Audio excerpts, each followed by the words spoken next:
Vespera Quinlan, the evening star of wisdom. A tender essence brewed from love letters. A solitary genius amidst affliction. A prodigy, a madman, teetering on the precipice of reason, balanced by the intellect of a Ravenclaw student. The Ministry of Magic has recently been inundated with numerous reports, leaving Fudge in a state of exasperation due to the incessant owls delivering them. At last, after several years, he is relieved of this burden. He has resigned, and in doing so, has unwittingly acquired a complimentary package to Azkaban. Merlin's toothy lizard egg. The Daily Prophecy has dedicated a section solely for these reports. Riddle, come now, take my life. Barty Crouch, I only require you as my master. Zabini, she has always known the truth. Harry, I believe we were friends. Percy, I have affection for her. Draco, Lilac, a handful of lilacs. Chapter 1, The Weasley Orphanage. London in the 20th century remains perpetually shrouded in rain. On a splendidly sunny day, Quinlan was delivered to the doorstep of the orphanage by a kind passerby. That night, the stars shone brightly, a rare spectacle for London. Vespera, there will be no moon tonight, the matron remarked, cradling a stack of donated sheets as she passed by a child scaling the rooftop. Vespera, true to her name, stars encircling and yearning for the moon. The moon is always present, I merely await the breeze, and it shall reside within my gaze, Vespera Quinlan recounted with serene composure. The matron had grown accustomed to this peculiar, yet endearing child aside from her fixation on the moon. Vespera was, in all respects, delightful. With a resigned sigh, she replied, Very well, you shall adhere to our agreement this evening, won't you? Indeed, Madam Matron. Before the clock strikes its 25th chime, I shall quietly return to my chamber. I trust that upon your return, a restful slumber awaits you, the matron said with a mysterious wink, her tone notably uplifted. Vespera shifted her gaze to the warm glow illuminating the matron's face. Thank you. The matron, clutching the sheets, hummed a nursery rhyme as she departed. The sun from a week prior was splendid. The donated sheets had basked in its light, resting within the wooden wardrobe until now. Sunshine, season wood. Vespera tilted her head slightly, gazing at the moon's habitual abode. A comforting sensation enveloped her. The clock chimed punctually for the 24th time, while the factory smoke refused to rest even in the night. Vespera silently counted, marking the seconds. As per custom, she could wait a little longer, and then, just as the clock told its 25th time, she would blanket herself. If only a butterfly on the other side of the earth would flutter its wings, the tornadoes of London might whisk away the clouds, revealing the moon to her. Perhaps, having heard the prayers of the stars, a butterfly took flight, and the moonlight graced the tenacious traveler. It is an owl that flutters its wings, not a butterfly, she murmured to herself. It carries a letter.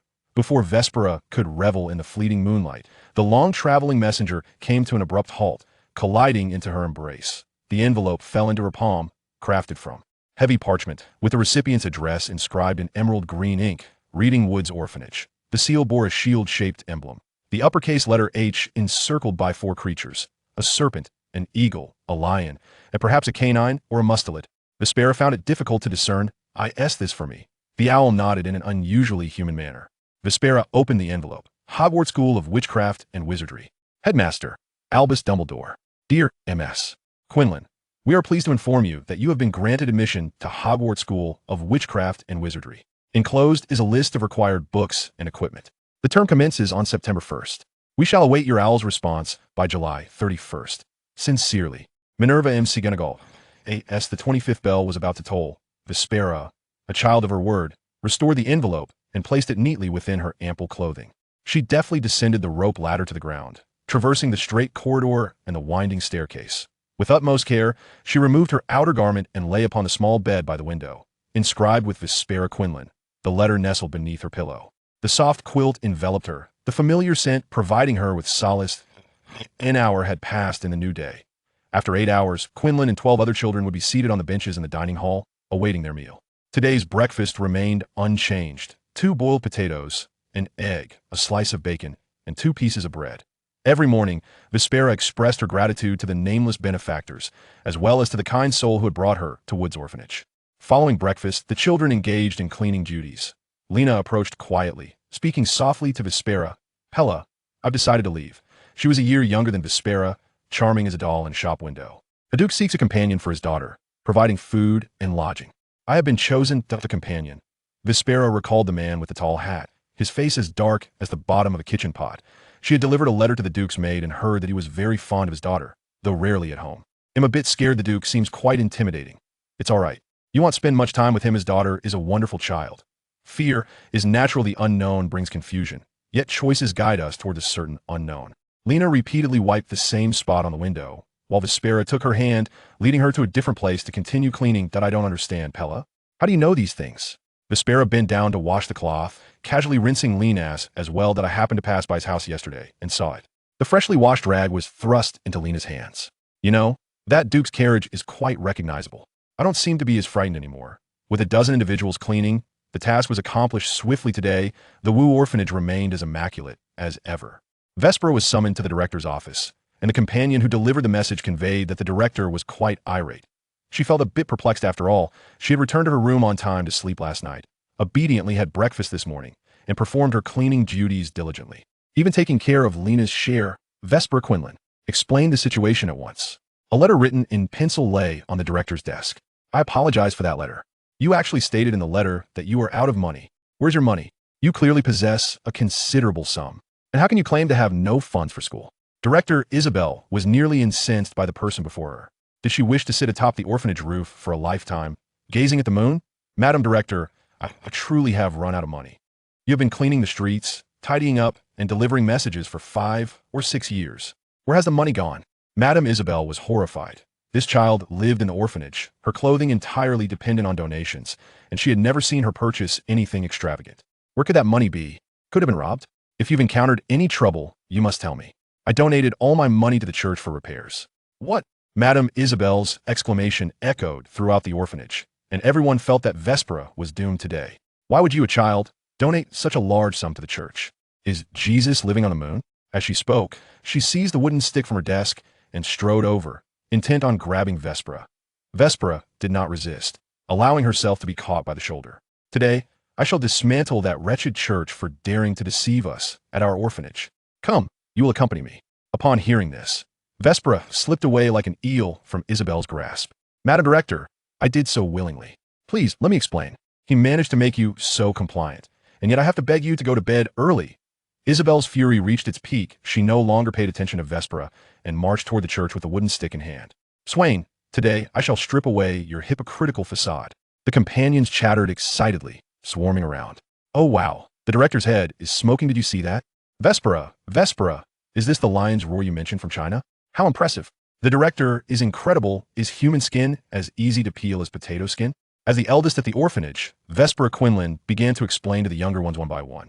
After a while, Lena snapped back to reality, feeling somewhat concerned.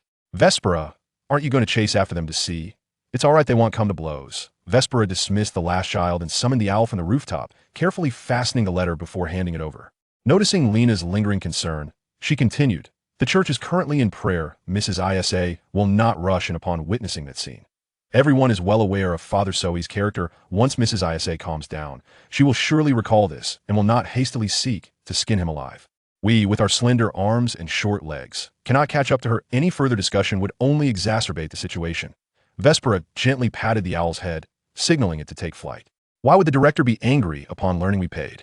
It was voluntary tuition we offered. Since arriving at the orphanage, they had been studying at the church. In this world, nothing is ever truly free.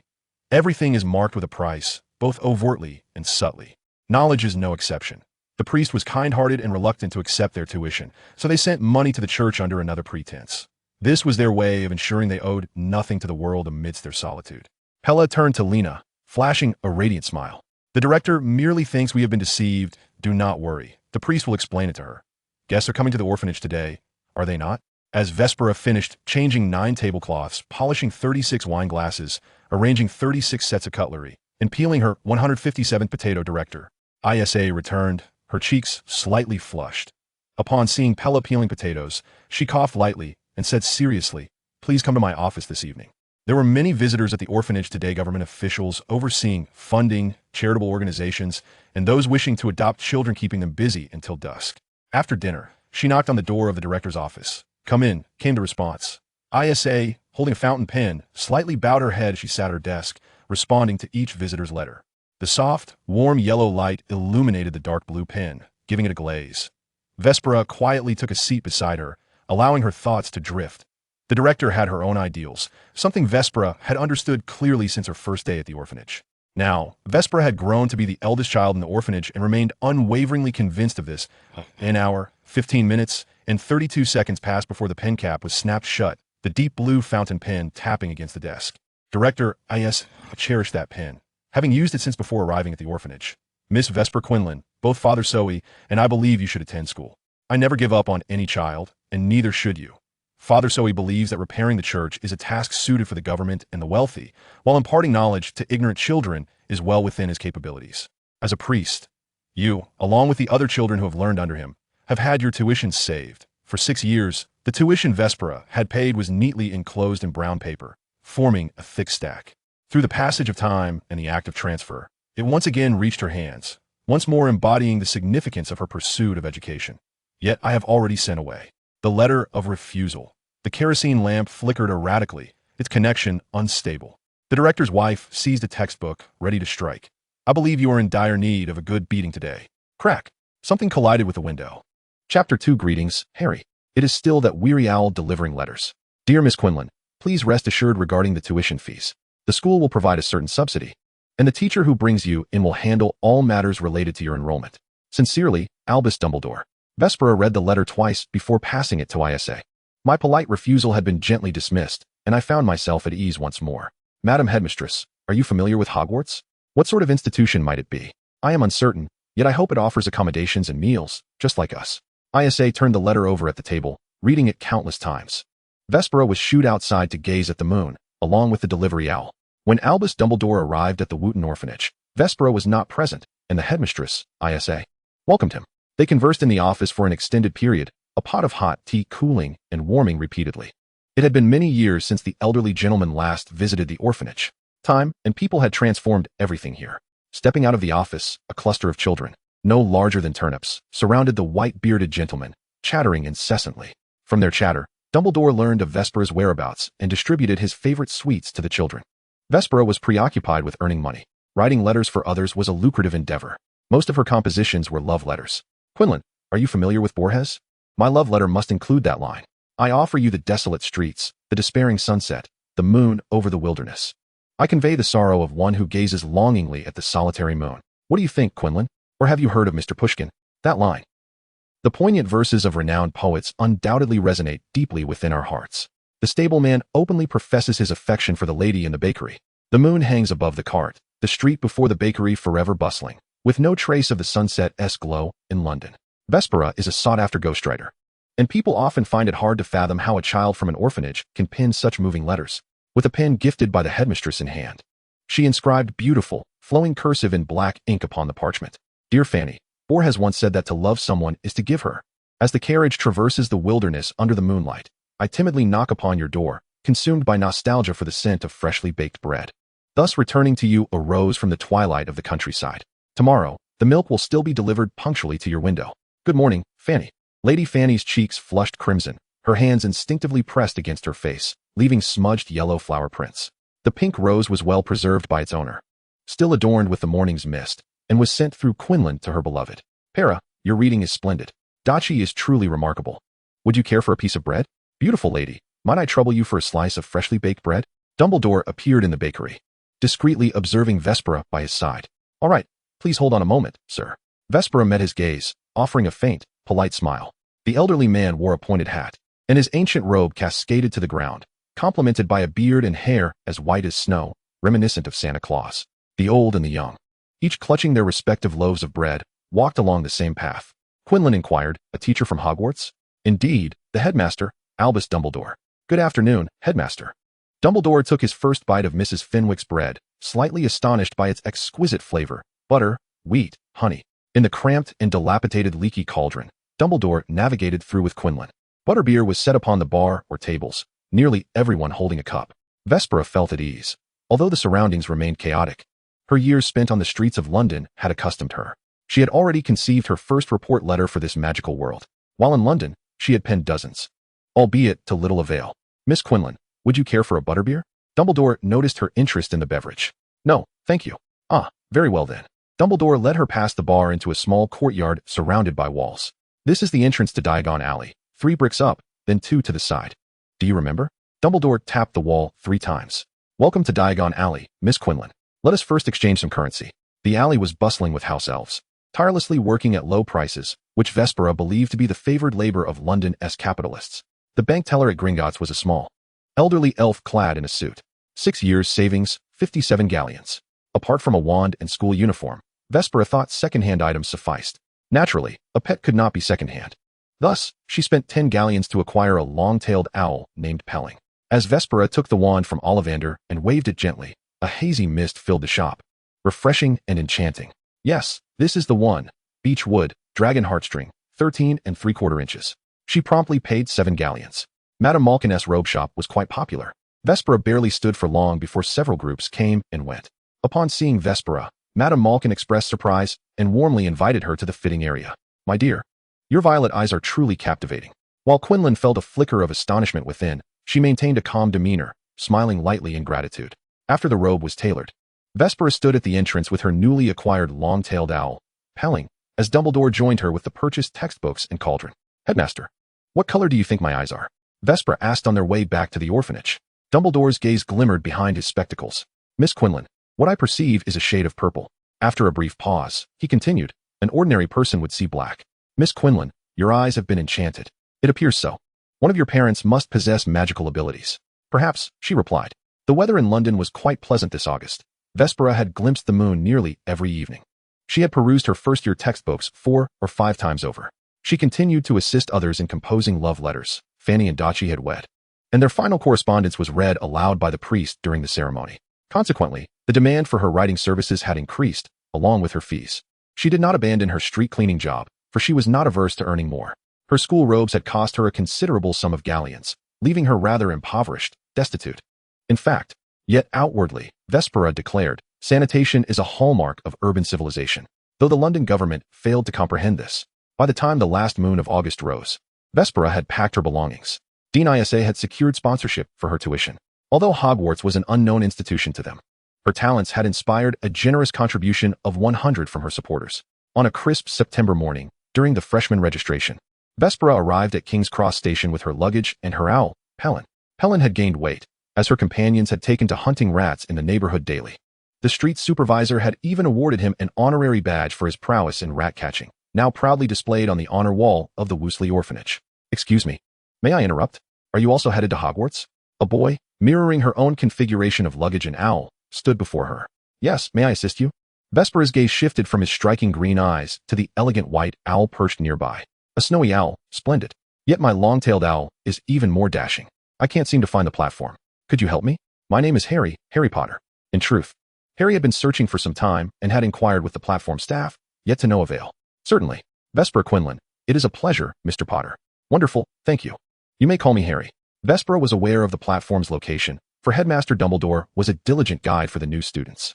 Platform 9 3/4 was nestled between platforms 9 and 10, divided evenly by 4 pillars. A bustling family appeared at their destination, their chestnut hair strikingly vivid.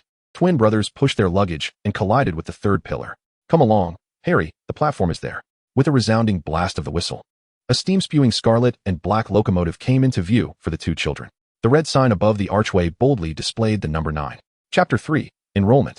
Gathering their luggage and passing through the corridor, the 2 fortunate individuals stumbled upon an unoccupied compartment. Wow, Vespera, how did you discern the platform? By diligently studying mathematics and observing the movements of people. Vespera placed her luggage on the rack and opened the birdcage, allowing Perrin to settle obediently on the seat. You could certainly do it as well. It is not a daunting task. Vespera took a seat opposite Harry. If your glasses are in good condition, may I assist you in repairing them? Of course. Thank you immensely. The glasses were restored to their former state, yielding commendable results. Vespera chose not to disclose to Harry that it was her inaugural use of magic, hoping that this spell would prolong the lifespan of his glasses. Excuse me. May I join you? I have been unable to find an empty compartment. Please. The red-haired boy's eyes brimmed with apology and plea. Vespera and Harry exchanged glances before simultaneously responding, certainly. Thank you so much. I am Ron Weasley. Vespera Quinlan. Harry Potter. Ron's expression was vividly animated, revealing his astonishment at encountering the boy who lived. Realizing he had become overly enthusiastic, Ron shyly took a seat beside Harry, striving to adopt a calmer tone. Are you truly the boy who lived? Harry Potter offered a shy smile, pushing his bangs aside. If you are referring to the Harry Potter with that mark, then it would indeed be me. Vespera cradled Perrin, stroking his smooth feathers, while observing the two children before her, engaging in a back-and-forth reminiscent of a scripted scene. Children today certainly exhibit a wide range of expressions. So, does that lightning signify that he was struck by lightning and survived? After a while, Ron finally calmed his inner turmoil, realizing there was another person in the compartment. I apologize, I became too excited. You. His gaze inadvertently met Vespera's. Your eyes are truly lovely, akin to amethyst in a display case. Ah, I beg your pardon. With her long, dark, wavy hair and deep purple eyes. Her features were strikingly defined. Ron would dare swear to Merlin that she was the most beautiful person he had ever encountered. Not at all, it is quite normal. After all, surviving a lightning strike is indeed a rarity. She too was exhilarated. Vespera's tolerant smile made Ron blush even more, prompting him to find something to say. You cast a spell earlier, did you not? Indeed. Vespera is remarkable. She repaired my glasses, Harry added, momentarily distracted by Ron, nearly forgetting to express his gratitude to Vespera for her kindness. Excuse me, I am looking for a toad. Neville's toad has gone missing.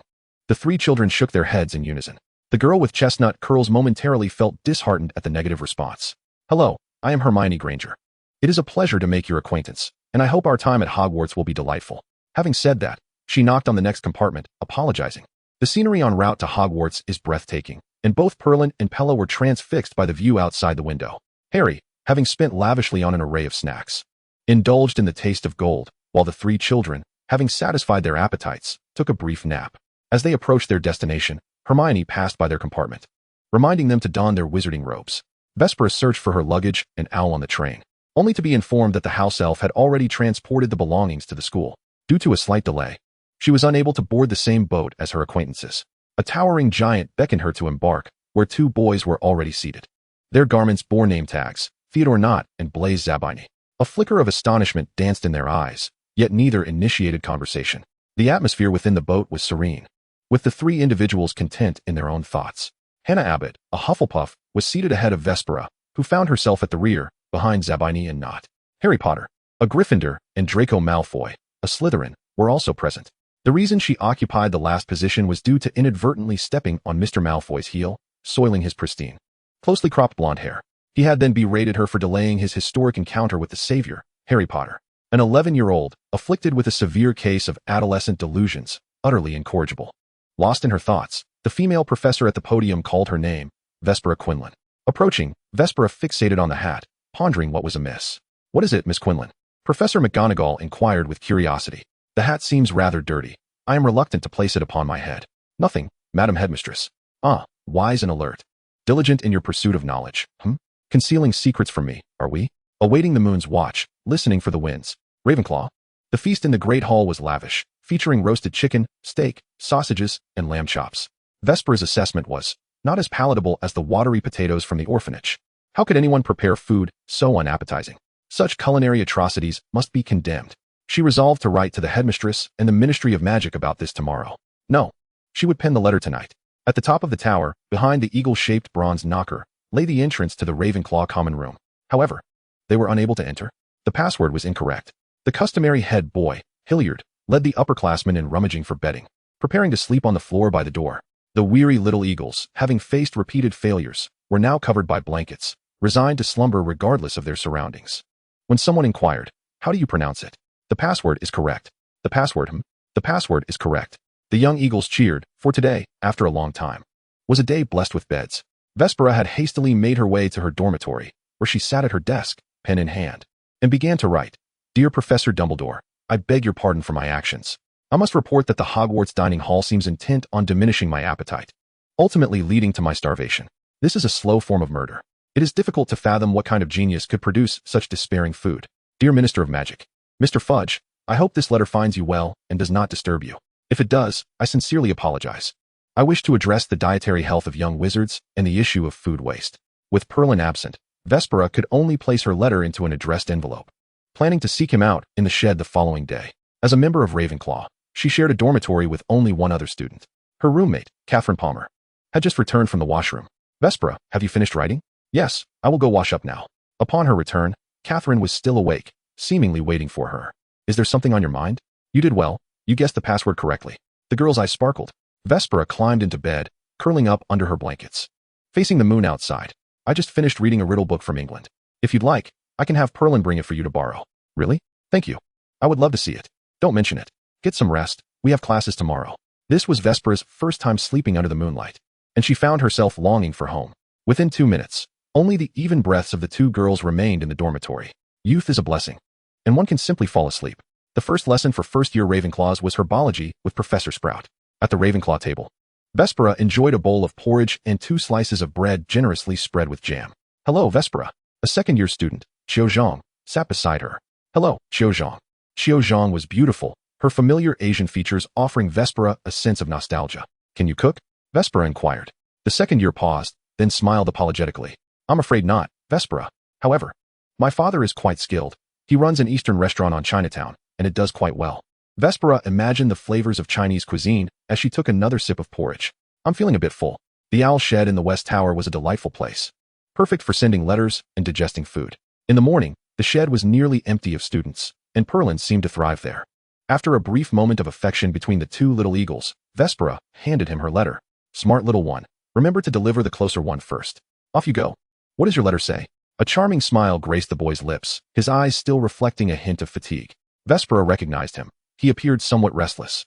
The boy sharing her boat, Blaise Zabini. Secrets. If possible, Vespera wished to remain an anonymous whistleblower. Zabini chuckled at the charming little hawk's wooden face, genuinely amused. So, to whom did you send it? To Professor Dumbledore and the Minister of Magic. Oh, is that meant to intimidate? It appears to remain a secret after all. Why not collect your mail in the Great Hall? Quinlan inquired, as the bustling activity of the owls in the hall was indeed quite impressive.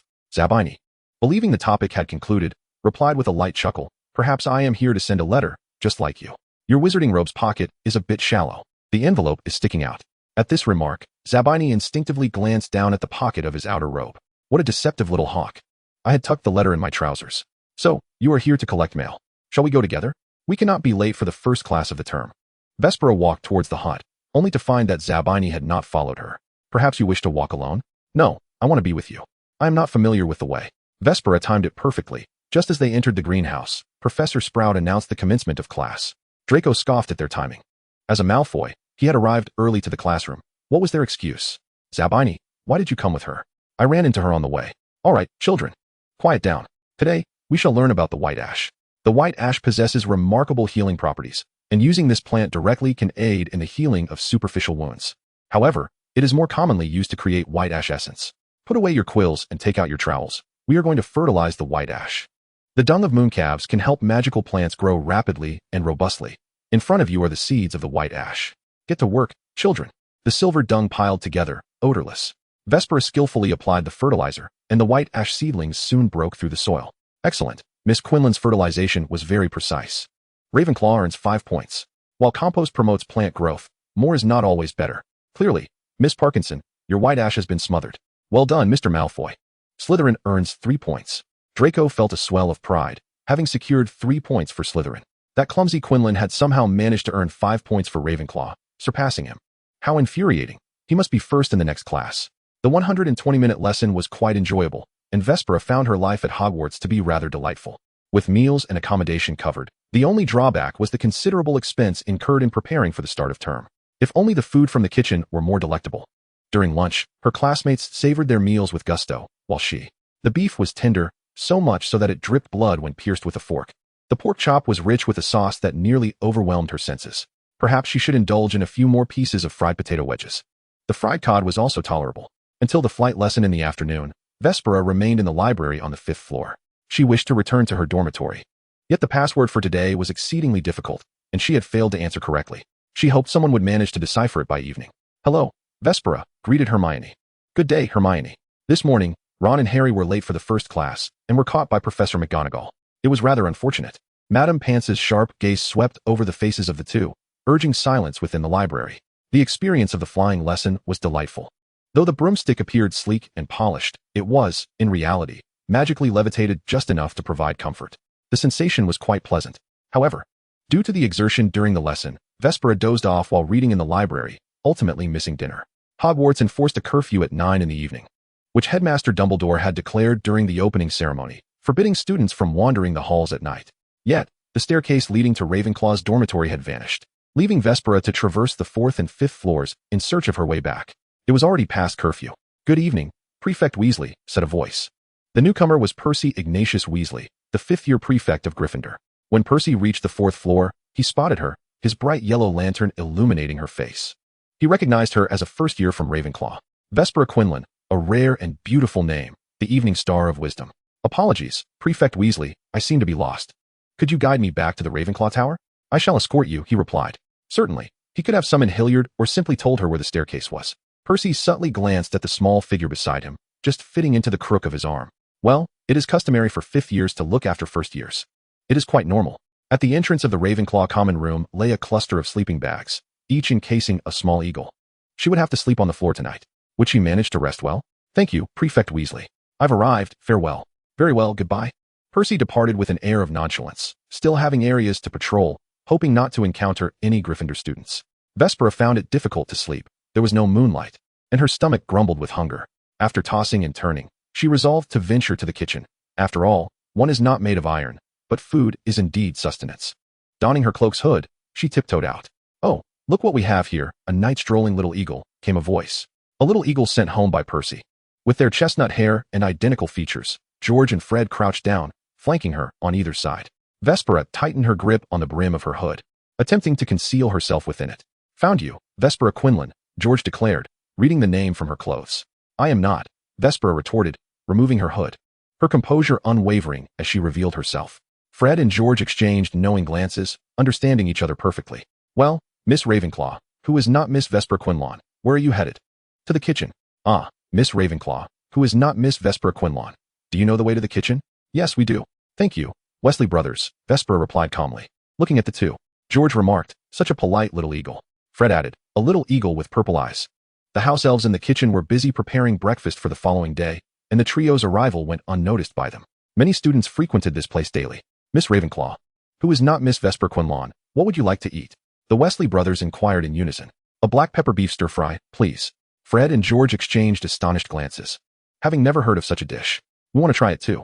Vespera approached a house elf who was washing the countertop. Hello. May I use the utensils and ingredients in the kitchen? Dear Miss Quinlan, it is my honor to answer your question. You may certainly use the kitchen's resources.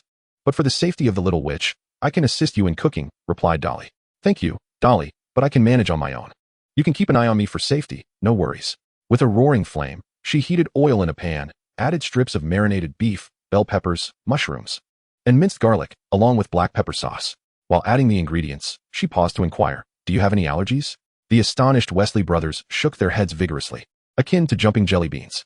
Before long, a rich aroma of pepper filled the kitchen, causing the house elves to pause their tasks and gather around Quinlan's stove. In the end, a golden, flavorful pasta was topped with a generous scoop of black pepper beef. A feast for the senses. A splendid dinner, exclaimed the skillful Ravenclaw. The house elves, who had worked at Hogwarts for many years, had always followed traditional recipes and had never witnessed such innovative cooking. It was truly delightful. Let's dig in, Weasley brothers. Vespera took her portion of dinner and sat at the table and chairs conjured by Dolly. George and Fred flanked her, eagerly devouring their meals, showering her with countless compliments. Hogwarts' kitchen was indeed well equipped, stocked with all sorts of spices and condiments. Vespera relished the familiar dishes, her eyes sparkling with joy. Miss Quinlan, may the house elves include this dish's recipe in the Hogwarts kitchen's cookbook? Dolly asked, a mix of hope and guilt in her expression, her fingers tugging at her bat-like ears.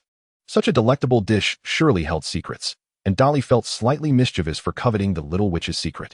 Of course, Vespera replied, eager to see the Hogwarts cookbook. May I take a look at the recipe first? Dolly possessed the same profound violet eyes as Vespera, which at this moment seemed to shimmer with bright fireworks. Of course, Miss Quinlan could peruse the menu. Fred and George, having had their fill, playfully sandwiched Miss Quinlan, exclaiming, is this the Hogwarts menu? Faced with the bewildered expressions of the young wizards, Dolly affirmed with certainty, indeed. It was indeed quite thin. Chapter 5. Young man, read more. Vespera excelled in her potion class, earning praise even from Professor Snape, who was typically stern towards other houses. Professor Snape had a particular fondness for this student, who was not a troll. Miss Quinlan, unexpectedly, you performed admirably, he remarked, awarding Ravenclaw 5 points. Consequently, Vespera, having hastily vacated her seat, was reprimanded and sent to Professor Snape's office to organize potion ingredients. Oh, Merlin's great fangs. Why does Professor Snape treat you this way when you did everything correctly? Her roommate, Catherine, fumed, the clattering of cutlery on the plate creating a discordant sound. Perhaps it is precisely because you did everything right, Vespera mused, pondering the peculiar logic. Do we really get detention for doing things correctly? Miss Palmer, One must adhere to the etiquette befitting a noble lady. Food and speech do not mix. Professor Snape glided past the two. Startled, Catherine nearly choked on her food. Snape, with a furrowed brow, cast a spell to alleviate her distress. Thank you, Professor. Once he had departed, Catherine leaned closer to Vespera, muttering, that wretched bat. He startled me out of nowhere. Vespera remained silent, observing the swish of Professor Snape's black robes and his disheveled half-long hair, lost in thought. Indeed, he bore a striking resemblance to a bat. So why would a potions genius not invest in a bottle of shampoo? After lunch, a flock of owls descended upon the hall, delivering long-awaited parcels to the students. Perlin dutifully returned with replies from both Professor Dumbledore and Minister Fudge. Dear Miss Quinlan, thank you for your suggestion. However, I believe the naive thoughts of a young wizard cannot sway the Minister of Magic to heed the opinions of a child from the Muggle world. Well, that was to be expected. Vespera had not held out much hope. Her second letter was already composed, and Perlin would deliver it to the Ministry of Magic that very evening. Dumbledore, however, was quite agreeable, expressing in his letter that he would have no objections provided the house elves could be persuaded to alter the menu. Over the past few nights, Vespera had indeed charmed the house elves with her culinary skills. Yet, while Dumbledore had no qualms, she certainly could. There is no such thing as a free recipe, especially one sourced from a pauper. 5 galleons for a dish. She would practically be a philanthropist. Having entrusted the 2 pre-written responses to Perlin, Vespera rewarded him with some steak from the table as a token of gratitude, and the owl happily set off to deliver the letters. Catherine shared some of the snacks sent from home, asking, Perlin, will you return to the dormitory later? No, I shall linger in the library for a while. As she exited the auditorium, she passed by Harry and Ron, overhearing their conversation about the recent burglary at Gringotts. Harry, in a mysterious tone, speculated that the coveted treasure might be hidden within Hogwarts. She listened intently, as their voices were rather loud, an inquisitive little eagle. In the corridor, George suddenly appeared, draping an arm over Vespera's shoulder and leaning closer to her ear. Fred followed suit on the other side, urging her to share what she had heard. Clever little eagle. Due to a few late-night snacks, the two had recently become rather clingy. Didn't you hear it as well? The Weasley twins exchanged knowing smiles. Did you hear, George? Indeed, did you hear? Fred chimed in. Oh, it seems none of us heard anything. They grinned, their charmingly similar faces before her. Vespera, however, chose to disregard them and attempted to move past. Engaging with the oblivious was always a futile endeavor. George, Fred, do not bully the younger students. George, do not bully the younger students, Fred echoed. Percy, infuriated by his brothers, felt a light blush creep up his neck. Are you all right, Quinlan? He asked. Vespera. Percy claims we're bullying you. Do speak up. Vespera sighed softly, perplexed by their sudden, odd behavior. Weasley Prefect, they are indeed not bullying me. That is good to hear. Percy paused momentarily. Where are you headed? Allow me to escort you. No need, the library is quite near. Thank you, Weasley Prefect. Very well. As Vespera ascended the staircase, her figure faded from sight. No need, Weasley Prefect. All right then. Percy's teasing tone was halted by his piercing gaze. Fred and George exchanged glances, slightly annoyed, then nudged Percy. She addressed you as Weasley. We have so many Weasleys in the family. Is it you, George? No, it must be you, Fred. Perhaps it is our dear brother, Ron, they chimed in unison. There is but one prefect in the Weasley family, Percy retorted before turning to leave. The twins, who had been laughing moments ago, fell silent, clearly outmatched in this exchange. He is the prefect. What does that make us? Weasley seniors, they mused. It seemed the little eagle always referred to them this way. Do you think she can distinguish who we are, George? George, do refrain from asking me questions that include your own name. The handsome Weasley seniors pondered for a brief moment. Yes, we ought to inquire of her. Their legs froze in place. Ha ha ha, Goyle, Crabbe, look at his foolish expression. Before Malfoy's cronies could burst into laughter, Neville stiffened, his comical antics abruptly ceasing. Stop. The spell was lifted, and Neville cast a grateful glance towards the caster before hastily departing. Malfoy, his enthusiasm thoroughly extinguished, glared with wide eyes, searching for the source of his disturbance. You again? A Ravenclaw mudblood. His followers flanked him on either side, forming a formidable wall. How dare you oppose the esteemed Malfoy? The blonde youth tilted his head defiantly, only to realize this and retreat slightly to meet her gaze. Vespera remained silent, observing the three of them with an inscrutable expression. The atmosphere grew palpably tense, rendering Malfoy and his companions mere jesters in her presence. You insufferable mudblood, didn't you hear me speaking? The previously bustling corridor fell silent, only to erupt in hushed whispers thereafter. Vespera scanned the crowd before fixing her gaze back on Malfoy, as he, in a fit of rage, raised his wand. She spoke. I am a mudblood. And what are you? Purebloods? Or perhaps another term, products of inbreeding? Genetic defects? Deformed offspring? A profound silence enveloped them. What are you saying? Malfoy stammered, bewildered. Can't comprehend. Vespera frowned. then added with a casual tone, to put it simply. Children born from closely related parents are more susceptible to illness, intellectual disabilities, Down syndrome, abnormal gonadal development, deformities in infants. The symptoms of Goyle and Crabbe are quite evident. As for you, Chapter 6, tell his father. Malfoy, evidently unfamiliar with such concepts, found himself momentarily dazed by her words. Well, your face is decent, your intellect, quite commendable. And your development appears normal. Your parents must not be upon hearing this. Malfoy exhaled a sigh of relief, only to be engulfed by a mix of embarrassment and fury. Where do you conjure these lies? Pure-blood wizards are the what-s wrong. Vespera suddenly leaned closer, leaving him in a state of disarray. Under the intensity of her violet eyes, his gaze faltered. Your intellect is indeed commendable, yet you seem excessively naïve, almost to the point of foolishness. The crowd remained ensnared in contemplation regarding the genetic flaws of pure-bloods, once again enveloped in a chilling silence. Wizards are but humans, sharing the same crimson blood, she asserted. Producing a small knife from within her robes, the blade glided from his cheek to his neck, and the onlookers regarded her as though she had lost her mind. A first year, wielding a knife. What are you trying to achieve? Status? Wealth? Yet this is clearly a world imbued with magic. With sufficient knowledge of spells, one can transcend wealth, rise above class. The sharp edge broke the skin, drawing forth a trickle of blood. Are you not also relieved that your parents' bloodlines are not so closely entwined? Were you just comparing the traits of those you recall with the symptoms I mentioned? How many do those symptoms apply to? 1, 2, 10, or perhaps more? Malfoy found himself reflecting on her words. Mr. Malfoy treats you well, doesn't he? Indeed. Thus, a naive fool has emerged? Mr. Malfoy, you ought to immerse yourself in literature. Most individuals at this institution would greatly benefit from such endeavor. Vespa nonchalantly wiped the blood from her dagger onto Draco's robes, stowed her blade away, and circled around the trio. Mr. Malfoy, it is far preferable to attain self-awareness independently rather than being thrust to the ground and compelled to awaken. On this particular corridor of Hogwarts, perhaps a day has never existed where a crowd gathered yet remained so eerily silent. With Quinlan's departure, the onlooking young wizards quietly dispersed, and even the portraits on the walls vanished without a sound. Thus, only Draco and his two companions remained. Draco, shall we return to the dormitory for a snack? Goyle inquired, gazing at him with clear eyes, perhaps a mark of blissful ignorance. Observing him in such a manner, Draco felt a twinge of confusion and found himself murmuring. Pure blood, perhaps. What is it that he stands for? What does his father uphold? And what did his father advocate? What are you saying, Draco? Crabbe asked with a hint of concern. I am saying that I must inform my father. How dare she call me Draco when I never consented? The events that transpired in the corridor swiftly spread throughout Hogwarts like a fervent summer breeze. Ostensibly, no one voiced any support for Vespa's assertions. Yet the Muggle Studies classroom was bustling with students, while books on Muggles were being checked out from the library one after another. Owls flitted in and out of the Great Hall, bearing urgent letters. Those en route to classes shared a tacit understanding, as the young wizards eagerly sought to discern whether Muggles and wizards were indeed as Quinlan had claimed.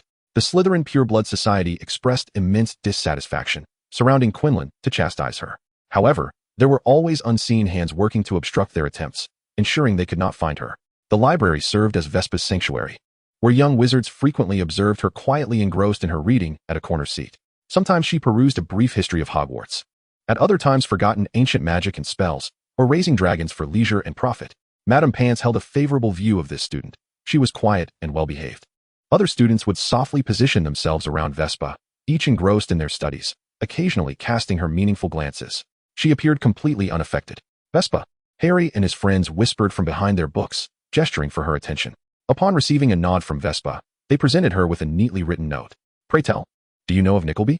After a moment of thoughtful contemplation, she inscribed on the parchment, the third shelf from the left. Fourth column, significant discoveries in modern magic, studies in contemporary witchcraft, and some historical tomes on the 13th shelf, 17th column. I recall seeing something there, though I cannot pinpoint it precisely. You may peruse them all in succession. Receiving their gratitude and sensing that mealtime had arrived, Vespera tidied her seat and departed with the borrowed tome. A History of World Magic. As she traversed a corner, she abruptly halted and turned, purposefully striding towards a specific direction. The individual trailing her showed no intention of concealing themselves, patiently awaiting her approach. Theodore Knott, do you have something to say? You have been following me for several days. The slender, handsome youth was tall, appearing almost frail. Is what you say true? The implications of consanguineous marriage leading to genetic defects? You may actively seek verification. Isn't it lonely to walk alone? Alone? Vespera seemed to scoff, a bitter laugh escaping her lips as she waved the book she held. How could I be alone when I have a book with me? Every step I take becomes a part of history. Vespera's brilliance was evident to all the professors. Even the astute Severus Snape had praised her before Dumbledore. Yet, the headmaster's expression remained grave. The portraits in the headmaster's office were in an uproar, with former headmasters lamenting the emergence of a formidable talent from Ravenclaw. Sharing a similar background with that person, she was well liked by both students and teachers, appearing even more exceptional and composed, devoid of desire or affection. Honeymead. Vespera was invited, and this headmaster truly had a penchant for sweets. Even the password was sweet. Dumbledore snapped his fingers, conjuring a comfortable chair. Sit down, Miss Quinlan. Good evening, headmaster. This was their first meeting since the term commenced.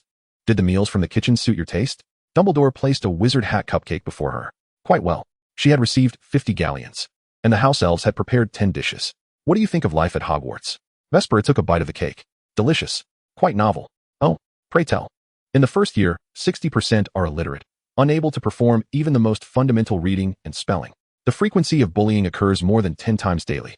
Across all grades and houses, the school enforces a strict hierarchy based on bloodlines, with 70% of noble children hoping to improve or maintain their family status through marriage.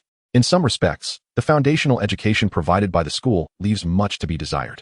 Furthermore, the teachers, to varying degrees, subtly foster an atmosphere of rivalry among the students of different houses. Dumbledore, in her usual tone, gradually sharpened his gaze, scrutinizing the child before him. Is someone orchestrating an absurdly grand performance? May I ask, headmaster? Who do you believe is the protagonist of this play? Harry Potter? It is indeed a curious place. Advanced magic, fragile bodies, antiquated ideologies, and an underage savior. Chapter 7. The Troll. It was difficult for Dumbledore, the greatest white wizard of the 20th century and the distinguished headmaster of Hogwarts, to fathom that such words were spoken by a mere student. First year, 11 years old. Miss Quinlan, it seems you are more than just 11. Dumbledore even harbored doubts as to whether she had fallen victim to the soul-binding curse. Yet, the clarity in the girl's eyes was unmistakable. Clearly, I am but 11 years old. Their conversation was abruptly interrupted by an owl delivering a letter, and Dumbledore's expression turned grave as he scrutinized its contents. I apologize, Miss Quinlan, but you may leave. Our discussion must conclude for now. Vespera nodded in acknowledgement. Catching a glimpse of the letter's address, it was from London. Upon exiting the headmaster's office, she spotted a sorrowful Hermione from a distance. Hermione? I'm sorry, Vespera. I didn't see you. I feel like I'm about to cry. Vespera thoughtfully adjusted her wizard hat, suggesting, the girls' restroom is empty now. It would be wise to release your emotions there. The atmosphere of Halloween at Hogwarts was vibrant, with the Great Hall adorned beautifully and pumpkins suspended from above. Countless bats flitted about. The new dishes introduced by Vespera were a hit among the young witches and wizards, who dined joyously. Suddenly, Professor Quirrell rushed into the hall, prompting all eyes to turn towards him. A troll is in the underground classroom, he exclaimed, panic-stricken. Dumbledore swiftly intervened, calming the students. Silence now. Prefects, accompany everyone back to the common room. Remembering that Hermione was still in the restroom, Vespera informed the prefect of her intention to step out. Hilliard hesitated but ultimately allowed her to leave. After all, one cannot restrain a person determined to depart. In haste, Vespera made her way to the restroom, where she indeed found Hermione, softly sobbing. Hermione? Upon hearing her name and the familiar voice, Hermione choked back her tears. Vespera, we must leave at once. Professor Quirrell mentioned a troll in the underground classroom. Regaining her composure, Hermione dared not gamble with her safety, quickly wiping her tears as she opened the restroom stall door. However, an unforeseen event occurred. The troll, expected to be in the underground classroom, unexpectedly burst into the girls' restroom on the second floor. Clad in a brown vest, its massive, gray-green form brandished a club the size of a person, wreaking havoc on the restroom's facilities. Hermione and Vespera fled amidst its chaotic assault. Hermione, Vespera. Just then, Ron and Harry appeared, hurling shattered stones at the troll. Though a futile effort, it effectively diverted the troll's attention. Harry climbed onto the troll's back, gripping its head while inserting his wand into its nostril. Quick, we must act. A spell. Anything. Hermione shouted. Wingardium Leviosa. Ron's incantation caused the troll's club to levitate in midair. Wingardium Leviosa. The troll, ensnared by Vespera's spell, flailed helplessly in the air.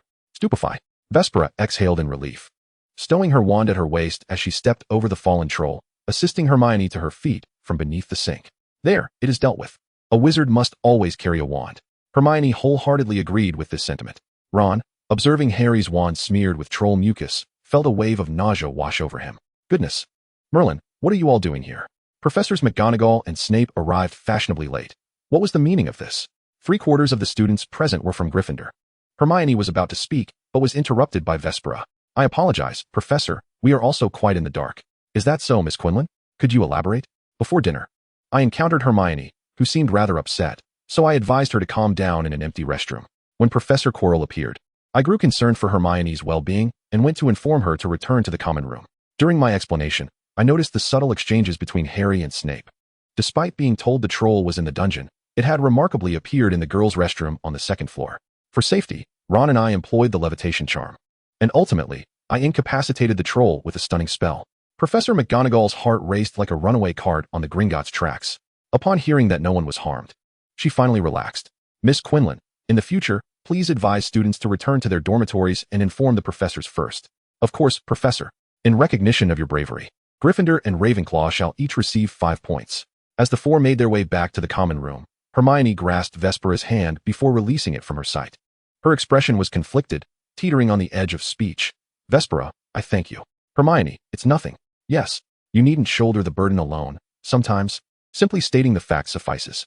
Harry and Ron whispered behind them, perhaps debating the matter before hastily catching up with the two clever girls. Professor Snape is injured. He must have released the troll, Harry remarked. Ron seemed conflicted, feeling that while Snape might seem that way, he wasn't quite that sort of person. What do you think? Hermione pondered for a moment. Someone is attempting to create chaos using the troll for some covert purpose. The three-headed dog, the trio exclaimed in unison. Vespera slightly furrowed her brow. Snape? Why? Unlike the other professors escorting students back to their dormitories, only Professor Snape was absent. Moreover, he had always seemed particularly antagonistic towards me. Harry's latter statement was laced with a sense of grievance as he gazed into Vespera's eyes. Vespera dismissed his grievances. Unconvinced by his reasoning, Snape had only vanished from the Great Hall after Quirrell had spoken, as a professor of Hogwarts. His departure at this moment could be attributed equally to protective motives and potential theft. What you suggest can only be deemed a possibility. Likewise, Professor Quirrell, who misreported the troll's location, had an equal chance of orchestrating the scenario or merely having panicked and miscommunicated. In the analysis conducted by Vespera, Harry and Ron recalled the verbal discrepancies of Professor Quirrell. They noted the mysterious absence of Professor Snape. While Quirrell too had no witnesses to attest to his whereabouts after his fainting spell, the trio fell into a contemplative silence. With Ron reflecting on Quirrell's timid demeanor during lessons, observing that Quirrell indeed appeared rather cowardly. He was, after all, the formidable potions master of Slytherin, yet the fragile defense against the dark arts professor. Vespera paused before the staircase where they were to part ways. Yet the personas people exhibited were often merely FA aids, not necessarily reflective of their true selves. Thus, the typically composed Quinlan found herself brandishing a knife against Malfoy's throat, uttering words of fierce aggression. According to the accounts of those present, Quirrell was described as the rational madman of Ravenclaw. As the staircase spiraled, Vespera slipped around the corner, leaving the young wizards to journey together into the Gryffindor common room. Quidditch, a sport beloved throughout the magical realm, was in full swing. Just days prior, Harry Potter had been remarkably appointed as the seeker for Gryffindor, receiving a Nimbus 2000 broomstick. Vespera, however, felt little enthusiasm for the event. The vast expanse of the field rendered the players mere specks darting through the sky, lacking any real spectacle. Slytherin scored again, bringing the score to a tie of 20 points between Gryffindor and Slytherin. Look, Vespera, her roommate, Catherine, exclaimed amidst the clamor, thrusting a telescope into her hands.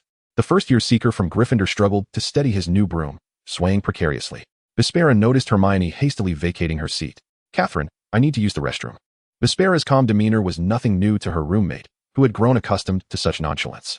It seemed that since the beginning of the term, Vespera's emotional fluctuations had peaked only once, and the outcome had been dreadful. She shuddered slightly in recollection, but quickly refocused on the thrilling match. Vespera? Where are you going, Hermione? Snape is casting a spell. He wants Harry to fall. Hermione exclaimed, her urgency palpable as she quickened her pace. I must help him. With no choice but to follow, Vespera and Hermione reached the area beneath the professor's seating. Incendio, Vespera grasped Hermione's arm. What are you doing, Vespera? Silence, Granger. The command brooked no dissent, and Hermione felt her breath caught in her throat. There were not just one, but multiple incantations being uttered in the vicinity. Focus. Steady your heart. Did you hear that? A voice above them intoned a curse. Die. Die. Hermione's eyes widened in realization, and she nodded, her gaze questioning. Who is it? Recalling the individuals seated near Snape, she recognized Quirrell directly above them. The pungent scent of garlic wafted down, and both girls exchanged knowing glances, understanding the implications. Incendio. The incantation was interrupted once more. Hermione looked at Vespera in confusion. With this, upon hearing the whispered spell, Granger stifled a silent laugh, grinning broadly, her voice ringing out clear and triumphant. A sudden eruption of raucous laughter filled the tense viewing area, emanating from the typically reserved Professor Quirrell. Ha ha ha. How ticklish. His laughter reverberated throughout the Quidditch pitch, leaving both students and the professor bewildered, questioning Quirrell's sanity. Hermione and Quinn swiftly departed the scene. Chapter 8. The Mirror of Erased. The Quidditch match ultimately concluded with Harry Potter capturing the Golden Snitch. Although Harry and Ron found it hard to believe, the grim reality was that Quirrell truly harbored intentions to harm him. Christmas approached rapidly. Hermione packed her belongings to return home, while Ron and Harry remained at Hogwarts. Vespera penned yet another letter of complaint to Dumbledore, denouncing Quirrell for his lack of moral integrity and poor teaching standards, simultaneously sending a note to Cornelius Fudge at the Ministry of Magic. Christmas was a busy time for her, as she busily prepared gifts for Hogwarts professors, acquaintances, and friends from the orphanage. This endeavor proved to be quite a financial burden. Vespera chose not to return to the orphanage for Christmas, persuading Professor Flitwick to grant her access to the restricted section, determined to finish reading the books there before the holiday concluded. Thus, for several days, she brought sandwiches from the kitchen, spending countless hours in the restricted section, lost in her reading. On the second night of Christmas, Vespera packed her sandwiches, intending to spend another night in the restricted section, when she suddenly spotted a disembodied arm holding a lantern. Indeed, it was a half-arm. Oh dear, a haunting, Vespera thought. Oh, it's you, Harry. What are you up to? Playing Ghost, or perhaps an early Halloween revisit? He did not appear particularly clever in that moment. Harry poked his head out, offering a shy smile. Oh, this is a gift I received for Christmas, an invisibility cloak. It was evident he cherished the present. I'm heading to the library, and you? Vespera bit into her sandwich, responding as she walked. I'm spending the night in the restricted section. Oh, did she just say she was going to spend the night there? He must have misheard. However, Vespera had already ventured far, leaving him no opportunity to inquire further. The restricted section was shrouded in darkness, devoid of light, with a palpable atmosphere of prohibition. Without a lantern, Vespera found herself at a disadvantage. So she drew her wand and murmured, Lumos. Controlling the brightness and range, her wand transformed into a convenient flashlight. The tomes on dark magic were not particularly docile. Upon opening their covers, they would emit shrieks. She typically dealt with them by delivering a swift punch as she opened the pages. After several encounters, the books ceased their protests.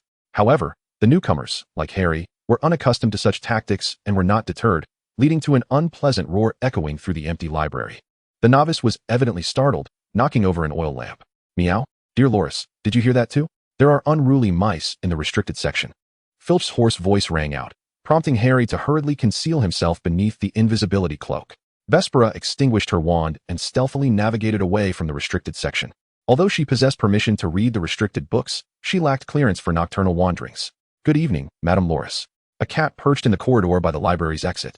Meowing softly, she produced some prepared fish treats, bribing the enforcement cat. Once the fish treats were taken, I could no longer be captured. Meow.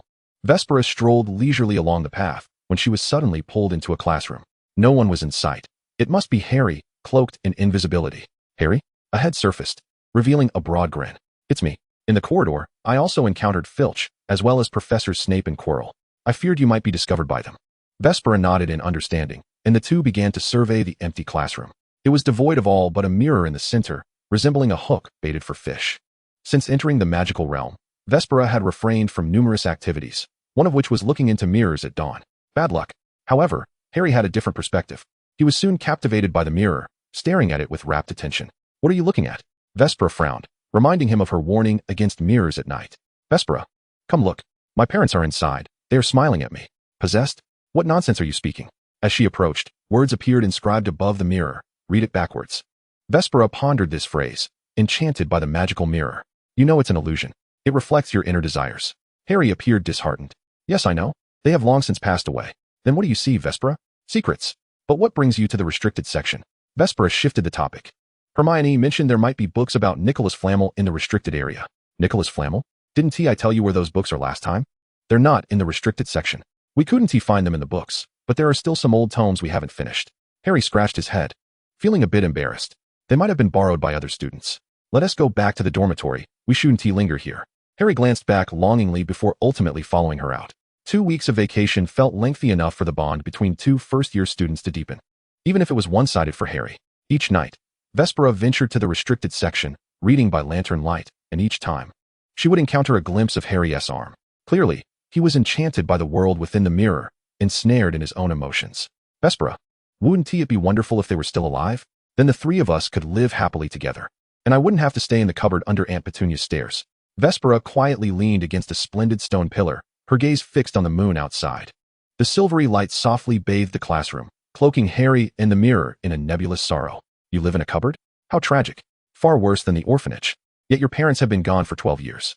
At that moment, Dumbledore appeared, catching the tail end of Vespera's calm, almost cruel words. Harry, the mirror of Erist reveals the happiness we yearn for. Upon hearing the voice of the headmaster, Harry appeared somewhat flustered, his green eyes darting nervously behind the glass. The elder approached Harry, affectionately stroking the child's hair, stating that this mirror could bestow nothing upon him, neither knowledge nor truth. My dear child, one cannot dwell in dreams. Do not rely on fantasies at the expense of reality. You are aware, you have repeatedly transgressed school regulations. I apologize, headmaster. This mirror is to be removed, and I hope you will cease your attempts to seek it out. Very well, headmaster, I shall. Harry departed, enveloped in melancholy. Suddenly, as if recalling something, he turned to inquire, what did you see within, headmaster? Dumbledore stood before the mirror of Erist, gazing deeply. I saw myself holding a pair of thick woolen socks. Harry, not comprehending the significance, succumbed once more to his sorrow and left, evidently forgetting the forcibly brought Vespera. Miss Quinlan, I believe it is time for you to return to your dormitory. Vespera withdrew her gaze from the moon, casting a meaningful look at the elder before the mirror. Woolen socks? What did you see in there? Miss Quinlan, what is it that you truly desire? Chapter 9, The Dinosaur Egg.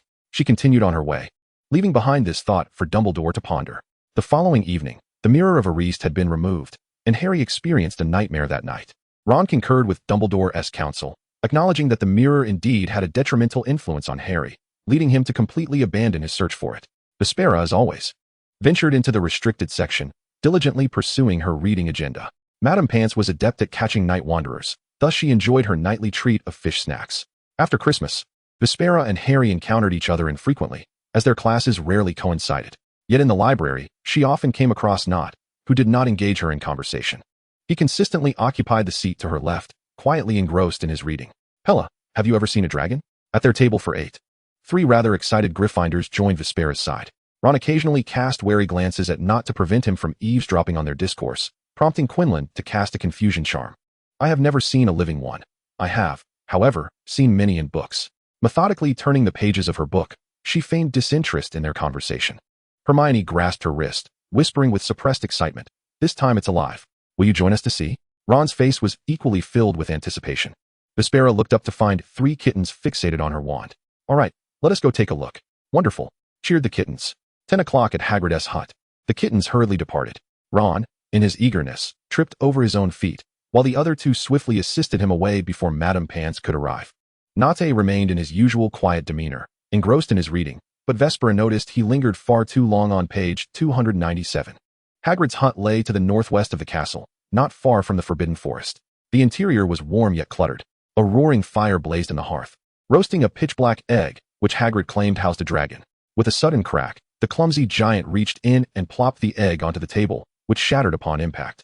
Out emerged a Norwegian Ridgeback, its body dark as night, adorned with spiky wings, a smooth tail, a long-headed horned visage, and orange-red eyes. A cough escaped, sounding akin to an old smoker. As smoke billowed from its mouth, it unleashed a burst of flames. Oh, Hagrid's beard was singed, yet the giant seemed unfazed, even praising the creature. Harry and his companions marveled as they touched the tiny fire-breathing dragon. Has he been named? Norbert. It is called Norbert. No need for a name. Vespera interjected, continuing, you should send him away. This does not comply with school regulations. A name is an unspoken bond, and Hagrid would be reluctant to part with him. Vespera was well aware of this truth. I wish to keep him. He will be well behaved. Vespera fell silent, for she never advised the obstinate, being one herself. The dragon had noticed her, so she decided to take her leave. A week later, Norbert had grown at an alarming rate, and Hagrid could no longer manage him. The small hut was nearing destruction. Ultimately, they resolved to send Norbert away. The contact was Ron's brother, Charlie Weasley, with the rendezvous set at the astronomy tower. As one of the witnesses to Norbert's birth, Vespera was naturally summoned to discuss the plan. However, she stated she had already suggested sending the dragon away and thus opted out of the operation, leaving early. As she exited, a flicker of gold caught her eye. She paused, gazing for a moment, before departing as if nothing had transpired. Hagrid and the 3 students were enveloped in the sorrow of Norbert's impending departure until the sound of shattered pottery echoed from outside. It was Malfoy. He would undoubtedly report them. I saw his glaring blonde hair. We should leave. Norbert, you must mind Hagrid's words. As they departed, Vespera encountered a rushing Draco in the corridor. Ouch! He collided with Vespera, who was holding Parting the Mists to see the future, the impact evidently significant. You, Draco exclaimed. clutching his forehead, and upon recognizing her, stammered, cursed Ravenclaw. Why carry such a hefty book? It was you running too fast without regard for your surroundings. Vespera assessed the injury between his fingers. It was red, though unbroken. Reminded by her, Draco recalled his business, muttering a vague insult before attempting to flee. I don't have time to converse with a bookworm like you. Who are you off to find, Professor McGonagall or Professor Snape? Draco turned back, his fury so intense that even his hair gel could not contain it. You indeed saw me. You informed them. Cursed. I did not. Calm down. If you run down the corridor for a while, you will encounter Professor McGonagall. You had better ensure that what you say is true. If it is false, I shall. He furrowed his brow, unable to conceive a plausible explanation for a fabrication. It is true. It had better be. Having wasted considerable time, he hurried off to lodge a complaint. However, halfway through, he returned with wide eyes, dragging Vespera along. You shall not inform anyone, you wretched creature. You nearly deceived me. As Draco desired, he met Professor McGonagall and began to rattle off his grievances. When Professor McGonagall cast a questioning glance at Vespera, Draco looked overprotectively, much like a dog guarding its food. Vespera nodded calmly. At the castle entrance, Harry and his companions were caught red-handed by Professor McGonagall. Draco, standing behind the professor, resembled a rooster that had just crowed. If one overlooked his frantic attempt to wipe sweat from his brow with his wizarding robe prior to his arrival. This is my first encounter with 5 students. 5 who are awake. Professor McGonagall, they have concealed a dragon. It is set to be released from the astronomy tower. Draco proclaimed. Professor Snape materialized from somewhere, standing beside Vespera, his gaze toward Harry filled with disdain. Under McGonagall's scrutinizing stare, Harry and his companions found themselves unable to argue. Gryffindor will lose 50 points due to your actions. That is 50 points each. She had intended to gloss over the dragon incident lightly, but Draco incessantly reiterated the matter like a broken record, while Professor Snape watched on. Thus, they were all compelled to head to the astronomy tower. The dragon was absent. They merely encountered Hagrid carrying an empty crate. Draco attempted to speak again, but was silenced with a sharp quiet, Mr. Malfoy. He was excessively irate. Harry and his friends cast victorious glances in his direction. Professor Snape considered Draco Na'vi entirely unlike his father, which was why he was so easily outmaneuvered. Mr. Malfoy, Slytherin will lose 20 points due to your nocturnal escapades. At this point, Vespera prepared to depart quietly like a specter. Oh, Miss Quinlan, I believe you should not be wandering the corridors at 1 o'clock in the morning. You are to report to my office for detention. Ravenclaw will lose 10 points. All 5 of you will be assigned detention by Filch. Professor McGonagall interrupted Snape's recruitment of child labor, receiving a huff from the bat-like figure. Humph. Chapter 10, The Forbidden Forest. Filch despised students who roamed at night, and presently, he particularly loathed Vespera, who held on to Mrs. Norris. Damn it, Mrs. Norris is mine. According to the rules, students caught roaming at night were to be punished by having one foot tethered by a rope and hung from the ceiling. However, this time, something different was in store. He led the 5 students toward the direction of the Forbidden Forest and handed them over to Hagrid at the adjacent entrance. Keep an eye on your students in the Forbidden Forest, Mrs. Norris. We are leaving. The elegant 3-colored long-haired cat rubbed against Quinlan's arm before nimbly leaping down to follow Filch. For this, Quinlan received a significant eye roll from Filch. What? We are going to the Forbidden Forest. Students are prohibited from entering the Forbidden Forest. Hagrid, displaying a mixture of anger and fear towards Malfoy, chose to ignore the latter's provocations, drawing a streak of silvery viscous liquid upon the ground. The Forbidden Forest is quite safe, Mr. Malfoy, he asserted. Though the credibility of his words concerning safety was questionable, especially as he had segregated the students. Hermione, Ron, I shall be with you. Quinlan, Malfoy, and Harry form another group. I want Yaya. Malfoy, feeling a sense of triumph, resembled a peacock flaunting its feathers. Hagrid distributed lanterns, conceding, however, Yaya is rather timid. My father says carrying a lantern is a servant's duty. If he knew I was carrying one for someone else, he would scold me mercilessly. Malfoy grumbled as he held the lantern. All right then, we shall take turns, proposed Vespera, to which the 2 boys nodded in agreement. The darkness of the Forbidden Forest was daunting, with dense canopies obscuring the moonlight, and strange calls echoing intermittently. Vespera held the lantern, sandwiched between Harry and Draco, who seemed to be encroaching closer together. She was compelled to halt. What is it? What's wrong? Almost instantly, they grasped her arms tightly, their heads darting left and right. Ever vigilant. Mr. Malfoy and Mr. Potter, if you continue to crowd me, we shall be unable to move. Oh, my apologies, Vespera. I am somewhat frightened, Malfoy admitted. Oh, dear, even the sainted Potter feels fear. The bickering resumed, prompting Vespera to close her eyes and take a deep breath. Silence, gentlemen. Woof. Yaya, leading the way, turned back to mock the trio. Illuminated by the lantern, the group stumbled upon a small clearing, where a sliver of moonlight broke through. A dark mass lay on the ground, writhing and revealing a pristine unicorn beneath. It is feeding on its blood. The boys, petrified by the scene before them, let out an uncontrollable scream, startling the slumbering birds of the forest. Yaya bolted almost instantaneously. Stupefied. All of you petrified. Vespera recited every spell she had learned. Yet none proved effective. The shadowy figure drew ever closer, rasping with a voice steeped in decay. Harry Potter, I shall kill you. I shall kill you. It is you who has ruined my plans. A sheen of cold sweat broke upon the girl's forehead, her temples pulsing with heightened anxiety. Draco and Harry instinctively clasped her waist, an uncharacteristic silence enveloping them, though their trembling limbs betrayed their fright. Vespera felt they were doomed, silently wishing for Yaya to hurry back. Otherwise, Hagrid would have to come and collect their remains. The sound of hooves echoed through the forest. From the dense thicket emerged a figure, part horse, or rather, a centaur. He bore striking red hair and a beard, while his lower body was adorned with a lustrous chestnut-hued equine form, from which trailed a long crimson tail. He raised his forehooves, blocking the path of the students, and withdrew an arrow from his quiver to shoot at the bloodthirsty creature. Harry! Hagrid's voice echoed from afar as more figures approached, forcing the beast to retreat reluctantly.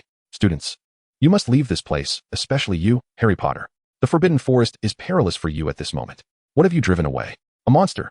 The slaughter of unicorns is an abhorrent crime. Drinking their blood grants life, but at a grave cost. The centaur Firenze's gaze swept over the group of frail wizards, finally resting on the figure of Vespera in the midst. To slay such a pure being, from the moment its blood touches your lips, you are half alive, cursed for eternity. But who would choose to live in such a manner? Can't you comprehend? Draco remained silent, finding the centaur unsightly, while Vespera too refrained from speaking, unwilling to engage. You mean Voldemort is the one who killed the unicorn and drank its blood? Harry asked, puzzled, picking up on his thread. Do you know what lies hidden within the school at this very moment, Mr. Potter? The Philosopher's Stone. Just days prior, Harry had discovered Nicholas Flamel's name on the back of a chocolate frog card. Hermione recalled a large old book she had borrowed from the library just before Christmas. From that tome, they deduced that the treasure concealed within the Chamber of Secrets was the Philosopher's Stone owned by Nicholas Flamel. Harry, Hagrid arrived with Ron, Hermione, and Fawkes, slightly breathless. By Merlin's beard, I'm glad you're all right. Greetings, Firenze. Harry Potter, I have brought you here. You are safe now. I wish you good fortune. The young wizards departed in pairs, perhaps due to their shared ordeal, as Draco and Harry appeared closer than before. Quinlan lagged slightly behind, unable to keep pace with their rapid escape. What is your name, miss? Quinlan, Vespera Quinlan. Vespera paused, locking eyes with him. Firenze perceived a tranquil sea of purple silence within her soul. Your spirit is in torment. It resembles a quiet ocean. The centaur furrowed his brow, his concern genuine. Quinlan remained unfazed, barely raising an eyebrow. Is that so? Who knows? Vespera, what are you muttering to this unsightly centaur?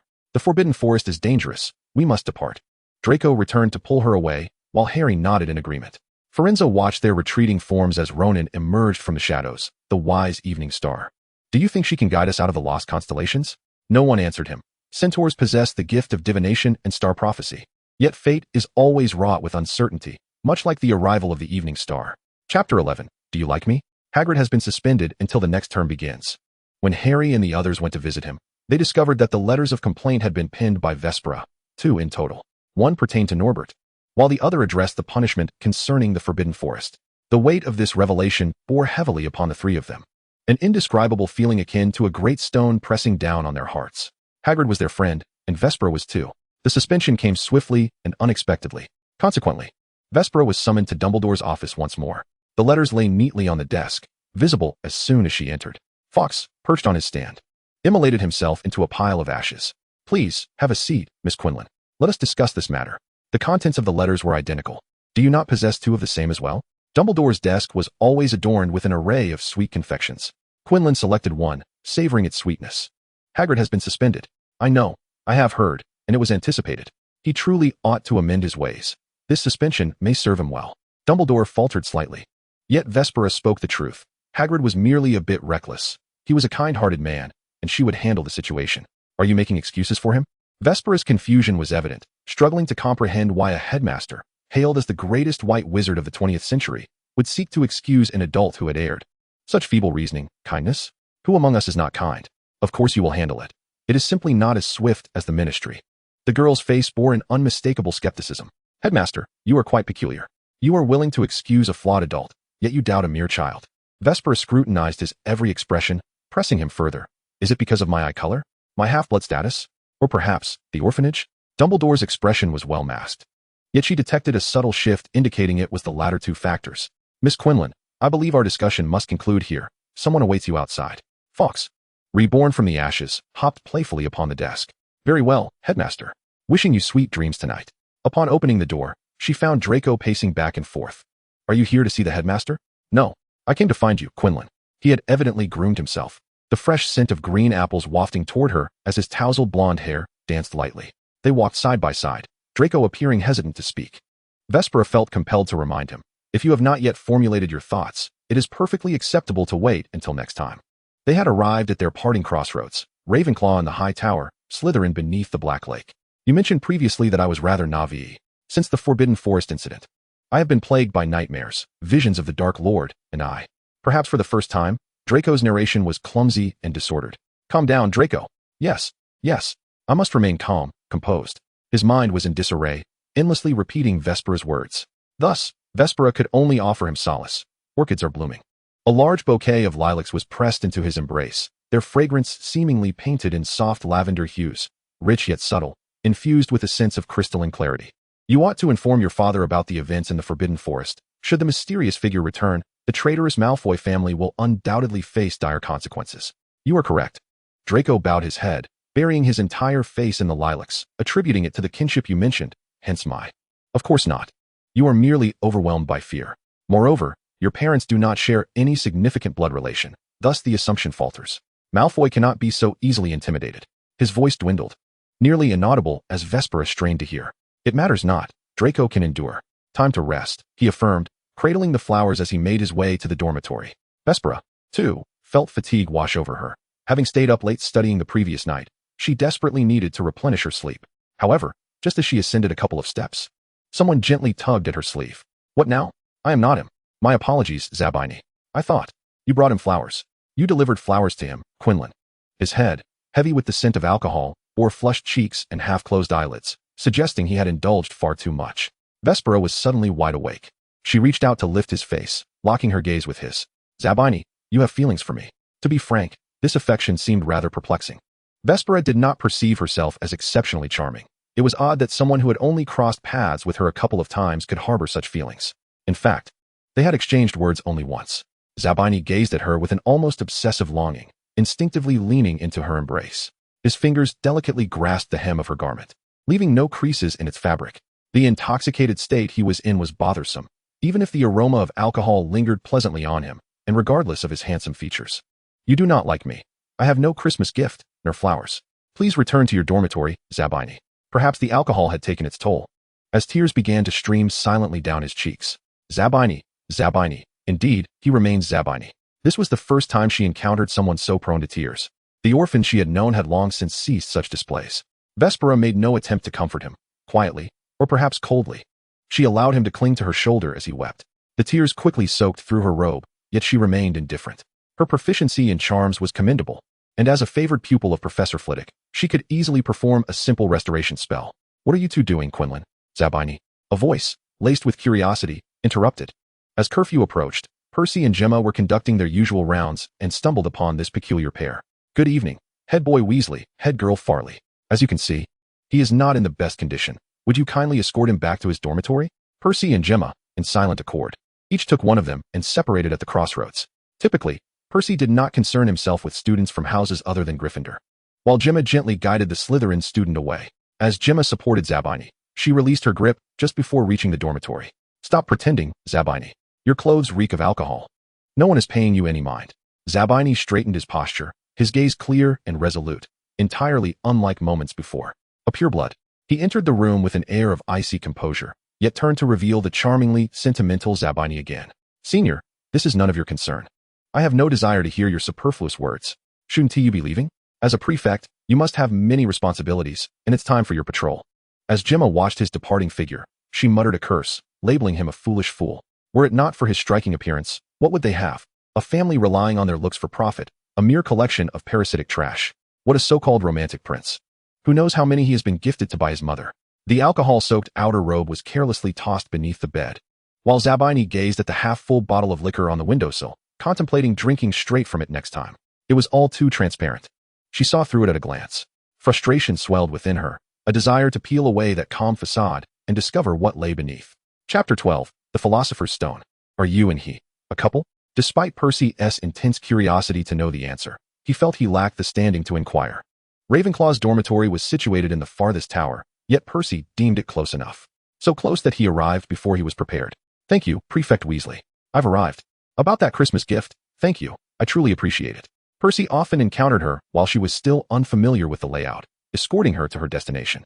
However, their interactions were typically quiet, with minimal conversation exchanged. Percy felt genuine joy upon receiving the gift, even though the Weasleys received identical ones. Yet, he was still given a card inscribed with Percy Ignatius Weasley, Merry Christmas, written in her elegant deep blue handwriting, still carrying the scent of ink. The penmanship was exquisite, reflecting her own beauty. No need for thanks. I'm glad you like it. All right. Today they exchanged 4 sentences, 2 more than usual, which delighted Percy. Christmas, gift. I really like it. All right. What is so great about it, Percy?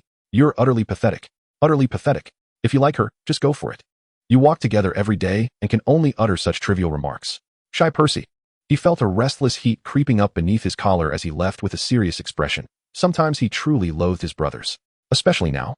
As the end of term examinations approached, the anxiety among the young wizards became increasingly palpable. Potions class, in particular, instilled dread, as Professor Snape grated with an iron fist. Rumor had it that last year he awarded dozens of students with abysmal grades.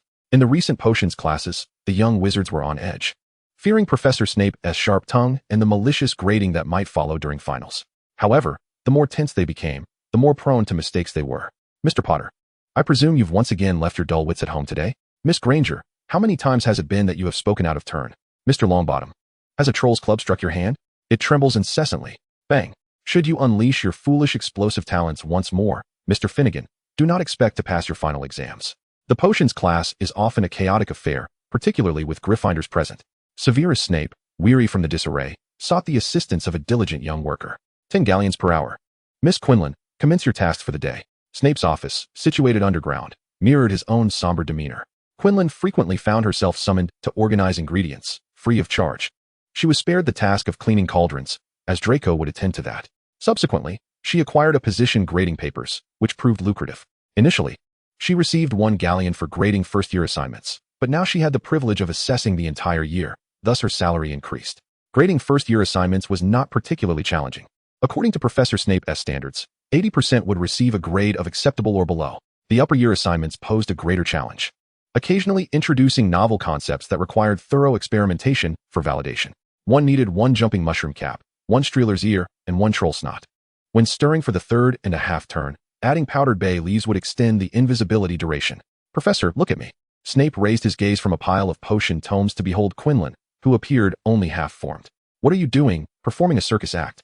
Upper-year students claim that adding bay leaf powder to the invisibility potion prolongs its effect. I thought I would try it. This was not the first instance of such antics from Vespera, and Snape sometimes found her perplexing. Despite her profound theoretical knowledge, she still resorted to concocting erroneous potions. From his initial outbursts of anger to his current calmness, no one truly comprehended what he had endured. Ah, Draco, the cauldron cleaner, has arrived. A spectre. He has fainted. Snape, with remarkable foresight, swiftly placed a pillow beneath him as he collapsed, executing the motion with practiced ease. Upon completing the grading, Vespera returned to her usual self. Draco, in the midst of his faint, drifted into slumber, and Snape escorted him back to the dormitory. On the way back, she caught a faint reprimand. Merlin's floral trousers, Ron. You've stepped on my foot again. This was all too familiar. Indeed, upon turning, she beheld 2 disembodied arms floating in the air, holding a lantern. At times, Vespera wondered if the 3 of them thought everyone else was foolish. Hermione, Ron, Harry, perhaps it would be best to retract your hands. Your target is rather obvious. Vespera, how did you know it was us? The trio unveiled themselves, their faces alight with delight. If Vespera were to join them, their chances of success would greatly increase. Wear this, but remain silent and avoid revealing your hands. My ears and eyes are functioning splendidly. She bestowed upon them a polite smile. The 3 exchanged awkward grins. Chuckling softly, we must safeguard the Philosopher's Stone. Professor Quirrell is set to make his move tonight, Harry stated earnestly. Are you certain it is he? Indeed. I tracked him with my cloak to uncover why he wished to eliminate me during the Quidditch match. Harry's eyes widened, his face contorted in revulsion. Do you know what lies behind that turban? A faceless visage. He referred to that countenance as his master, vowing to procure more unicorn blood for him to consume. Ugh. It seemed he recalled some rather unpleasant images. What about Professor Dumbledore? Has he informed him? Ron exclaimed indignantly. Hermione interjected. Professor Dumbledore has gone to London, leaving Vespa pondering. Vespa, join us. Your presence will undoubtedly enhance our chances of securing the Philosopher's Stone. I am of no consequence. You must hasten. If Professor Dumbledore is absent, then Quirrell is likely to succeed. Upon hearing this, the first-year Gryffindor champions dashed toward the chamber housing the Philosopher's Stone. Observing their unguarded departure, Vespa, who initially intended to seek out Professor Flitwick, altered her course and leisurely trailed behind them. In the theater orchestrated by Dumbledore, the presence of an inconsequential extra would go unnoticed. If he wished for Harry and his friends to play the Mantis, she would join the fray as the unsuspecting bird. The challenges they encountered appeared almost tailor-made for the trio.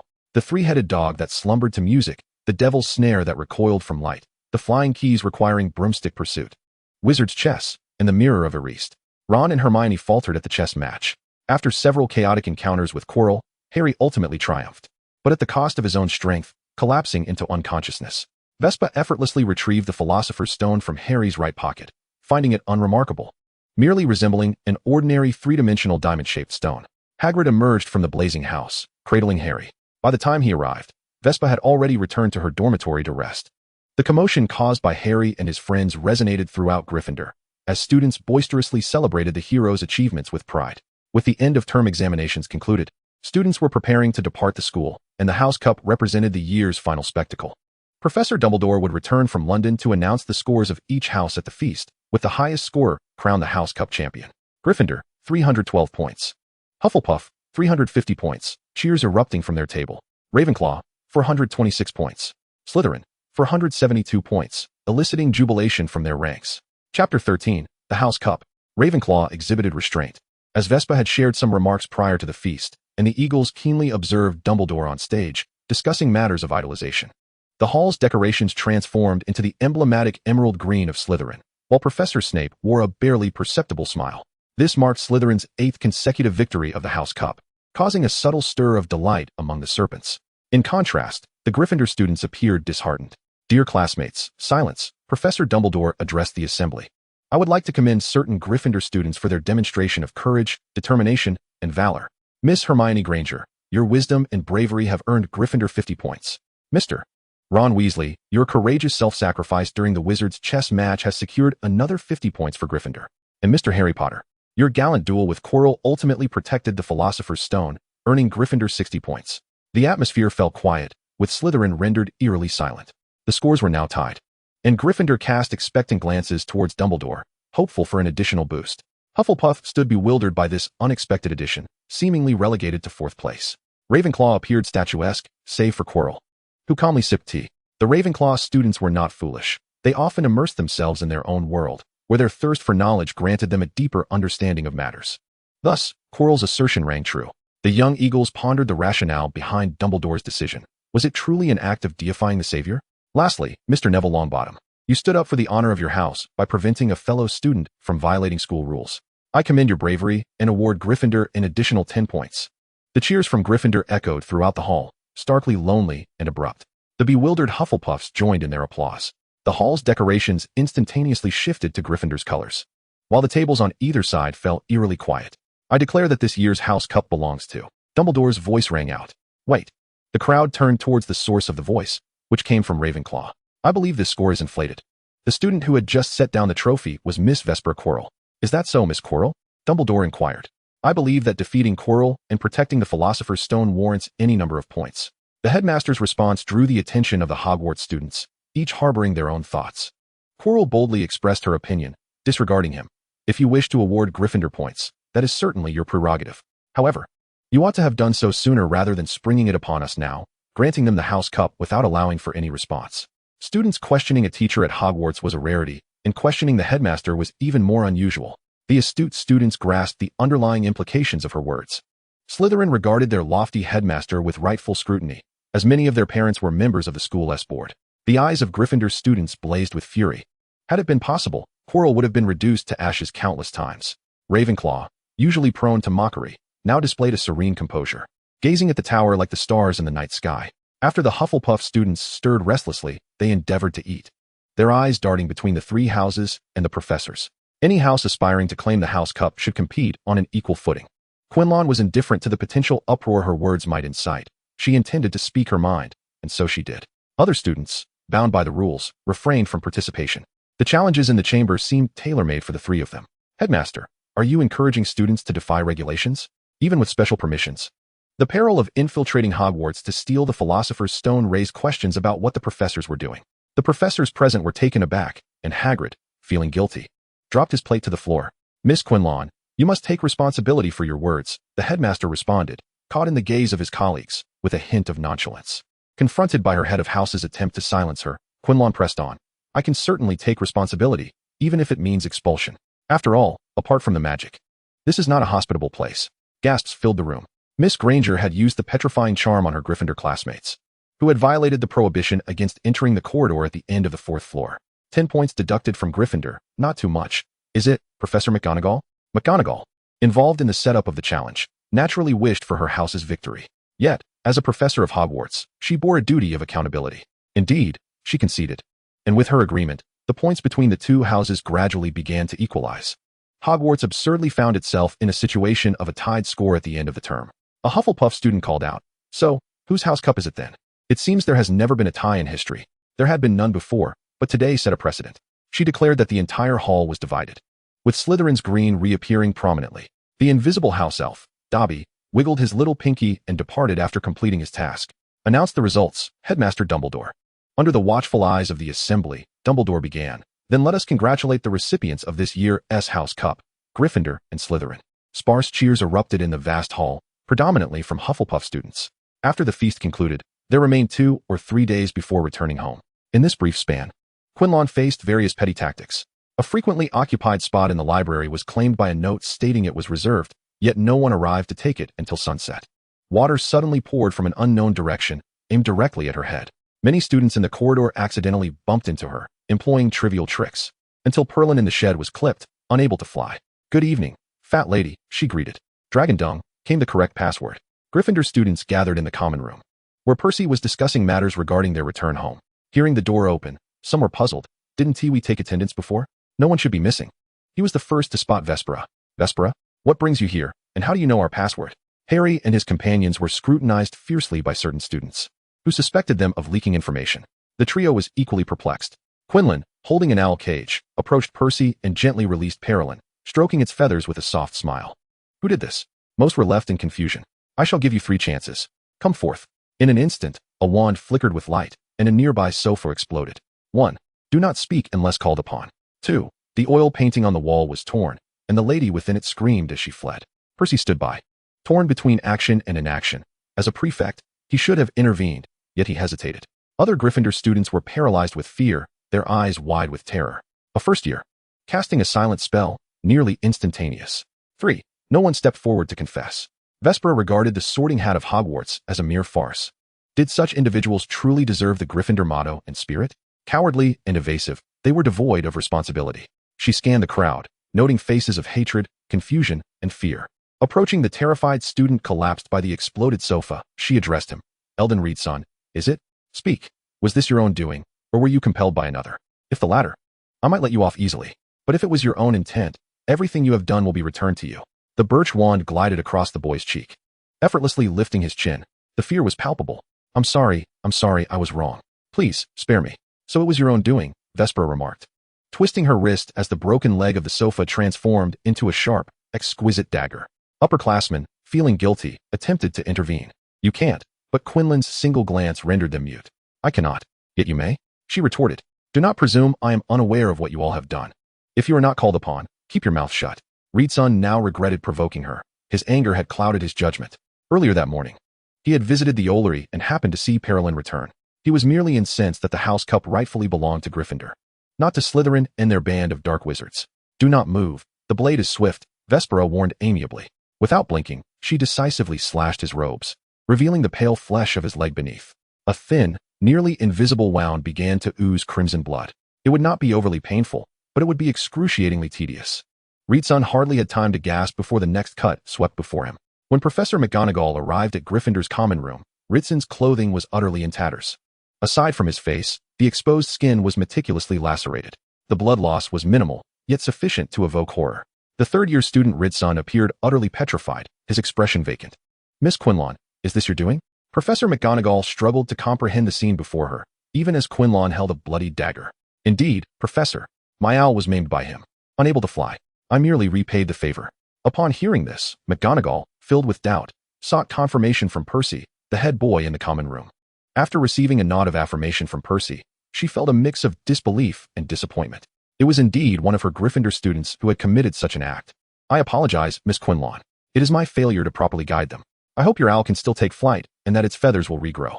However, is such a response not excessively severe? His injuries will heal, Professor, Quinlan replied with a smile. I did not kill you, did I, Senior Ridson? Upon hearing her call, Ridson looked up at her, trembling uncontrollably at a mere glance. She truly seemed capable of killing him. When no one responded, Quinlan's smile faded, her tone turning icy. Senior, I am inquiring of you. Why yes. Professor McGonagall, I deserve this, he stammered, his words frantic and disjointed. Ridson shook his head, his eyes darting about as he repeatedly uttered this phrase. With a flick of Quinlan's wand, the sofa, the oil paintings, the walls, and all the items she had damaged were effortlessly restored, including the 2 garments that had been shredded to pieces. See, it has all returned to normal, Quinlan remarked, reverting to her usual composed demeanor, casting a fleeting glance at certain individuals' positions. Gryffindor, valor, and courage. I truly wonder what the Sorting Hat was thinking. To allow such a duplicitous and foolish lot to belong here. Such individuals aspire to the House Cup. Were it not for the new students, based on fair assessment, you would forever remain at the bottom. Some, unable to restrain themselves, contemplated drawing their wands, only to be restrained by their companions. Quinlan observed it all. I will overlook the past, but as for what follows, I trust Senior Ridson has provided you with an exemplary demonstration. With a polite bow, she addressed Professor McGonagall. If there is nothing further, I shall take my leave. Professor McGonagall was at a loss for words. The damage inflicted had been restored. Furthermore, Quinlan was not even a Gryffindor student. All she could do was remind her, Miss Quinlan, should such behavior continue, you may face expulsion. It matters not. I would thrive elsewhere. Do not fret, Professor McGonagall. There are plenty of schools in this world. Hogwarts is not unique. Watching her depart with her owl, McGonagall felt an overwhelming sense of concern. Percy, please escort Ridson to the hospital wing. All students who participated in Miss Quinlan's little performance stepped forward. No one moved, and her disappointment deepened. Do not make me repeat myself. The headmaster's wrath was overwhelming, and one by one, students began to step forward, approximately a third of them. Primarily third-year students. Headmaster, the Academy Cup. Silence. All of you will face 3 months of detention after the term begins. In that moment, she felt profoundly aware of the extent of her teaching shortcomings. Dumbledore had arrived long before, concealed by an invisibility charm. Observing the incident that arose from the prolonged disparity in education. As so many students stepped forward, countless fragmented memories flashed through the old man's mind. He finally resigned himself, disheartened, to the realization that his educational efforts had been a complete failure. Miss Quinlan, good evening, Headmaster Dumbledore. Except for their initial encounter, their conversations had never been amicable or smooth, marked by veiled intentions and cautious scrutiny. Miss Quinlan, you must understand, the Philosopher's Stone is perilous. The servant of the Dark One is in search of it, and Nicholas Flamel also requires it. That wizard who has lived for 665 years? After a moment's contemplation, Quinlan retrieved the stone from the inner pocket of her self-sewn robe. Send me there as well. I trust the esteemed headmaster would not deny the request of a diligent student. Do you also wish to pursue immortality? Dumbledore asked uncertainly. For Quinlan did not strike him as the type. Most of the time, she resembled an unyielding piece of wood, devoid of desire. No, I merely wish to observe those who seek immortality. Very well, I shall take you there in a week.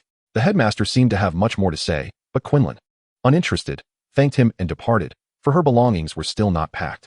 The following day, the Hogwarts Express departed as scheduled, and Quinlan walked through the carriage. The Gryffindor students avoided her as if she were a venomous serpent, and soon, others from different houses learned of the events from the previous night. Fierce Miss Ravenclaw, have you found a spot? You may join us in our compartment. There's an empty seat. Percy would be delighted to have you. Fred and I would be as well. Zabini, undeterred by being preempted, approached gracefully. Good morning, Quinlan. There are seats available in my compartment with Draco. Suddenly, the door on the left swung open from the inside. Hermione, gathering her courage, invited, Vespera, we have space as well if you're willing. Chapter 15, The Woe of the Welfare Institute. Following proximity, Quinlan thanked Zabini and George. Despite being rejected, Zabini smiled elegantly, his eyes scanning the carriage without warmth. Many others lurked, eager and scheming, not just them. So tiresome. George and Fred appeared to be in good spirits. Ron was also in the compartment. The Weasley family had emerged triumphant. The 4 of them sat in silence, unsure of what to say. Should they blame Vespera? Certainly not. From the Academy Cup to the lounge, Everything she said was accurate. The three of them blatantly violated the rules and caused harm to Neville. Yet, in the end, they still secured the Academy Cup. As for Wright's son, he truly deserved it. Harry believed that if anyone had plucked Hedwig's feathers, he would have fought fiercely. Ultimately, it was Ron who broke the silence. Vespera, how do you plan to spend your holiday? Well, perhaps I could assist Madame Pomfrey with some sponsorship. The headmistress? The three of them asked in unison, perplexed. Vespera explained, I reside at the Woos Orphanage in London. The orphanage should have undergone renovations recently, and if you are willing, you can come and visit. A friendly sponsorship would be even better. The three were taken aback to learn she lived in an orphanage, their heads drooping in guilt. Ron awkwardly smiled, wishing he could stuff his mouth with Merlin's handkerchief. I'm sorry. It's all right. I truly enjoy life at the orphanage. It is not something to be embarrassed about. There are many abandoned children in London, and I consider myself one of the fortunate ones. Harry felt a deeper sorrow. In some ways, he too was an abandoned child, albeit passively. I mean it. If you wish, you can come and visit. Our orphanage has excellent conditions. I believe it is the best in London. Well, I will definitely come. Me too. Me too. The four of them then resumed their eating and drinking, drifting into slumber. Having not slept well the previous night, Vespera had made several trips to the library to return and borrow books, while Hermione and the others were still affected by last night's bloody incident. At the familiar King's Cross station in London, the young wizards bid farewell to one another as they rushed to their parents. Vespera had many acquaintances, but even more unfamiliar faces. Yet, they all came to bid her farewell, a scattered crowd of around 30. Draco, Nott, Zabini, the Weasleys, some classmates from Ravenclaw, and even a few students from Hufflepuff waved at her discreetly, along with some students from Gryffindor. After the commotion, only Harry and she remained, two abandoned children. Aren't you going home? Vespera inquired, pushing a pile of luggage. I don't really want to return to Uncle Vernon. Oh, it was an unexpected response, yet it seemed reasonable. Harry continued, can I come to your place? Vespera agreed, stating that the orphanage had plenty of beds, and having Harry there was no trouble at all. Sure, just write a letter to your uncle first. Even if you don't want to, it is necessary. Shortly after, Hedwig took flight with the letter clutched in her beak, while Perilyn enviously flapped her wings. The two children exited the station, hailed a taxi, and soon arrived at the orphanage. Pella has returned. A boy squatting by the gate spotted the taxi from afar and rushed in to announce her arrival. As she stepped out, the children swarmed around her, and among the crowd were a few unfamiliar faces. Oh, you have finally returned. Isn't the train moving rather slowly? The food will surely go cold, remarked the dean's wife as she walked behind them. Ladies and gentlemen, would you kindly assist your sister with her suitcase? This young gentleman is my classmate, here for the holidays. Good day, Mrs. Dean. I am Harry Potter. Harry, though somewhat shy, had a glimmer of envy in his eyes. Welcome, Mr. Potter. The children eagerly lifted the luggage, each taking one or two pieces, chattering excitedly. Welcome, welcome. This year at the church, I've learned so much new knowledge. I will share it with you soon. Harry, would you like some candy? And you too. Perla, said a child unfamiliar to Perla. She affectionately patted the girl's hair. Thank you. Hello there, what is your name? Harry, surprised yet apprehensive, accepted the sweets. Tasha Early. During dinner, amidst the children's lively discussions, Vespera learned of the changes at the orphanage during her absence. With the support from the Quinlan Scholarship, the orphanage's facilities had been transformed. 2 months later, she ran for election and became the head of the Women's and Children's Protection Association in the region. The Woo Orphanage was now renamed the Woo Welfare Institute. After years of effort alongside Father So, the government finally agreed to a partnership between the Welfare Institute and the church to raise funds for a school for eligible orphans. Tuition would be shared by the church and surrounding welfare institutes, while the government would recruit teachers from various sectors. As Harry walked through the honor corridor of the Welfare Institute, he noticed the transition from black and white photographs to vibrant color. The orphanage had evolved from a place devoid of smiles to one filled with laughter. Excellent, Perlin. Though you cannot fly, you are quite the adept at catching mice. Perlin. Impressive, indeed. It was almost unimaginable, the hardships endured. The honor wall proudly displayed the children's myriad achievements: bread-making contests, writing competitions, fashion design challenges, and running races. All participants, regardless of whether they won, were meticulously framed. Here, the children were not lacking in love. In truth, in a certain sense, it could be considered a school. Harry felt a deep envy, truly. He suddenly understood that Vespera's statement about leaving Hogwarts was of little consequence. Days later, while playing in the mud with his new friends behind the Welfare Institute, Dumbledore arrived to collect Vespera. They were both taken aback by each other's presence. Harry? Headmaster Dumbledore? Chapter 16, The Immortal. In a once-fallen kingdom, a poet once proclaimed, "The 8 steeds traverse 30,000 miles daily. Why does King Mu not return?" Emperor Qin and Han Wu yearned for eternal life, yet they seek only the ethereal realms. In the distant east, the pursuit of immortality is a revelry for the powerful, an insatiable desire. Harry remained at the orphanage, hoping to stay until the commencement of school. However, a letter from Uncle Dursley summoned him back immediately, thwarting his wishes. He was unaware of the whereabouts of Vespera and Dumbledore, only faintly hearing the sound of a door key, suggesting their destination was far away. Nestled at the foot of a snowy peak in the French Alps lies a tranquil abode, surrounded by vast fields of flowers, meticulously tended to by its owner. Sunlight cascades freely, illuminating the vibrant blooms, a serene retreat from the clamor of the world. Quinlan pondered what motives might drive someone to reside in such a place in pursuit of immortality. Here, there exists no worldly power, wealth, or status. Is it fear of death or the burden of unfulfilled desires? Good morning, old friend. Oh, Albus, you have arrived. The elderly man who opened the door was exceedingly pale. Quinlan found herself at a loss for more precise descriptors. His hair, skin tone, and attire resembled that of a plaster statue. Even his pupils were a stark gray. He appeared frail. Each step from the entrance to his office, a distance of roughly 20 meters, was accompanied by a pronounced tremor. Only skin wrapped around bones remained. His fingers, akin to withered twigs painted white, cradled the magical stone that could sustain his life. His gray eyes sparkled with a peculiar, manic luminescence, slightly worn yet inconsequential. Nicholas, has your guest arrived? An elderly lady entered, her hair braided into a scorpion tail style, carrying a basket filled with freshly picked golden daisies. Her condition seemed precarious, her vision likely diminished significantly. Nicholas hurried to her at the sound of her voice, assisting her to a seat at the dining table, carefully pouring her a glass of water and placing it in her hand, a tender companionship. Vespera surveyed Nicholas's office, where bookshelves soared from floor to ceiling. Cauldrons bubbled incessantly, surrounded by a plethora of scattered manuscripts. The scrawls were chaotic, but Quinlan managed to glean some understanding. The topics ranged widely, encompassing astronomy, potions, geography, and alchemy. Among the pages, one depicted the appearance of the Philosopher's Stone, the stone capable of transmuting base metals into gold and granting eternal life. She found herself captivated by the exquisite theories of potion making, occasionally glancing at the elderly figures at the table. Quinlan could not discern their conversation, likely obscured by a confounding charm. Yet, the expressions of the Nicholas couple were complex, indicating that their dialogue was not proceeding smoothly. When she finally emerged from her reverie regarding the elixir of immortality, the three elders had already begun their dinner. Although Perina's eyesight was failing, her hearing remained sharp, and she noticed Quinlan's movements. The two elderly men savored their meal, thoroughly engrossed, seemingly oblivious to her presence. Miss Quinlan, please join us for dinner. As she settled into her seat, Nicholas Lemay, without lifting his gaze, inquired, how fares my elixir of immortality? The elderly man was immensely satisfied with his remarkable creation, eagerly awaiting the admiration of a younger descendant after their reading. The theory was flawless, without any errors. Quinlan savored a piece of beef, tender and flavorful, a testament to Madame Perenelle's culinary prowess. However, judging by the effects of your consumption, the outcome was dismal, a failure unworthy of the name elixir of immortality. Dumbledore was aware that Quinlan had uttered some shocking words at Hogwarts, but seeing was believing. He regretted bringing her here, having previously persuaded the Nichols to abandon their quest for the elixir. Now, he could hardly ensure that Nicholas would not reignite his fervor for researching immortality due to Quinlan's remarks. Research, after all, demanded time. Surprisingly, Nicholas Flamel did not retort. Instead, he remained silent for a prolonged moment before breaking into a smile. Indeed, how could he truly be considered immortal? He merely had not yet succumbed to death. Dumbledore sensed that, with that smile, the air around Nicholas became more vibrant. Simultaneously, he felt an ominous premonition that his old friend was nearing the end of his journey.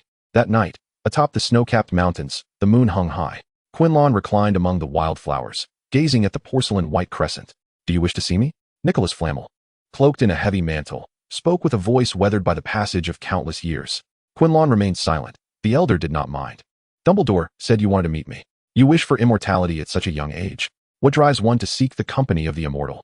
As the night deepened, the air grew heavy with moisture, and a chill breeze swept up from the mountain's base. What could it be? Time had blurred her memories. Perhaps, initially, it was the desire for wealth, a quest for riches. Later, the wish transformed into a longing for longevity, to spend more time with Perenelle. The wind was gentle, yet sufficient to stir the dense clouds, obscuring the moon. Years of experience told Quinlan that rain was imminent. The moon would not reappear. Let us depart. The elderly ought to retire early. She rose without a trace of nostalgia, brushing off the grass and petals clinging to her attire. You, child, possess the demeanor of an old soul. What? Do you not wish to live a little longer? Quinlan did not respond immediately, but just before Nicholas closed the bedroom door, she whispered, if given the choice, I would choose death without hesitation. And she had already made that choice. The couple, having lived for over 6 centuries, faced their predetermined mortality with serenity, perhaps on an ordinary day in the future, in a sweet dream, when the Grim Reaper would come to claim the wizard who had stolen time. The three elders planned to destroy the Philosopher's Stone, thwarting the ambitions of the mysterious figure or others who coveted it. Quinlan felt unqualified to partake in such a significant task, yet she believed that the stone would not be destroyed at that moment. Even in frail existence, there were always those unwilling to embrace death. Mr. Flammel was a great potion master. The world needed him to linger a little longer. Returning to the orphanage, she continued to lead a life belonging to that place. The matron of the orphanage procured 2 bicycles and a messenger bag for the children as transportation. During the remaining 2 months of summer, Quinlan traversed the outskirts of London on her bicycle. As she pedaled further, one night she seemed to lose her senses, witnessing fleeting visions of speed. The green messenger bag brimmed with heartfelt letters from lovers. The entirety of London was enveloped in an atmosphere of affection, eagerly anticipating the arrival of the dark-haired girl on a bicycle. Clean and beautiful, her ebony curls left a fragrant whisper in the wind. Within the neatly sealed envelopes flowed declarations of love written in deep green ink. If you so wished, a voice akin to ancient springs would poignantly convey sentiments to you. Upon finishing the letters, the moment of connecting with her dark eyes was transcendent. Love, traversing mountains and rivers, flourished. A London newspaper reported this news, interviewing several couples united by letters, who expressed their profound gratitude to Miss Quinlan. Upon learning of her background, they generously donated substantial sums to the orphanage. In appreciation of Quinlan's contributions to marital bonds within the city, the London government awarded her a considerable sum. The issue of Quinlan's tuition was thus perfectly resolved. The funds for the school jointly established by the orphanage and the church were secured, and it would soon commence operation. People from various walks of life, inspired by the newspaper and the government, actively engaged in the development of the school's teaching staff. On a rainy day, an owl from Hogwarts delivered the notice of the new term. The following day, under a persistent drizzle, Quinlan raised her wand, summoned the night bus, and ventured alone to Diagon Alley to procure her second-year textbooks. Look who we have encountered. Chapter 17. The new term has begun. Miss Ravenclaw, aboard the night bus, greeted her. Percy, wishing you a Merry Christmas. Miss Quinlan has appeared. Aren't you going to say hello? The Weasley twins nudged their brother, guiding him through the bustling crowds of Diagon Alley until he stood before Vespera. Good morning, Quinn. Vespera, Percy said awkwardly, having been playfully jabbed by his brother. Good morning, Prefect Weasley. It brought her a touch of joy that she had not objected to her calling her Vespera, yet she still referred to him as Prefect Weasley. The twins exchanged exasperated glances, reluctantly assisting their brother, who was oblivious to anything other than deducting points. George amiably teased his brother. You're so formal. Prefect Weasley always escorts you back to the dormitory. The beautiful Miss Ravenclaw, the clever Miss Quinlan. Fred, pulling a rose from seemingly thin air, presented it to her. In unison, they declared, the vibrant rose transforms into a fluttering white dove. Your Prefect Weasley wishes even more for you to call him Percy. Then good morning, Prefect Percy. Good morning, Vespera. Percy mused. It was not only the dove that took flight, but also his heart. After assisting his brother, George unabashedly pushed him aside, declaring, What about us, Prefect Weasley? Good morning. Wesley, who had just received roses, clutched his chest in sorrow, lamenting, Oh, how heartbroken I am, Fred. Indeed, George, he replied. You know, our family has always treated us differently since childhood. With tears in his eyes, Wesley wiped away his grief. Good morning, George and Fred, came a voice. In this world, there are always those who cherish a simple greeting, and she does not mind repeating it. Percy, calming his racing heart, interjected, Apologies, Vespera. They are merely jesting. Did you come alone? He glanced around, noticing the absence of Vespera's parents. It's all right, I know, she replied. Yes, then join us. My brother Ron also needs to purchase second-year textbooks. Is there anything else you require? The two departed in amiable conversation. The twins remained behind, pondering her greeting. Do you think she noticed? I don't know. It seems, perhaps, she did not at all.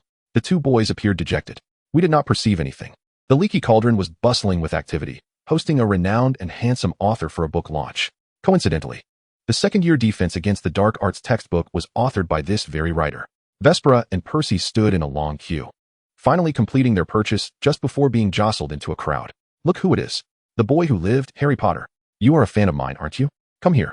Two great wizards, both of whom have faced death, were meeting today. It was indeed a day worth commemorating. A photograph was in order. This was certainly a day to remember, especially as Percy's father and Draco's parents had a confrontation for reasons unknown, rumored to be a long-standing feud. Once again, it was the 1st of September. The Hogwarts Express would depart promptly from King's Cross Station at platform 9 3/4. Tasha had fallen ill, likely suffering a high fever during the early morning fog. The matron of the orphanage was absent, having attended a crucial meeting regarding the institution's future. Quinlan, carrying a child half her height, navigated the unlit streets to the hospital's emergency room.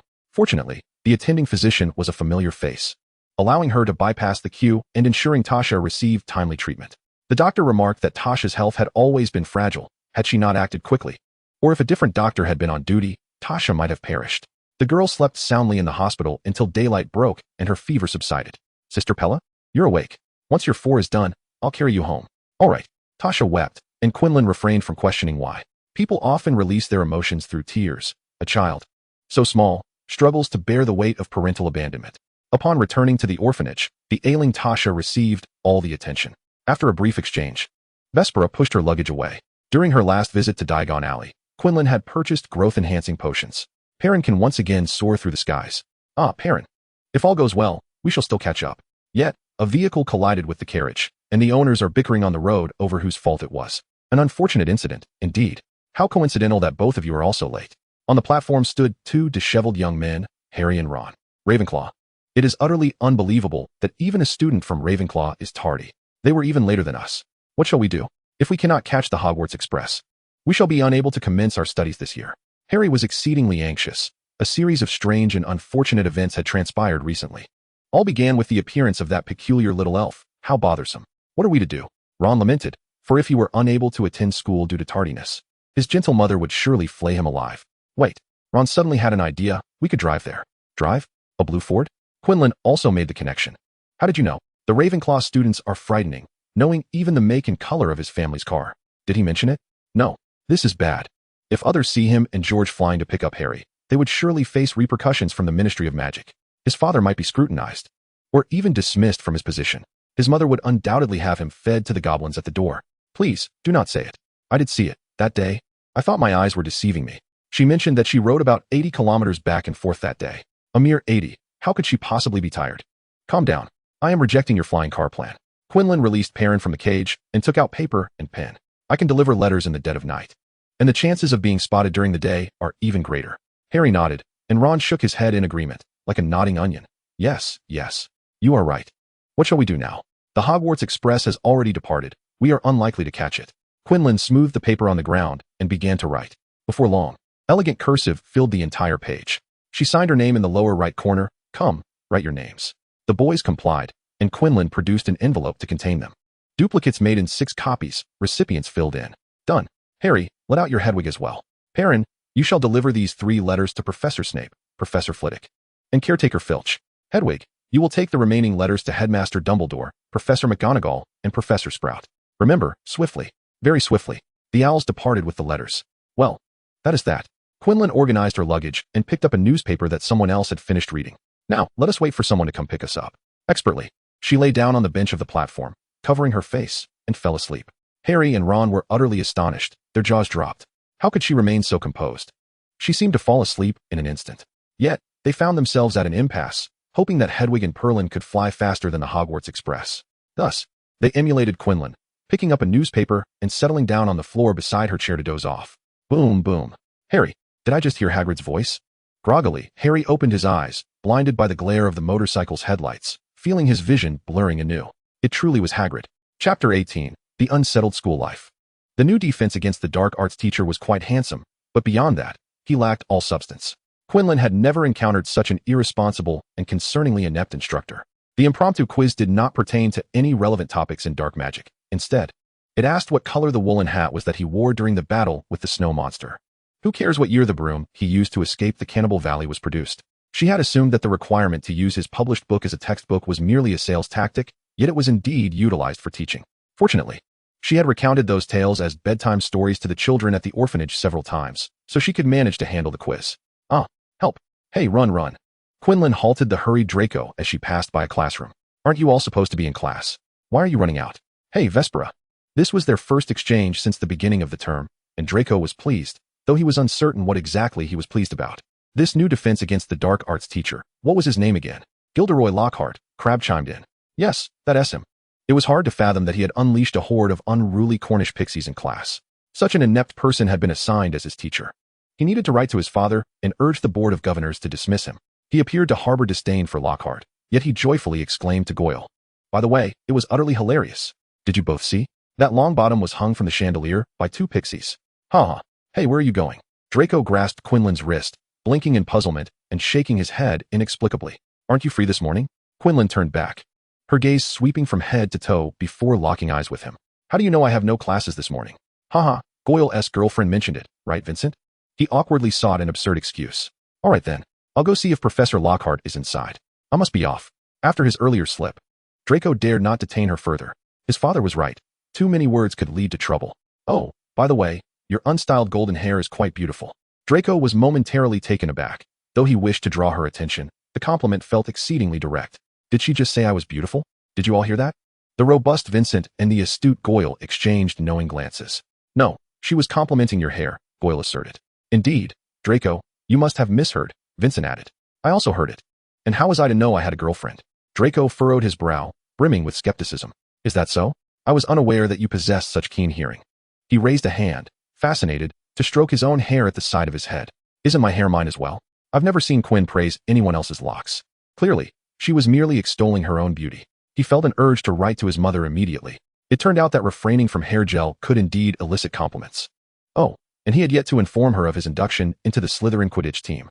The classroom was in utter disarray, with Hermione commanding all the house elves to hover in midair while the three of them and the teacher lowered Neville down. Oh dear, why am I so unfortunate? Neville lamented. The mandrakes are my fault, and the house elf from Cornwall is also mine. Do not be disheartened, Neville. Perhaps today is not your day, but tomorrow may prove different. Harry and the others consoled him, while Professor Lockhart appeared somewhat awkward. Quinn hadn't lingered long. She merely came to observe and capture photographic evidence. The camera was borrowed from a first-year Gryffindor student named Colin. This photograph would accompany her report, resting on the minister's desk before dinner at the latest. Frankly, life at Hogwarts was exceptionally tumultuous.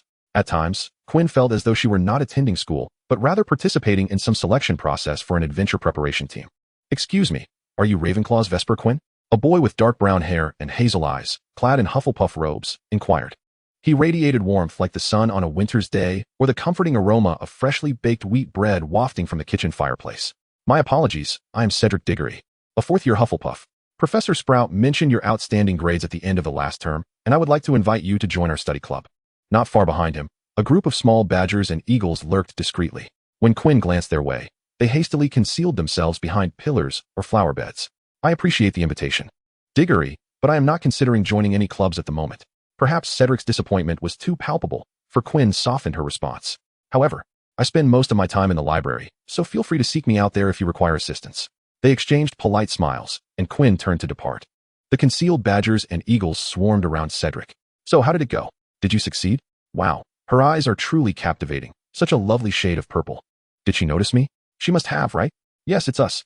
Oh, you two look so good together, especially when you lock eyes. It feels as if the very air around you turns rosy. Did you succeed, Cedric? A first-year eagle asked, blinking eagerly, while the other club members fell silent, awaiting the outcome. Cedric finally found a moment to interject. Though his expression bore an air of resignation, she declined. Oh, Merlin's violet-torn stockings, how could this be? Cedric had failed. Goodness, I only cast a glance at Cedric, and thus I joined the study club. Senior Quinlan is truly remarkable. My admiration has only deepened. Could it be that Cedric had neglected to wash his face today, thereby diminishing his radiance? A certain third-year Hufflepuff student stroked his chin, adopting a Holmesian demeanor. I did wash my face today. Ah, but wait. What does that have to do with anything? No, I did wash my face. Or perhaps not quite. Cedric had no choice but to concoct an excuse to depart in haste. Professor Sprout is looking for me. I must take my leave. Huh. Didn't he, the professor, just start class? What could she want with you? Hella, wait for me. It was his roommate, Catherine, who was holding 2 red banners emblazoned with the golden words of Gryffindor. Where are you off to? Come and watch the Gryffindor Quidditch practice with me. My dear roommate spends her days shuttling between the library, classroom, dining hall, and dormitory, tirelessly striving for top grades. As for the match, Quinlan had little interest. However, the banners in Catherine's hands intrigued her somewhat. Is this a support banner? Wow, you know about this. I specially ordered it from the Muggle world for a hefty price. Catherine was quite enamored with the banner. I spent a full 10 galleons on it. What? 10 galleons? Just for this one? Yes, just this one. I am the only one in all of Hogwarts to have it. Ha ha ha. I shall dazzle the entire school. The Gryffindor captain will surely inquire where I acquired it. 10 galleons for a single piece. That is far more cost-effective than having Professor Snape grade essays. Currently, Catherine was the sole owner, a golden opportunity indeed. Catherine, would you like to make some money? Quinlan grasped Catherine's hands, pulling them close to their chests. A great deal of money. Huh, a lot. Catherine was momentarily taken aback by her roommate's sudden excitement. Quinlan seldom behaved in such a manner. Yes, a lot. What must I do? Her businessman father had always said, there's no such thing as a free lunch. You'll need to invest. Quinlan meticulously explained the method of making money through the banners, and with each word, Catherine's happiness grew. It was as if she could already envision herself sleeping atop a mountain of galleons. All right, I'll invest 30 galleons. With her funds secured, Quinlan bid her farewell to seek assistance. In Filch's office, she discovered the two Weasley brothers, confined. Are you in for some profit? George and Fred seemed to have anticipated her arrival. Ah, clever Ravenclaw, miss. We have awaited you for quite some time. Ignoring their incessant tidying of Filch's bookshelves and the watchful eye of Mrs. Norris, they continued. Quickly now, let us not dawdle. Of course, let us proceed. Earning money is indeed delightful, and who would ever complain about an abundance of wealth? Wouldn't you agree, Vespera? Chapter 19, A Grand Sale. The process of crafting banners is remarkably straightforward. 4 colors of fabric adorned with the names of each house. Is this truly feasible? George, wielding the scissors, nearly severed his brother's fingers. Hey, George, focus. The task may be simple, yet it exudes an air of sophistication. Rest assured, there will be buyers. Quinlan dipped the mop in ink, mimicking a brush as he elegantly inscribed on the banners. George and Fred were quite optimistic about this profitable venture. After all, in business, quality is the foundation, while marketing serves as the nurturing water and fertilizer. Their future toy store would embody the same principle. High quality. All right. Let us put in some effort. My younger siblings, aged 8 or 9, can work faster than you two. In mere moments, Quinlan had completed the inscriptions on the fabric they had prepared. After finishing the banners, we still need to create these glow sticks. Very well, the unscrupulous boss of Ravenclaw. The Weasleys saluted her. Quinlan felt a tinge of embarrassment, realizing that the sustenance offered to them might not be the most appetizing. The trio toiled diligently, soon producing over 5,000 supporting items. In the center of the request fulfillment room, 4 small mounds were piled according to color. Merlin's purple lace underwear. Fred. My hands are done for, George exclaimed, raising his hands, swollen like overcooked pig trotters. Fred smirked mischievously. Oh, my dear brother George, I am quite capable. A man never admits defeat. Oh, my dear brother, I was merely jesting. I am still quite capable, exceedingly so. Just as Quinlan entered, she overheard the brothers proclaiming their prowess. So capable, are we? No more. Instantly reminded of the previous night's exhaustion, the two fell silent. All right, enough banter. Let us move these items outside. It's time to make a handsome profit. Aware that the assembled crowd consisted solely of students, they could not be treated like beasts of burden. I even brought you a little cart. Upon seeing the cart, the duo's eyes sparkled with delight, and they leapt up to high-five each other. Fantastic. Kind-hearted Boss Quinlan. Come one, come all, take a look. Don't miss out on the Hogwarts Quidditch banners, exclusively available. Do you wish for your team to shine the brightest on the field? Do you desire for your admired players to spot you effortlessly in the crowd? Do you want to cheer for your house with fervor, conquering the audience? Purchase your exclusive banner and radiant glow sticks to become the center of attention. You 1T regret it, and it 1T cost you 10 galleons, nor 9 galleons. George vigorously shook a red glow stick. Is it 8 galleons? No.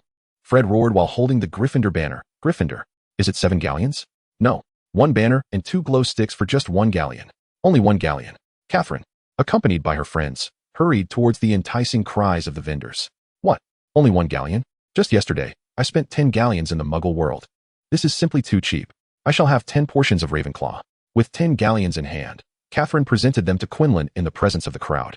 Playfully winking at her from a discreet position, George and Fred immediately swapped their support merchandise for Ravenclaw gear, exclaiming, let us celebrate. The esteemed Miss Catherine Palmer has scored 10 points for Ravenclaw House. With a flick of his wand, Quinlan unleashed a burst of blue fireworks, which illuminated the words Ravenclaw. Victory assured.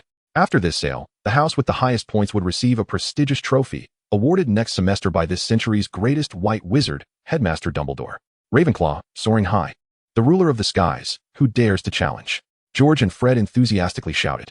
Upon hearing about the headmaster's trophy, the gathered crowd surged forward, clamoring, give me one. Give me one. Gryffindor is the best. I want 10. The commotion drew the attention of 2 teams nearby, preparing to head to the Quidditch training grounds. Draco, what does it matter if you have some money? Even with all your Nimbus 2000s, you can't defeat Gryffindor, Ron scoffed, unable to tolerate Draco's arrogant demeanor. St. Potter. I am rich. I have money. My father has money. And my grandfather was wealthy too. Hey, Hermione. As Hermione stepped forward to point out that Draco's wealth bought him a place on the Quidditch team, she was surrounded by a group of badgers rushing to Quinlan's stall. Vespera? George, Fred, what are you doing? Huh? Hermione, what did you say? All right, you want 4, right? Hufflepuff scores 4. The three were too busy to hear her words. Support Cedric. Cheer for Cedric. Make him a presence even more captivating than his handsome face. Quinlan, juggling money and merchandise, even had time to update the score rankings. Gryffindor was currently in the lead. What? Gryffindor first? I, Malfoy, vehemently disagree. How many are left? I want them all. The crowd quieted, awed by the power of wealth. Quinlan beamed the brightest, most charming smile, parting the crowd to bring Draco to the stall. The dashing young Malfoy. We have 2,000 sets remaining. Are you certain you want them all? I assure you, securing these will make Slytherin the star supporters of this academic year. These 2,000 sets will be customized in Slytherin style and distributed during the Quidditch matches to celebrate Slytherin's triumph. George and Fred, quick-witted, donned the Slytherin attire. Slytherin, reigning supreme, commanding the winds. Victory assured. Victory assured. Where could Malfoy have heard such words? Naturally, I shall take all of it. Wait, I shall also take the remainder. And I will pay double the price. Harry hurried from a distance, adjusting his glasses and extending his arm. What? Double? Gasps erupted from the crowd. And the Weasley twins promptly donned Gryffindor banners, emitting beastly roars. Gryffindor. However, Quinlan was unwilling to let such a situation unfold. One must harvest the vegetables slowly. I apologize. Mr. Potter, you have arrived too late. The remainder has already been purchased by young Master Malfoy of Slytherin. For those who did not secure a purchase, do not fret. At the same time next year, we shall be here again. Let us witness the birth of the next cheering cup together. Although George and Fred felt a twinge of sadness over the lost double galleons, they dutifully exchanged for Slytherin merchandise. Today's sale has come to a close. Let us extend our congratulations to Draco Malfoy. Congratulations to the inaugural cheering cup champion. Green fireworks erupted over all of Hogwarts, dazzling and resplendent. Slytherin. Chapter 20, The Chamber of Secrets. Draco, before the entire school, displayed his immense financial prowess. Quinlan's business skyrocketed. All the young wizards eagerly anticipated the forthcoming Quidditch matches, with some even beginning to place deposits, well aware of the market trends. After subtracting the initial investment costs, the four of them netted a profit of 5,432 galleons. Merlin's gold mine. This is simply too much. Thank you, Pella. Catherine, for the first time, earned her first bucket of gold through her unique insight, amounting to 1,000 galleons. One must admit, Ravenclaw proprietor, you are a true business genius. The Weasley household has never possessed such wealth. The two of them received 2,000 galleons, a fortune beyond measure. Quinlan took her share of 1,000, reserving the remainder as startup capital for next year. The collaboration of the four concluded successfully this year. Dear Headmaster, I find myself compelled to write to you once more. The infrastructure and administrative management of Hogwarts are indeed concerning. Why has the second-floor girls' restroom, destroyed by a troll last year, not yet been repaired? Do you comprehend the agony of having to traverse to other floors for a restroom during second-floor classes? Are you aware of the torment of searching for a restroom while completing self-study in the library? I hope you can address this matter promptly. Otherwise, I may have to inform Minister Fudge of the Ministry of Magic. I believe he would be more than willing to send someone to make repairs. The female students who have attended classes on the second floor are truly suffering. There is no restroom on the second floor, and the stairs to the third floor are perpetually chaotic and elusive. The escapades of the Weasley brothers flying a car at night have indeed been discovered by the Ministry of Magic, just as Quinlan stated she had seen. It is likely others have witnessed it too. The Daily Prophet reported on this incident, which Quinlan noticed after lunch. She had a premonition that the Weasley children would face severe reprimands from their parents. Indeed, during the evening repast, an urgent, deep crimson letter arrived, delivered by the owl of the Weasley family. Ron, you ought to open it, Neville urged, cradling his crystal ball. I've heard that if a howler is delivered and left unopened, dire consequences may ensue. Taking a deep breath, Ron cautiously unfolded the letter, anxious to avoid any calamity as described by Neville. Yet, the magical correspondence erupted with a fierce roar, transforming into a gaping maw lined with jagged teeth. The voice of his mother, Molly Weasley, resonated throughout the hall, deep and stern. How dare you, Ron? And you too, George Fred, to take your father's flying car in the dead of night with your little brother. Do you have any idea that your father is currently under scrutiny from the Ministry of Magic? Fortunately, there weren't many witnesses that night. Otherwise, I would have skinned the three of you alive. Just after chastising her sons, Mrs. Weasley's tones softened to one of sweet affection. Oh, dear Ginny. How have you been at school? Be sure to tell your mother if you need anything. Ultimately, that terrifying mouth devoured the letter, reducing it to shreds. The hall erupted in laughter, while Ron and the embarrassed Ginny lowered their heads in shame. Seizing the moment, nearly headless Nick announced his intention to host a Death Day party and invited Harry and his friends to attend. However, Harry was absent from the Gryffindor table. Hermione explained that he had been caught by Filch after a Quidditch practice left the Hogwarts floor muddied and was now confined. Poor Harry. While returning to the dormitory from the library, Quinn encountered a group of students just emerging from the Death Day party. Although the scene was somewhat gruesome, she inquired, Vespera, What are you doing here? The floor was slick with a pool of water, reflecting walls stained with deep crimson blood. Nearby, a hook held a rigid, ginger-colored creature. Hermione leaned in closer to discern. Madame Loris? How could this happen? Quinn nodded impassively. Yes, it is Madame Loris. Is she dead? Not dead, merely petrified. How did you end up over here? After the Death Day party, you should have taken the other staircase. Her demeanor was unervingly calm, far removed from the guilt one would expect of a culprit caught in the act. Harry and his friends were reluctant to believe Quinn capable of such an act. Harry mentioned he had heard strange noises. There are spiders, so many spiders. Hermione, unimpressed by his fearful demeanor, pulled him behind her. Be quiet, Ron. The spiders are not our concern right now. Yes, I heard the strange sounds, which is why I followed. I heard them previously in Professor Lockhart's office as well. Harry was uncertain whether Quinn would believe him, as he had asked Lockhart and Hermione, both of whom claimed to have heard nothing. Quinlan traversed the spider's path, her gaze withdrawn from the vanished window sill. What had that voice uttered? It seemed to echo the refrain of murder. Kill you? Kill you? Lady Loris. My Lady Loris. Drawn by Ron's cry, Filch rushed to the motionless cat, wailing in despair. Trembling, he untangled the tail and snared upon the lampstand, anxiously cradling his precious in his arms. It was you. It must be you. Lady Loris discovered your nefarious deeds, and you cruelly took her life. You wretched demons. When the professors arrived with their students, they were met with Filch's accusations. The young witches and wizards were horrified by the scene before them, and the bravest among them dared to recite the bloodied words upon the wall. The chamber had been opened, and beware, adversaries of the air. Quinlan, Lady Loris cherished you so, and yet you took her life. You heartless fiend. Filch's weathered face was etched with endless hatred. Indeed, you emerged from the same depths as a demon, from the filthy orphanage of the Woos. Headmaster Dumbledore barely had the time to intervene against this anguished soul clouded by grief. He could not comprehend how Filch had come to know of this tragedy. Forever. Forever the sinner. Bang. The sound of flesh colliding with the wall echoed. Lady Loris floated in the air, while Filch slumped down the wall like a puddle of muck from 3 meters away. Cough. Devoid of magical power, he could not withstand, spitting forth a mouthful of black blood. Sinner, sinner. The turn of events transpired too swiftly. None could anticipate that the seemingly indifferent Quinlan would strike. So promptly. So resolutely. Dumbledore immediately instructed the heads of houses to escort the terrified students away and intervened as Quinlan prepared to strike again. Quinlan, realizing she could not hit him, Quinlan lowered her wand, her countenance betraying no emotion. If you do not wish to use that mouth, I could render it forever silent. Her frigid voice spurred certain Gryffindor students to flee faster, as though pursued by a specter. I see your age has dulled your wits, and your sight has waned. I could easily take that from you. Just a mere flick. Chapter 21. Ravenclaw loses major points. Miss Quinlan. Dumbledore interrupted her, his lips taut, his gaze darkening. All the professors were present, and yet she dared to threaten and intimidate Filch, committing such a grievous act of violence.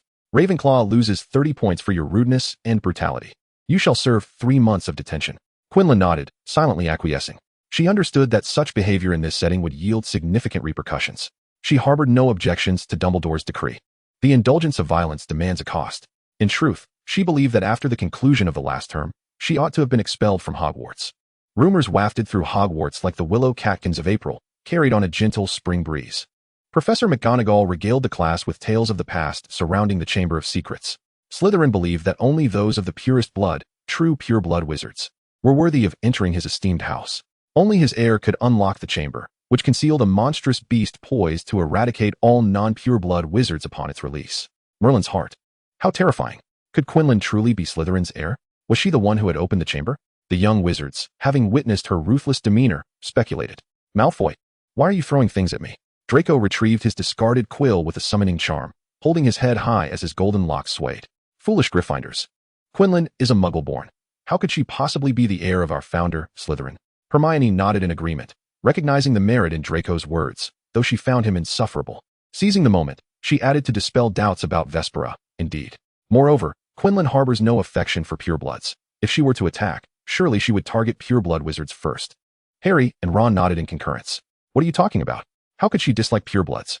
Hermione wondered what had provoked Malfoy, as he appeared ready to confront her. Zabini and Nott stepped forward, each restraining Malfoy to prevent an immediate altercation with Hermione. The considerate Zabini even covered Malfoy's mouth with a clean handkerchief. Apologies. But the class bell has rung. We must take our leave. The two dragged Draco back to the dormitory, with Goyle and Crabbe trailing behind. Once the common room door closed, Draco finally broke free from their hold, exclaiming, "No way. That Gryffindor muggle must be out of her mind. And that insufferable saint, Potter. And his red-haired sidekick, what are they nodding about? Quinlan dislikes purebloods? She sent me flowers and complimented my looks. How could she not like me?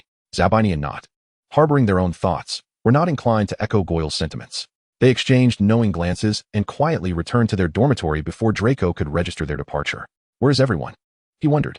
Who permitted you to drag me away? Who allowed you to cover my mouth? Huh, us. Goyle and Crabbe, just entering, felt wronged, shaking their heads vigorously. It wasn't us, it was Zabini and Not, they insisted, pointing toward the boys' dormitory. Draco's fury dissipated as he shouted in resignation, storming back to his chamber. How infuriating. He had had enough. He was a Malfoy, a true Malfoy. Quinlan felt that her life had undergone little change. After all, few had approached her in the past. And now everyone seemed to avoid her even more, granting her a certain solitude. The Quidditch match proceeded as scheduled, the lively atmosphere dissipating some of the trepidation brought on by the hidden chamber. According to a prior agreement, on the day of the Quidditch match, the entire spectator area was draped in Slytherin's green. Flags, banners, glow sticks, and headgear adorned the space, creating a spectacle worthy of 2,000 galleons. The other three colors struggled to survive in a cramped corner. Even the seats in the stands had been painted green. Initially reluctant to sit, Quinlan found that as soon as she stood there, the young wizards settled down as if they were students before their headmaster. She thought to herself that sitting wouldn't team matter, as the cushions could hardly cheer for Slytherin. Yet those cushions, unbeknownst to her, seemed to possess a remarkable vigor. Resounding, Slytherin. Victory. Anyone seated would hesitate to remain, naturally extinguishing any desire to cheer for the other teams. George and Fred stood atop the platform, enduring the predatory gazes of Gryffindor, waving their flags in support. Slytherin, Slytherin. With 1,000 galleons in their pockets, they braved the disdain. Damn it. Next year, we too shall claim the top of the support rankings. Upon hearing this, the Weasley twins redoubled their efforts. Let them be jealous, let them be envious. Next year they will return to spend their coin here. Slytherin's prospects appeared bright, with Draco basking in the cheers like a peacock displaying its feathers. Before him stood Harry, both locked in a stalemate. Draco turned to observe the crowd's support, intending to flaunt his status as a cheer star to the impoverished Potter. Suddenly, the golden snitch boldly appeared before him, within mere 30 centimeters, and with a swift motion, he seized it. The desolation on Harry's face was unmistakable. He had evidently noticed it before Draco. The cunning Potter was, after all, outwitted by the astute Malfoy. Before Draco could even let out a full laugh, calamity struck. Potter, are you out of your mind? The broom began to tremble violently, ejecting Harry, who collided with Draco. The shocking scene elicited gasps from the spectators. What is wrong with that wretched broom? Draco felt utterly awkward. The broom was scarcely large enough. Curse that insufferable Saint Potter. Could he not spend a bit more to buy a decent broom? Just look at the Nimbus 2000 his father had procured for him. The audience, closely monitoring the competition, erupted into chaos as the two fell. Harry, Hermione, and Ron, accompanied by Hagrid, were the first to rush onto the field, both having sustained severe injuries, one with a broken left arm, the other with a broken right. Let me help. Allow me. Professor Lockhart rushed over with a hurried yet graceful gait, resembling a golden flower in bloom. Without allowing anyone to refuse, he eagerly showcased his abilities, brandishing his wand to cast a healing spell. After the blinding light faded, Harry felt no pain. His arm, once broken, now resembled a limp, pale mass of flesh, devoid of bone. Harry, your arm has gone limp. Ron cradled his brother's shoulder, his face contorted with impending tears. Harry, however, could no longer see. He had succumbed to unconsciousness. Draco, frightened by the inept professor, found his legs steady once more, promptly rising to shield his right hand and racing towards his father. He raised the golden snitch in his left hand, presenting it to Lucius Malfoy. Father, look. Lucius felt a surge of pride for his son. Yet before he could utter a word of praise, his son had fainted. Amidst the ensuing chaos, Madame Hooch declared Slytherin the victors of the Quidditch match. The sudden turn of events led to a brief cheer, quickly quelled by the professors demanding the crowd vacate the Quidditch pitch. Pella, where are you going? Catherine asked, concerned for the abruptly departing Vespera, for the Quidditch pitch was now perilous. Fear not, I am off to catch a mouse. Chapter 22, The Eight-Eyed Spider. The stealthy mouse darted away quickly, leaving Quinlan behind in the Forbidden Forest. However, an unexpected turn of fate bestowed upon him the corpse of an eight-eyed spider, though he was soon pursued by its siblings to the very edge of Centaur territory. In the dusky Forbidden Forest, the boundaries between the woodland tribes blurred, yet clarity reigned in his heart. The centaurs, bow and arrow in hand, aimed at the encroaching intruder, their bone-tipped arrows glimmering with sharpness. The eight-eyed spider descended from the towering pine, its body a dark, bluish-black, cloaked in dense black fur, shimmering with a greenish hue under the faint sunlight. Beneath its two large black eyes, 6 smaller black eyes circled, its legs extending outward with a span of approximately 15 feet. They were enraged. the countless pincers emitting a distinct clicking sound. Forenza, hand her over. She has stolen our food. An eight-eyed spider with slightly clouded vision stepped forward.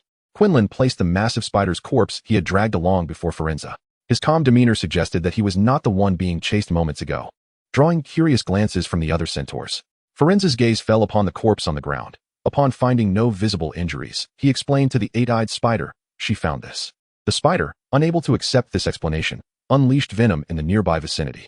The thick, black liquid, highly corrosive, emitted a pungent green smoke upon contact with any surface. "That is our food. Food. Food."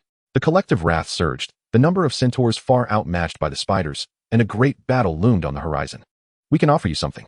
Forenza halted the order to shoot, his expression reflecting a hint of confusion. "Give it to us, give it to us." The spiders cheered, anticipating a meal.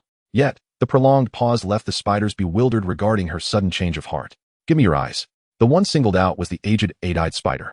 Its eyes a pale gray. Before the words had fully settled, the centaur nimbly drew his bow. Any movement from the adversary would see the taut arrow piercing the minds of those at the forefront.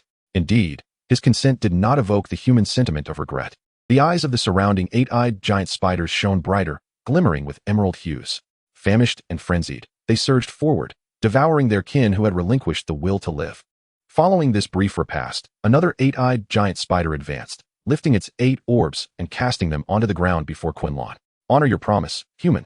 Upon Quinlan's agreement, Forenza kicked the lifeless body forward and effortlessly hoisted her onto his back. As the giant spiders reveled, the centaurs encircled Forenza, vanishing deeper into the forbidden forest. "Miss Quinlan, you ought not to venture into the forbidden forest. It is perilous here."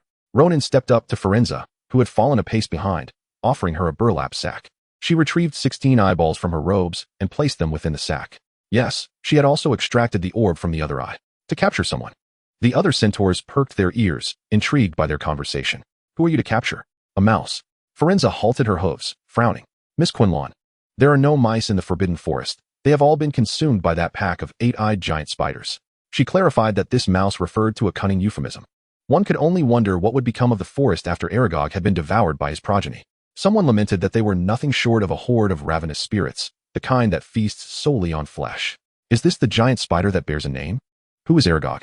Quinlan recalled a giant who had just resumed his duties this year. He was the very first giant spider brought by Hagrid, who resided on the fringes of the forbidden forest.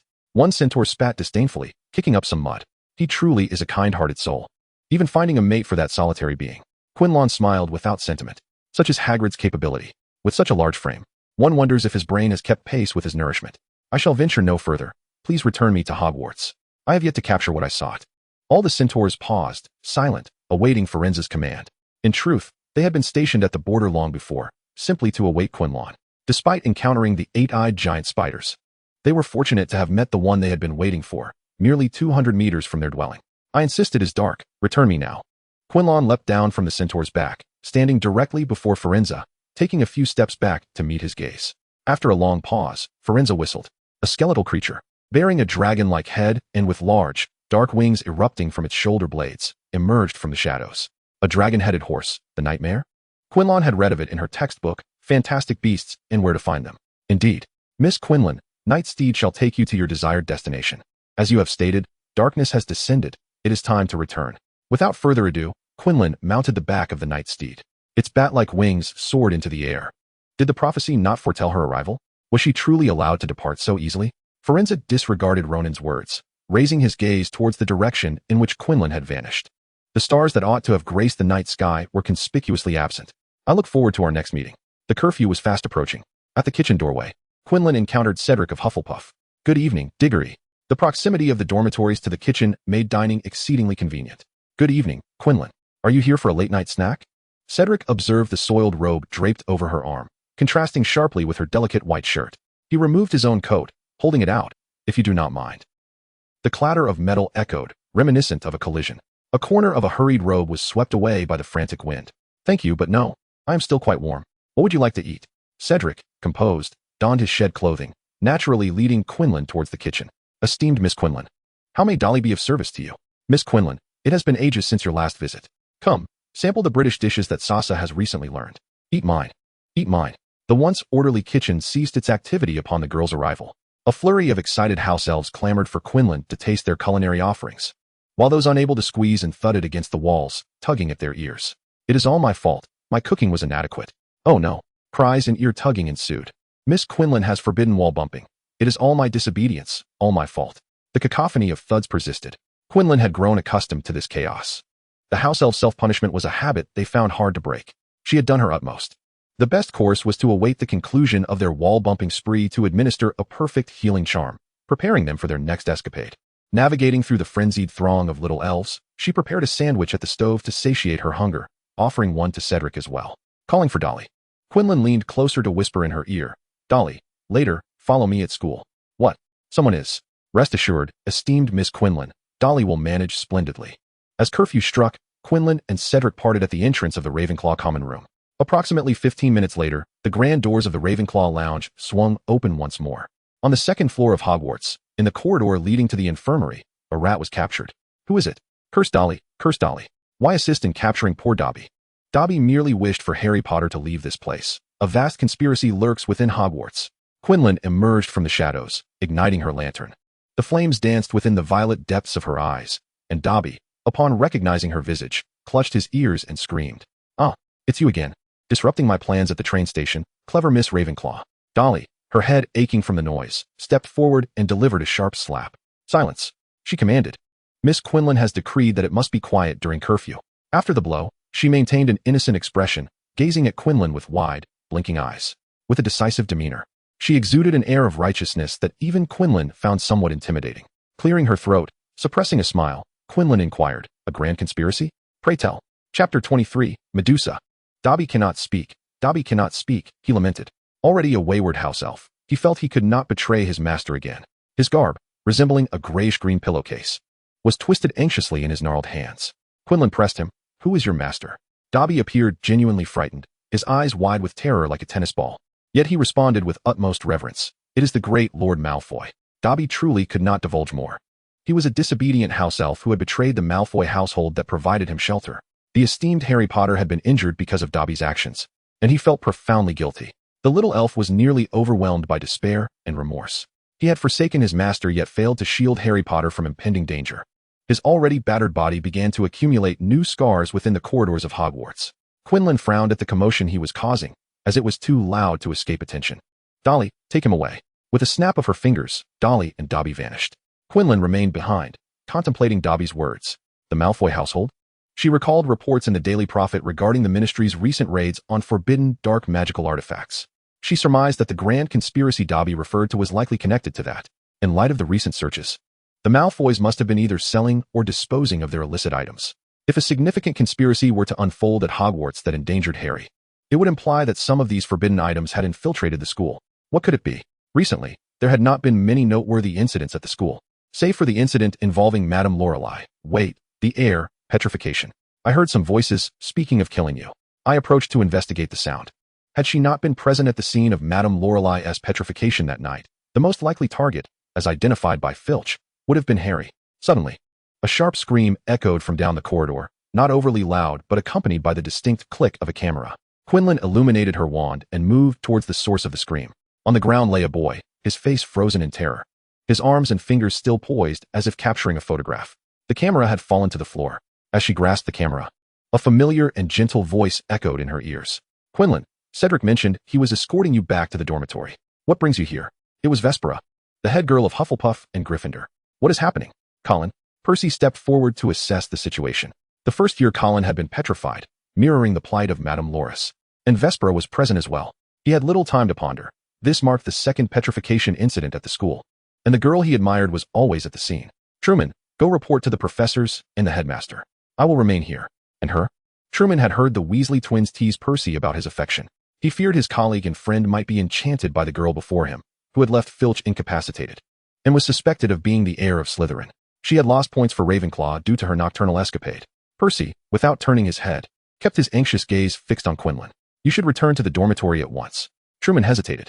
Quinlan, acknowledging Percy's concern, nodded and prepared to depart. "Wait. Leave the camera.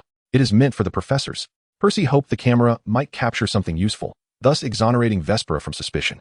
After the girl left the scene, Truman finally voiced his thoughts. "Brother, you must see, she merely passed through during her nighttime stroll, arriving before us." "Very well. Since Percy is so certain, Truman felt it unnecessary to argue further. Hurry and inform the professors. In Greek mythology, there exists a gorgon named Medusa, whose deadly gaze turns anyone who meets her eyes to stone. However, that is merely a myth. Even in this magical realm, a being of divine caliber would be unlikely to manifest here. As Quinlan traversed the corridor back to the dormitory, the moonlight cast a brilliant glow, leaving fleeting shadows of subtle movements behind. Spiders? Percy's brother seemed to have spotted them last time. Spiders. They are my greatest fear. Why are there so many here? Insects, as the most attuned creatures to the earth, had inhabited the ancient edifice of Hogwarts for countless years. Such a mass migration was indeed rare. Something must be threatening their existence. Surely, it could not be Medusa, could it? Suddenly, her shoulder was jostled painfully. The culprit fled swiftly, cloaked, and Quinlan could not discern their face. The figure appeared to be a first- or second-year student. Quinlan's foot struck an object, a diary. Was it dropped by the one who had collided with her? Expecting to find a name, she opened it, only to find it blank. Then, without warning, a string of text abruptly appeared on the page. I am Tom Riddle, from the Wolves Orphanage. Quinlan's deep violet eyes darkened in the shadows of the moonlight. I require more ink. She closed the diary. Faced with such bizarre occurrences, her expression remained unperturbed. The strange journal was carelessly discarded from the window of the third-floor corridor. It was not her possession. She had merely found it and subsequently cast it aside. The name Tom Riddle had indeed graced the pages of the orphanage's past enrollment records. She had seen his photograph, a sullen boy. He must now be in his 60s or 70s. The collision with that man had reminded her of a book she had read in the restricted section, titled Breeding Serpents. It chronicled a serpent possessing lethal abilities akin to Medusa, a creature of dark magic, born from the eggs of toads. It could grow to immense proportions and live for several hundred years. Armed with fangs potent enough to be deadly and eyes as fearsome as Medusa's, it was, most importantly, the nemesis of spiders, aligning with the biological phenomena occurring at the scene. However, one who gazes upon such a beast should meet immediate death. Quinlan stood at the doorway of the lounge, the eagle-shaped bronze door knocker posing a query. If you knew that the price of all truths was the loss of all questions, would you be willing to pay that price? Why? Unwilling. For me, should I lose my questions, the existence of truth would hold no significance. An intriguing response. Inside the lounge, Catherine had already succumbed to slumber, the moon hanging high above the spire of Ravenclaw. Quinlan moved quietly, and after a brief wash, fell into a deep sleep. Her rest was troubled. Her pallor, illuminated by the moonlight, appeared even more ashen, her forehead slick with perspiration, and her usually placid brow furrowed. Her breaths were at times rapid, at other times shallow, until the dawn gradually broke on the horizon. Suddenly, she opened her eyes to behold the ceiling of the lounge. Touching her forehead, she realized she was drenched in cold sweat. Water, camera. They did not meet her gaze. Chapter 24. I am very fond of you. Children, put on your earmuffs. Today, we shall continue repotting the mandrakes. Professor Sprout thoughtfully prepared earmuffs for everyone, as the infantile shrieks of the mandrakes were sufficient to render any child present unconscious. Following the incident where Mr. Lumbaton fainted, the young wizards now ensure they check their earmuffs before undertaking Professor Sprout's tasks. Quinlan faced increasing scrutiny behind her back. Another student had been petrified at school, just as the terrifying expectations of Slytherin had foretold. It was a muggle. The Hufflepuff students attending class with Ravenclaw received counsel from their head of house at breakfast this morning. Quinlan of Ravenclaw was under significant suspicion. She had once again been present at the scene of Colin's petrification the previous night. When Headmaster Dumbledore opened the camera that Colin was supposed to have used for evidence in the infirmary, a noxious black smoke billowed forth. Thus, Moore began to believe that Quinlan, the first to access the camera, had tampered with it, obliterating the evidence. Nearly all the Hufflepuffs maintained a distance of 800 meters from her, occasionally casting furtive, significant, or even fearful glances her way. They were apprehensive that they might be the next target. A Ravenclaw student stood before her, somewhat shielding her from the prying eyes of others. The class unfolded within this subtly eerie atmosphere. Hey, Vespera, someone softly called from around the corner of the corridor. It was Harry, his arm now healed. Are you all right? Not too bad. Inside was a vast, desolate lavatory, seemingly untouched for ages, with dust blanketing every surface. Has no one come here in ages? Of course. That would be due to the weeping of moaning Myrtle, a familiar voice chimed playfully. Quinlan, having never heard that name before, inquired of Hermione who it was. No sooner had she spoken than a chill wind swept through. Water droplets splashed from a broken toilet, and then, a ghost wearing an old-school uniform and thick glasses gradually materialized. Yes, I am the unfortunate soul, moaning Myrtle Elizabeth Warren, forever trapped in this damp and dark place. Ugron crouched beside a bubbling cauldron of potion as Myrtle swooped past him, causing him to cover his ears in fear. Ghosts could indeed be terrifying, especially one that perpetually wailed. What is this? Quinlan approached, waving her hand through the air to catch a scent. Polyjuice potion? Ron was astounded by her keen nose. By Merlin's polka dot skirt, is that a dog nose you have? Quite impressive. Quinlan smiled, assuming he was paying her a compliment. What do you need this for? We plan to use it to infiltrate the Slytherin common room. Malfoy seemed rather certain that he knows something. Then you, Vespera, can clear your name. As the three of them exchanged words, several pairs of eager eyes turned toward her, seeking praise. Thank you, but I doubt Draco is aware of anything. The little lions momentarily looked disheartened, but they quickly regained their spirits, speculating that Malfoy might have gleaned some information from his father. Hermione stirred the cauldron 3 times clockwise. However, we are still missing a few ingredients. We plan to borrow a few supplies approved by Professor Snape for potions class, Ron admitted. Displaying a hint of trepidation towards such a daring escapade, though more excitement bubbled beneath the surface. Quinlan's words extinguished the trio's enthusiasm. You know, this is against school rules. In the previous academic year, although they had safeguarded the Philosopher's Stone, they had faced discontent from certain students upon returning to school. Some overly zealous students would tease them within the bounds of the rules, then smugly state, "We haven't broken any regulations, unlike you." Harry seethed at the recollection of those unpleasant experiences, his frustration festering with nowhere to vent. As they were once again poised to contravene the school regulations, it was evident to all that such actions were misguided. However, they found themselves with no viable alternatives. Quinlan proposed a solution, suggesting, why not approach Professor Snape directly for assistance? He is unlikely to deny a diligent student. What? That greasy bat. Ron grimaced at the mere thought of Snape, his head throbbing at the recollection of the essay he had yet to complete for today's class. Hermione, however, found merit in Quinlan's suggestion, as it would allow them to adhere to the rules. Harry felt a twinge of resistance. Although it was not Professor Snape who had sought to steal the Sorcerer's Stone last year, he had nevertheless shielded himself during the Quidditch match from Quirrell's assault. Yet, Snape's persistent antagonism towards him and the peculiar glances he cast in Harry's direction left him uneasy. Quinlan surveyed the washroom when the erratic moaning Myrtle suddenly appeared before her, scrutinizing her closely before muttering to herself and departing ominously. Come on, it's time for lunch, she declared. And the 4 friends left the washroom to find several students already gathered at the tables in the Great Hall, awaiting their meals. The unusual assembly caught the attention of those seated, as the boy who lived and the heir of Slytherin drew curious glances. Amidst the crowd, a striking girl with auburn hair approached them, halting before Quinlan. Ginny, what do you intend to do? Ron's brow furrowed in confusion, unaware of his sister's interactions with Vespera. Vespera Quinlan, I have taken quite a liking to you. This is a gift for you. After 3 seconds of stunned silence, the hall erupted into raucous cheers. Gryffindor students rose to their feet, applauding the bold first year for her heartfelt declaration, creating an exuberant atmosphere. Harry's heart was stirred, truth be told. During his months at Ron's home, the lovely Ginny had indeed made a lasting impression on him. Had he already suffered the pangs of unrequited affection? Or was Vespera an insurmountable rival? First and foremost, he reminded himself, he was not a girl. In the midst of the euphoric celebration, only Quinlan, closest to Ginny, sensed her disquiet. Ginny's gaze was vacant, fixated on the ground as though she had lost focus. Her expression rigid and devoid of the shyness or vibrant emotions typically associated with such gestures. She executed a mechanical 90-degree bow, her outstretched arms resembling those of a meticulously orchestrated marionette. The gift she offered was a diary. The very same that Quinlan had discarded in the corridor, the one bearing the name Tom Riddle.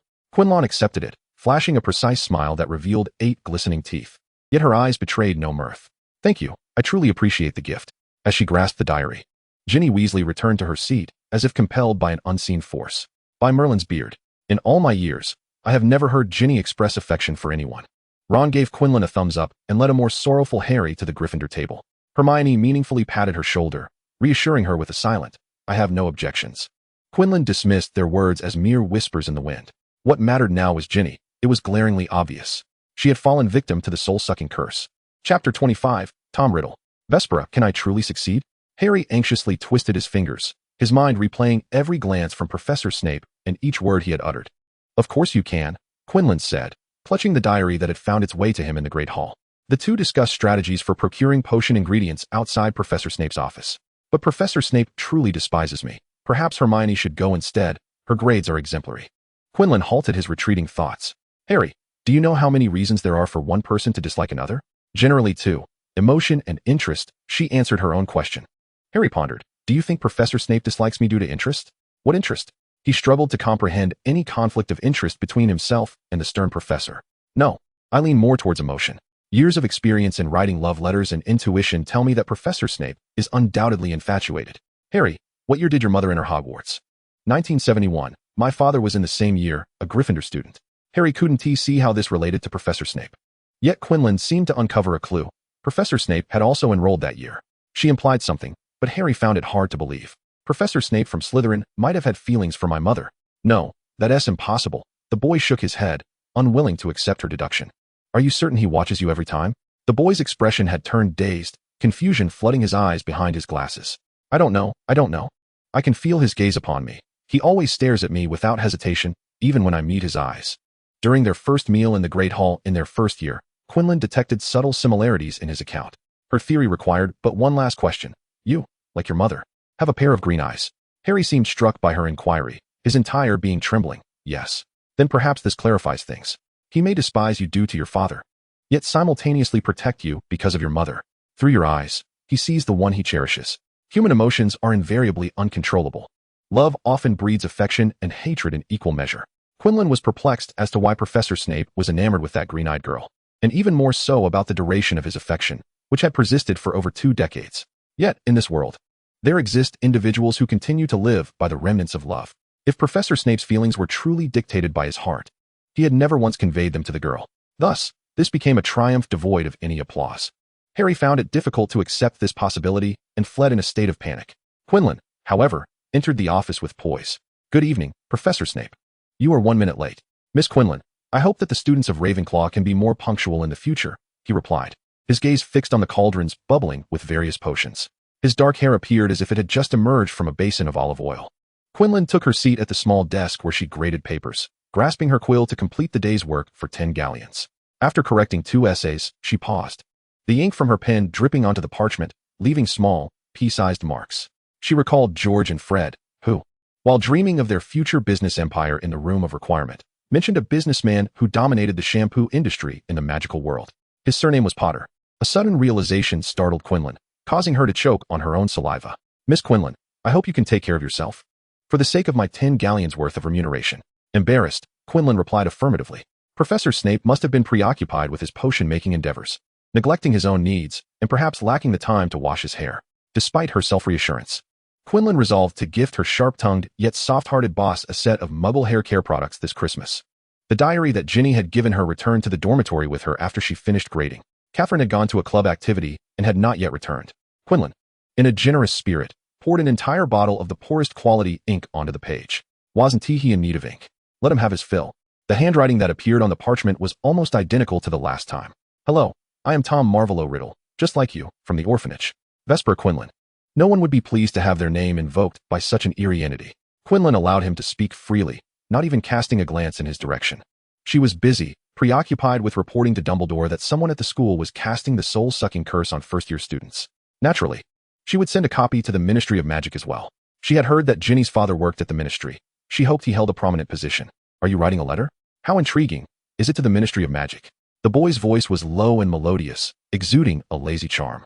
Quinlan turned to face him, her posture upright and graceful, as if every inch of her radiated a meticulously sculpted beauty. His features were handsome yet pale, embodying an otherworldly coolness that seemed untouched by mortal concerns. Deep, obsidian-black pupils and hair intertwined, exuding a maturity and confidence that transcend age. Greetings, I am Tom Riddle. Vespera Quinlan. Given the timeline of our arrival at the orphanage, you may be regarded as my sister. The girl summoned exhibited no trace of emotion in her gaze, lacking the astonishment Riddle had anticipated. She surveyed him as one would an utterly mundane object, her eyes scanning his entire form. Soon, their gazes intersected. If you are indeed the person from the orphanage, then you must be in your 70s or 80s now. What pretense of youth are you attempting? The calmness of her tone mercilessly shattered his delicate facade, and for a fleeting moment, darkness clouded Riddle's eyes, though his countenance remained as smooth as jade. Is that so? My dear granddaughter? We are, after all, part of the same grand family. Might you extend a modicum of kindness to your grandfather? Quinlan had encountered her fair share of shameless individuals, as well as those whose minds were unwell. Riddle's demeanor could not deceive her. He wished to feign innocence, and she was more than willing to observe how long this translucent charade could endure. You belong to the orphanage, while I am from the welfare institution. We are not family. Our directors are not even the same. Her gaze, laced with disdain, and her scornful tone ignited a surge of rage within Riddle. If you have nowhere to channel your madness, then be gone. Do not attempt to get close to me. Once I cast you aside, it will not be the last time. Chapter 26. Clinginess. Why is there no doorknob on this door? A muffled voice from Catherine echoed, her persistent knocking revealing her disorientation. The students who returned with her bid her farewell, and Catherine responded vaguely. Riddle seemed unfazed by Quinlan's harsh words, innocently approaching her and kneeling before her. His handsome visage was veiled in a sheer, porcelain-like mist under the moonlight, his voice soft and deep. Quinlan, do not treat me this way, we are the same. He gazed up at the profile of the girl, as if wishing to imprint her visage in his memory. His translucent fingertips brushed against nothing tangible. He endeavored to display a charming, innocent smile, which dissipated in the moonlight just before Catherine entered through the door. Quinlan discerned the last words he formed. See you tomorrow. Quinlan. Riddle's pure smile and gentle demeanor sent a chill coursing through her. In the depths of his pitch-black eyes lay an unmistakable malice and provocation. Madman, who resembles you? Hella, who are you speaking to? Catherine, dazed from pilfering wine at the club, vaguely heard someone conversing with her roommate. However, her alcohol-laden mind felt dizzy. And after posing the question, she swayed and spun 3 times, shedding her coat and collapsing onto her bed. On the desk by the window lay 2 letters, disrupted by Riddle and left unfinished. Quinlan wiped her hands on a cloth, erasing non-existent traces. Amidst the thunderous snores of Catherine, Quinlan diligently completed her task, even taking the time to assist her roommate with her morning routine. The winter at Hogwarts had once again descended, the night air laced with a hint of smoldering ash amidst the falling snow. As dawn approached, Quinlan stepped out of the castle, treading upon the still thin layer of snow, clutching her notebook to prevent Catherine from falling under Riddle's influence. Good morning, Quinlan. So early, what do you intend to do? He inquired. Appearing more alert than the previous night, his demeanor more solid. Taking advantage of the secluded surroundings, he floated beside Quinlan, making a ruckus. This is the direction of the Forbidden Forest. What business do you have there? Decades had passed, yet Hogwarts remained unchanged, dull as ever. As Quinlan neared her destination, the echo of a man's heart-wrenching cries resonated clearly across the desolate slope, accompanied by the crowing of roosters. A small stone cottage came into view, surrounded by a simple coop in the open space nearby. The mournful cries emanated from a large figure huddled within the coop. Upon recognizing Hagrid's silhouette, Riddle sneered disdainfully, lightly grasping the girl's wrist before returning to the pages of the notebook. Quinlan furrowed her brow. Something felt amiss. The tangible sensation of being touched that had been absent the night before was now intensifying. Riddle's ethereal form was solidifying at an alarming rate. Oh, my poor dears. Who could have harmed you? I must inform Dumbledore. My beloved roosters are perishing. Fortunately, Hagrid's remote dwelling spared the entire school from being roused by his thunderous lamentations. Hagrid. She called again, but the giant, engulfed in sorrow over the loss of 2 more roosters, did not hear her. Hagrid. Who calls me? Hagrid rose and looked around, unable to locate anyone.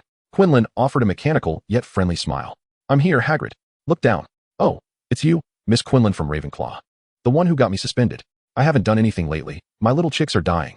You can't report me again. She replied, glancing nonchalantly at the plump chickens, each now reaching her knees. Are these your chicks? How many have you lost? With a heavy heart, Hagrid lifted his rough hand to gently wipe away the tears from his eyes. Today it was 2, and last month 6. The mention of this only deepened his sorrow, tears streaming into his bushy beard. Are you just leaving? He lamented. Please, don't report me again. I don't want to be suspended. Quinlan waved her hand dismissively. Though Hagrid was uncertain of its meaning, he assumed it indicated she would not escalate the matter to Dumbledore. Yet today, it was Hagrid who deserved to voice his grievances, who had harmed his chickens. Suddenly, a piercing wail startled a flock of returning crows, causing Quinlan to jump, quickening her pace. The snow outside had thickened, nearly engulfing the girl's calves. The outer robe clung to his body, soaked by the melting snow, droplets of water pooling at his feet. The boots, returning from the snowy ground, left damp stains in the corridor. Where have you been? Quinlan turned to find Zabini casually leaning against the wall, a lantern in his left hand and a Slytherin-style scarf in his right. Zabini, why should I tell you? He approached her nonchalantly, but upon closer inspection, he noticed her hands were already reddened from the cold. He contemplated taking her hand to examine it closely, but she evaded his reach. I know even if you don't say it. Yes, I know even if you don't say it. You are quite adept at following me, just as you did last time. Quinlan was uncertain about how much he had seen, including whether he had spotted Riddle. Indeed, I am quite skilled. What were you doing near the Forbidden Forest? Her hair and clothing were dry, save for the thick outer robe draped over her, beneath which she wore only her nightgown. He likely had merely seen her direction as she left the castle. Why should I tell you? Quinlan repeated her earlier defiance. Zabini found himself at a loss. Yet Quinlan's repeated indifference seemed to provoke him. Because I want to know, because I like you, because I worry about you. Having suddenly laid bare his feelings, he raised his hand to his forehead in frustration and set down the lantern. I apologize. I became somewhat agitated. You feel quite cold. You should wrap the scarf around yourself. Quinlan took a step back, once more rejecting his gesture, retrieving her beechwood wand from her satchel. I am fine as I am. This will suffice. Zabini halted mid-motion, his hand with the scarf suspended in the air, his expression one of disappointment. Why not? You accepted that Hufflepuff-esque clothing last time. Why not my scarf? I like you, I truly do. The boy stood vulnerably before her, once again earnestly confessing his affections. Yet she remained unresponsive. Quinlan was not one to squander another's feelings. Having witnessed countless lovers in London, she understood the trials and solitude of love, provided that those feelings were genuine. All right, once you've finished crying, let us return to the dormitory. I'll accompany you. The sobbing Zabini stood rigidly in place, while Quinlan had already moved several meters ahead with the lantern in hand. Not sensing his following, she turned to him. Her tone as tranquil as when they first met. Aren't you coming? Yes, I'm coming. The Slytherin dormitory lay beneath the depths of the Black Lake, its entrance particularly frigid in winter. Quinlan escorted Zabini to the door, observing the slender figure of the boy. After a moment's contemplation, she took the scarf from him. She wrapped it around his neck and deftly fastened the horn toggle on his open robe, placing the lantern into his palm. All right, return now. Chapter 27, Struck. Upon entering, the tear-streaked Zabini replaced his sorrowful facade with another countenance. On the tabletop of the communal lounge stood an exquisitely designed vase, brimming with a generous bouquet of lilacs. A gift from Draco. The sight of it stirred a deep annoyance within him. Upon returning to his dormitory, this irritation became utterly uncontainable. With a clatter, he hurled everything throwable in his room, including the scarf he had worn only that day, which he carelessly discarded onto the floor. Once the chaos was cleared, he cast a spell to restore his disordered chamber to its former state. He then found himself staring vacantly at the discarded scarf for a protracted moment. Eventually, treating it as if it were a cherished treasure, he picked it up and folded it neatly into a square, placing it by his pillow. Early in the morning, Draco encountered his roommate, Not, as he exited the washroom. The noises from within piqued their curiosity, prompting Draco to raise an eyebrow in confusion. Theodore, what is wrong with your roommate? Not merely shook his head. With that much energy, he might as well save it for today's dueling club. The boy lifted his chin, his golden locks cascading backward. I hope I'm grouped with that saintly Potter, so he may witness the prowess of the illustrious Malfoy. Not remained silent. Finding no engagement from Not, Draco felt a sense of ennui and swiftly departed to the common area, reclaiming his lilacs and returning to his dormitory. Once Draco had left, Not uttered the incantation to enter their room, where Zabini was changing clothes by the bed. Did you see Quinlan? He inquired. What is it to you? Zabini replied, lacking any inclination to maintain a gentle tone. Another one infatuated with Quinlan. There was also the one who had just exited, Malfoy, flaunting that bouquet incessantly. No Christmas gifts, no flowers, and he wouldn't even accept his scarf. Harry, Percy, Not, Malfoy, George, why? Why am I the only Zabini? Not remained expressionless, and Zabini, unperturbed by the silence, displayed a countenance of jealousy that only emerged in the presence of Quinlan. His roommate's face began to contort with bitterness, prompting Not to habitually draw the bed curtains, isolating himself from the raucous laughter outside and ignoring the neurotic theatrics. Colin's petrification had sent ripples of anxiety throughout Hogwarts. Professor Lockhart, as the defense against the dark arts instructor this year, was expected to play a significant role at this juncture. He organized the dueling club, demonstrating magical attacks to educate the students, thereby showcasing his prowess as a renowned adventure writer. With a forced chuckle, he retrieved his wand, which had been sent flying by Snape. Ha ha ha. That concludes the professor's demonstration. Ha ha ha. He sprang up from the dueling platform, signaling that it was time to pass the stage to the students below. Ron stood right at the front of the dueling platform, a perfect witness to Lockhart's humiliating defeat, utterly defenseless against the onslaught. If he were in Lockhart's position, his head would surely be buried deep within a troll's belly. Truly, this professor possessed an extraordinary level of audacity. Hermione, I truly harbor doubts regarding whether those adventure books were penned by him. Did he not engage in a fierce battle against the Yeti in Tibet? How could he appear so feeble? Hermione silently supplemented Ron's unfinished thought. Despite her unwavering admiration for Lockhart, the absurdity of her idol at this moment rendered her as incredulous as Ron. It was indeed a sight difficult to behold. Their conspicuous actions did not escape the notice of Lockhart, who was frantically darting about in embarrassment. Ah, it must be you, the red-haired lad from Gryffindor. Ron's eyes widened in astonishment, his face contorted in dismay, as he raised a finger to his chest. Me? Next to him, Mr. Potter, gasping for breath, was ensnared in Lockhart's exuberance.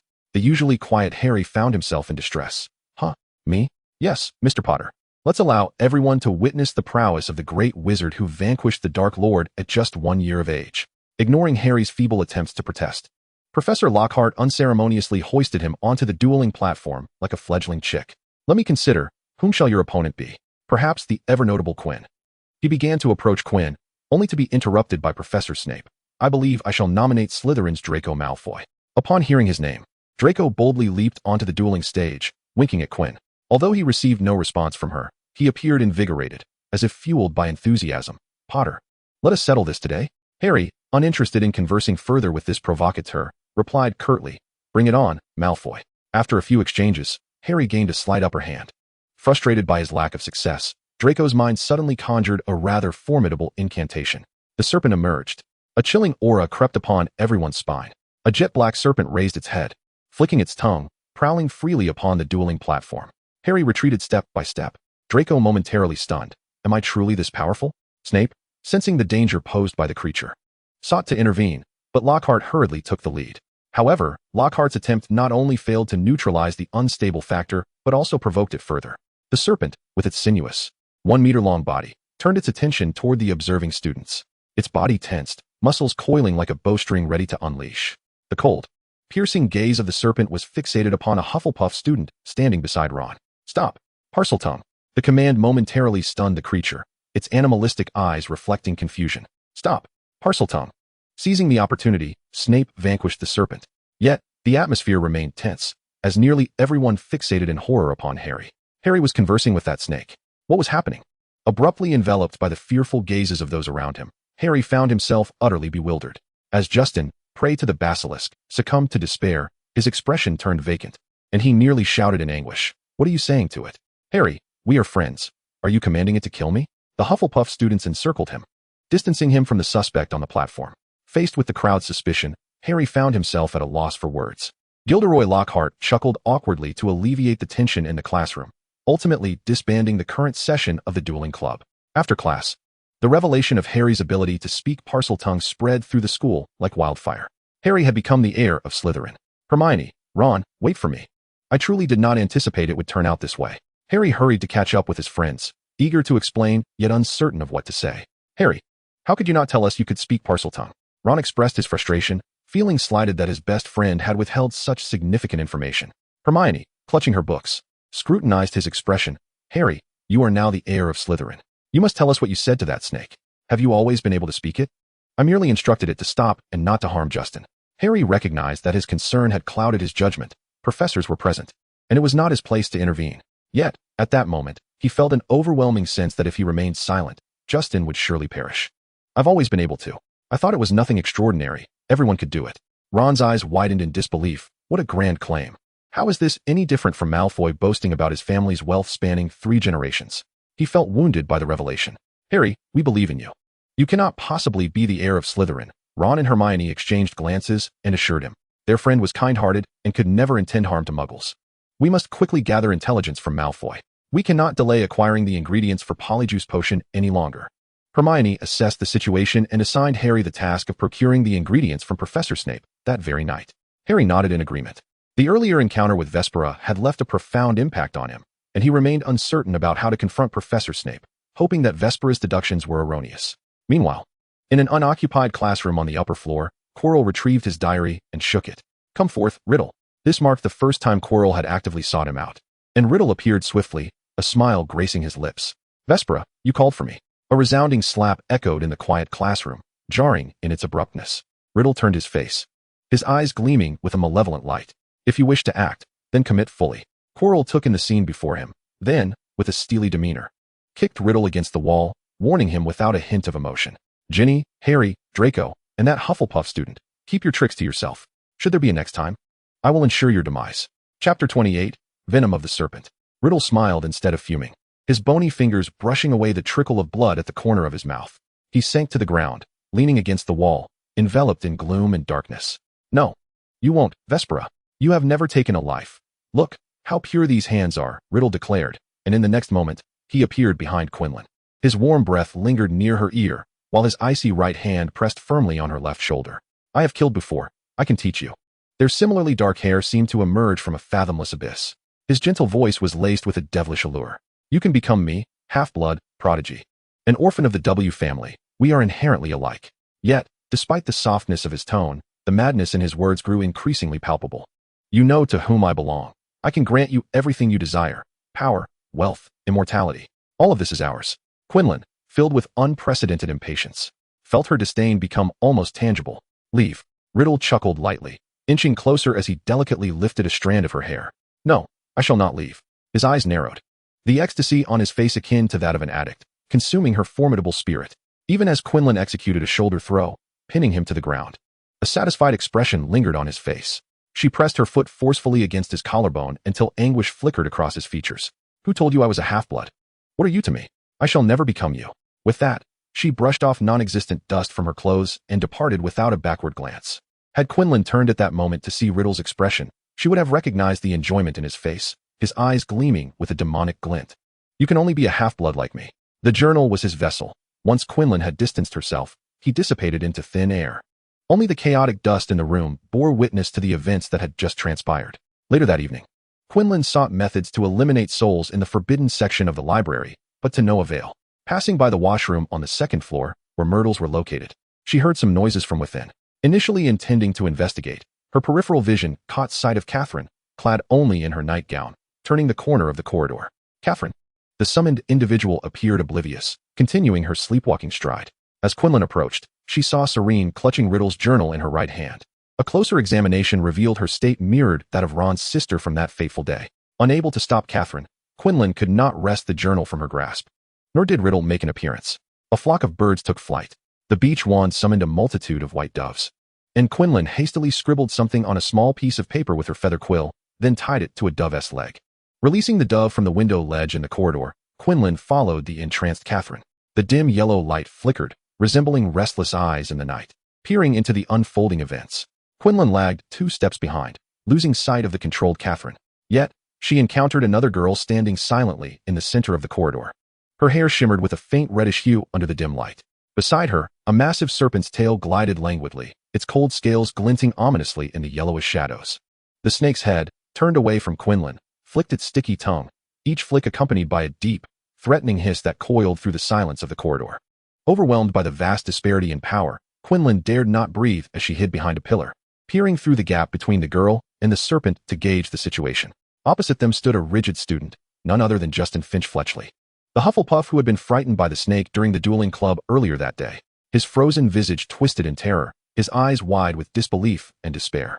Directly in front of him, a ghost clad in a tuxedo stood poised on his toes, a straight line of almost headless Nick, who had once again lost his vitality.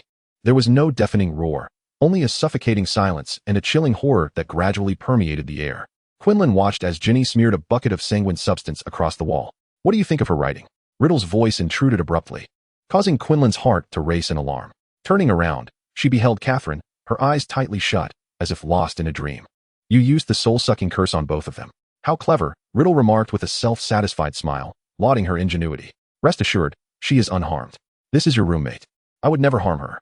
Riddle casually added, providing a rather considerate explanation. If you don't take me out, I will naturally seek others.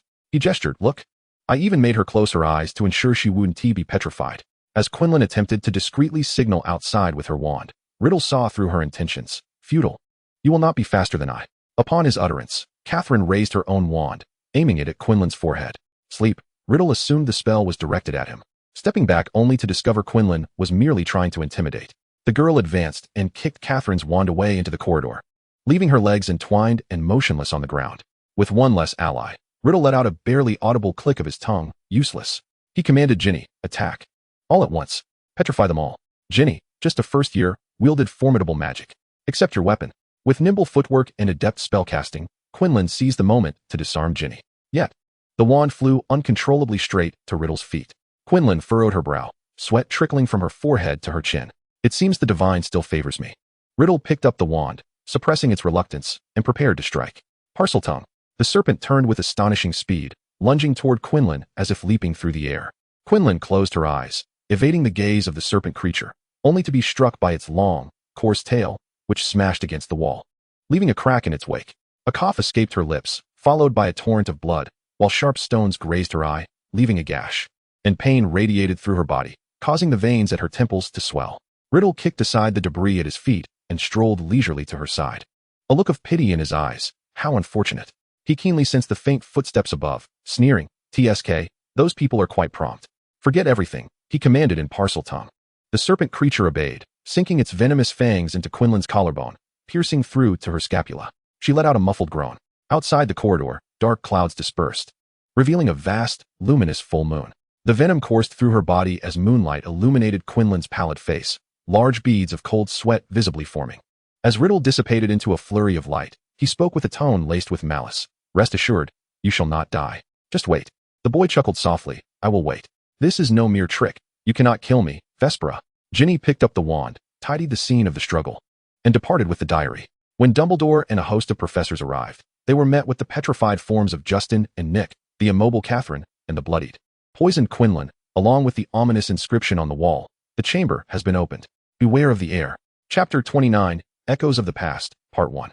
The serpent's venom coursed through the wound, merging with Quinlan's blood, infiltrating her brain.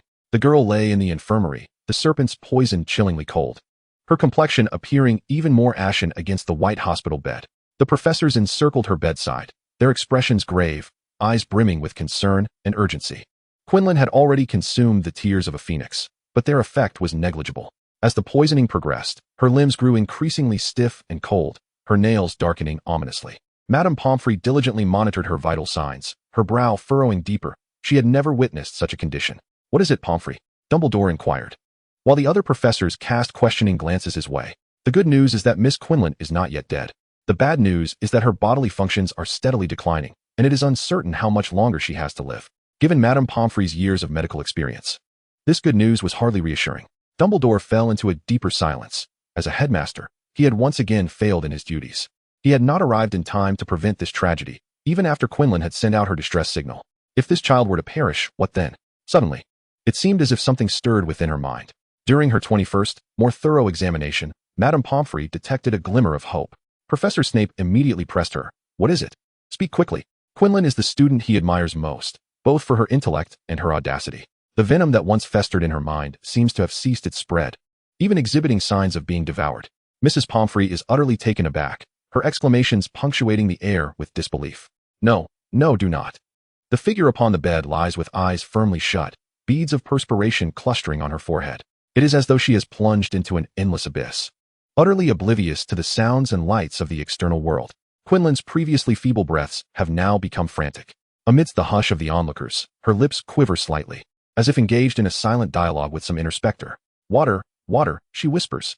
Professor McGonagall attempts to provide her with sustenance, but the water merely dampens the pillow, failing to reach her lips. In Quinlan's consciousness, she is ensnared in a cruel and senseless slaughter. Upon her first awakening, she finds herself at a damp coastline, the sky weeping with fine rain. She can feel the droplets kissing her forehead. Information wafts through the air, relayed by the flickering tongue of a serpent to Quinlan's mind. A man stands beside her, cradling a girl of perhaps 2 or 3 years. The south wind is blowing, it is raining. Let us return, he seems to predict. Unfurling a black umbrella, Quinlan raises her gaze to behold a handsome man of Eastern descent, his brows sharp and his eyes radiant, radiating gentleness. The man strides ahead, carrying the infant, while Quinlan slithers along, the scales on her abdomen rustling against the pebbles of the shore. Passing a forested pond, she catches a glimpse of her own reflection, a magnificent python, adorned in white and gold. As she traverses the woods, a village materializes in her line of sight. The thermal imagery of the golden python reveals numerous red figures, their muscles taut as they survey the crowd. Quinlan perceives their awe and fear with startling clarity. The man's abode lies at the northern edge of the village, filled with the vestiges of life, adorned with a photograph of him and a woman. She is strikingly beautiful, her violet eyes reminiscent of Vespera's. Pella, be good. Daddy is going to prepare dinner, he says, placing the child gently on the carpet, while the great python watches over her, occasionally engaging in playful antics. Ding dong. The man, busy in the kitchen, hears the doorbell and rises to answer. A villager stands at the threshold, whom Quinlan recognizes from her initial arrival in the village. Lynn, is the priest home? The villager appears flustered, as if burdened by urgent news, casting fearful glances at the python inside. The man named Lynn instructs the python to take the child upstairs while inviting the villager inside. Quinlan cannot enter the room occupied by the python and the child, yet she is surprised to discover her ability to move. She makes her way to the sofa on the first floor where the two converse, but the words elude her ears. The villager stammers incoherently. Suddenly, a twist of fate occurs. Seizing the moment of the man's distraction, he draws a hidden dagger. Be careful. Quinlan's warnings went unheard, as crimson blossoms erupted violently upon the man's chest. The dagger plunged into his neck, gushing forth a torrent of blood that splattered the faces of the villagers, their eyes wide with horror. Some of the blood even found its way into Quinlan's own eyes, staining the sofa and carpet below. Gradually, the expressions of fear and trepidation faded from the villagers' faces, replaced by an unsettling pleasure, twisted greed, and cruelty. Soon, he erupted in jubilant cheers at the doorway, his voice betraying a peculiar exhilaration, as if proclaiming some grand victory or achievement. A throng of individuals, resembling ravenous wolves, surged into the dwelling, their murky gazes filled with the allure of wealth. They frantically plundered every possession within the home, wielding clubs, hoes, sickles, and pitchforks, wantonly wreaking havoc throughout the space.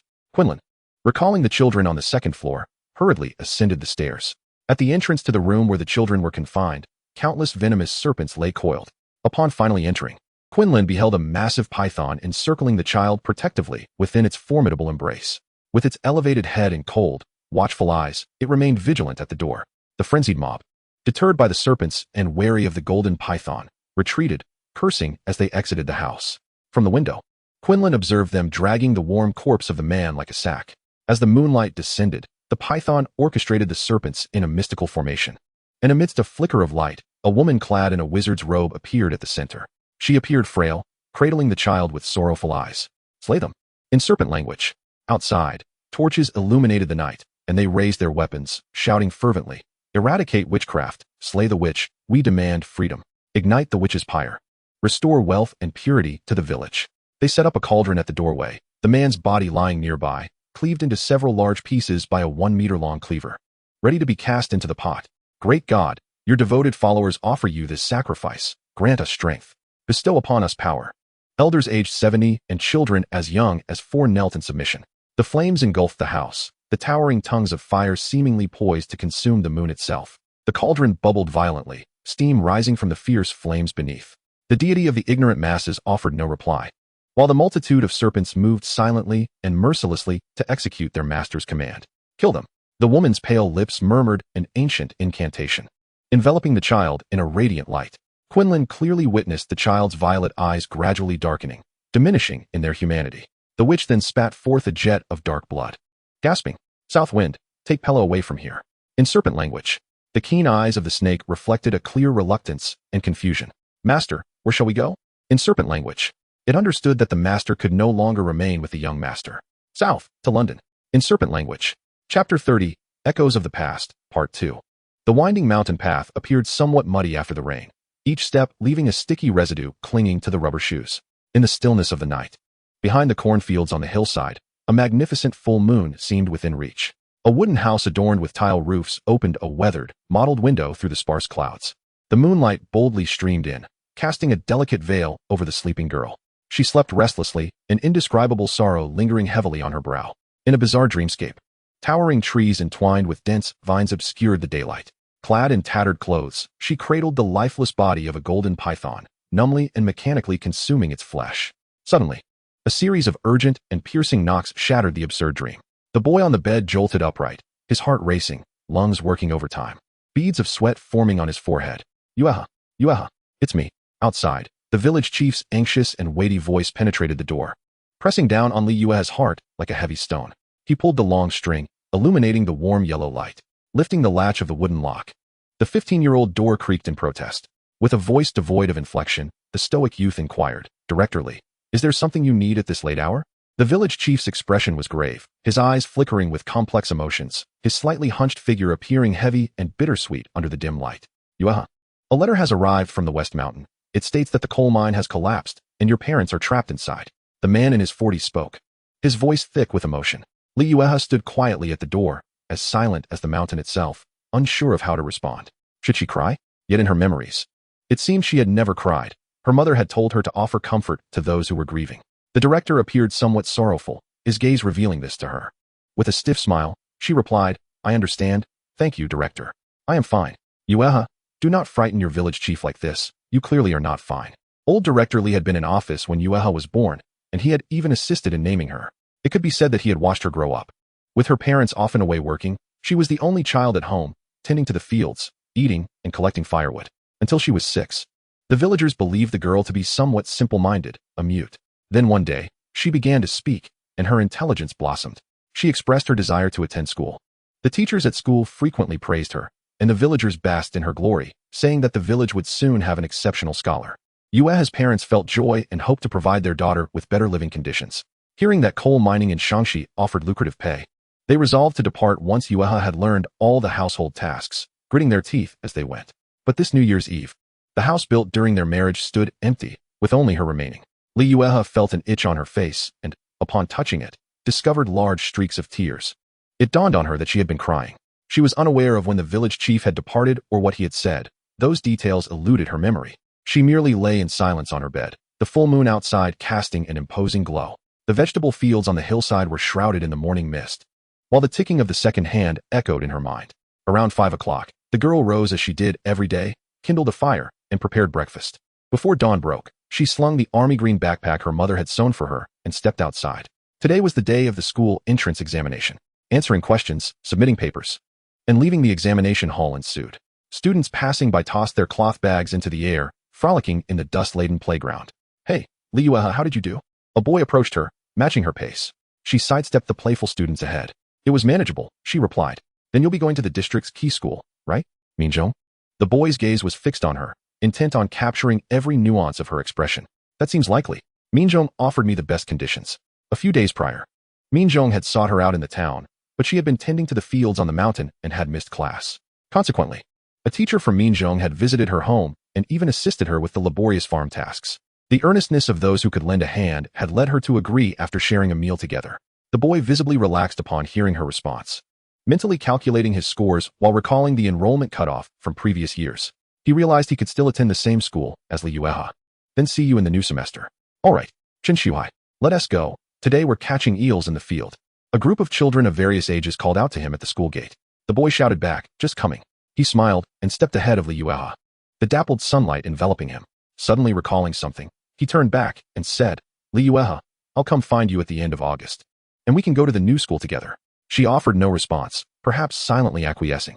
The houses on the mountain were draped in white cloth for mourning. Neighbors from the same production team before the reform had come to assist, and the village chief's family had practically moved in with Yueha during those days. The body had been unearthed, and the coal mine owner had called Yueha, offering compensation. On a day in July, the postman delivered 2 urns of ashes and an acceptance letter to Yueha, who was weeding in the fields, wearing a straw hat. She placed them before the memorial in her home. On a day in late August, with a basket of reddish-brown pine needles and dry branches on her back, Yueha encountered Chen Shuhai, who was asleep on a wooden bench at her doorstep. On an unremarkable September 1st, Yueha boarded a tricycle driven by Chen Shuhai's father, dragging 2 snakeskin bags as she moved into the girls' dormitory at Minzhou. Classes, meals, examinations, and sleep filled her days. Yueha was an anomaly at Minzhou. Amid the tense and oppressive high school life, she steadfastly took 10 days off each month to return home and tend to the fields. Yet, despite all this, she consistently topped the exams. Both the teacher and the head of the grade took the opportunity to visit her home during her absence, discovering that the girl, after tending to the fields, diligently recited texts, memorized vocabulary, and completed practice papers as a form of relaxation. Her self-discipline was remarkable. Thus, her absences were permitted without objection. At school, her words were scarce, resembling a relentless learning machine devoid of desires. Nevertheless, this very individual dominated the annual school sports meet, excelling in the 400m, 800m, 1500m, and 3000m events, only slightly slower than the school's athletes. Each year, the top contenders were driven by Yueha, as if compelled to shatter the school's running records. Over the span of 3 years, within the routine of Yueha's life, time passed like a fleeting slideshow. The National College entrance examination arrived. She answered questions and submitted her paper. A tractor adorned with a bright red flower, equipped with loudspeakers, rumbled up the mountain where Yueha resided. She was this year's city top scorer. However, Yueha did not hear the sound of the tractor as she was not at home. She had ventured to another village atop a different hill in town, intending to purchase a piglet to help manage the surplus of sweet potatoes, and pumpkins at home. 3 months later, she planned to slaughter and fatten the pig, distributing some meat to her neighbors and teachers as a gesture of gratitude for their support. The sun hung low on the mountain, poised to set. As Yueha guided the little pig back home with a willow branch, she encountered Chen Shuhai.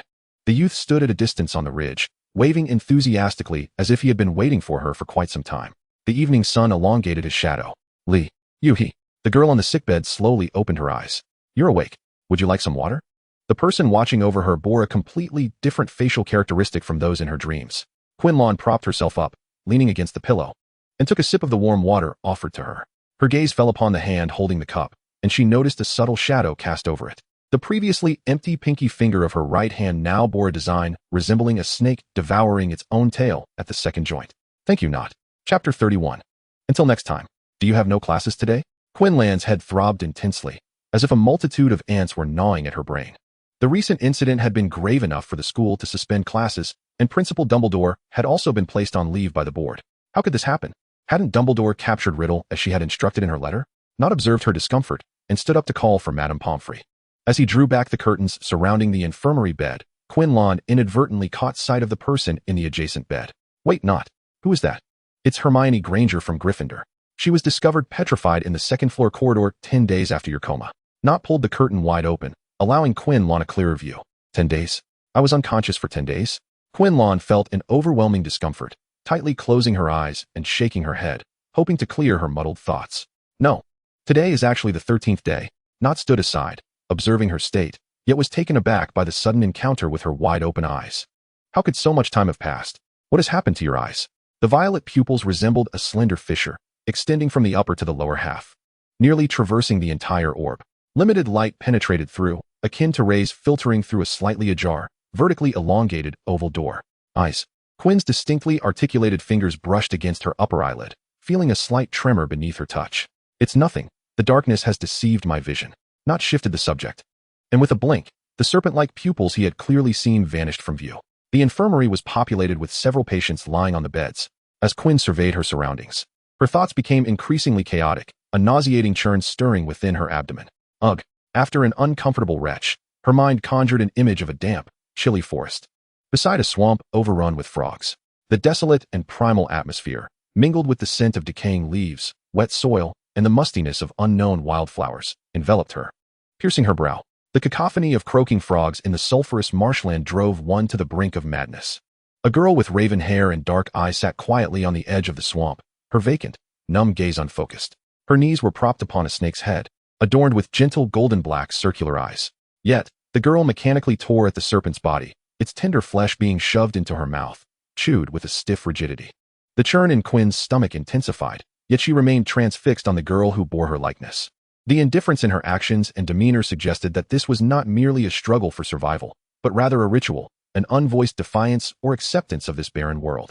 Her lips parted slightly, murmuring something, as her distant gaze suddenly sharpened at a moment. Piercing through the boundaries of time and space, she stared into the unseen depths. The serpent's head tilted slightly, her dark eyes and the giant python's gaze met Quinn's. A subtle tension filled the air, as if two realms converged, each exploring and scrutinizing the other while maintaining a delicate balance. The instant Quinn became aware of being observed, her mind surged with an unprecedented clarity and reality. Roll in snake tongue. Suddenly, Quinn erupted with a violent expulsion of blood, shocking Not. Without a second thought, she dashed from the infirmary in search of assistance. Though her body felt utterly limp after the bloody episode, her spirit soared with an unparalleled comfort. The doves must have been captured by Riddle, and the contents of the letter altered. When Not failed to find Madame Pomfrey and returned to the infirmary with Professor Snape, Quinn's bed was already vacant. Mr. Theodore Not. What brings you to the infirmary, and how could you not tend to a patient who just bled profusely? Immediately, return to the Slytherin dormitory. The professor, who had just calmed the students distressed by the bloodied words, resembled firewood doused with a bucket of water, still smoldering yet extinguished. Her remains would eternally reside within the hidden chamber. Snape's gaze was profoundly enigmatic. Was there anyone besides Ginny, perhaps Quirrell? It was you again. The second year with the violet eyes. The lavatory was quite lively today, indeed. Moaning Myrtle floated languidly out from the toilet. Her black glasses thrust directly into Quirrell's face as she chanted. Your eyes are truly exquisite, such a lovely shade of purple. Noticing Quirrell's silence, Myrtle giggled to herself and departed from her beloved toilet. Quirrell meticulously examined every tile in the restroom, eventually discovering a serpentine pattern beneath a faucet. He turned it. Uttering the words of Parseltongue, the serpentine design began to writhe, and the entire sink began to rotate, revealing a pitch-black opening at the center of the column. A frigid, bone-chilling draft surged forth, mingled with a horrifying stench. Quirrell leapt down, sliding through the pipe until he reached the bottom. Various skeletal remains lay strewn across the ground, and each step echoed in the vast sewer. Fluorescent lights flickered. Amidst a pile of rubble, Quirrell stumbled upon the unconscious Lockhart and Ron, who stood vigil by his side. Vespera, you're awake, Ron exclaimed, elated to see her consciousness restored. He had feared for her life. Is Harry in there? Ron suddenly recalled, right. He went to save Ginny. It was unfortunate that he had inadvertently broken his wand while entering the chamber. Otherwise, he could have aided Ginny as well. Yet, he felt a strange relief that his wand was damaged. Had it fallen into the hands of that cowardly, deceitful professor, both he and Harry would now be in dire straits. And Ginny would have no one to rescue her. Fortune and misfortune are intertwined. Hey, where are you going? Quirrell promptly consumed the restorative potion from the infirmary, vaulting over the shattered remnants of the pipe wall. It's dangerous in there. I must assist Harry. You stay here. Ron nodded, glancing at the stirring Lockhart, whom he promptly thumped on the back of the head. Quirrell moved swiftly, remembering how effortlessly the basilisk had struck her last time. She feared Harry might already be lifeless. I am Voldemort. Voldemort is my past, present, and future. Riddle's arrogant voice directed Quirrell through the labyrinthine passage, and she turned toward the sound. After some time, she located the Slytherin's hidden chamber, a vast subterranean cavern, dominated by a nearly desiccated pool at its center, encircled by stone pillars entwined with vines. Riddle stood by the pool, observing the struggle between Harry and the basilisk. Wisps of pale blue light emerged from Ginny at his feet, entering Riddle's body, which was nearly indistinguishable from that of an ordinary person. Harry wielded a sword, relentlessly swinging it, while Professor Dumbledore's Phoenix stood by to assist him. Observing the blood flowing from the basilisk's eyes and Harry's fierce expression as he battled, Quinlan felt a slight sense of relief. Behind a stone pillar, she sighed, reassured that Harry would not succumb to the serpent's gaze. You're awake. How do you feel? Riddle, who had been by the pool, materialized eerily beside Quinlan. He suddenly grasped her wrist, his thumb gently brushing against the newly emerged serpent tattoo on her pinky. Quinlan effortlessly broke free. With a piercing cry, the basilisk fell as Harry's sword struck its head. Though he had vanquished the creature, Riddle did not flinch. Instead, he continued to speak words of concern towards Quinlan. Only when he caught sight of Harry brandishing the venomous fong, poised to pierce the sprawling diary on the ground, did he roll his eyes in exasperation. Riddle understood that without the diary, he too would vanish. Yet, he made no attempts to save himself, merely observing Quinlan with a watchful gaze, a smile playing upon his lips. Vespera Quinlan, it is a pleasure to meet you. I look forward to our next encounter.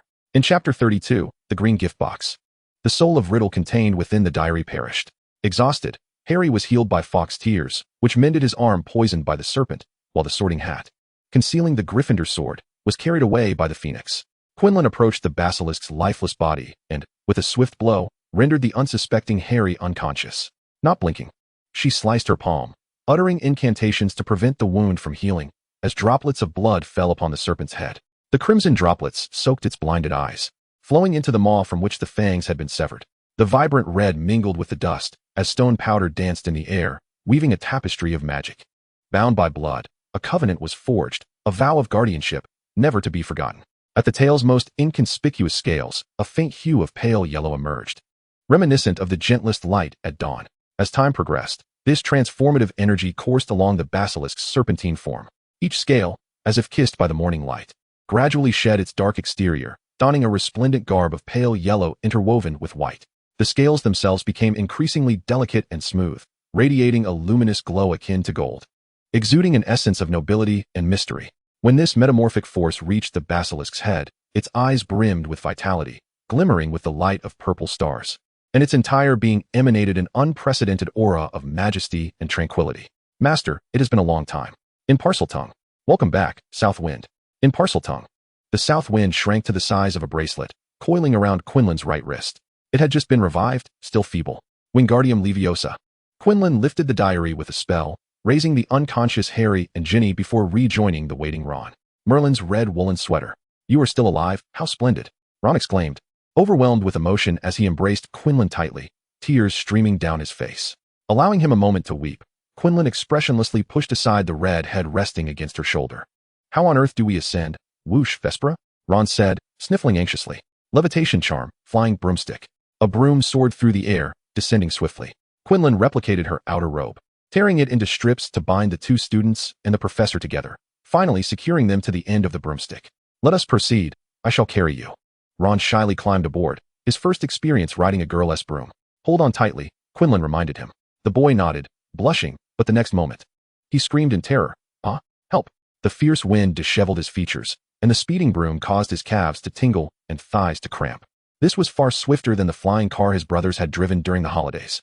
His hands, gripping the broomstick, turned pale and blue. Yet he dared not relax for fear of being blown off and meeting a disastrous fate. Gurgle, gurgle. Professor Lockhart, waking once more. Opened his mouth to be filled with wind. After a few garbled words, he surprisingly stuck out his tongue, relishing the breeze. Quinlan stole a glance at him before curiously averting her gaze. In under a minute, the 5 of them landed safely in the washroom. Ron's legs trembled uncontrollably, and after taking 2 small steps, he collapsed against the sink, his lips quivering as he spoke. Vespera, you are truly a Quidditch prodigy. Quinlan smiled in acknowledgement. A flock of birds. With Riddle's obstruction gone, she believed these letters would reach the professors intact. Soon, the professors arrived at the washroom. Merlin, children, are you all right? Professor McGonagall, leading the group, expressed immediate concern. More than half of the students present were her Gryffindors. Oh, this lovely lady. May I inquire where we are?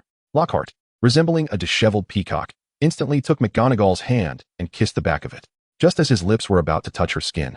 McGonagall recoiled as if confronted by a ghost. Lockhart, attempting to speak, gracefully collapsed to the ground. Quinlan retracted her fist and calmly remarked, he has lost his wits. Do not mind him. We must take Ginny and Harry to the infirmary. Their injuries seem rather severe. Upon hearing about his sister's condition, Ron immediately perked up and stood tall. Nodding at Professor McGonagall, he said, yes, Professor. We should check on my sister first. The group arrived swiftly and departed just as quickly. Quinlan brought up the rear, the cool southern breeze brushing against her wrist. Thud! The diminutive Professor Flitwick brandished his wand, leaping to strike Quinlan on the back of her head with a swift motion. I truly do not wish to scold you, but in such perilous circumstances. Why did you rush forward? Flitwick exclaimed, his frustration evident as he puffed his cheeks and glared. After years at Ravenclaw, he had never encountered a student as exuberantly active as she. Has your Ravenclaw intelligence gone to waste? Did you not think to summon a professor? Last time, a poisoning incident nearly cost a life, and just as soon as she was on her feet, she dashed towards the Chamber of Secrets. I apologize for the haste. I simply did not have the time to inform you, Quinlan replied, pressing her hand against the spot that had been struck. It was not overly painful, far less so than the disciplinary actions of Dean Isidora. You impudent child. Professor Flitwick disregarded her response, leaping once more to deliver another swat. Miss Quinlan, what is that powder on your sleeve? Professor Snape inquired, his tone ominous as he slowed his pace, noticing the white substance on her garment. Quinlan had no intention of concealing it. She produced a nearly empty crystal vial, presenting the label towards him with her palm. A gift for you, Professor. The shampoo she had intended for him during Christmas had been used, and now his hair appeared more manageable and slightly voluminous, a sight more pleasing to behold. To his astonishment, a mere casual remark had resulted in a gift, leaving Snape momentarily bewildered as he stood watching Quinlan being admonished by Flitwick. When he finally read the label, astonishment coursed through him, nearly causing him to drop it. Philosopher's Stone Powder. How could Quinlan possess such a substance? And for what purpose had she utilized it? While having breakfast in the Great Hall, Quinlan's roommate, Catherine, recounted the events that transpired during her unconsciousness. It turned out that Hagrid had been suspected of being the culprit and had been taken to Azkaban. Upon awakening, Harry revealed the truth, leading to Dumbledore's reinstatement and Hagrid's release from the prison. The diary had been handed over to Professor Dumbledore by Quinlan, yet unease lingered within her. The words spoken by Riddle before his disappearance echoed in her mind. Why had he been so adamant that they would meet again at the orphanage? What did it signify that things were only beginning now? Dobby! A shrill and frantic voice echoed from down the corridor as a tall figure clad in black robes and golden hair approached Quinlan. Alohomora! The beach wand emitted a glow, encasing the incoming object, preventing it from striking her while preserving the dignity of the adult, sparing him a most undignified fall. Harry Potter! That wretched little elf! He glared menacingly at the figure before him, turning elegantly with his wand. Thank you, Miss Ravenclaw. Your self-crafted spell is commendable. Quinlan observed as the diary she had submitted rested in his hand. No need for thanks, sir. Lucius Malfoy, unwilling to linger, offered a curt acknowledgement before departing. Upon seeing Quinlan behind Malfoy, Dobby vanished like a mouse escaping a cat. Vespera, Harry called out in delight, recalling the terrifying incident of her previous poisoning that had left them all in shock. Quinlan nodded politely while Harry, like an eager puppy, rushed towards her. His emerald eyes sparkled as he scanned her from head to toe, and with a relieved smile, he embraced her. Wonderful. You're safe. This marked the third embrace of the day, first from Catherine in the dormitory, then from Hermione in the infirmary, and now Harry in the corridor. Is everyone so fond of hugs? Wow. Hugs. We want to join in. For more hands joined the embrace around Harry and Quinlan, including the present George and Fred. Meanwhile, behind the third pillar, a figure clenched his fists and angrily kicked the wall, the green-wrapped gift in his hands nearly deforming. Chapter 33, Rose Manor. At the evening banquet, Dumbledore announced the cancellation of final exams for the academic year. After enduring the terror brought by the Chamber of Secrets, the young wizards breezed through the end of the term. The Hogwarts Express departed one morning, ferrying the children back home. Quinlan walked at the rear of the crowd, whispering to Nanfong, "Do you wish to remain in the Forbidden Forest? The concrete jungle of London may not be suitable for a serpent." "No, Parseltongue." The serpent's head on her wrist bit her gently, indicating its refusal. Quinlan reached out with her left hand to caress its cool scales. "Very well, then. Good morning, Senior Quinlan." A girl with platinum hair approached her, greeting her with a melodic voice. Her lively eyes seemed to have discovered something, fixating on Quinlan's wrist. It was Luna Lovegood, a first year from Ravenclaw. About 2 days prior, Quinlan had encountered her while exercising Nanfong in the Forbidden Forest, where Luna was feeding the Thestrals. "Good morning, Luna." The girl's skin was pale, reminiscent of the sky just before dawn. Quinlan rolled up her sleeves slightly, revealing Nanfong. The small golden serpent lazily lifted its head, flicking its tongue in greeting. Luna's eyes glimmered with a curious yet calm intrigue. "The Thestrals have warned me about the newcomers in the Forbidden Forest. Such a beautiful little snake."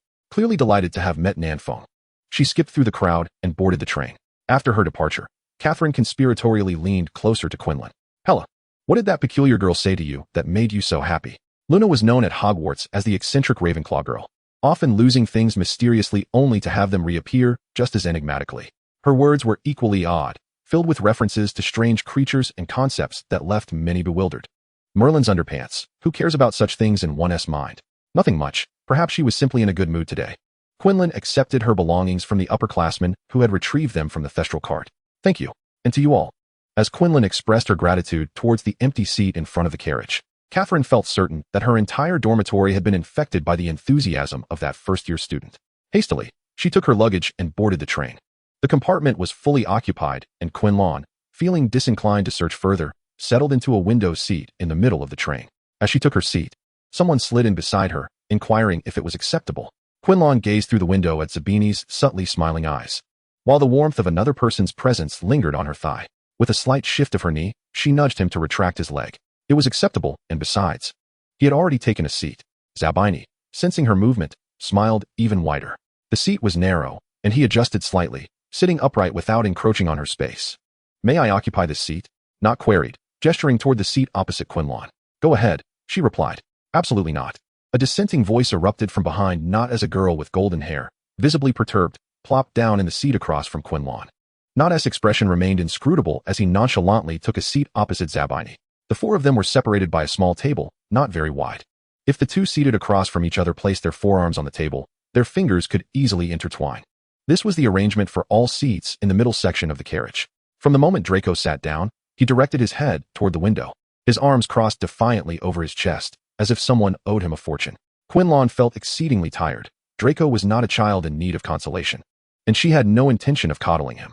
As she drifted between slumber and wakefulness, a deep brown head rested on her left shoulder, causing it to sink slightly. Quinlan's drowsiness dissipated as she reached out to adjust Zabini. Just as her right hand brushed against his shoulder, she felt her clothing being tugged. How deceptive. She sighed softly, adjusting him upright. "Zabini, I know you're not asleep. Sit properly." Massaging her tense temples, she furrowed her brow and closed her eyes, prompting Zabini to release his grip on her clothing. He re-established his posture, leaning against the back of the seat and gradually succumbing to sleep. Clang. The wooden tabletop echoed with a dull thud as Draco abruptly rose. Quinlan reluctantly opened her eyes to find the boy's face flushed with anger.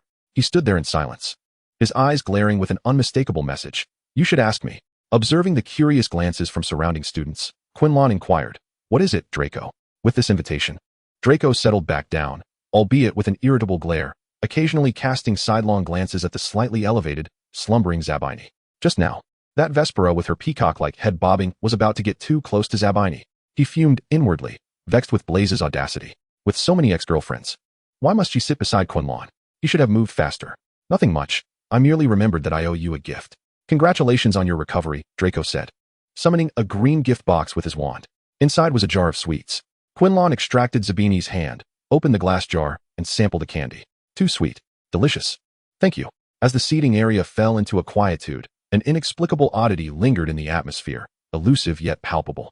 This sensation persisted until the train reached its destination. Upon opening her eyes, Quinlan felt a tingling in her left arm, discovering Zabini's head resting upon her shoulder, soundly asleep. "Zabini, we've arrived. Wake up." The drowsy confusion in her similarly hued eyes was evident. Her porcelain complexion bore the marks of slumber, a flush of pink adorning her cheeks. "Apologies. I must have dozed off quite deeply. No matter, you should freshen up first." As Zabini passed by Draco, who was retrieving his luggage, All three heard his impatient click of the tongue. She glanced at him, their eyes locking for a few seconds before she smiled. Leaning closer, she whispered something into Draco's ear, then departed with a buoyant spirit. Quinlan did not catch the words, but the way Draco shot a glare before leaving suggested they were not of a complimentary nature.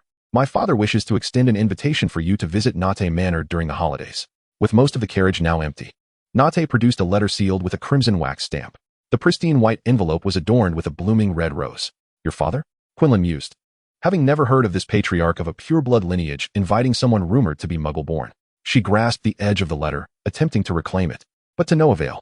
You may refuse. I can inform my father of your decision. In truth, Nate did not wish for Quinlan to visit the manor. His father was a cold and dangerous man. It could be worthwhile to see. Is your home beautiful? With a hint of determination in her eyes, Quinlan finally seized the letter from Nate's grip. The die was cast, and he resumed his usual solitary demeanor, disinterested once more. Yet, within his gaze lingered a fondness for memories. It is indeed beautiful. The manor is adorned with everlasting explorer roses.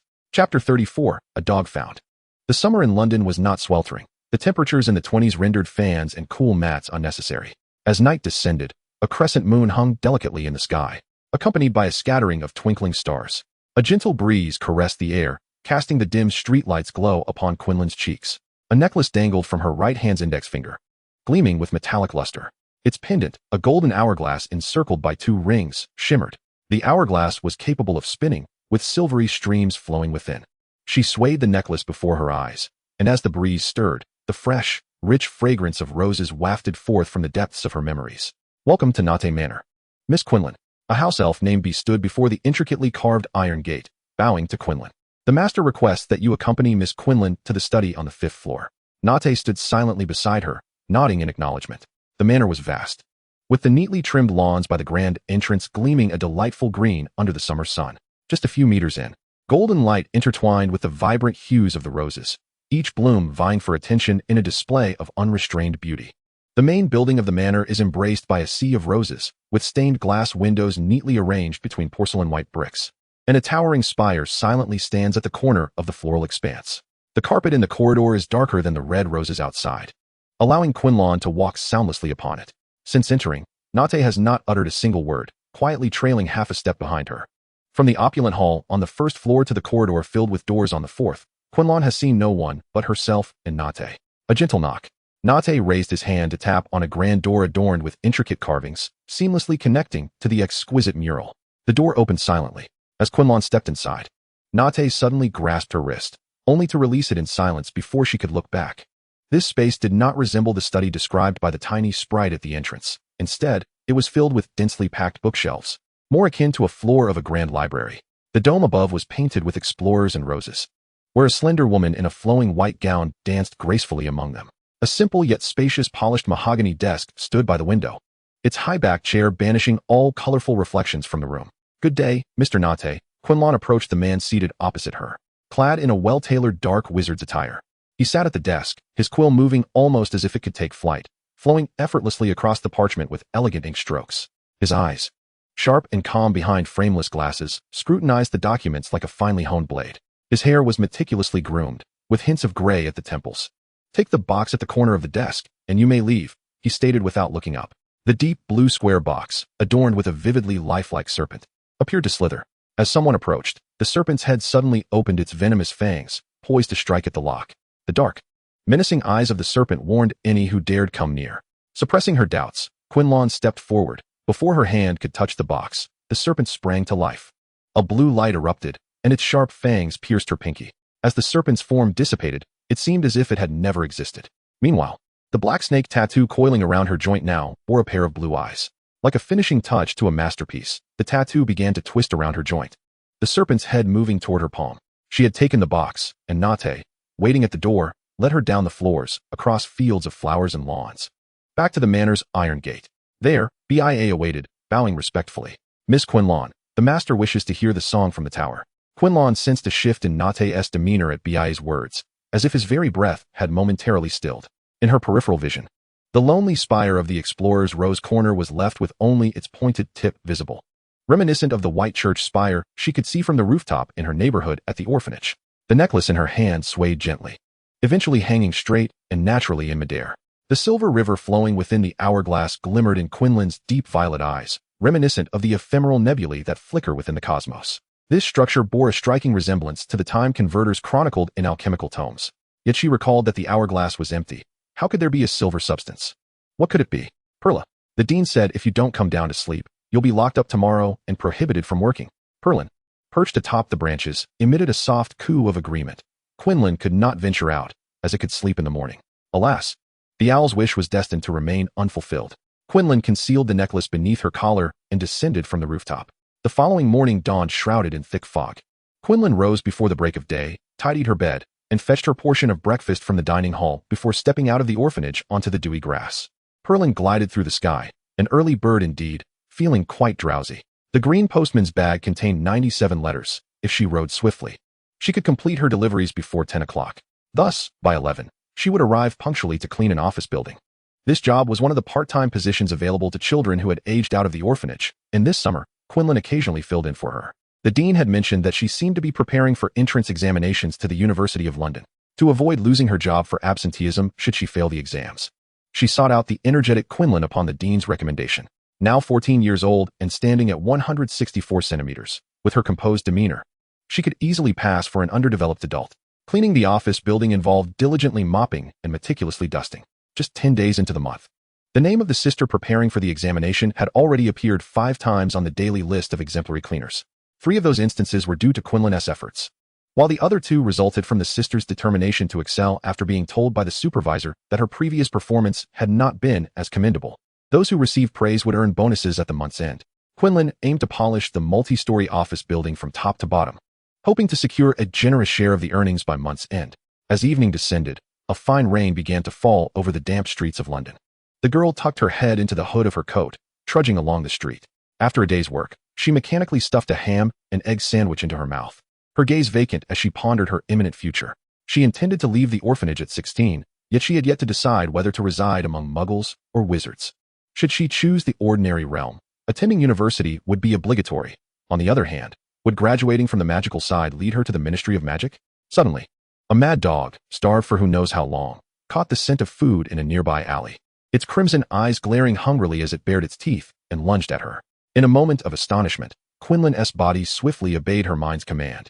She pivoted and delivered a side kick that sent the dog's head flying. The gray-brown fur, dampened by the rain, hung in disheveled strands, while various wounds marred its limbs. The dog's head collided with a hard wall, scraping against a nail, leaving deep, fresh gashes from its eyes to its muzzle, stained with blood.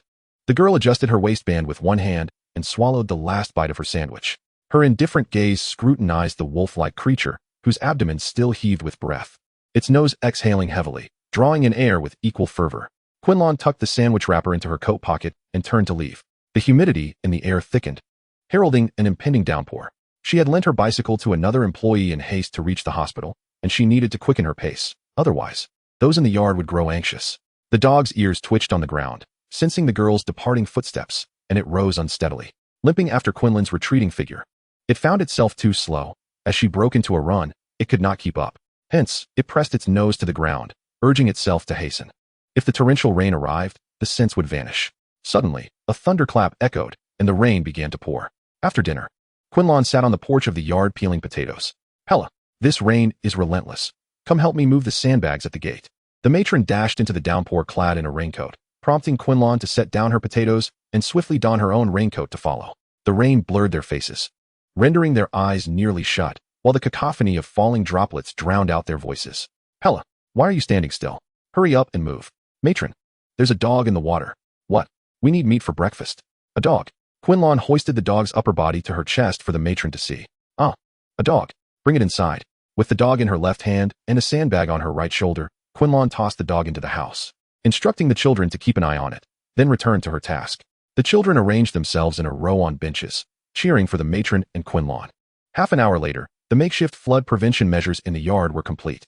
The filthy dog was roughly washed in the communal bath by Quinlan, while a dozen children each wielded a hairdryer to dry it off. The matron ground some anti-inflammatory medication into a powder, wrapping it in cloth to bind to the dog's wounds. The dog was placed in the 4-person room, which Quinlan occupied alone. The following day, as the sun rose, thanks to the sandbags, the rainwater had not seeped into the orphanage. Quinlan served a bowl of porridge, made from the children's generous donations of milk, eggs, and meat. To the dog.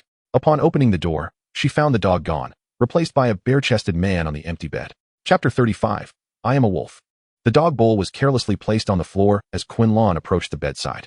The gentle morning sunlight streamed through, casting a warm glow on the blue and white checkered children's bed, where the man lay cocooned in blankets. His long form was nearly entirely covered.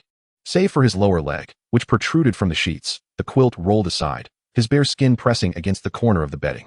His tranquil sleeping face was striking, with distinct and defined features, though the scar extending from the corner of his eye to the bridge of his nose was particularly jarring. The exposed areas were predominantly a hue of bluish-purple.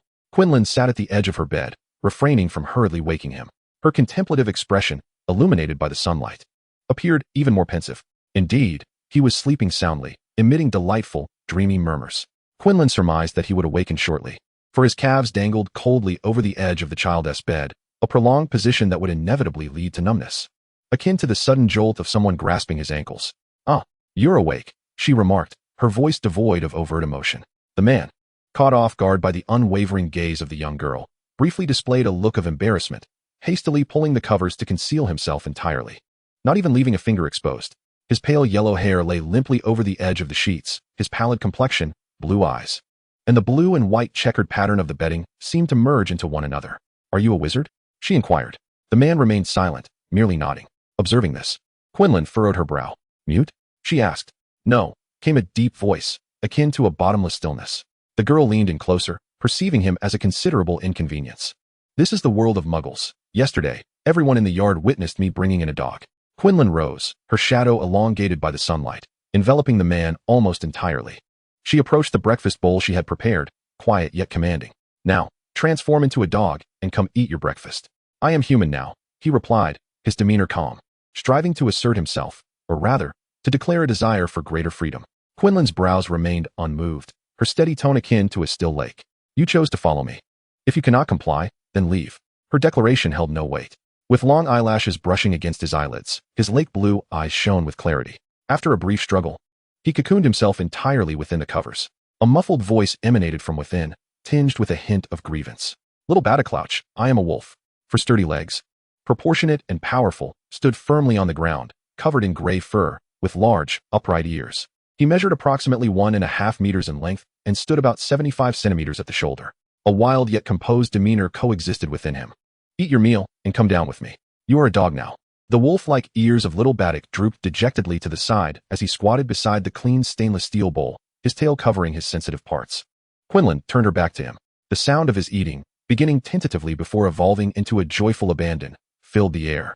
She let out a barely audible sigh, while the busy little wolf's ears twitched slightly. Once he finished eating, Quinlan picked up the gleaming bowl, signaling him to follow. The gray wolf's tongue licked around its lips, his eyes revealing a lingering satisfaction mixed with regret. Sensing Quinlan's gaze, he elegantly stepped forward to keep pace with her. "You were quite injured yesterday. Avoid strenuous activity. You must have gone quite some time without food. Perhaps it would be prudent to eat sparingly today." The sight of your ravenous, bloodshot eyes yesterday was quite alarming. Little Barty nodded repeatedly, expressing his strong agreement. With a loud thud, the freshly cleaned bowl was pressed against his ears. "You are merely an ordinary dog, albeit a rather large one. Do not exhibit such human-like behavior." Quinlan, adopting a nurturing demeanor, crouched down to meet his gaze, gently restraining his eager head. A tentative howl escaped his lips as he cautiously observed the girl's reaction. He truly did not wish to learn to bark. "Well, that will suffice." Receiving affirmation, his lowered wolf tail swayed slightly from side to side. "A new dog has recently arrived at the welfare home, remarkably intelligent." This fact quickly spread throughout the neighborhood. He bore no name and only responded to Quinlan's commands. He followed her bicycle closely each day, always where she was. When Quinlan had to leave for work, he quietly remained in her room, sleeping. Whenever he descended the stairs, the children in the yard would know that Sister Pella had returned. Before dawn, he accompanied Quinlan on her errands, traversing the winding streets. He had witnessed the moon over the western suburbs of London, the roses at dusk in the east, the lush pastures in the north, and the serene waters flowing in the south. The local stray dogs and household pets were not as robust as he, and in his idle moments, he engaged in a scuffle, delighting in the fur that clung to him, until Quinlan would groom him clean. That night, after shaking his wolf fur half dry in the bathroom, Quinlan handed him a bag for clothing. "Put it on." The wolf's head tilted slightly, as if he did not comprehend. Quinlan sighed, smiling softly. "Transform into a human and wear it." The wolf's face flushed. That seemed improper. If he reverted to human form, he would be exposed. Still maintaining her gentle smile, Quinlan placed a razor and shaving foam into the bag and draped it around his neck. Over there, draw the curtain and change.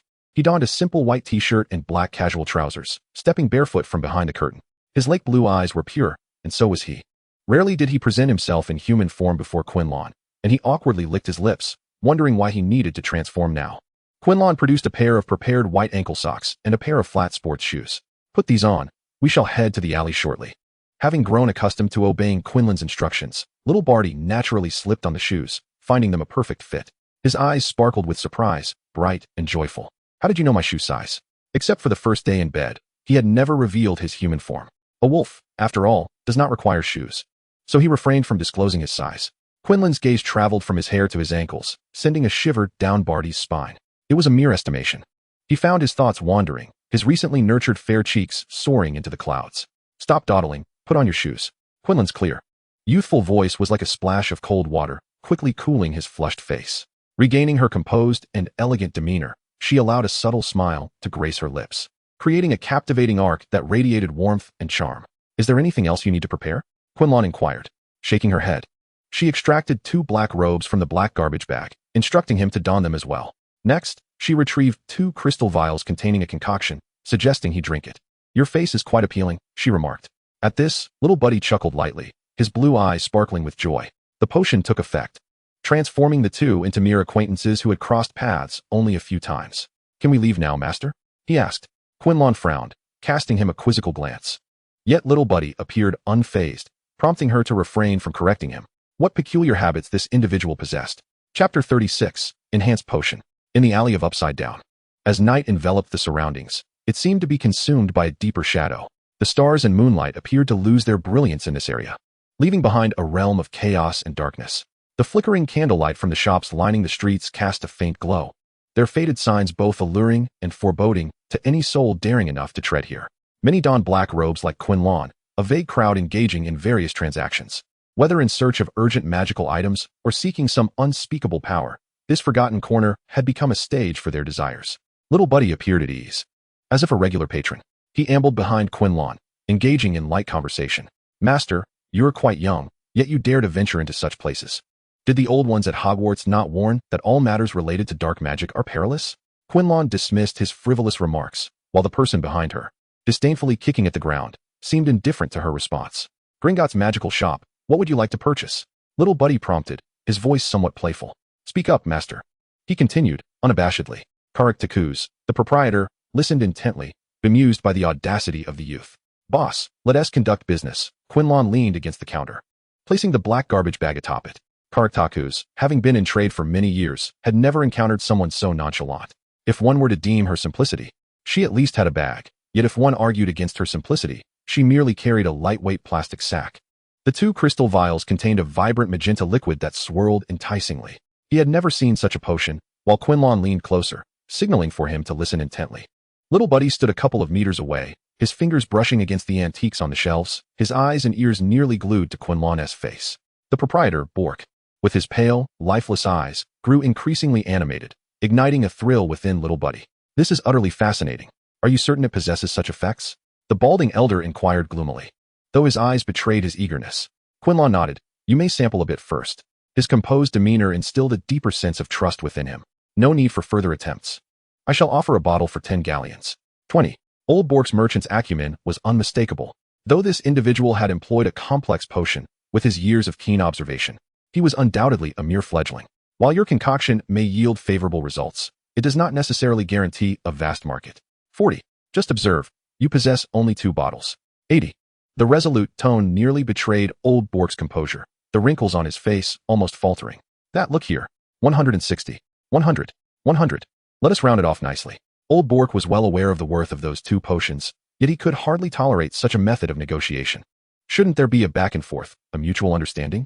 The sharp, discerning eyes of the merchant regarded Quinlan with a hint of trepidation, silently beseeching Merlin not to raise the price further. 160. If not, so be it. Quinlan reached for the trash bag. After all, Professor Snape had assured that this potion would undoubtedly find a buyer. Deal. The frail elder grasped her wrist, realizing that 2 bottles amounted to 320. Parting with such money pained him. He intended to inflate the price of these 2 potions to exorbitant heights, seeking solace for his wounded purse. Clink, clink. The crisp sound of galleons danced upon the glass counter, composing a lively melody.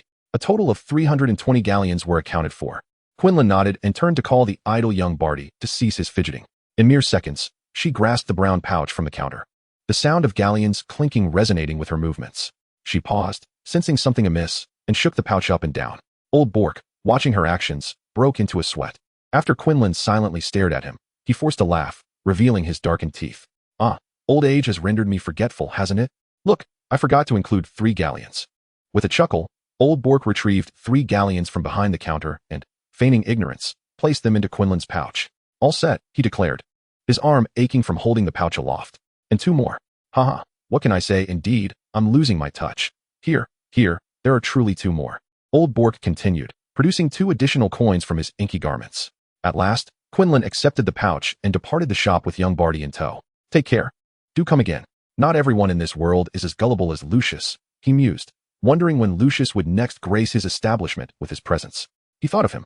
The master was astute, having seen through that old fool's ruse. After a month of servitude, young Barty had grown quite sycophantic. Quinlan remained silent, bemused by his adaptability and transformation. Reflecting on the past month, she realized she had not imparted any notions of master and servant to him. Master, what did you sell to that old man? Young Barty finally could no longer contain his curiosity. An improved version of the complex potion, which compound decoction could possibly command a price of 160. The most expensive ordinary compound decoction is merely 14 galleons. This price is over 10 times the norm. It is simply a matter of rarity rendering it valuable. This particular concoction was inspired by Quinlan upon hearing that Hermione had transformed into a catgirl, prompting her to draft a formula that Professor Snape assisted in creating 2 vials of. After learning of its effects, Professor Snape had sent her irate letters for an entire month, berating her for harboring such impure thoughts at a young age. Recalling his elegantly crafted words, Quinlan felt a rare twitch at the corner of her mouth. For a bit of amusement. Is there more? Let me try? Little Barty's eyes sparkled with excitement. Quinlan glanced at the humanoid dog beside her, forcing a smile. Alas, it is sold out. At these words, little Barty blinked and dashed away, leaving behind a shadowy silhouette. Quinlan surmised his intentions, her eyes dull, a silent smile gracing her lips. Haha, fortunate I was to arrive early and secure a purchase. Minutes later, little Barty returned, clutching a vial 10 times smaller than the one she had handed over, brimming with enthusiasm. How much did you pay? Not too bad, not too bad. Just like you. 160 galleons. Quinlan smiled. What a fool, a rogue trader. As they rode the night bus back to the orphanage, the clock chimed past midnight. The headmaster and the children were deep in slumber. The effects of their compound decoctions had also worn off, returning them to their original forms. It was well past midnight, and Quinlan's biological clock urged her to sleep. She headed straight to her bed. Little Barty followed closely behind. As he shut the door, he eagerly poured the potion into his mouth, the rose-colored liquid touching his tongue. The clouds dispersed, and the moonlight gracefully streamed through the window, enveloping little Barty in a silvery veil. His light blonde hair transformed to a shimmering silver, triangular ears sprouting from the top of his head. The outer gray-brown hue gradually lightened and blended with his hair color, while a soft pink hue peeked through.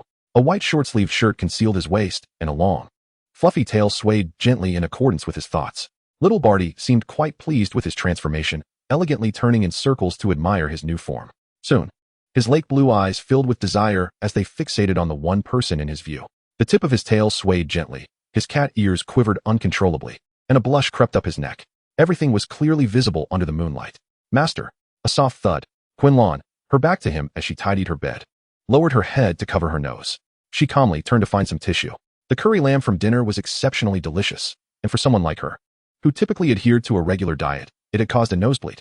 Suddenly, an irrational little Barty, complete with ears and a tail, intruded upon her vision. Step back. Keep your distance. Do not come any closer. Chapter 37, Dementor. Little Barty's gaze was unfocused, his labored breaths sending shivers down Quinlan's spine. Master, please help me. I beg you. Quinlan was startled by the desperation in his voice, and instinctively kicked him 2 meters away. Fortunately, she wore long trousers, allowing her tail to delicately rest upon the fabric. Master, little Barty collapsed softly onto the floor. Quinlan inhaled deeply, using tissue to wipe away the blood from her nose caused by the lamb, her lips twitching as she opened the door and descended the stairs. Good heavens. What a situation. At such an age, one should refrain from reckless medication. Perhaps it would be prudent to sew his mouth shut. His mind is clearly unwell. Soon, the The figure on the floor emitted a muffled groan that resonated straight to the heavens. He resembled a limp puddle of water, fervently exhaling humid breaths, with delicate droplets glistening upon his refined nose and brow. The pair of feline ears and the tail, a result of the potion, trembled with each passing moment.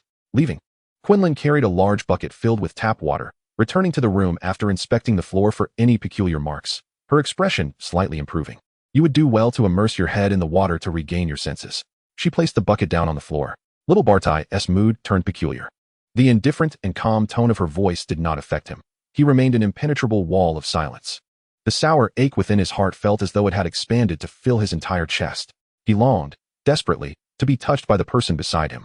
Whether this was the effect of the potion or a reflection of his true self, he could no longer discern. The purchased potion had all been consumed, the exquisite crystal vial reflecting the pure moonlight upon the floor. The delirious individual began to babble incoherently, but Quinlan paid no heed, allowing the words to flow in one ear and out the other. Tomorrow, she would need to buy a new funnel. Opening his mouth, Quinlan rolled her eyes in exasperation. She placed a funnel used for oil into his mouth, scooping a generous amount of water with a metal ladle and pouring it directly inside.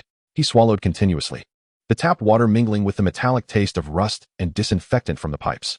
Eventually, he could drink no more, and a fifth of the bucket remained. Barty felt a wave of nausea in his stomach and promptly expelled the contents, experiencing a searing sensation of acid burning his throat and stomach. His consciousness gradually returned, and the ears and tail began to fade away. Clean it all up and throw it out. Get out.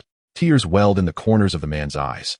But Quinlan remained oblivious, her steady breathing undisturbed by his plight. Her biological clock was already signaling alarms. After he left with the bucket, tranquility finally enveloped the room. The exhausted girl returned to her bed and quickly fell asleep until dawn. Rain pattered against the forest, bursting into colorless fireworks on the windowsill.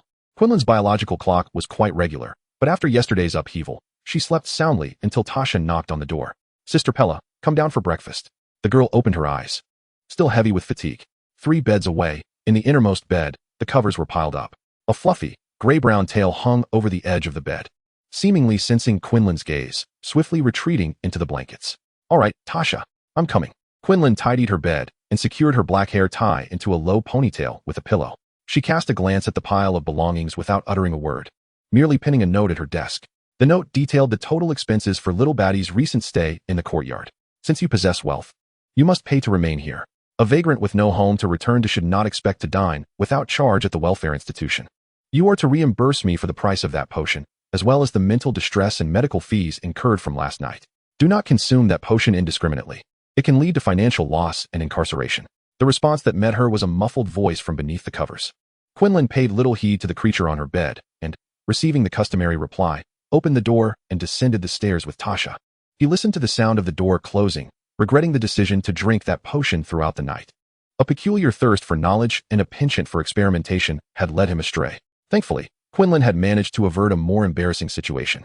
The verdant maple trees swayed gently, while the golden sun rose and set, marking the end of a fulfilling summer vacation after Quinlan had subdued the monster's compendium. Little Batty, clad in the black and white outfit Quinlan had provided, escorted her to King's Cross Station in London. As departure approached, he whispered to Quinlan, Mistress, you can simply touch the spine of that book to open it. Quinlan, accustomed to being the subject of ridicule for several days, displayed little change in demeanor. She had grown used to such behavior even in the restricted section. Understood, thank you. In those days, the children believed there were numerous mice in the room, and even formed a rat-catching team led by Perlin, diligently taking shifts to patrol. Receiving a curt response, little Batty emanated an air of pitiable grievance. Many nearby cast astonished or admiring glances his way. Mistress, I truly apologize. I shall not cause any more trouble. Remarkably, Quinlan found herself momentarily speechless. What are you ranting about now? This should have been settled once the compensation was made. Not wishing to engage further with this difficult individual, Quinlan brushed past him by the luggage cart. Just a few steps away, little Batty seized the hem of her garment, asserting, Mistress, I will pay on time. Please do not carelessly adopt more dogs. Quinlan firmly waved his hand away and advanced towards the red brick columns. His indiscreet murmurs were easily captured by her ears. What a lunatic. What a bizarre appellation. Whether dogs could be kept in the courtyard was not her decision to make, nor was she his mistress. Yet, despite the rebuke, a smile crept onto little Batty's lips, akin to the most vibrant flower of a long summer day, capturing the attention of passers-by. The journey to school was fraught with tempestuous weather. The sky appeared to have been torn asunder, and the windows of the express train were relentlessly battered by the torrential rain. Quinlan clutched her pencil, doodling and revising on the table. Suddenly, the train's motion became unsteady. The friction between the wheels and the tracks producing a sharp, jarring sound. An indescribable heaviness enveloped the entire carriage, and after a strong sensation of being pushed back, the train came to a halt. Quinlan, who had ceased her writing, noticed what appeared to be a dark shadow moving outside the window. She wiped the glass clean to see more clearly. Suddenly, a piercing scream echoed throughout the carriage, rising and falling in a cacophony. Abruptly, a dark visage pressed against her face, featureless, with empty eye sockets devoid of anything. A chilling cold swept through the carriage, the temperature plummeting, causing involuntary shivers. Quinlan turned her head, and the entity from outside materialized behind her, draped in a tattered black robe, its texture reminiscent of freshly flayed human skin. It was gaunt and twisted, surrounded by a swirling haze of grayish mist. It was a Dementor. A student screamed in terror. The creature leaned closer to Quinlan, as if to draw in her essence. For a fleeting moment, her mind felt hazy. The Dementor inhaled twice, its form pausing momentarily before intensifying its sucking force. Quinlan regained her senses, furrowing her brow as she regarded it. Perhaps it was an illusion, but the entity before her seemed to exude anger. Expecto Patronum. Someone at the far end of the carriage shouted a spell loudly. The Dementor, repelled by the light from the wand, fled through Quinlan, escaping the carriage. It was cold, exceedingly cold. The southern wind swirled comfortably around Quinlan's wrist, while her mind was pierced by countless icy needles. Every bone felt as though it were being shattered by the frost, inundated with the biting chill. Yet, Quinlan seemed impervious to the pain, her eyes clear. The cries of countless souls echoed in her mind, and she vividly perceived white spirits boiling in green flames. Unknown faces, each shattered and bereaved, separated from loved ones. Yearning for unattainable affection. "Classmate, are you all right?" A mature voice shattered the mirrors of sorrow. Quinlan blinked, suppressing her thoughts. "I am Remus Lupin, the new professor of defense against the dark arts at Hogwarts." The girl exhibited a calm demeanor, completely unfazed by the Dementor's passage, devoid of the expected fear and sorrow. Lupin grew concerned that she might be concealing some underlying issue. "Hello, Professor. I feel quite well. Rather cool, actually." Chapter 38, Willow Branches. In the third year, there were many elective courses available, and with a mindset of seizing the opportunity, Quinlan enrolled in all of them. Professor Flitwick was greatly pleased upon seeing her schedule, proud of his Ravenclaw student for her eagerness to learn. However, he hesitated, attempting to convey his thoughts delicately without dampening her enthusiasm. Quinlan, perhaps you should consider dropping a few of these courses?" He deliberated his words carefully. Quinlan sat in her chair, feigning indifference. Their head of house jumped down from her desk and approached Quinlan's seat, earnestly advising, "Some of these classes conflict with each other, don't they? I heard that Hermione Granger has also signed up for all of them." She blinked innocently, lowering her gaze to her adorably petite head of house, unintentionally sighing. She wore a necklace shaped like an hourglass. Perhaps it was a gift from the head of Gryffindor. "What? That won't do. If Gryffindor has one, Ravenclaw should not be left behind. Just a moment, let me search. I believe I possess one as well." A massive trunk, into which Professor Flitwick jumped, revealing only a few sparse strands of hair on his head. "Ah, I found it." The little old man gleefully retrieved a small wooden box, which was indeed the time turner that young Granger possessed. "Here you go. Use it wisely in class, and keep it discreet." After handing over the box, Professor Flitwick ushered Quinlan out of the office. "The use of the time turner requires permission from the Ministry of Magic. I admit I did not pay much attention to your course selection. For now, use it quietly. Given the circumstances of your coursework, the application for permission should be approved swiftly." Quinlan was still contemplating feigning ignorance to inquire about the time turner's usage and precautions. However, she was met with a swift reprimand from the headmaster. "Still pretending, you think you can fool me? Have all the permissions for the restricted section been granted in vain? Do you not recognize this device? Come on, come on." With her ruse unveiled, Quinlan could no longer maintain the facade. Removing the innocent mask she learned from little Barty. "Headmaster, allow me to treat you to some cake. I made it myself. Thank you, Headmaster." The cake wrapped in oil paper floated onto the headmaster's cluttered desk. After she left, Flitwick took a bite. Delicious. As Quinlan exited the office, she soon encountered Hermione. "Hey, Vespera, I heard you were taking all the courses this year. That's marvelous." This way, she would encounter familiar classmates in every class. "I'm aiming for all top marks this year, just like you." During the first-year finals, Hermione had earned high marks in all subjects except for Professor Quirrell's defense against the dark arts class. Quinlan smiled, listening to her plans for the year. The diligent and exceptional girl was excitedly sharing her ambitions, and such enthusiasm should not be interrupted. "Scabbers!" Ron's voice echoed from down the corridor. The plump rat scurried ahead on its short legs, pursued by a beautiful long-haired orange cat, its tail flicking elegantly. The cat-and-mouse chase deftly maneuvered between Quinlan and Hermione. Compared to the agile animals, Ron, who was less adept at sports, lagged behind, panting heavily. Hermione, control your Crookshanks. That wicked beast has been chasing Scabbers all day. He could neither catch the cat nor seize the rat. Stopping in front of the two girls, he bent over, gasping for breath, while continuing to grumble. Crookshanks is not a wicked beast. It must be your Scabbers causing the trouble, Hermione retorted, defending her feline companion. The two argued loudly in the corridor, while Quinlan stood nearby, her ears nearly calloused from the noise. Calm down. Her words fell on deaf ears as their bickering escalated. Quinlan pursed her lips, offering a polite smile as she drew her wand. Silencio. Silence enveloped them. The mouths of both individuals were sealed by Quinlan's spell. Calm down. Dear gentlemen and ladies of the third grade. Both individuals emitted disdainful huffs, turning their faces away from one another. Quinlan, akin to a mediator among children at a welfare institution, endeavored to soothe both parties. It is in the nature of animals, and human interference only complicates matters further. If Bumpy were indeed injured due to Crookshanks, I am confident that Hermione would not shy away from responsibility. Let us cease this quarrel, shall we? Although she spoke with a gentle and patient tone, a smile gracing her lips, Hermione and Ron trembled as if anticipating the imminent wrath of an enraged guardian. Eagerly nodding, their eyes clearly conveyed a message of not daring to err again. The spell of silence was cast, and the children's dispute came to an end. By the third year, for the sake of streamlined teaching and lesson preparation, Hogwarts mandated that core subjects be taught in unison across the four houses. In divination, Professor Trelawney, adorned in thick, oval glasses, struggled to maintain coherence in her speech. Quinlan found the subject rather challenging. Prophecy and divination. If the future could be foretold, did it not imply that every step taken, regardless of its magnitude or direction, would lead to a predetermined conclusion? This year, Hagrid had ascended to the role of care of magical creatures instructor, maintaining his characteristic unreliable style akin to the biting textbook. Consequently, Draco, due to his previous boisterous demeanor, found himself at odds with Hagrid, resulting in yet another injury to his right hand. The defense against the dark arts classroom was spacious, with 4 students per desk. Professor Lupin stood at the front, beside a glass-fronted cabinet adorned with intricate decorations. Now, all students, please rise from your seats and form a circle around this cabinet, he instructed, snapping his fingers as the classroom expanded further. The mysterious cabinet, situated at the center, trembled incessantly, producing various sounds. The young witches and wizards, having never encountered such a teaching method, curiously leaned in to observe. Interesting, isn't it? Lupin remarked, clearly pleased with their reactions. Would anyone care to venture a guess as to what lies within? Boggett, sir, a student promptly replied.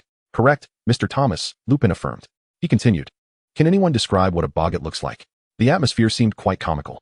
Draco, with his bandaged right arm and a grass-green pouch hanging defiantly from his neck, had just arrived in the classroom, having turned the time-turner. He overheard Lupin instructing the students on their spells, realizing he was a tad late. Draco, what point has the professor reached? Quinlan inquired, the golden-haired boy closest to her. His voice struck a familiar chord, albeit faint, as it naturally slipped into Draco's ears. The boy frowned, sensing provocation. Who are you to address me so? He retorted, Vespera. The volume of his surprise drew the attention of the others. Quinlan, meeting Lupin's gaze, donned a smile befitting a diligent student. Noticing nothing amiss, the rest began to chuckle. Is such volume truly necessary, Mr. Malfoy? Quinlan recalled the adult with a hair color reminiscent of his own, yet possessing a remarkable steadiness. Draco, undoubtedly, was a cherished figure at home. It had been a while since they last met, and amidst her mumbling, Quinlan failed to catch the latter part of the conversation. Zabini had subtly maneuvered to her side, his eyes twinkling. Inside the cabinet is a boggett, and Professor Lupin is teaching us the spells to confront it. Did I ask you? Draco retorted, swiftly countering. Upon realizing it was that wretched peacock of a Zabini, he rolled his eyes in disdain. The laughter that erupted from the crowd momentarily halted Draco's retorts. Professor Snape, clad in his eccentric attire, emerged from the cabinet. Quinlan refrained from laughter, her expression unusually grave. All right, students, please line up to give it a try. The students, who usually vied for the pudding at the dining table, now presented themselves as gentlemen and ladies. After you, I shall step back, Quinlan declared, positioning herself in front of Harry. The students ahead confidently shouted the incantation, dispelling their fears. Soon, it was her turn. Vespera Quinlan, remain calm, Lupin instructed. Having formed a notable impression of the girl due to her encounter with a Dementor on the train, he speculated about her fears. Intrigued by what a person capable of uttering such words might dread, Quinlan steadied herself, and a brilliant silver light burst forth. A colossal full moon descended, its cold, white luminescence divine and distant, nearly dominating half the classroom. Lupin's eyes were instantly laced with red veins, and he hurriedly turned away. His lips betraying the impending emergence of fangs he struggled to suppress. As the radiant moon vanished, a fresh green willow branch lay quietly on the floor. Professor, are you all right? Murmured the students behind. They admired the moon's beauty and purity, utterly baffled as to how it could represent Quinlan's fear. I'm fine. Since Miss Quinlan has concluded, let the next student step forward, Lupin stated, his hair disheveled and hastily sticking to his forehead, feigning calmness as he gestured for Harry to advance. Quinlan did not miss the Boggart's transformation, observing its sequence of actions with a tranquil demeanor as she retreated to the back. Lupin met her silent violet gaze, feeling an odd sense of being seen through, accompanied by a twinge of guilt. Harry Potter, let us witness what the great savior fears, he proclaimed. Draco and his cohorts at the back of the line prepared to revel in his embarrassment. On the Hogwarts Express, the brave savior had been rendered unconscious by a Dementor. Harry's lips moved, silently cursing Malfoy. Facing the cabinet, his mind could not help but conjure the visage of the Dementor, becoming increasingly vivid. Ah, a timid child. Someone exclaimed as they spotted Harry's Boggart scream. A Dementor. Lupin watched him, hopeful that he would, like the previous students, recite the incantation and triumph over his inner fears. Yet Harry could not forget. All joy gradually evaporated, leaving the world steeped in fear and solitude. The Boggart morphed into a Dementor, drawing ever closer. As trembling hands failed to lift the wand, and pale lips could not utter the incantation, the heart of the youth lacked the courage to draw his sword. How absurd. Just as the Dementor was about to lightly kiss him and steal his soul, Lupin stood protectively in front of Harry, brandishing his wand. The horrifying Dementor was dispelled. In the gray night sky, the bright moon was obscured by dark clouds. Quinlan stood not far away, weighing the situation between Professor Lupin and the newly transformed Boggart. The savior feared the Dementor. This rumor, which had circulated since the beginning of the school year, had now materialized as a mundane truth. His bond with Professor Lupin deepened. As Quinlan and Southwind had encountered them several times in the Forbidden Forest, seemingly with Harry seeking his counsel. Hermione had mentioned that at the start of the term, Professor Lupin shared the same compartment with them. When Harry was being drained of joy by the Dementor, it was Lupin who came to his aid. Thus, Harry's purpose in seeking him was self-evident. The much-anticipated savior, faced with ridicule and skepticism from his peers, naturally yearned to grow stronger. While playing nearby with Southwind, Quinlan heard someone calling her. Vespera? What a coincidence, you're here too. Harry emerged from the thick underbrush, somewhat disheveled. Good afternoon, Harry. Quinlan noticed there were no others behind him. Are you alone? I was brought here by Hedwig from the hill over there. He refrained from mentioning what he was doing. Quinlan surmised he must have been soothing his restless spirit in that secluded spot. What are you doing here? In her memory, Quinlan spent much time in the library, rarely indulging in such leisurely moments. Quinlan waved to him from behind. Come over and meet a new friend, Southwind. Harry turned back in confusion to find a 10-meter long, half-human with golden-white python gently flicking its dark forked tongue. Hello, friend of the master. Parseltongue, the 13-year-old boy, seeing a serpent of similar size to that found in the Chamber of Secrets, took a few steps back in trepidation. In a panic, he failed to notice the stones beneath him, tripping and landing on the brown-red ground adorned with needles. He instinctively drew his wand from his clothing, dazed. Expelliarmus. The holly wand was effortlessly sent flying, landing lightly beside him. Quinlan retracted his wand and walked over to retrieve the boy's wand, presenting it before him. Calm down, Harry. Your wand. Your reaction saddened Southwind. The python, understanding Quinlan's words, nodded as if in agreement. His sorrowful words could swallow you whole. The nodding serpent froze, and Harry distinctly saw the shock in its eyes. The latter part of the statement, devoid of emotion, was likely a jest. Realizing this, Harry smiled in relief. Hello, Southwind. I am Harry Potter. Parseltongue. Quinlan gently urged him to rise, and after both parties exchanged cordial greetings, she added, in truth, Nanfone can comprehend your words, even without the use of Parseltongue. Indeed, the master speaks truly. Harry was astounded by Nanfeng's intelligence. He had never encountered such a serpent before. Can you communicate with one another? Of course. You can speak Parseltongue too. This is utterly marvelous, Vespera. I had always presumed it was only I and the Dark Lord who possessed that ability. The earlier trepidation had dissipated, replaced by the joy of discovering a kindred spirit. The boy appeared considerably brighter, as if the gloom of recent days had been swept away. Have you known this since childhood? His inquiry inadvertently reminded Quinlan of the house consumed by flames on that fateful moonlit night. Perhaps it is an inheritance. A subtle melancholy flickered across her features, prompting Nanfone to coil around her wrist, its cool scales offering silent comfort. Professor Lupin has not accompanied you. I have often seen you both together recently. Quinlan diverted the conversation. Harry's expression dimmed with delight. The professor had taken a leave of absence these past few days. Perhaps Quinlan had witnessed the erased mirror during their nocturnal escapades, or perhaps it was due to her own ability to speak Parseltongue. Or perhaps it was the formidable spell they had just witnessed. Harry regarded her as a confidant. Vespera, do you believe that power is significant? Upon hearing of Lupin's absence, a peculiar thought flickered in Quinlan's mind. If her memory served her correctly, The moon had been particularly full in recent nights. If you desire strength, then it is indeed important. Harry paused for a moment before continuing. Professor Lupin is a friend of my father's. They shared a close bond. He once told me that my father was quite exceptional in his youth, as was my mother. They all say I vanquished Voldemort. That the scar on my forehead is a mark of triumph. I protected the Philosopher's Stone, defeated the Basilisk, and saved Ginny. Only Harry, through his own experiences, understood that as a babbling infant, he had survived due to his parents' protection. Without Hermione and Ron, he could not have navigated those challenges. Without Fawkes, the Basilisk would have effortlessly claimed his life. He could not even conquer the dread instilled by the Dementors. Professor Lupin was a friend of James Potter? Quinlan's hand paused in its caress of Nanfoam, catching an unexpected piece of information amidst Harry's despairing emotions. Stop. I believe Professor Dumbledore would be better suited to address the turmoil within you.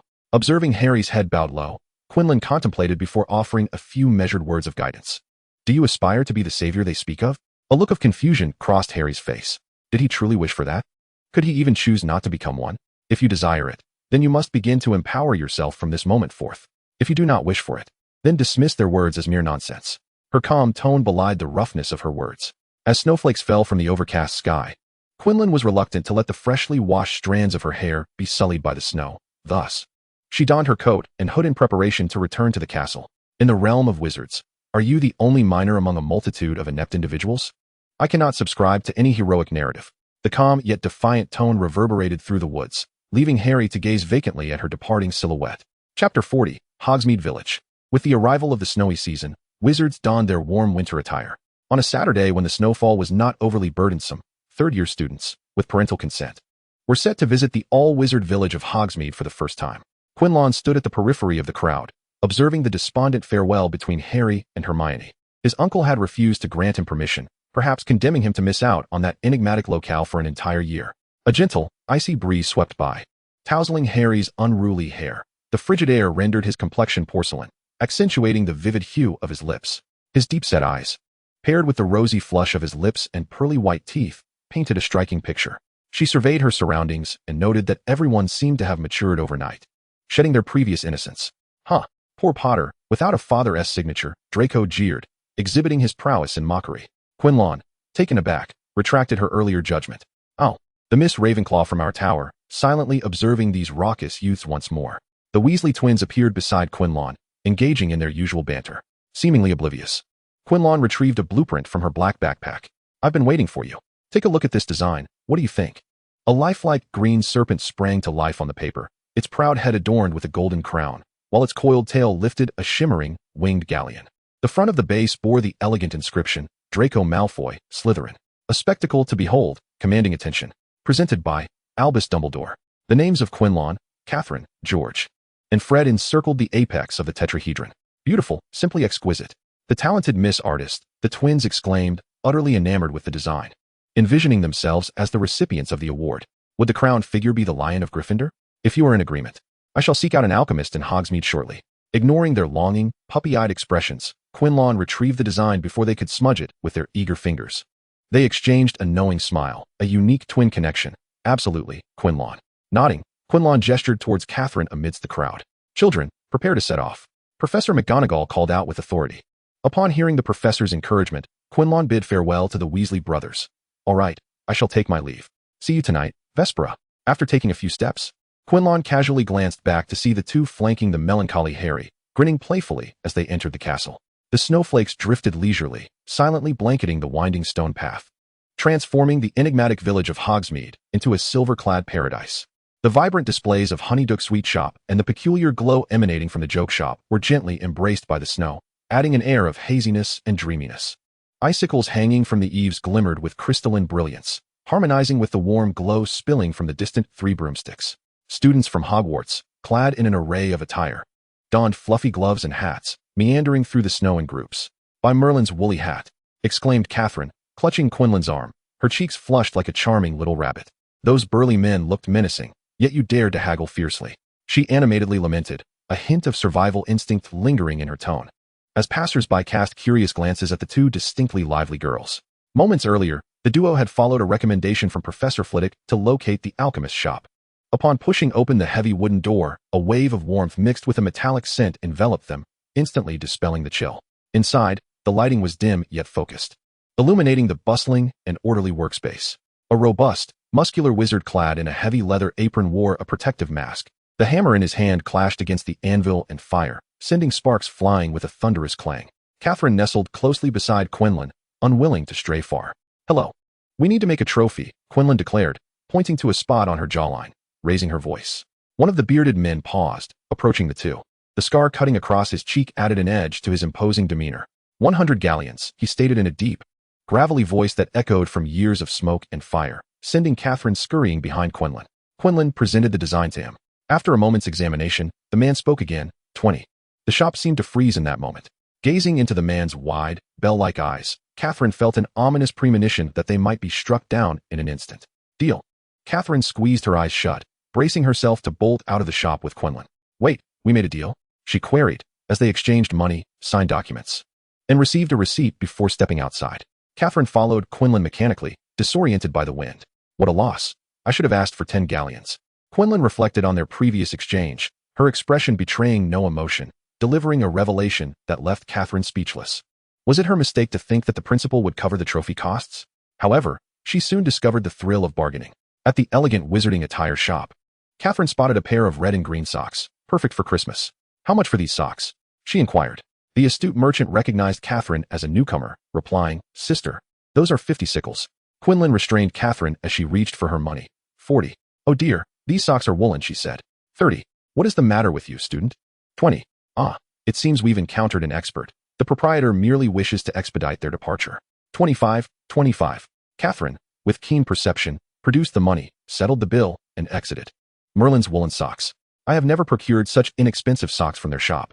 The girl exuberantly embraced her all-capable roommate, tossing a handful of loose snow at Quinlan in delight. "Wow." Quinlan smiled at her as the jubilant Catherine twirled around, clutching her woolen socks.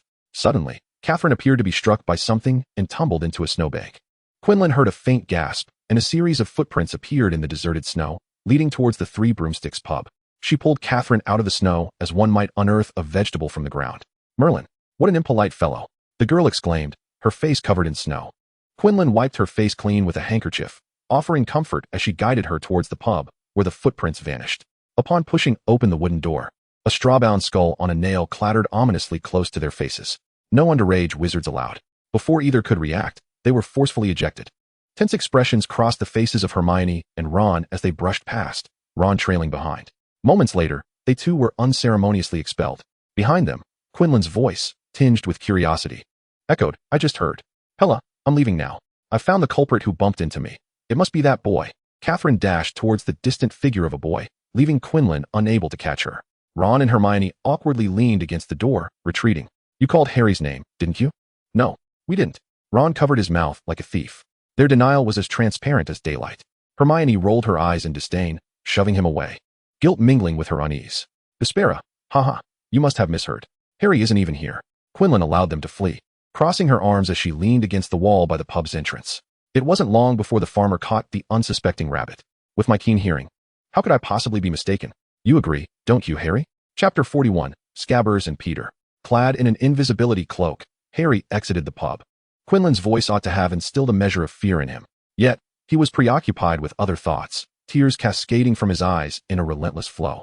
Quinlan, upon hearing the muffled sobs, stiffly grasped his arm and led him into the secluded woods. "Is that all it takes to make you cry?" she mused, seemingly at a loss for words.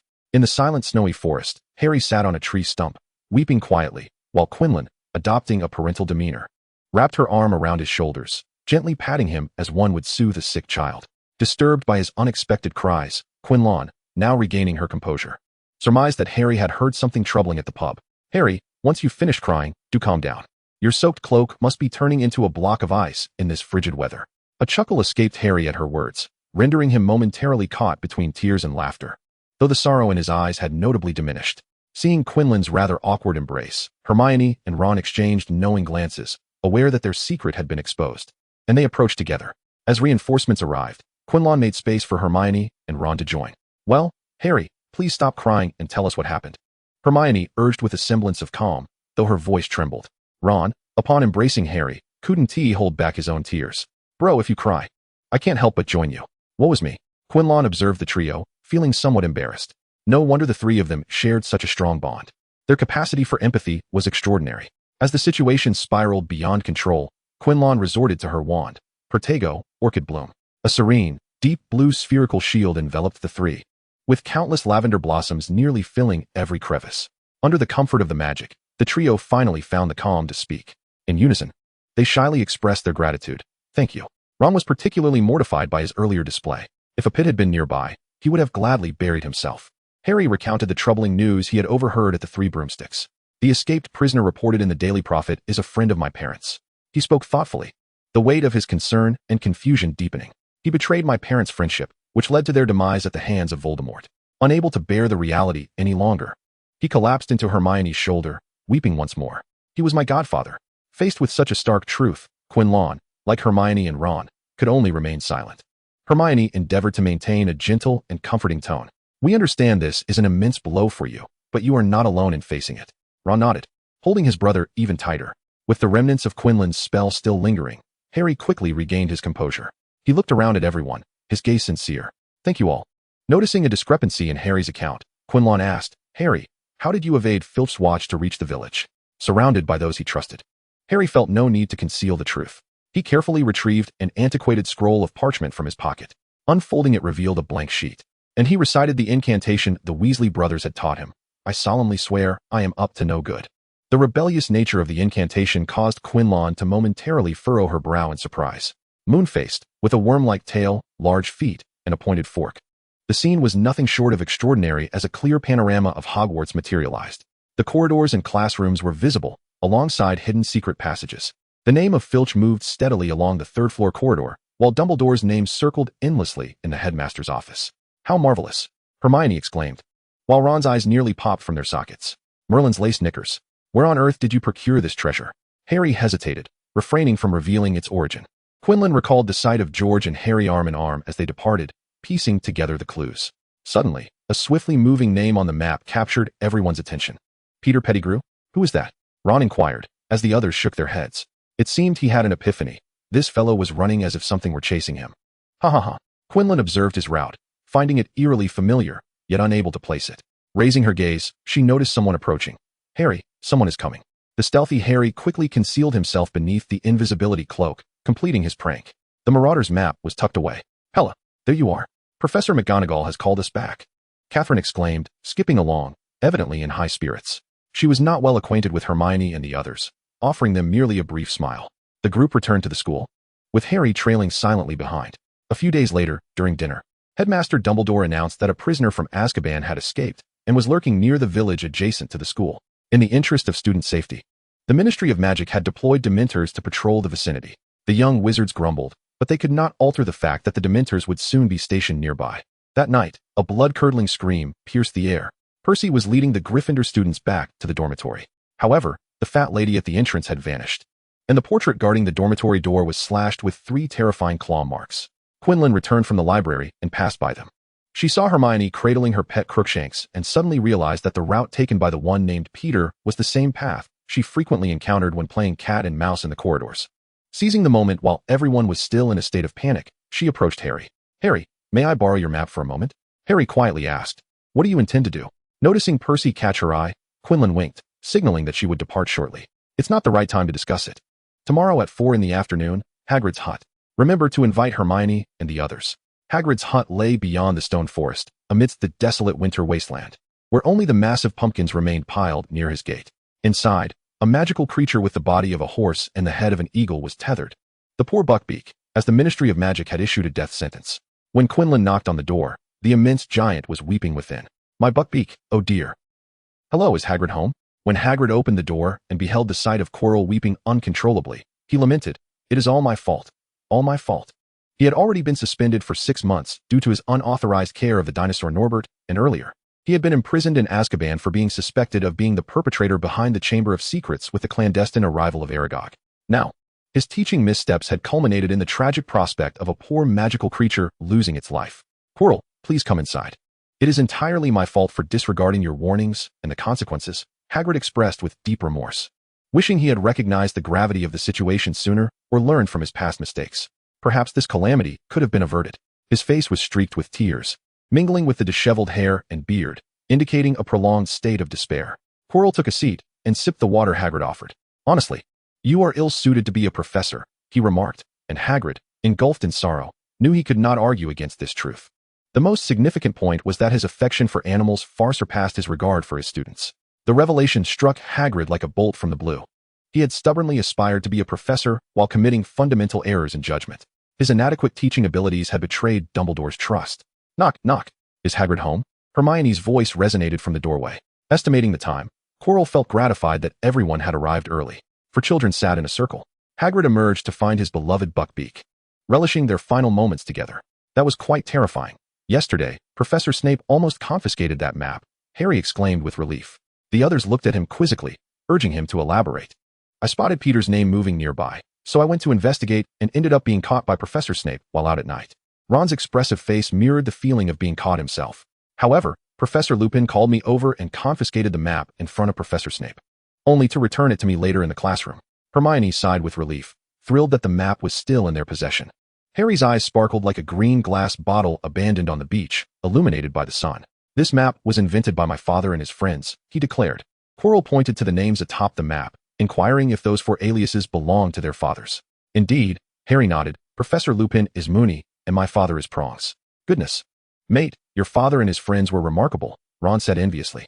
The joy on their faces suggested they felt as though they were the creators of the map themselves. Quirrell lightly tapped the table to beckon silence. All right, you may celebrate later. I have a significant and potentially alarming discovery to share. The 3 leaned in attentively.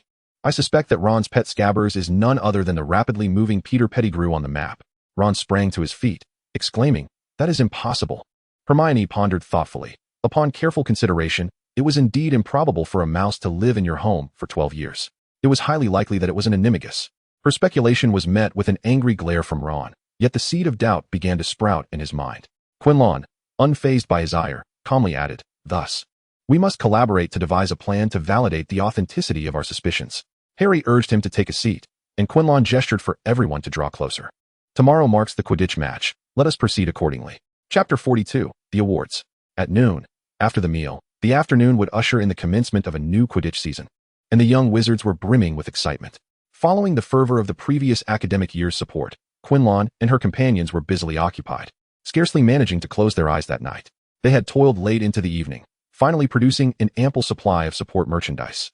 Next year, we must outsource production to a factory, Quinlan contemplated. Catherine collapsed onto the floor, utterly exhausted, unable to move even a strand of hair. The others rested in various postures, their thoughts conveying agreement. First, they would distribute the pre-ordered items from last year, organize the point rankings, and sell the remaining products at Clock Square. Merlin, this is incredible. We earned 6,000 this year, Catherine exclaimed, embracing her roommate and showering her with kisses, while Quinlan raised her hand to politely decline. With approximately 1,000 students at Hogwarts, it amounted to each individual spending about 6 galleons with them. The points among the 4 houses were closely contested, ultimately resulting in Hufflepuff, who remained undistracted and focused solely on their meals, narrowly claiming the top position. Catherine mused, indeed, the greatest talents often remain hidden in plain sight. Hey, there's a package for you, Pella. An impressively robust owl emerged from the skylight, dropping a parcel and perching like a stone statue upon the table. Its sharp talons nudged a receipt towards them. The recipient's signature was required.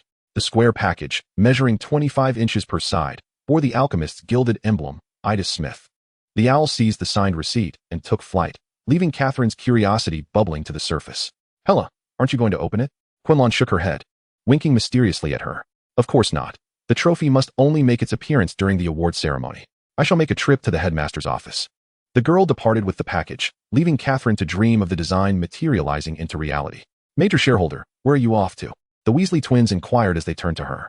She's heading to the headmaster's office. You two must ensure you eat well. There's much to accomplish this afternoon. Understood. Major shareholder, we promise to fulfill our tasks.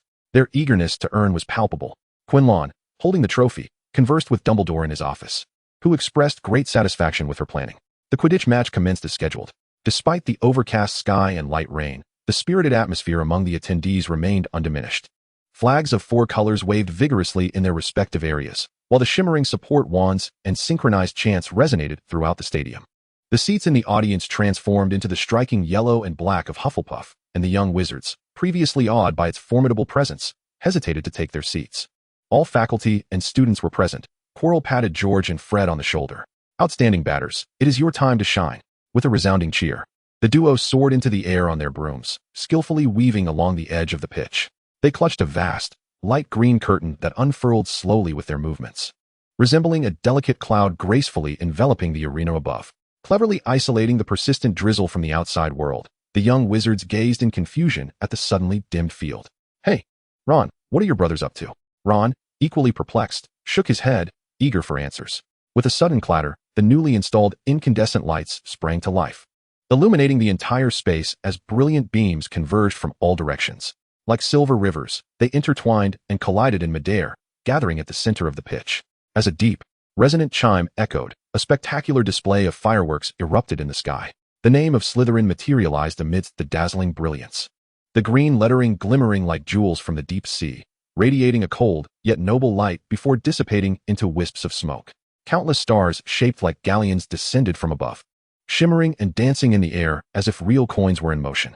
Let us applaud and congratulate the first ever Hogwarts Quidditch support star, Draco Malfoy, as he comes to receive his award. Catherine, adorned in a splendid gown, floated in midair. Enveloped by the atmosphere of galleons, the wizards reveled in the moment, Ron's palms reddening from applause. "Go on, they just called your name," Quirrell encouraged after inspecting his attire and broom.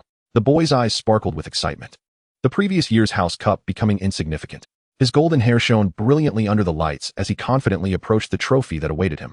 "Now, please welcome the greatest wizard of this century, Headmaster Albus Dumbledore, to present the award." The headmaster appeared from the audience. The exquisite trophy was placed into Draco's hands. His steady voice resonated throughout the arena. With thousands watching, the atmosphere is electric. Draco, cradling the small serpent trophy, beamed with joy. "How about it, Colin? Did you capture it all?" Quirrell moved to an ideal viewing spot. Colin, holding the camera, exhibited excitement rivaling that of anyone in the audience, while Luna, donning a lion hat, assisted beside him. "Don't worry, upperclassmen. I've recorded everything." It was truly a grand event, with a lively crowd bustling about. After changing into more comfortable attire, Catherine joined in to help tidy up the equipment. "It was fantastic, Pella. I felt absolutely stunning. This splendid opening ceremony. I must ensure it receives extensive coverage in the Daily Prophet." Colin displayed an expression of astonishment. "Senior, you truly managed to get that report." "Of course. My mother is the deputy editor of the Daily Prophet, and my father is one of its shareholders." Colin was ecstatic. So that means the live recording he made could be featured in the Daily Prophet. Once the award ceremony concluded, the Weasley brothers ignited the green screen, and Mrs. Hooch emerged amidst flames to announce the commencement of the first match, Gryffindor versus Hufflepuff. The intense competition unfolded amidst a downpour, with fervent support from the audience. Both seekers vanished into the ominous gray clouds. Suddenly, a mishap occurred as Harry plummeted from the sky. Dumbledore cast a cushioning charm to avert tragedy. Ultimately, Hufflepuff triumphed, thanks to their superior teamwork and strategy. With Dumbledore's assistance, Harry's injuries were relatively minor. "Merlin, my brother has fallen for the second time," Ron remarked as he gazed at his unfortunate sibling in the hospital bed. In the clouds, he had encountered a Dementor and lost consciousness. "I'm sorry, I failed to catch the golden snitch," he lamented. "It's of no consequence. Our luck was simply abysmal," Ron consoled him. Quinn and Hermione escorted Parvati and Crookshanks to the infirmary. "Harry, will you be able to participate in the upcoming operation?" Hermione inquired, stroking the cat, her eyes revealing concern. Ron averted his gaze, unable to meet her eyes. Last night, after confirming that Scabbers was in his cage, Ron and Harry had ventured to the restroom with the Marauders map. The names of their dormitory, along with Peter Pettigrew's, were mingled among the others. The sight had made him so nauseous that he skipped breakfast. "I can participate," Harry asserted, determined to prove his capability. As he rose from the bed and executed a series of erratic movements, Quinn nodded in agreement for him to continue his involvement. "To ensure the success of this endeavor, I have invited Professor Snape to assist. I hope you speak truthfully, gentlemen and ladies." A deep, slightly hoarse voice suddenly emerged beside them. Chapter 43, The Rat-Catching Brigade. "Is this the tool you were sneaking around with in the corridor last night?" Snape glared down at the map in Ron's hand. "Mr. Potter." Quinn stepped forward, shielding the professor from view, and smiled amiably. "Everyone, do not mind the professor's harsh words for now. Miss Quinn, due to your blatant disrespect for authority, I shall assign you a month of detention." Snape seized every opportunity to impose penalties on her regarding potion making. "Very well, Professor," Quinn replied without hesitation, accustomed to such reprimands. "Now, may we engage in cordial discourse?" Snape grunted dismissively. He was there to assist. "Is the rat still in the dormitory, Ron?" Quinn inquired. Ron shook his head, explaining that upon returning to the dormitory during his afternoon break, he discovered the cage had been gnawed to pieces. "Recite the incantation and unveil the map," Snape commanded. Upon discerning the codes upon it, his expression darkened. It became evident that their ability to navigate was reliant on this very object. In this place, Hagrid's hut. Hermione was the first to discover something, pointing to a spot on the map. Harry, seated at the edge of the bed, suddenly exclaimed, "Sirius Black." Not far from the infirmary, they moved swiftly down the staircase. Quinlan quickly assessed the disparities in strength among the three parties, realizing plans had to change. They would split into two groups. Professor Snape and I will pursue the fugitive, while the three of you shall apprehend the rat. I refuse. I want to go after the fugitive, Harry said, visibly agitated. A single glance from Quinlan calmed him somewhat, though his eyes still expressed defiance. Your opinion is dismissed. Why? You are quite weak, Mr. Potter. Your abilities are wholly inadequate to confront an escaped prisoner from Azkaban. Professor Snape coldly articulated the truth. If you disagree, then you shall not go at all, Quinlan added. At this point, Harry remained obstinate, necessitating drastic measures to prevent him from jeopardizing their mission. Under the flicker of Quinlan's wand, Harry suppressed his fury at the sight of the betrayer of his parents. Very well. Quinlan extinguished his wand. Time was of the essence, and they must depart immediately. The foremost priority is safety. In the oppressive atmosphere, Hermione, Ron, and Jung nodded in agreement, dragging Harry along. Quinlan, I can manage alone. Snape, confident in his prowess, insisted, you ought to assist those three foolish and reckless Gryffindors. Quinlan unfurled the map, leading the way without lifting his gaze. You are correct. But this contravenes Headmaster Dumbledore's intentions. Snape's breath became heavy and deliberate, his gaze scrutinizing. What intentions? Perhaps to train the chosen one, Quinlan remarked casually. Wisdom often brings harm. Miss Quinlan. No one responded to his words. It seemed Quinlan recalled something and leaned against the wall to write. Who is that for? Of course, for the headmaster. An owl, clutching her neatly folded letter, soared away down the corridor. Within the depths of Hogwarts Castle lay countless dark, winding passages, illuminated by dappled light. A black dog, engulfed in shadows, raced forward with astonishing speed, its eyes aflame with human-like fury and fervor, revealing a heart full of hatred. Its nostrils flared. Each breath served as a precise detector, meticulously unraveling the air to trace that familiar yet loathsome scent. As it remained wholly focused on tracking the trail left by the elusive creature, it suddenly collapsed. A blue spell thundered behind it, accompanied by a rush of wind. Bearing down ominously, the dog twisted its form, agile as a water serpent, sidestepping at an improbable angle, narrowly avoiding the perilous spell that grazed its fur and vanished into the void. Realizing it had been exposed, its chest heaved with rapid breaths as it desperately sprinted forward. Sirius Black, did you believe that after escaping Azkaban, you could roam freely? The corners of Snape's mouth curled into a more frigid sneer. For your foolish loyalty, revenge? Hogwarts is not a place for you. For dog legs trampled upon the corpses of insects and murky puddles in the corridor. The inhuman creature bared its sharp fangs, its dark red eyes betraying a sense of unwillingness and fury. A looming, shadowy bat pursued closely behind, oblivious to the urgency. Hurry. We are nearing the exit of the passage. Once rid of this bothersome creature, I shall seize that filthy rat, Peter, and end his life. Withered vines hung down as the moon's luminescence, obscured by clouds, faintly seeped through the gaps. Sirius pressed against the wall, leaping to evade yet another attack from Snape, his heart filled with disdain at the professor's repeatedly failing curses. Accelerate, dash. The black dog soared through the air, gracefully tracing an arc, all-encompassing. A silver-blue net soared towards him from the side, expanding in all directions, swiftly ensnaring the dog mid-flight. Woof! The tightly bound canine emitted a bark, unable to escape. Quinlan emerged from the thicket, greeting the professor who had just exited the tunnel. Excellent performance, Professor. She had anticipated that Professor Snape would resolve the matter directly within the dark passage. Not bad. The spell, Snape remarked, casting a glance at Sirius on the ground. Offering a dry compliment, Quinlan accepted it with a smile. Surveying the surroundings, Quinlan noticed they were near the willow tree, bathed in moonlight.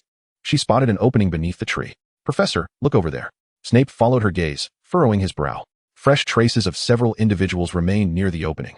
Quinlan crouched down to measure the length with her hands. 3 figures were estimated to be between 61 to 67 inches tall, with one measuring 74 inches. Only Hermione and her companions still roamed at this hour. You stay here, I will go in. Snape raised his wand and ventured deeper. Quinlan nodded, dragging the captured fugitive aside. Woof woof. The fierce dog barked, and Quinlan found the noise unbearable. Silently, Sirius could no longer call out. The moonlight scattered, and the willow tree stood lively tonight. Quinlan illuminated her wand, leaning in to closely examine the effects of her new spell. The wind rustled through the mountains, and a tranquil whisper of leaves wafted from the forbidden forest. Sounds emanated from the opening, prompting Quinlan to extinguish her wand and cautiously crouch down, concealing her form within the bushes. Spare me, pleaded a grotesque man with a rotund face and large ears, held at one point by Snape.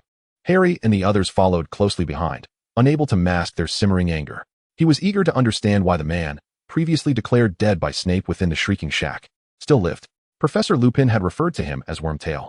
After all, he was a friend of his father. Why had he concealed himself for so many years? What if the professors claimed that Sirius had not betrayed his father? Having captured all that was necessary, Quirrell exhaled and relaxed slightly, preparing to venture outside. The clouds before the moon were whisked away by the wind, and the surrounding flora shimmered under the resplendent moonlight. Tonight's moon was particularly full. The frenzied beast tore away the human skin it wore, responding to the moon's call with a chilling howl. Harry! The hopeful Hermione, still rational, screamed, shattering the tranquility of the night. Professor Snape clutched Peter by the collar with his left hand while brandishing his wand to strike at Lupin with his right. A fierce gust rushed past Quirrell's ears as Sirius broke free from her enchantment, the black dog lunging at the werewolf that had pinned Harry to the ground. Amidst the intense struggle between the werewolf and the dog, the fatigued canine, having run for an extended period, was cast over the cliff. Godfather! Harry leaped forward. The werewolf, losing its target, turned to face Hermione and the others. No. Hermione's tear-streaked face pleaded with Professor Lupin. Do not let the beast consume your true nature. The red-eyed werewolf swiped its claws, injuring Ron, who stood protectively in front of Hermione. Awoo! The werewolf pursued the howling sounds from the forbidden forest, while the taut nerves and muscles of Hermione and Ron began to relax. Peter, who had remained silent, suddenly broke free from Snape's grasp, snatching the wand from Hermione's hand, a triumphant smirk spreading across his face. The robe lost its support, cascading to the ground. The cowardly rat fled swiftly, and Snape quickly regained his composure. Deftly avoiding Peter's escape, a vast net enveloped the entire meadow, gradually constricting towards its target. The shrill cries of the rat pierced the air. Squeak! Having learned from Sirius's escape, Quirrell swiftly struck, Stupefy, Petrificus Totalis, emerging from the blind spot of the group. He disdainfully lifted the tail of the petrified and unconscious rat ensnared in the net. Professor, it seems you are merely playing your role. Teasing the professor, he added. One more month in confinement. Chapter 44, The Marauders. In the headmaster's office, heavy curtains were tightly drawn, with only a single beam of cold white light illuminating the center.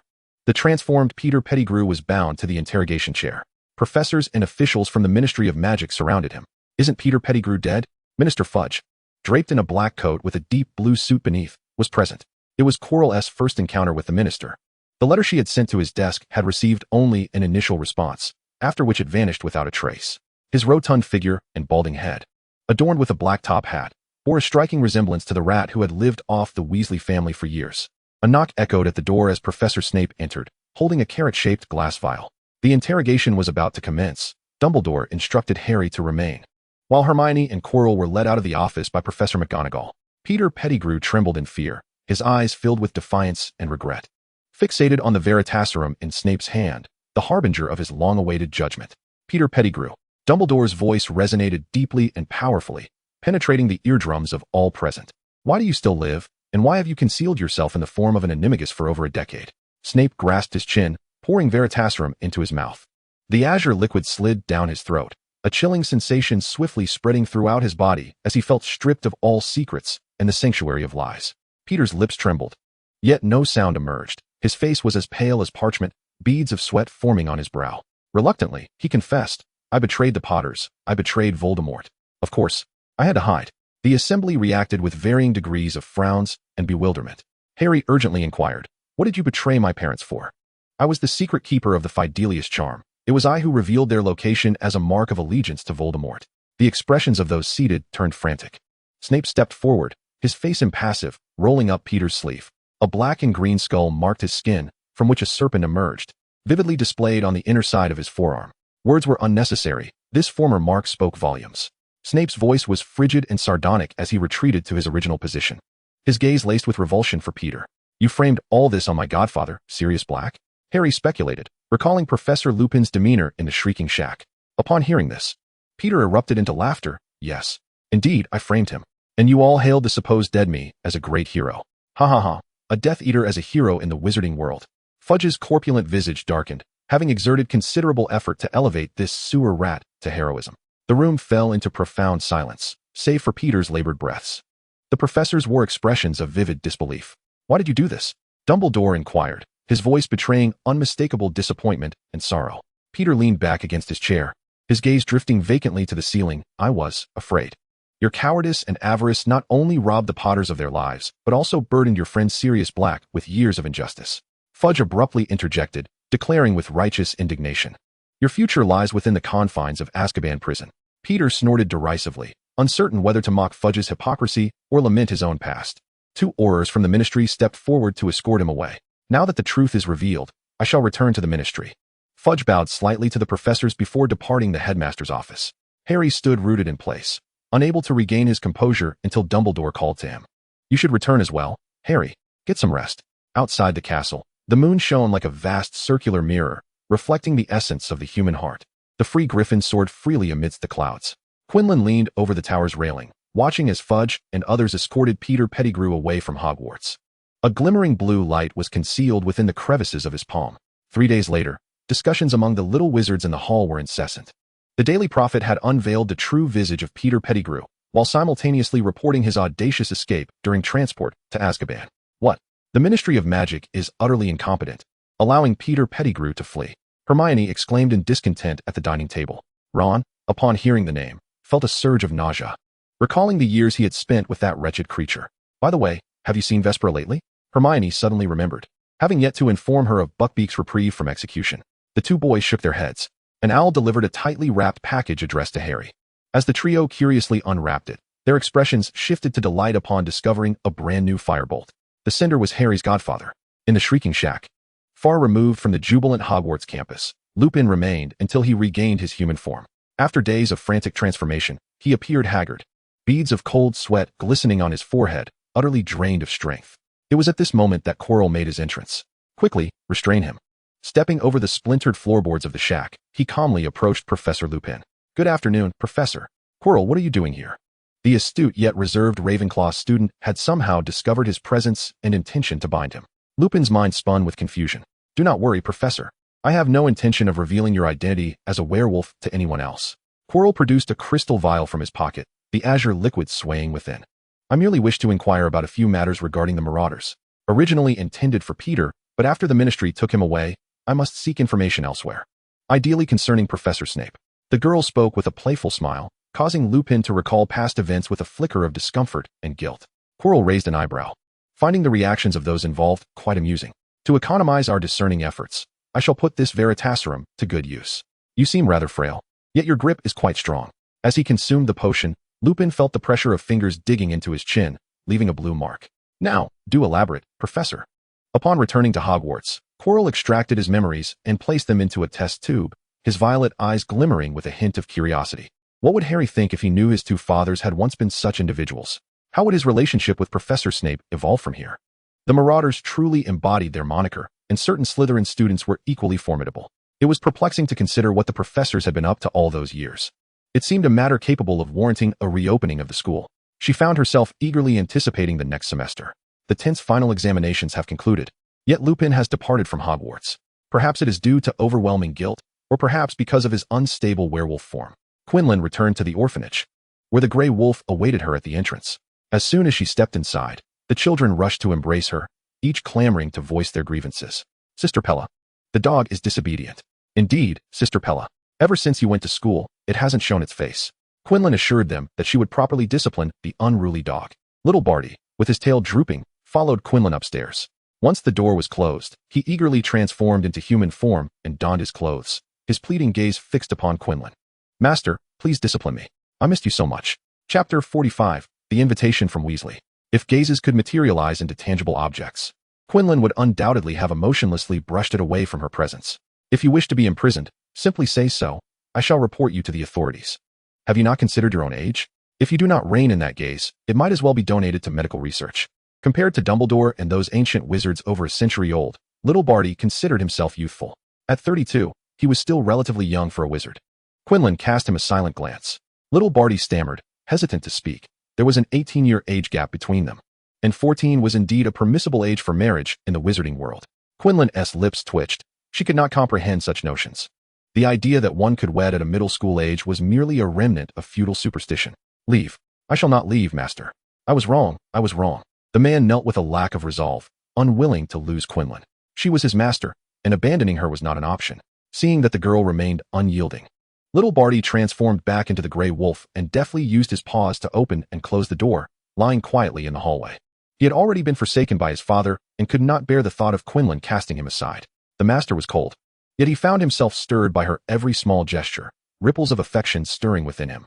He longed for Quinlan's flowing tenderness, cherishing the gentle strokes she once bestowed upon his wolfish head. Each beckon from Quinlan tugged at his heartstrings. In the summer, he roamed all of London by her side, listening to her recite each love letter, feeling the lushness of the estate, the gentle breezes of the woods, and passing through the city's clamor. Each day began with the smoky warmth of breakfast before dawn, and ended with the moon rising above the treetops alongside the stars. Over the tranquil span of 200 days during the holidays, he had been thoroughly spoiled. He could no longer bear solitude, nor endure his father's cold indifference and harsh criticisms, nor did he wish to see in his dreams his mother's increasingly haggard face and concerned gaze. Only within Quinlan's calm and serene eyes could he find himself, merely a common dog, fortuitously discovered by a girl from the orphanage. As he gazed at the distant bicycle, his heart ached just as it did on that fateful night, when he had been forced to expel the potion from his system, feeling wretched as he was cast aside. The bitterness was even more profound. He could wait for Quinlan to grow up, bide his time until the age difference became less conspicuous. As long as he remained the sole companion by his master's side, the bicycle's wheels traced a straight line upon the ground. While children emerged at the sound of the bell, Quinlan distributing the sweets he had procured on the way, he turned to little Batty, who was lost in thought on the road, and beckoned, asking why he stood there, oblivious to the horns of passing vehicles. The gray wolf's ears twitched, as suppressed emotions enveloped him like a shroud, his eyes fixated solely on her as he sprinted forward. Tasha devoured a piece of candy, pocketing the rest, her face alight with excitement. Sister Pella, a new owl has arrived at the orphanage. Indeed. It's rather clumsy. It flew straight into your window and fell. A freckled boy added. We gave it some water and used a ladder to place it in the tree where Perlin rests. Quinlan pinched their chubby cheeks one by one, praising their bravery. What a splendid job they had done. Not once did they fall from the ladder. They were all courageous little adults. Let me cook lunch today as a reward for you. Wow, that's wonderful. Sister Pella's cooking is the best.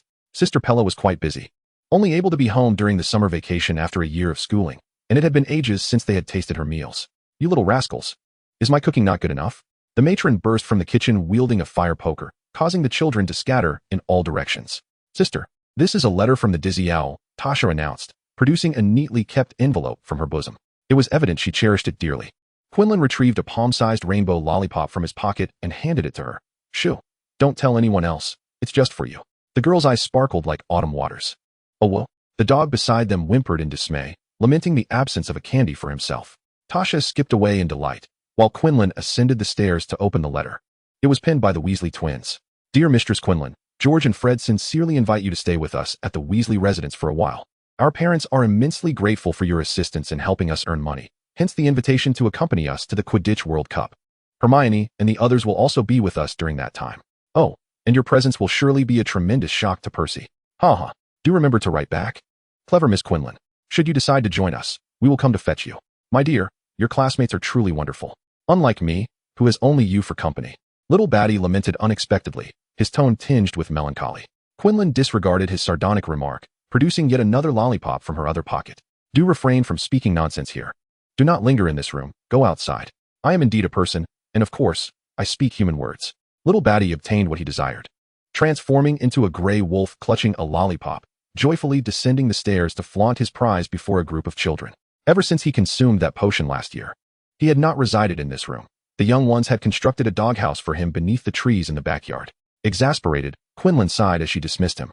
Regardless, he had contributed a substantial sum for his board and lodging, sent anonymously to the headmaster's wife. The funds were divided into two portions, one allocated for the establishment of the headmaster's public school, and the other to sustain the expenses of the orphanage. The impoverished would not disdain money. She took up her pen to respond to the Weasleys. On the 1st of August, a blue Ford car came to a halt at the entrance of the orphanage. To her surprise, it was Percy behind the wheel. The boy, now graduated, exuded a greater sense of maturity and composure. His white shirt was neatly tucked into his black trousers, every button fastened with precision, including the one closest to his throat. His sleeves were rolled up, secured at the elbows.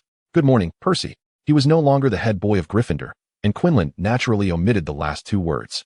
The young man in the driver's seat appeared fatigued, dozing lightly against the back of the seat. The rhythmic tapping on the car window roused him from his slumber. And the girl, like a stream flowing through reeds, was clear and unassuming.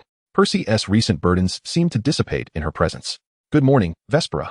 As Percy alighted, he noticed that the girl had grown taller than his shoulders. "Wow." Quinlan boss, George and Fred, laden with bags and a piece of bread in their mouths, sprinted over from the street, shattering the tranquil atmosphere between the two. Quinlan ushered them inside, and the children were curious about the three handsome red-haired brothers.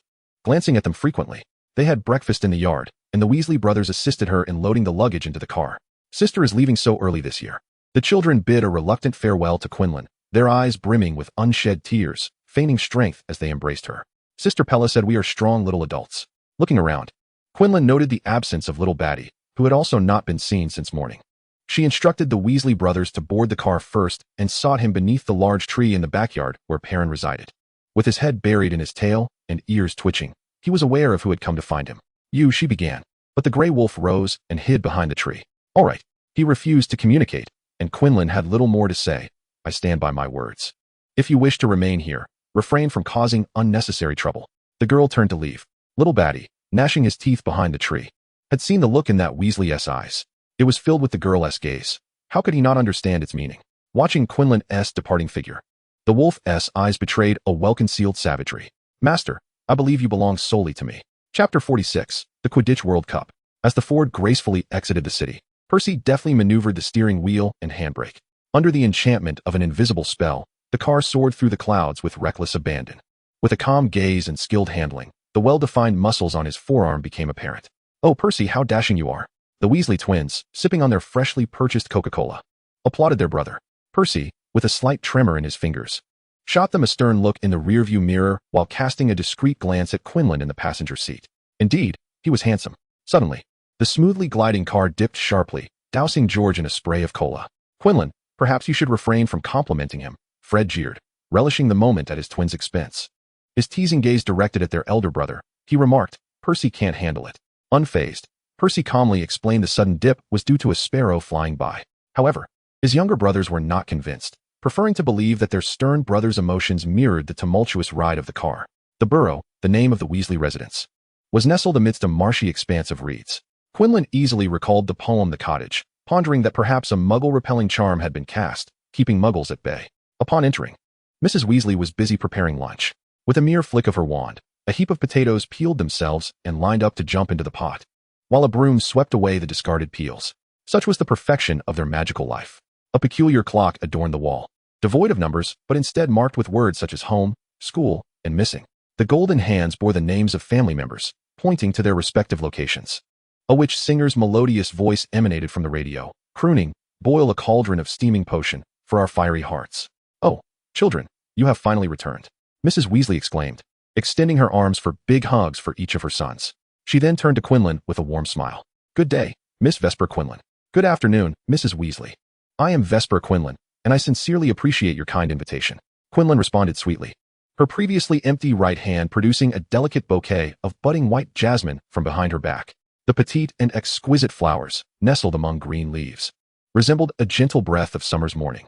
"Oh, thank you," Mrs. Weasley exclaimed in surprise, rarely receiving such floral gifts.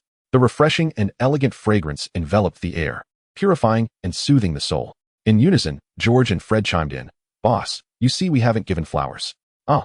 One received a gentle punch from their mother. "You two better hurry and bring Vespera's luggage to her room." "Vespera, Vespera, Vespera, Vespera," for distinct voices echoed from above the staircase. As heads emerged from the winding wooden steps of different floors, Ginny was the first to descend, halting her impulse to embrace, standing shyly before Quidditch Captain Quinlan. "Welcome to our humble abode, Senior Quinlan." She appeared even more radiant than when Quinlan had first seen her in her second year. Her hair, fiery red, cascaded over her shoulders, and her striking features were illuminated by the brilliance of her brown eyes, sparkling with the sun's golden glow. "Thank you, Ginny."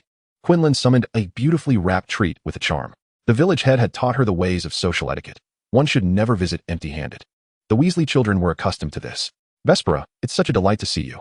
Hermione dashed down the stairs and enveloped her in a tight embrace. Harry and Ron followed, their faces aglow with uncontainable joy. Under Mrs. Weasley's arrangement, Quinlan and Hermione shared a room. Life in the humble dwelling was heartwarming. The clear stars and moon above the reed marsh filled the house with laughter and cheer.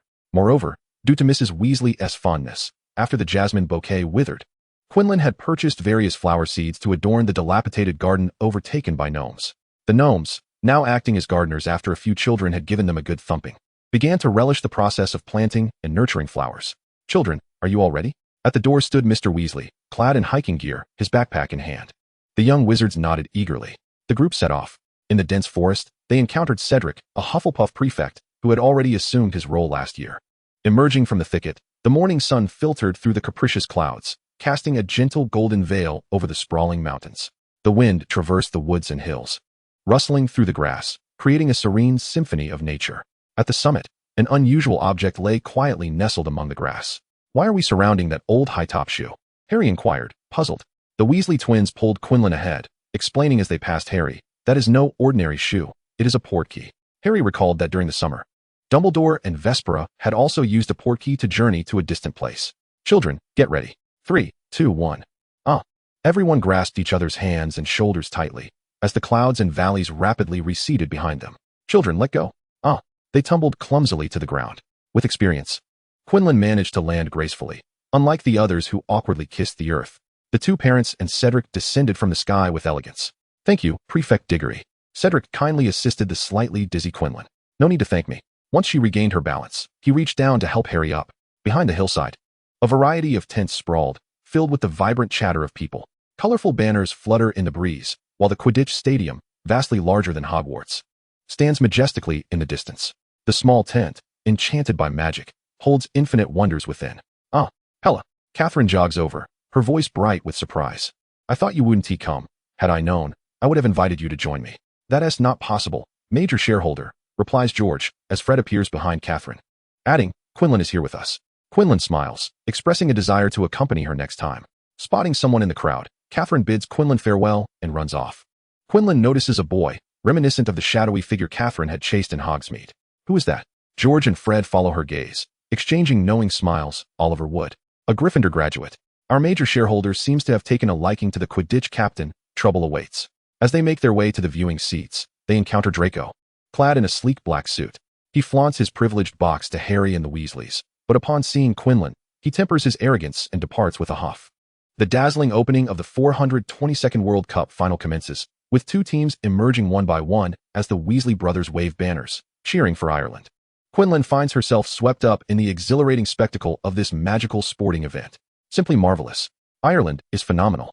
George and Fred toast to the champion team from within the tent. Ron, clutching Bulgaria's flag, is entranced by Crum's skills. Quinlan takes a sip of water, attempting to calm her racing heart. Hermione and Ginny nearly squeeze her arm off, their expressions still charged with the intensity of the prior match. Suddenly, a shrill scream pierces the air, snapping them from their stupor. Harry, sitting nearby, clutches his forehead, appearing unwell. "Death Eaters are here, children. This place is unsafe. Hurry and find a hiding spot." Mr. Weasley rushes in, counting heads before ushering them towards the exit.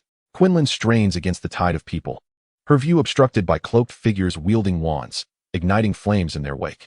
The dark throng grows larger, incinerating tents and aiming their wands at the panicked crowd. People stumble, trampled by the desperate escapees. Cries of anguish fill the air as parents frantically search for lost children, and some are unable to emit a call for help before their lives are extinguished. In an instant, the world is turned upside down, as chaos and fear obliterate the joy of mere moments ago. Quinlan becomes separated from her friends, tripping over a stranger's leg and landing face first in the mud. She hears the agonized groans of the fallen, a faint voice pleading, "Help me. Please, save me. What's wrong? What curse have you fallen victim to?" Quinlan rushes to the person's side, her voice trembling with a fear she hadn't realized she possessed. As she brushed aside her disheveled hair, a lady with gentle features emerged.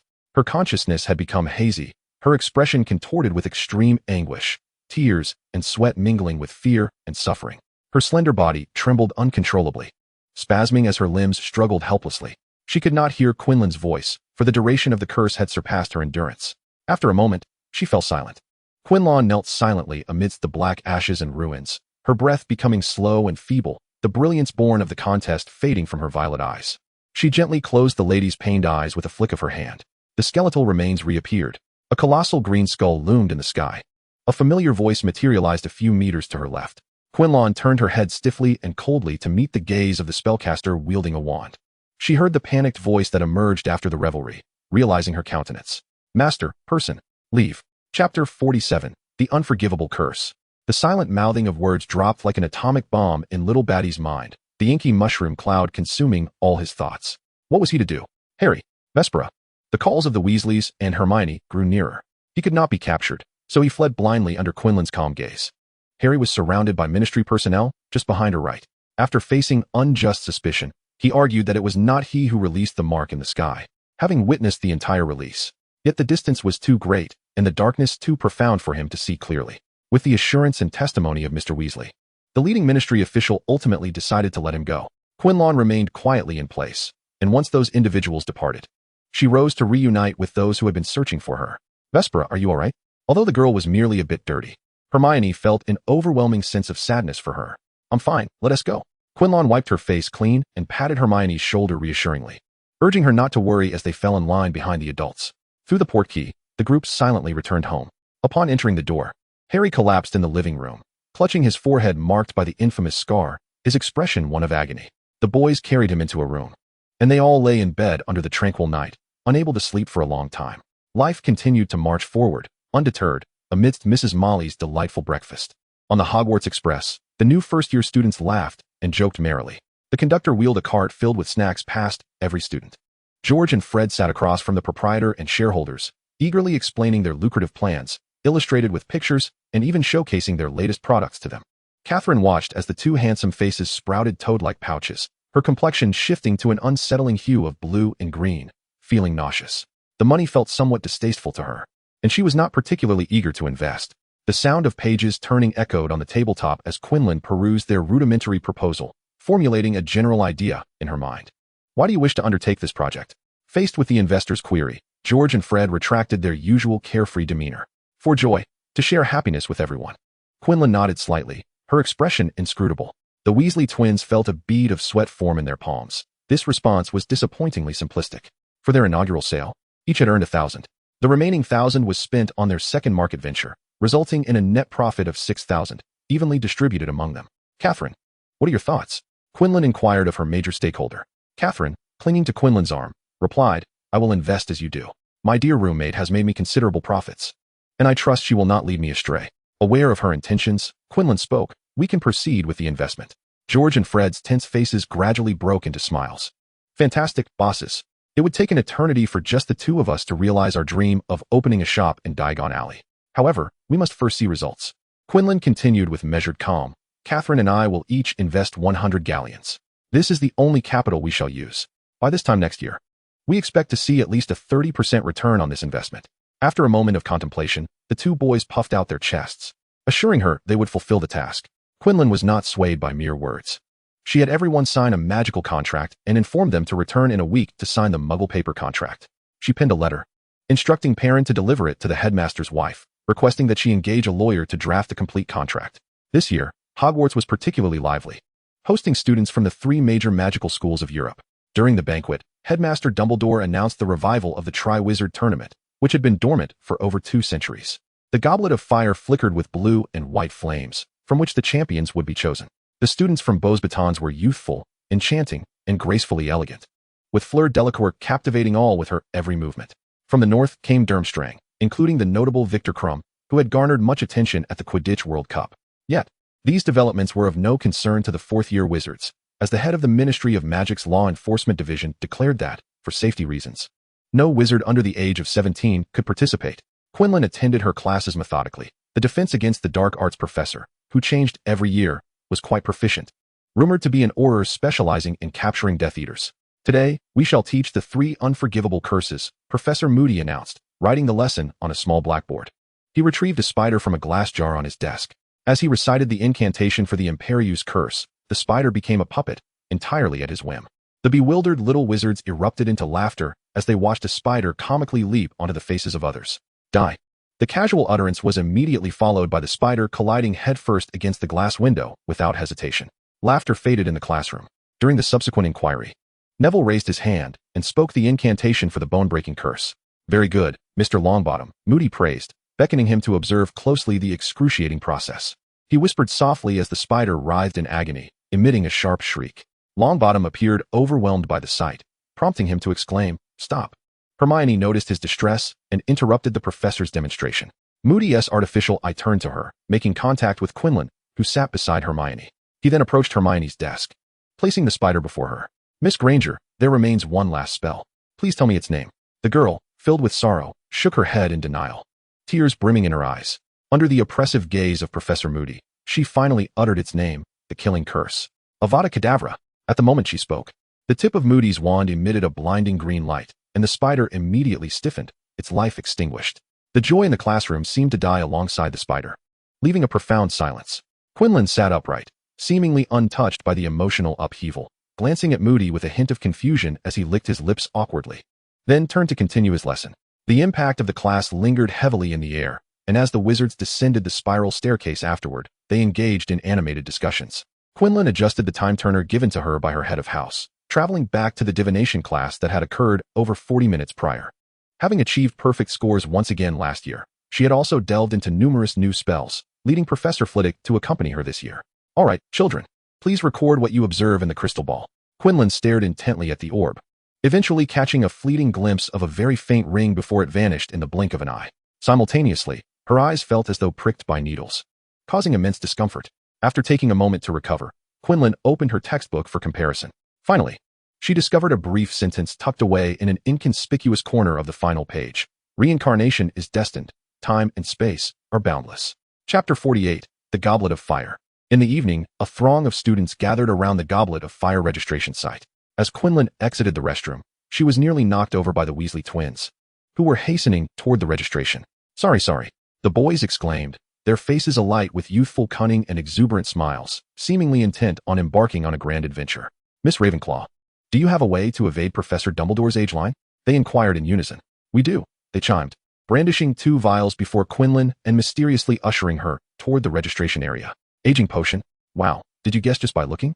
George and Fred donned their most obsequious and humorous smiles, extolling their benefactors to the point of delirium.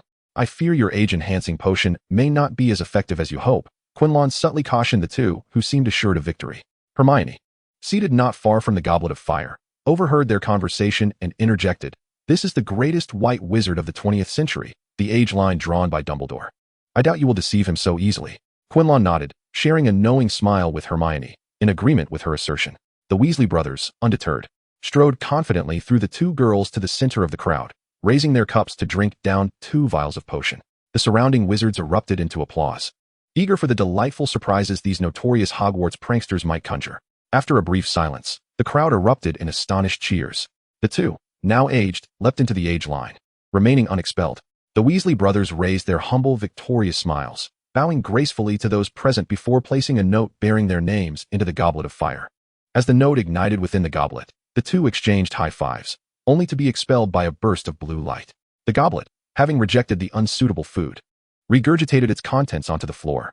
Gone were the youthful and handsome Weasleys. Instead, 2 identical old men with white beards and hair now stood in their place, resembling a pair of festive Santa Clauses. Laughter erupted from the onlookers. "Hey, Grandpa George. Hey, Grandpa Fred. Who wants a Christmas gift?" Their playful banter rekindled the joy of the crowd. Following this charming interlude, the formidable Durmstrang student Crumb entered, submitting his name to the goblet. The assembled Durmstrang students chanted his name in support. Ron, starry-eyed with admiration, exclaimed, "Merlin's beard, he is so handsome. He looked at me, Harry." Like a bashful debutante, Harry, feeling the weight of embarrassment, discreetly withdrew his hand and took a small step to the left, unsure of the whimpering lad beside him. Quinlan's discerning gaze oscillated between Hermione and Crumb, the boy fixated while the girl offered a polite, demure smile. Upperclassman Diggory and the lovely girl from Beauxbatons also placed their names into the goblet. Everyone held high hopes for their illustrious seniors. Once registration concluded, Headmaster Dumbledore announced the champions of the Triwizard Tournament in the hall. Durmstrang, Victor Crumb, Beauxbatons, Fleur Delacour, Hogwarts, Cedric Diggory.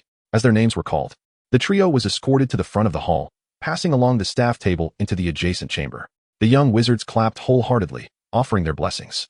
Anticipating the honor their respective colleges would garner, Dumbledore held the final name, turning his back to the Goblet of Fire, poised to venture into the adjacent chamber to announce the competition details to the champions. The expressions of the professors, some seated and some standing nearby, gradually morphed into a peculiar semblance. Following their gazes, Dumbledore pivoted, as the blue flames within the silver trophy danced vigorously before regurgitating a slip of paper, which floated gracefully before him. He reached out, taking one in each hand. "Harry Potter, Harry Potter." His steady voice bore a hint of irritation. The atmosphere in the hall grew palpably awkward. Ron gaped at his brother in astonishment. How had he managed this? George and Fred had both failed, yet Harry had succeeded. Why had he not shared this triumph? Discontent brewed within him, feeling that his brother had selfishly monopolized this accomplishment. This year, when Harry stayed at his home, he would not be permitted to cover even half of the shared blanket. Vespera Quinlan, Vespera Quinlan. Catherine, enduring the scrutiny of the crowd, rose and stated, Headmaster. Vespera just went to the restroom and hasn't returned yet. Upon hearing this, Professor Flitwick, his eyesight failing, questioned how it could be that one of his Ravenclaw students was involved. The young wizards chattered among themselves, suspecting that they had employed unsavory methods to contravene the age regulations. Harry desired to clarify, yet Dumbledore's gaze was too piercing. He dared not speak. Hagrid and Professor Moody were subtly gesturing or urging him toward the door from the faculty table. Why did they continually pressure him? Why did they not inquire if he had done anything? Why did they not ask whether he was willing? Headmaster, Miss Quinlan has been apprehended. Filch, clutching Quinlan's wizard hat, pulled the girl, who was holding Mrs. Loris, through the entrance of the hall. He snatched the cat from her arms and held it close, his eyes glinting with a trace of schadenfreude. Recently afflicted with an upset stomach, Quinlan felt bewildered at being caught so abruptly upon exiting the restroom. Catherine, spotting her dear friend, dashed over, oblivious to the gazes of others, and whispered a few words to her. The deeper Quinlan listened, the more her brow furrowed. Always one to adhere to the rules, what could possibly compel her to contravene the statutes of the Ministry of Magic? She still intended to send a report. What if the Ministry, displeased with this incident, refused to accept it? Quinlan's appearance provided Harry with a modicum of relief. As the focus of the crowd momentarily shifted away from him, he stood at the end of the faculty table, just a step away from the door to the Triwizard Tournament. Vespera Quinlan. Dumbledore called her name once more, while Catherine grasped her wrist, her eyes laced with concern. I cannot participate. I shall withdraw, Quinlan soothingly reassured Catherine as they returned to their seats. Her tone was remarkably calm, as though she were casually inquiring if a familiar acquaintance had dined recently. George and Fred, faced with such a reversal, exhaled in unison, their chests heaving. Truly, their esteemed leader was formidable.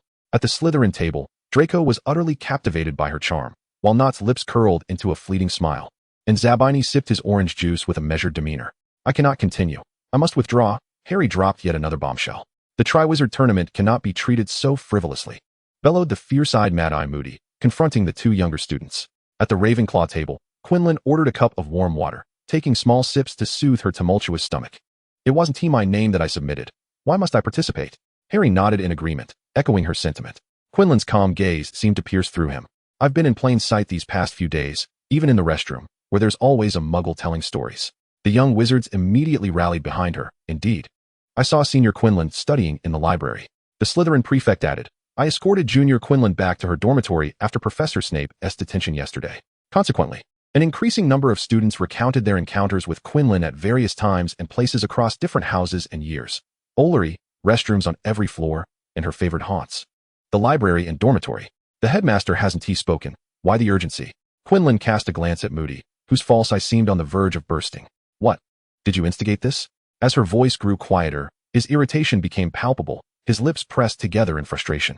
Enough, everyone be silent, commanded Professor Dumbledore, bringing the boisterous students to a halt. Since it was not you who instigated this, I trust these slips of paper did not simply walk into the goblet of fire. His gaze swept across each student and professor, his thoughts concealed behind his spectacles. Who among them could be responsible? Well, I cannot say. If you have oversight issues, why come to me? Quinlan replied nonchalantly. Harry, like a beckoning feline, nodded vigorously. Regardless, I am too young to participate. Whoever submitted their name should take part. He raised his hand earnestly. I feel the same. I want to participate. Chapter 49, The Variables. After a prolonged silence, the professors removed their names from the list of contenders for the Triwizard Tournament. The young wizards, led by their prefect, retreated to their dormitories for rest. Quinlan sat at her desk by the window, fervently penning letters. Beneath the desk lay 2 black plastic bags, filled with her daily reports of grievances, issues of inadequate school security, instances of bullying, and a new professor's drunkenness during class, various complaints, all meticulously duplicated. Correspondence addressed to Minister Fudge of the Ministry of Magic and Headmaster Dumbledore of Hogwarts would not be overlooked. Al Parolin was thoroughly content with its current duties, opting for the latter of the 2 daily trips and monthly excursions. He was robust, with a wingspan of 2 meters, devouring 3 large bowls of beef in a single sitting, accompanied by a mere 2 bags of letters. A delicate red feather fluttered in through the window, settling upon Quinlan's parchment. At 11 o'clock that evening, in the headmaster's office, Dumbledore assured, do not worry, your college points shall remain intact. Quinlan watched in bewilderment as the words faded away. Could this not wait until tomorrow? A crescent moon quietly hung above the spire of Ravenclaw as Quinlan exited through the main door, encountering the patrolling Filch. The headmaster seeks me, she remarked. Filch, a wiry, hunchbacked old man, emitted a disdainful grunt from beneath his sparse, disheveled beard, casting a sideways glance at her. Meow. Mrs. Norris's upright tail brushed against Quinlan's calf, prompting Filch to immediately bend down and scoop up his treasured feline, his tone dripping with clear disdain. Off you go, be swift. Do not disturb my cat. Quinlan smiled. His little feline had yet to grasp the concept of manners. Navigating through a sea of green lights, she arrived at the headmaster's office, only to find Harry present. What are you doing washing your face in the headmaster's office? Dumbledore stumbled, attempting to clarify. This is a pensieve, used to preserve thoughts and memories. I am old. My faculties are not what they once were. Quinlan inquired, may I use it? Of course, Dumbledore replied, appearing unusually agreeable today. After receiving his approval, the girl returned to her dormitory to fetch a sealed vial, gesturing for him to observe. She glanced at Harry, her gaze fixed on the headmaster, apprehensive of his potential disapproval. Why should I look? Harry questioned, puzzled. Inside lies Professor Lupin's description of your father from the past, after consuming a truth serum. Are you not intrigued? A glimmer of excitement sparkled in Quinlan's violet eyes. This was an irresistible temptation, and Harry could not resist delving into any exploration of his parents' youthful days. I want to see.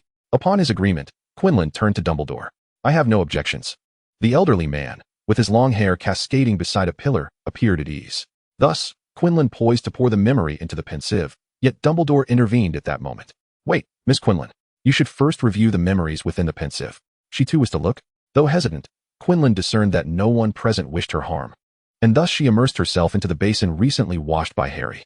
A sensation of suffocating fluidity transported her to a courtroom scene. The presiding judge was the director of the legal department at the Ministry of Magic, and within the iron cage sat a rather haggard figure. As the director questioned him, Quinlan recognized the face hidden beneath his oily hair. Igor Karkaroff, the headmaster of Durmstrang.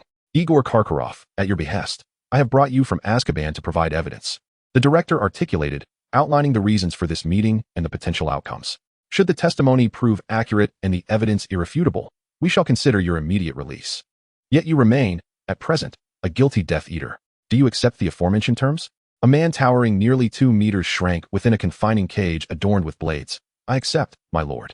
The chief interrogator inquired if he possessed any evidence, to which he fervently claimed to have a list, though the names he uttered provoked laughter.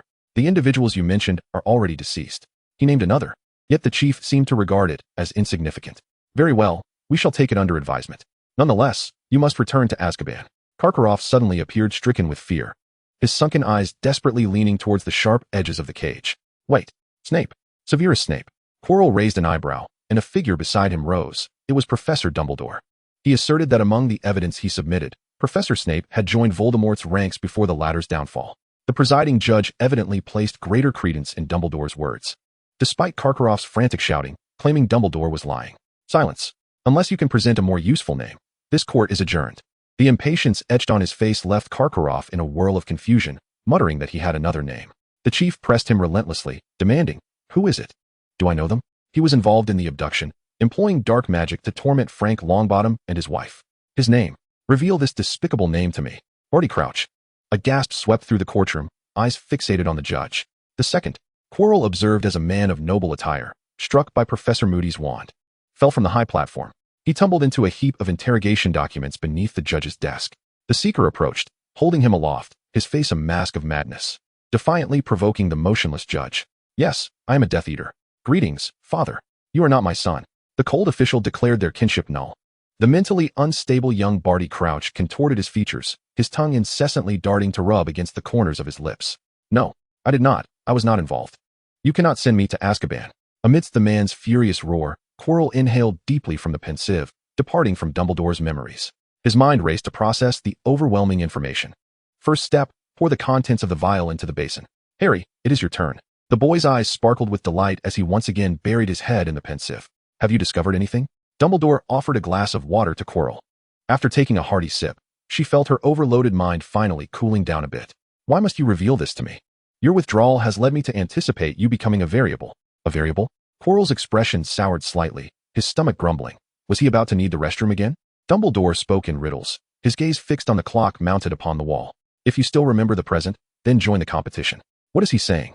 Beads of sweat formed densely on the girl's forehead. Restroom, restroom. The clock's hands, the hour, minute, and second, aligned perfectly at 12. The second hand continued its relentless march towards the next tick. Thud, thud, thud. It was clear now. Hey, hey, hey, fourth grader with violet eyes. Are you even listening to me? Myrtis poked her head through the gap beneath the stall dividers of the two restrooms. Which of you new troublemakers tossed a potion into the sewer, blocking it? She despised littering children. Quinlan, perched on the toilet, maintained her composure despite the sudden invasion of privacy. Rest assured, I shall inform the principal shortly, and he will send someone to clear the drain. After addressing one of her urgent needs, she flushed, washed her hands, and exited the restroom. Come, follow me. The sudden appearance of Fudge tugged at her wizard hat, forcibly pulling her along. At her feet, Mrs. Loris jumped back into her arms, demanding to be held. Wait, why did I instinctively use again to describe this? Hiss. Oh. A sharp burning sensation shot through the joint of her right pinky finger, causing her to drop the clingy kitten. It felt as though her finger might snap.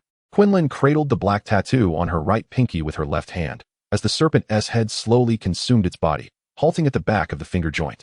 The minuscule deep blue serpent's eye glimmered faintly. If you still remember the present, then join the competition. Erased memories surged forth like a tumultuous tide. Vespera Quinlan, Vespera Quinlan. Principal, she is here. Fudge dragged her into the auditorium, where all eyes converged upon her. She remained silent, under the scrutinizing gaze of the crowd. She yanked back the paper bearing her name from Dumbledore's hand. In a voice only they could hear, she gritted her teeth and declared, at 10 o'clock tonight, I will come to your office. No deductions allowed. Joining Harry at the end of the faculty desk, they entered the Champions Lounge for the Triwizard Tournament. Following a unanimous discussion among the professors, Dumbledore announced that this year there would be 5 champions participating in the Triwizard Tournament. That night, Quinlan uttered the password to Dumbledore's office, barging in. Harry had yet to arrive. The old man sat leisurely in his chair. Good evening, Miss Quinlan. I believe this is our second meeting. Chapter 50, Procedure. Or perhaps our third or fourth, but certainly not our first. As Dumbledore spoke, he approached her, and the pensive materialized in the corner of the office with the snap of his fingers. I believe you have already viewed the memories of Igor Karkaroff's interrogation in this pensive. Quinlan furrowed her brow deeply. Do you remember or not? I do not recall, but there is an inexplicable intuition lingering within. The elderly man appeared somewhat frail and weathered. He did not seem like someone who would agree to participate in the Triwizard Tournament. Your relationship with Harry is amicable, yet he too seems reluctant to engage in this competition. The Sorting Hat and Fox appeared drowsy. Dumbledore poured a silver crystal vial into the pensive, stating that if you did not participate, Harry would certainly refuse as well. Consequently, time would uncontrollably revert to the moment before I announced the list. Quinlan organized her thoughts, striving to comprehend his words. The Ouroboros mark on her pinky still radiated heat. After an error in the procedure, would they revert to the previous node? Your understanding is indeed accurate. A soft knock sounded at the door, and a boy entered. It was Harry. The moment Quinlan laid eyes on him, a multitude of memories flashed through her mind. The Philosopher's Stone, the Chamber of Secrets, Sirius Black. The erroneous event was that Harry did not participate in the Goblet of Fire. This world operated according to a predetermined program, and Harry was the crucial code that initiated its mechanism. Should an error arise with Harry, the world would reset everyone to the previous moment until his operation conformed correctly to the program. It was utterly absurd. Dumbledore guided the boy to review the memories within the pensive. While he was immersed in the memories, Quinlan inquired of Professor Dumbledore, was my name among those you submitted? The old man shook his head, a look of perplexity etched on his brow. I do not know who cast your names into the cup. I am still searching, yet the truth deliberately eludes me. When the Goblet of Fire spat out Quinlan's name, she realized that a variable capable of circumventing fate had emerged. If she entered the competition, it meant that her previous judgment was indeed correct. Absurdity. But you know, I speak the truth. Dumbledore locked eyes with her for a few seconds before shifting his gaze to Harry, who had just finished viewing the memories. Quinlan remained silent. Yes, she was aware. The instinctual thought responses, the turning serpent's head, the burning sensation in her joints all reminded her of her soul. They awakened her to this world, meticulously set by the program. Who, then, had drawn her into this pivotal cycle? Harry, you have also witnessed this memory. Quinlan handed him the vial containing Professor Lupin's exposition on her father after consuming the Veritasserum. Fortunately, the reset would restore previously used items. Otherwise, she would have surely plucked every hair from Dumbledore's beard. Harry gleefully accepted it, pouring its contents into the pensive under Dumbledore's subtly encouraging gaze, and immersed himself in observation. What did you feel after viewing that memory? Dumbledore asked her. Quinlan shook her head. She discerned little from it.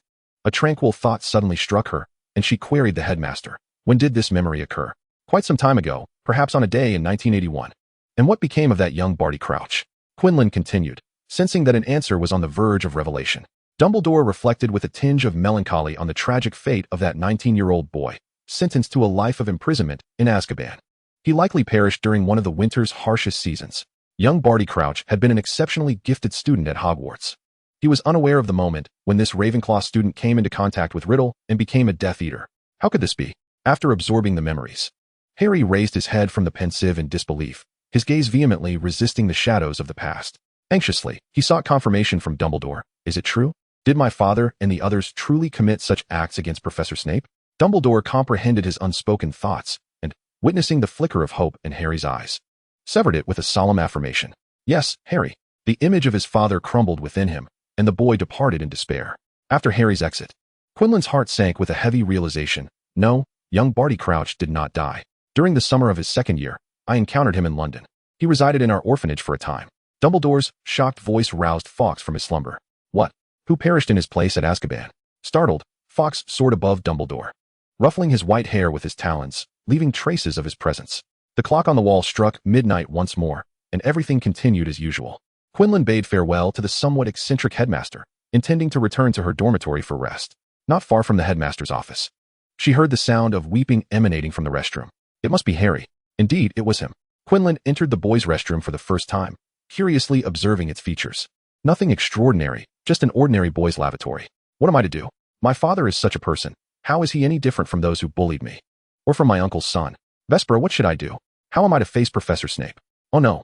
His anguished cries sent the surrounding ghosts fleeing, attracting the attention of moaning Myrtle. Allow me to see who seeks to inherit my legacy. Ah, Harry Potter.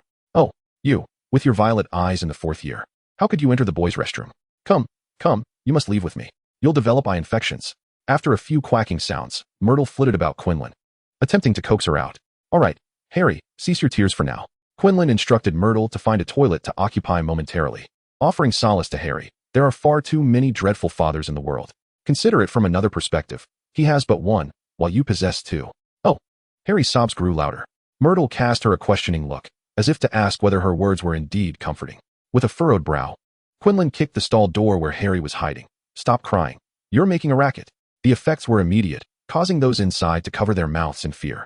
At such a tender age, all they could do was weep. The girl raised her hand to press against her brow, already troubled by sleeplessness, and the added fatigue only intensified her irritation. Quinlan continued, Are you truly so foolish as to not recognize the need for self-transformation? Rather than weeping here for your fathers, you would do better to learn from your accomplished mother and amplify her admirable traits within yourself. Just look at you. What a sight you are. With such a demeanor. You even had the audacity to ponder the importance of strength last time. After venting her frustrations, Quinlan felt a wave of relief wash over her. The sobs within ceased, and she turned to leave. Wow. It's somewhat impressive how a 4th grader with violet eyes can hurl insults, thought the ghost of moaning Myrtle, her eyes sparkling. Upon returning to her dormitory, Quinlan removed the time turner she had been carrying and placed it in her desk drawer. Perhaps it was best to take a few days off from classes. Dean Flitwick had been correct. Overuse of such a device could lead to impulsive behavior. Noticing a slight disarray in the books in the upper right corner of her drawer, Quinlan's expression shifted momentarily. Someone had tampered with her belongings. The following day, as Quinlan clutched a roll of toilet paper in the restroom, Myrtle suddenly emerged from the toilet, drenched in toilet water. She calmly wiped her face dry with the paper and expressionlessly closed the previously selected stall door. She then opened the adjacent cubicle. Moaning Myrtle hung upside down before her. Giggling, hee, Harry spent the entire night in the restroom yesterday. Oh, he wept and then had an upset stomach, didn't he? The ghost choked on her words. Chapter 51, The Weight of Priorities. After exiting the restroom, Quinlan made her way directly to the library. On days without competitions, Hogwarts' academic schedule continued unabated. Along the way, many glanced at her only to quickly avert their gazes. It seemed that Headmaster Dumbledore had managed to persuade the heads of Durmstrang and Beauxbatons, who had reluctantly accepted the presence of 3 Hogwarts participants in the competition. However, neither the headmasters nor the Ministry of Magic came forth to clarify the cause of the incident regarding the Goblet of Fire's registration. The students were rife with discontent. Fearing Quinlan, they redirected their ire towards Harry. The participation of 3 Hogwarts students was deemed unfair to Durmstrang and Beauxbatons. It was particularly unjust for Cedric from Hufflepuff, given that Harry and Quinlan were underage. How peculiar that you arrived even earlier than Hermione, Quinlan noted as she settled into her usual spot, next to Harry, who had indeed spent the entire night in the restroom, as Myrtle had mentioned. He appeared to be in decent spirits, though the dark circles under his eyes were pronounced. A myriad of books lay before him, spanning various subjects. Had yesterday's scolding prompted a change of heart? Good morning, Vespera, she greeted. Harry looked up from his book to greet her before resuming his note-taking. Noting his evident enthusiasm, Quinlan feared that the sleep-deprived boy might collapse from exhaustion. After all, learning should be a gradual process, akin to the adage that one cannot grow fat by attempting to consume an entire feast in one sitting. Harry nodded slightly, a barely audible acknowledgement escaping his lips. The two sat side by side, engrossed in their respective tasks, the atmosphere remaining pleasantly harmonious. Hey, it's quite surprising that it's Harry sitting next to you today instead of that tall, slender boy from Slytherin, Hermione remarked softly as she settled into her seat opposite Quinlan, casting a meaningful glance toward Harry. After a brief exchange of pleasantries amongst the three, they dutifully resumed their studies before Madame Pance's watchful gaze could descend upon them. The tranquil hours in the library slipped away swiftly as they immersed themselves in their work. After finishing the tome on poisonous fungi, Quinlan raised her head to massage her tired eyes. She noticed a brown figure lurking behind 3 shelves to Hermione's right and raised an eyebrow, jotting something down to pass to Hermione. What is up with that crumb from Durmstrang? It seems like his eyes are glued to you, she teased. Hermione, caught off guard by the comment, turned to glance behind her and replied with a silent note. Merlin's little lamb. He has been staring at me from that spot for days. I truly wonder if he is plotting my demise. Quinlan, taken aback by such a response, smiled but chose to ignore the oblivious girl before her.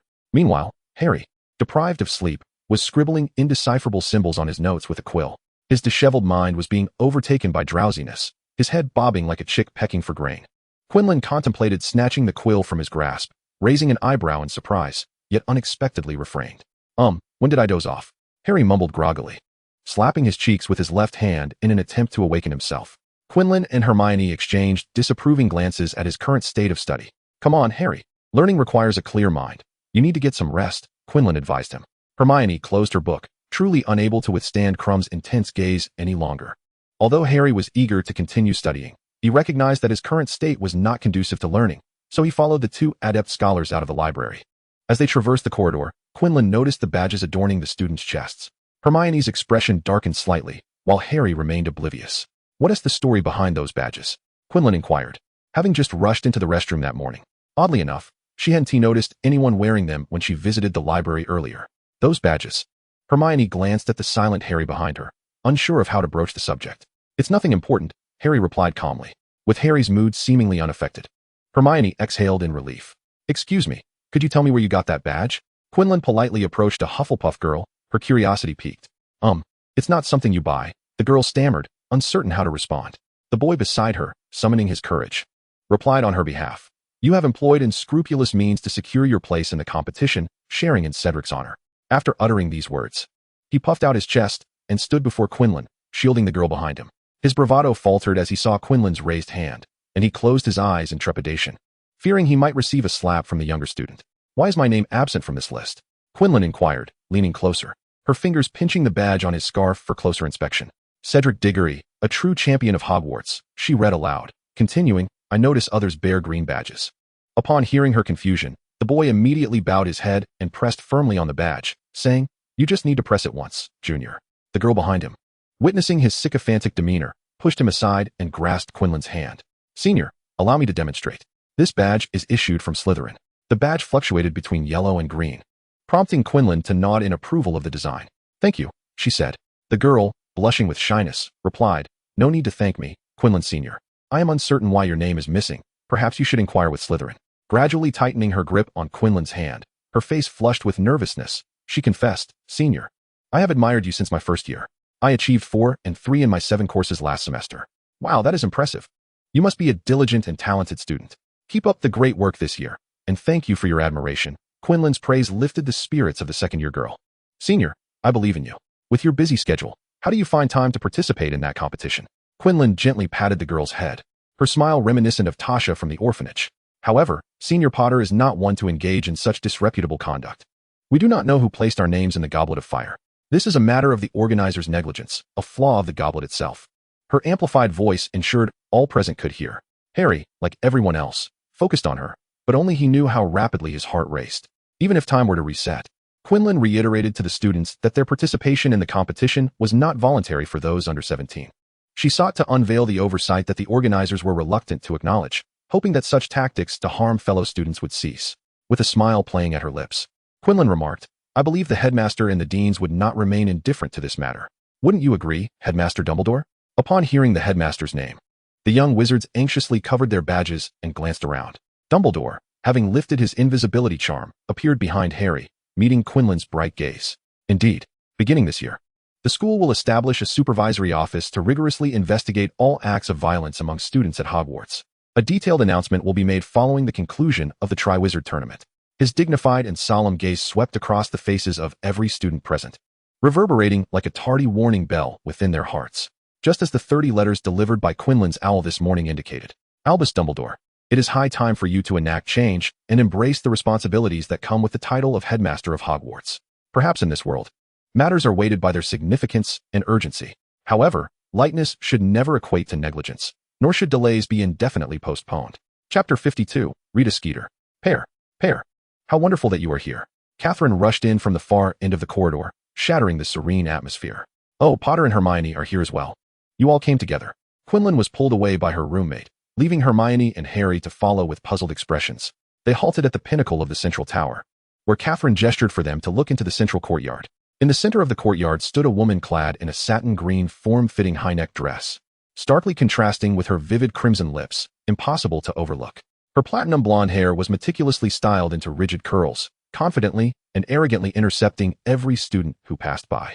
A green feather quill floated at her shoulder, constantly inscribing words in a small notebook. Oh my, how could the Daily Prophet send Rita Skeeter? Catherine's small face expressed disdain for the woman. Isn't it quite normal? Isn't she one of the chief editors of the Daily Prophet? Quinlan replied calmly. Harry appeared somewhat perplexed, as he did not recall this individual. Hermione's reaction was pronounced. What? Rita Skeeter, she exclaimed, eagerly looking down until she could discern the reporter's features in the courtyard. Seeing someone finally recognize the situation, Catherine nodded affirmatively at Hermione. Is there something wrong with her? Harry inquired. Upon mentioning her, Hermione's demeanor soured. Do you know what she writes in the newspaper? All exaggerated reports, completely disregarding the truth of the matter. Catherine nodded, stating that this reporter was a source of great frustration for her mother. Highly sensational and sharp-tongued, yet consistently neglectful of journalistic integrity, she was known for fabricating stories. Her presence here was surely to interview the contestants of the Triwizard Tournament. Catherine looked worriedly at Quinlan and Harry. You two, being under 17, will undoubtedly be targeted by her, and she will concoct numerous stories. Public opinion is like a ravenous beast, mercilessly devouring without leaving a trace. Quinlan scrutinized the bustling reporter for a moment, taking Catherine's warning to heart. The students in the courtyard were evidently irritated by her inquiries. Harry, however, paid little attention. He had not willingly participated in that tournament, and with his abilities, he was merely there to make up the numbers. Fortunately, Quinlan had her classmate Vespera to join her. In the afternoon, all the contestants were summoned to the lounge, purportedly for a group photo and a brief interview. Sadly, Quinlan could not attend as she was once again afflicted with a stomach ailment. Poor girl with the violet eyes. She had to rush to the restroom 4 or 5 times a day lately. Myrtilla performed a handstand in front of her. It puzzled her, for her diet had been unremarkable, and she ensured her belly was adequately covered at night. Could it be that she was experiencing a late onset of acclimatization issues? Yet, at her age in 4th grade, it seemed rather improbable. I heard a journalist had arrived at the school to interview you contestants, Myrtilla remarked, adjusting her black-framed glasses with a hint of schadenfreude. You shall miss the interview. Prepare to face her wrath for denying her the spotlight. Hee. Quinlan tightly shut her eyes, tapping the Biwee point atop her head. Gritting her teeth, she replied, What can I do? Nature calls, after all. Would you have me relieve myself while she hands me the microphone? Merlin's moth-eaten undergarments. How did you get here? Hasn't the interview commenced? Suddenly, a voice from the adjacent restroom interrupted, belonging to Catherine. Noticing Quinlan's distress, Myrtilla poked her head out to respond. Violet eyes mentioned she was constipated. Oh, is there no privacy left? Catherine exclaimed, covering her eyes with her hands. After a brief moment, she hurriedly shooed Myrtilla away and pulled up her trousers. Goodness gracious. How does Pella weave tales with this spirit? Wait, how did she know they had shared stories? Momentarily lost in thought, Catherine swiftly dismissed the notion. Oh dear. The most pressing matter now was Rita's interview. Regaining her focus, Catherine tapped her temple to steer herself back to the task at hand. Pella, how are you? If it concludes soon, we might still make it in time. She likely wouldn't finish in time. Glancing at Quinlan's state on the toilet, Myrtilla continued to speak for her. Shortly thereafter, Quinlan's weak voice emerged. It's fine, Catherine. Let her write about it. A few words won't cost me anything. Catherine hurriedly departed, the stall door creaking ominously. She needed to swiftly pen a letter to her mother, urging her deputy editor to consider ways to halt Skid's article. Alas, poor Violet eyes, did you truly consume anything amiss? Myrtilla couldn't help but feel a twinge of sympathy for her. Being a spirit had its advantages, no need for restroom breaks. She had risen that morning, sipped a glass of warm water, and then promptly visited the lavatory. Assuming this was the norm upon waking, she thought little of it. Later, she had breakfast in the auditorium, having consumed little in between, and enjoyed lunch there as well. The kitchen's little sprite, Dolly, had meticulously prepared those meals. Surely, they posed no threat. Could it indeed have been that glass of warm water? With trembling limbs, Quinlan emerged from the restroom and returned to her dormitory to inspect the cup she had used for drinking water that morning, which still contained a trace of liquid. She settled at her desk and rummaged through her drawers, extracting various vials and containers to drip their contents into the cup. Out of the corner of her eye, she noticed a beetle resting on the windowsill, which she promptly brushed away. Her roommate, Catherine, was an exceedingly timid girl, especially when it came to insects. After a drop of a pale green liquid was added to the remaining water, it transformed into a murky yellow hue. Quinlan pursed her lips and gently waved her hand over the cup, inhaling the scent. A concoction of serpent egg juice, thistle sap, constipation fruit powder, diarrhea grass essence, and unicorn powder, an elixir that induced a relentless cycle between diarrhea and constipation. Who had ventured into their dormitory? Who would resort to bewitching her own drink? It seemed she needed to be more vigilant about what she consumed. She could not afford to be ensnared again. First, she would seek out Madame Pomfrey in the infirmary for an antidote, or else she feared she might become the first student at Hogwarts to perish in a toilet. Dragging her weary body, Quinlan encountered Professor Snape in the infirmary. To have such a simple potion infiltrate your cup, and only now you realize it? Miss Quinlan, have you been influenced by those oafs from Gryffindor? Professor Snape stirred the antidote in her cup, a look of disdain on his face as if questioning her entire education. Quinlan offered a polite smile and accepted the cup he handed her, downing its contents in one swift motion. The potion, colorless and tasteless, was undetectable to her. After all, not everyone possessed the potion mastery of Professor Snape. She felt overwhelmed but remained silent, knowing that voicing her concerns would only lead to detention. In light of your disgraceful academic performance, I am assigning you a month of detention, Professor Snape declared, sweeping away in his billowing black cloak. Quinlan wore a hollow smile, knowing that silence would not spare her from punishment. Had she known, she would have spoken her mind earlier. She mentally calculated that her detention would keep her in the professor's office until the start of her 6th year. Rita Skeeter was a remarkable journalist. In a mere day, she completed her report on the Triwizard Tournament, which was published with the permission of the editor of the Daily Prophet. It's infuriating. Utter nonsense. Hermione's voice rang out across the Gryffindor table as she angrily tossed the newspaper, dated for today, onto the table. The clatter of cutlery and dishes echoed her indignation. Catherine, sitting beside Quinlan, mimicked the gesture, even stomping on the paper in frustration. Harry Potter, the boy perpetually at the center of turmoil, had now become the focus of the Triwizard Tournament, emerging as Hogwarts champion from the Goblet of Fire. Today, she would expose the truth behind his extraordinary identity. In contrast to the intricate crafting of Harry's lineage, the critique of Quinlan is far more straightforward. Let us also discuss the aloof goddess of Ravenclaw, who enjoys a high reputation within the school, though it remains unclear what means she employed to achieve such esteem. However, she seems to resort to acts of violence that starkly contrast with her image. This uncouth individual, having evaded the age scrutiny of the Goblet of Fire, audaciously declined my request for an interview while busily tinkering with bottles and jars in her dormitory. Surely, those contain her coveted potion secrets. Upon reading this passage, Quinlan's gaze narrowed. At that time, she was alone in her dormitory. How could this reporter have known? Wait, is that insect on the windowsill an animagus? Chapter 53. She is truly gluttonous. Hella, are you listening to me? Quinlan spooned, putting into her mouth. You ask if I can endure this? Catherine scrutinized her closely, hoping to discern some unusual emotion on her face. Indeed, can you truly withstand this? The prose is indeed sharp. Did she write it herself, or was it penned by her quill? Merlin's tattered sock. Is this a normal reaction? Catherine was astonished at how composed her roommate was. Just look next door at Harry, sharing the same plight. His fists clenched beneath the table, had there not been so many people around. She was certain he would have erupted, tearing that newspaper to shreds. It was likely still her own writing, with the pen merely under her control. Is your mother in need of reporters for the coverage? Does the topic shift so dramatically? Catherine nearly struggled to keep pace with Quinlan's train of thought. I don't know. I'll have to ask my mother. Quinlan finished the last spoonful of pudding and patted Luna, who was still reveling in her dessert, on the left. Are you looking for a part-time job? I believe the Daily Prophet will soon have an internship position available. Luna lifted her head from the pudding battle and dreamily mused. A newspaper does sound splendid. I bet it attracts quite a few nargles. Quinlan nodded knowingly, while Catherine found herself bewildered by the disjointed conversation between the two. What were they discussing? She had not heard any mention of recent internship opportunities. The afternoon belonged to Professor Snape's potions class. To enhance the educational experience, He chose to separate the four houses based on their differing foundational knowledge. This was yet another change instituted by Headmaster Dumbledore following the announcement of the establishment of the Department of Regulation. Professors are now able to independently select their teaching methods and assign relevant coursework according to their students' progress and talents. Additionally, first-year students have been introduced to some language courses, currently taught by seventh-year students. The aim is to provide basic education to those young wizards who are illiterate. Quinlan was quite satisfied with the recent changes at the school. Headmaster Dumbledore is a person who values input and possesses the courage to implement change. Unlike that minister who has vanished into obscurity within the Ministry of Magic, Miss Palmer, if you wish to avoid having those potions leap forth to mar your visage, I implore you to cease your foolish act of pouring snake bile into the cauldron.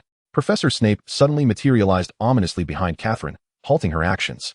Ravenclaw has lost 3 points due to your carelessness. Catherine, shaken, recalled the potential disaster had she indeed poured snake bile instead of bitter herbs into the cauldron.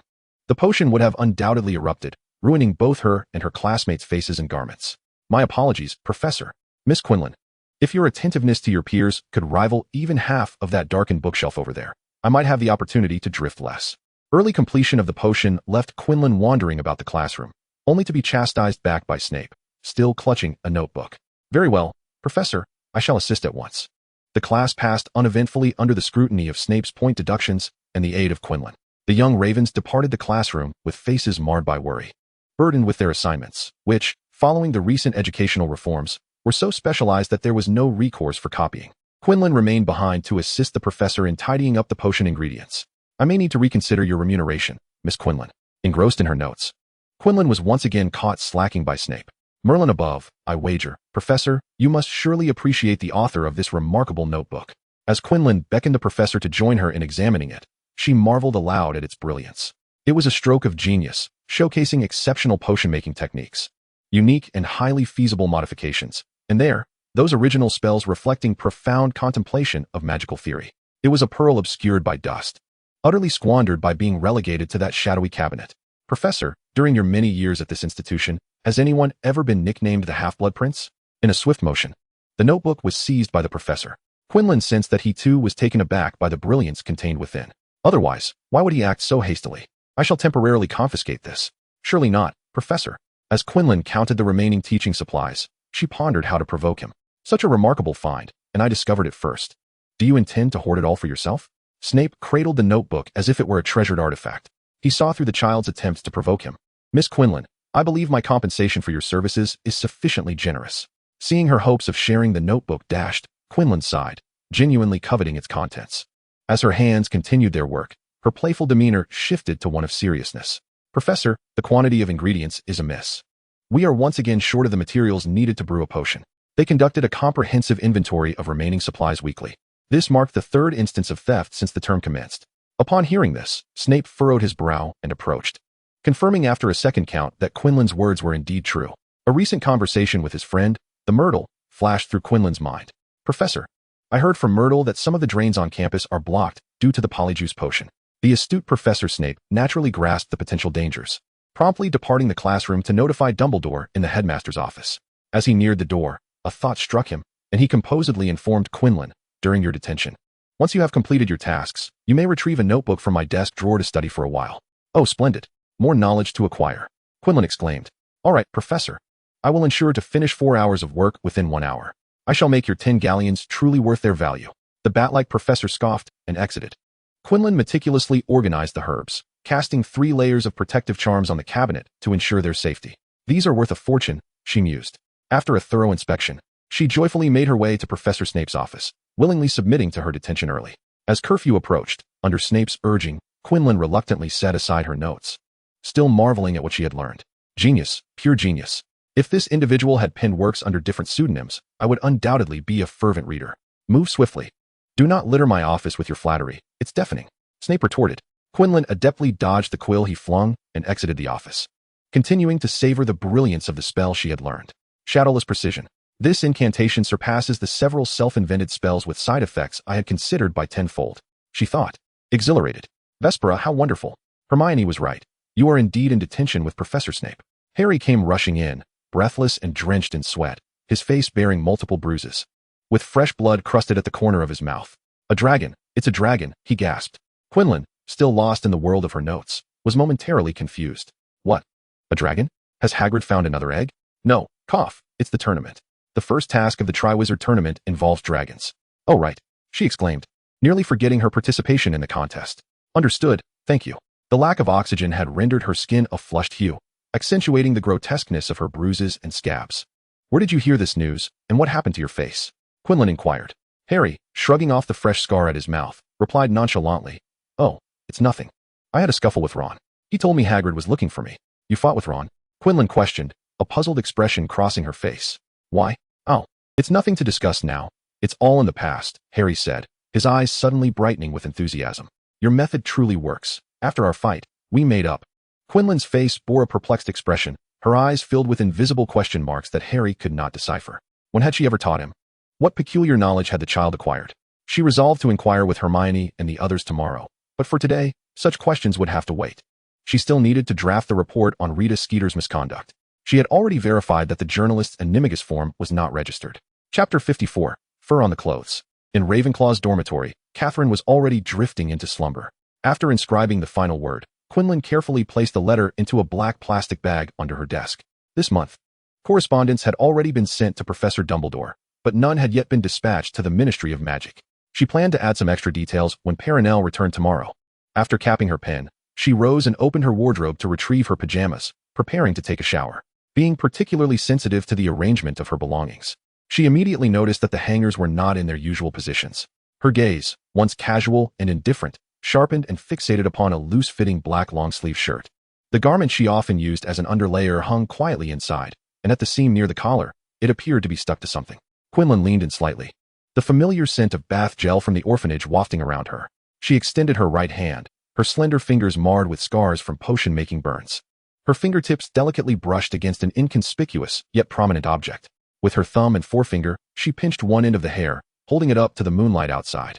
Approximately 15 centimeters long, it was a shade lighter than her own dark hair, leaning more towards a grayish-brown. Quinlan placed the hair she had extracted into a transparent bag, her calm demeanor betraying no particular thoughts. Morning dawned, and the tranquil campus erupted into lively chatter once more. The matter of the insulting badges had been strictly prohibited by all the heads of houses. Yet, the seasoned Weasley twins had uncovered a new opportunity. Their new badges began selling in the central courtyard. After breakfast, Quinlan noticed that everyone she passed on the way sported the new badges. 5 styles had been crafted, reflecting the characteristics of the participants. Students donned badges featuring Cedric, Krum, and Fleur more frequently, while few believed in the prospects of her and Harry, the 2 fourth-year students. It was well known that they had encountered issues with their registration, rendering them unwilling participants. Thus, the animosity towards the 2 inexperienced fourth-years dissipated as the news reached everyone's ears. Boss, boss, George and Fred excitedly waved her over. As she stepped closer, they loosened the drawstring of their money pouch, revealing it brimming with shiny sickles. Guess whose badge is selling the best? Quinlan recollected the scenes she had witnessed along the way and carefully replied, it must be Senior Diggory. The twins exchanged knowing glances, anticipating that their boss would guess incorrectly. No, it's you. Me? On the road, she noticed that no one wearing her badge caught her attention. George, Fred, fetch me a Pella badge. She called out. In the distance, Catherine rushed over, having been unable to make her purchase. The Weasley vendor informed her that they had sold out. Quinlan observed the item clutched in her hand and inquired, do you not already possess one? Why the need for another? This belongs to a fellow Hufflepuff, not to me. The girl replied, feeling slightly embarrassed as she opened her palm and scratched her head in explanation. Turning to the Weasley twins, she added, next time, could you reserve one for this significant shareholder? Certainly, no problem. 1 silver sickle, esteemed shareholder, Miss Palmer. One nodded in agreement while the other extended his hand for payment. Quinlan contemplated the badge in her grasp, pondering who had captured that photograph. At the astronomy tower, Ravenclaw students were studiously observing the celestial bodies, and Quinlan was among them. She stood beside the telescope, diligently recording her observations with a quill. The girl seemed to hear someone calling her and turned around. The stars twinkled like scattered pearls across the expansive blue-violet sky behind her. Amidst the bustling crowd, she was the only one who turned back in serene contemplation. It was indeed well captured. We paid a handsome sum for this, Quinlan acknowledged, agreeing that the photograph was excellent, yet she remained skeptical of their words. What did you give Colin? Harry signed Quidditch jersey. How do you know it was Colin who took it? The 2, who had struck quite a bargain, chimed in unison. Quinlan felt a flush of embarrassment. She had suspected as much. Suddenly, a commotion erupted beneath a large tree. Professor Moody emerged from the courtyard, his demeanor decidedly unfriendly. and transformed Slytherin's Draco Malfoy into a white ferret. The vase containing lilacs he held fell to the ground. The panicked ferret scurried amid the shards of glass, water puddles, and scattered flower stems. Professor McGonagall swiftly noticed the chaotic scene. Alastair, we prohibit the use of transfiguration spells as punishment on students. Are you not aware? Her wand flickered with anger as she reversed the transfiguration. Draco returned to his human form, his gaze unexpectedly meeting Quinlan's before he quickly averted his eyes, hastily picking up the fallen lilacs and fleeing the mortifying scene. The air was filled with his threatening words. How dare you? I will have my father expel you. His voice, laced with barely perceptible hints of tears, conveyed his fury. The events unfolded rapidly, as Quinlan was pulled to the front lines by Catherine to witness the spectacle. Draco had already fled far away. Professor Moody, I shall report today as incident accurately to Headmaster Dumbledore. Your teaching ethics are in serious question. I was merely assisting Mr. Potter in retaliating, Moody replied nonchalantly, disdainfully snorting at Professor McGonagall before limping away. Harry, what just transpired? Catherine inquired of another party involved. In the windswept chaos, Harry appeared increasingly bewildered. What was Professor Moody saying? What did it mean to help me retaliate? His sudden appearance left Harry perplexed, as he felt unjustly labeled with a black mark. Ever since that night he had spent weeping in the restroom, followed by a quarrel and subsequent reconciliation with Ron. Harry seemed to have undergone a transformation. According to Hermione, he was now studying with greater diligence and was less inclined to take the blame for others' misdeeds. His tongue sharper than before, he increasingly resembled a spirited young Gryffindor. As Catherine absorbed his words, her eyes sparkled with curiosity. Go on, elucidate further. The surrounding students perked up their ears in anticipation. Draco, basking in the sun with his prized flower vase, shot Harry a disdainful glance. He chattered like a sea urchin, mocking Harry with predictions of his imminent defeat in the tournament. Harry retorted that Draco's potion homework scores were still lower than his own, and that he spent each day scrubbing cauldrons for Vespera. Draco's face flushed inexplicably, and he began to boast about the flower being a gift from Vespera, insisting that he was pleased and enjoyed it. The memory of Draco's bashful pride made Harry's expression turn slightly nauseous. Before he could utter more, Professor Moody erupted onto the scene, casting a transformation spell on him. Catherine was left utterly perplexed. What sort of fruit was this, so unpalatable? Yet, through her keen intuition, she caught a hint of the crux of the story from Harry's narration. Pella, you sent flowers to Draco? I certainly did not. The students around them leaned in closer, eager for more. Quinlan sent flowers to Draco. The ones I gave him. Do you want some? If you invite Quinlan to dance at the ball, I'll give you one. What? Inviting Quinlan to dance could earn you a flower personally bestowed by her. Chapter 55, Pre-Match. The ball was of great significance, and Quinlan had yet to secure a partner. The number of suitors was overwhelming, spanning all grades and genders. Catherine and she found themselves at an impasse. If Quinlan were invited to dance, who would take on the male or female roles during the event? Ultimately, they decided to learn both roles, allowing fate to decide through a game of rock, paper, scissors. A fair resolution indeed. Thus, amidst the relentless flurry of dance practice at Hogwarts and the students' excitement for the upcoming ball, the first match of the Triwizard Tournament commenced. The arena was set in a grand, open-air coliseum, steeped in medieval charm, surrounded by towering stone walls adorned with moss and vines, exuding an aura of antiquity and solemnity. A thin veil of mist enveloped the sky, and the sparse sunlight struggled to penetrate the overcast clouds, casting a grayish hue over the venue. The audience, comprising students and professors from the three schools, donned their casual attire, their faces reflecting a mix of eager anticipation and anxious concern. Betting is open, betting is open. The Weasley twins wove through the cheering crowd, their voices rising above the cacophony. Would anyone care to wager on today's victor? Catherine, Luna, and Hermione sat together as Ron placed 2 silver sickles on the betting table for Harry. Poor little Ron. Did he only have a mere 2 sickles? Victor Crumb had the higher odds. Ron rolled his eyes at his brothers. Harry's odds were favorable, and he still had a chance to win big. Harry, you can do it. If you win, I'll share half of the winnings with you. The girls gazed nervously at the dragon, chained in the arena, their gums tingling with anxiety. By Merlin's black silk stockings, may Pella remain unscathed. I would trade 5 pounds of my weight for her safety. Hermione mimicked Catherine's prayer. Harry, I would trade Ron's bad luck for you to avoid injury today. Achoo. The cold wind caused Ron to sneeze right after placing his bet. Tangling his ear flap while hat beneath his chin, he settled beside Hermione, saying, trust them. Harry's been studying hard lately, and Vespera is quite formidable. He has been dragging me to the library every day, and I feel like my brain is finally working.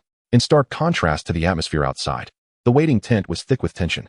Harry felt uncertain. The roars of the dragon outside made his calves tremble as he paced aimlessly, trying to bolster his spirits. Calmly, Quinlan created a personal barrier in the lounge, exhibiting a maturity beyond her years. She was preoccupied with manipulating a paper figure, The competition was based on a points system, comprising 3 perilous tasks. Please remain seated for your safety, Dumbledore announced from outside.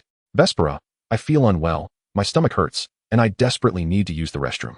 Quinlan looked up to see Harry's face flushed with anxiety, his fingers engaged in a fidgeting battle. You're overly tense. Don't worry, we won't die. Dumbledore is out there. A broken leg or an arm is nothing. Madame Pomfrey and Professor Snape are skilled healers. Harry felt his heart leap at her words. He shouldn't have asked her. What is that you've got? A puppet, something that could grant me an extra life. I'm trying it out today. It's my first time using it. Merlin's old dentures. Harry thought about tossing her out. Such a dangerous competition, and she was using such an important tool for the first time. His heart raced. But the urgency to use the restroom seemed to dissipate. Russell, Russell.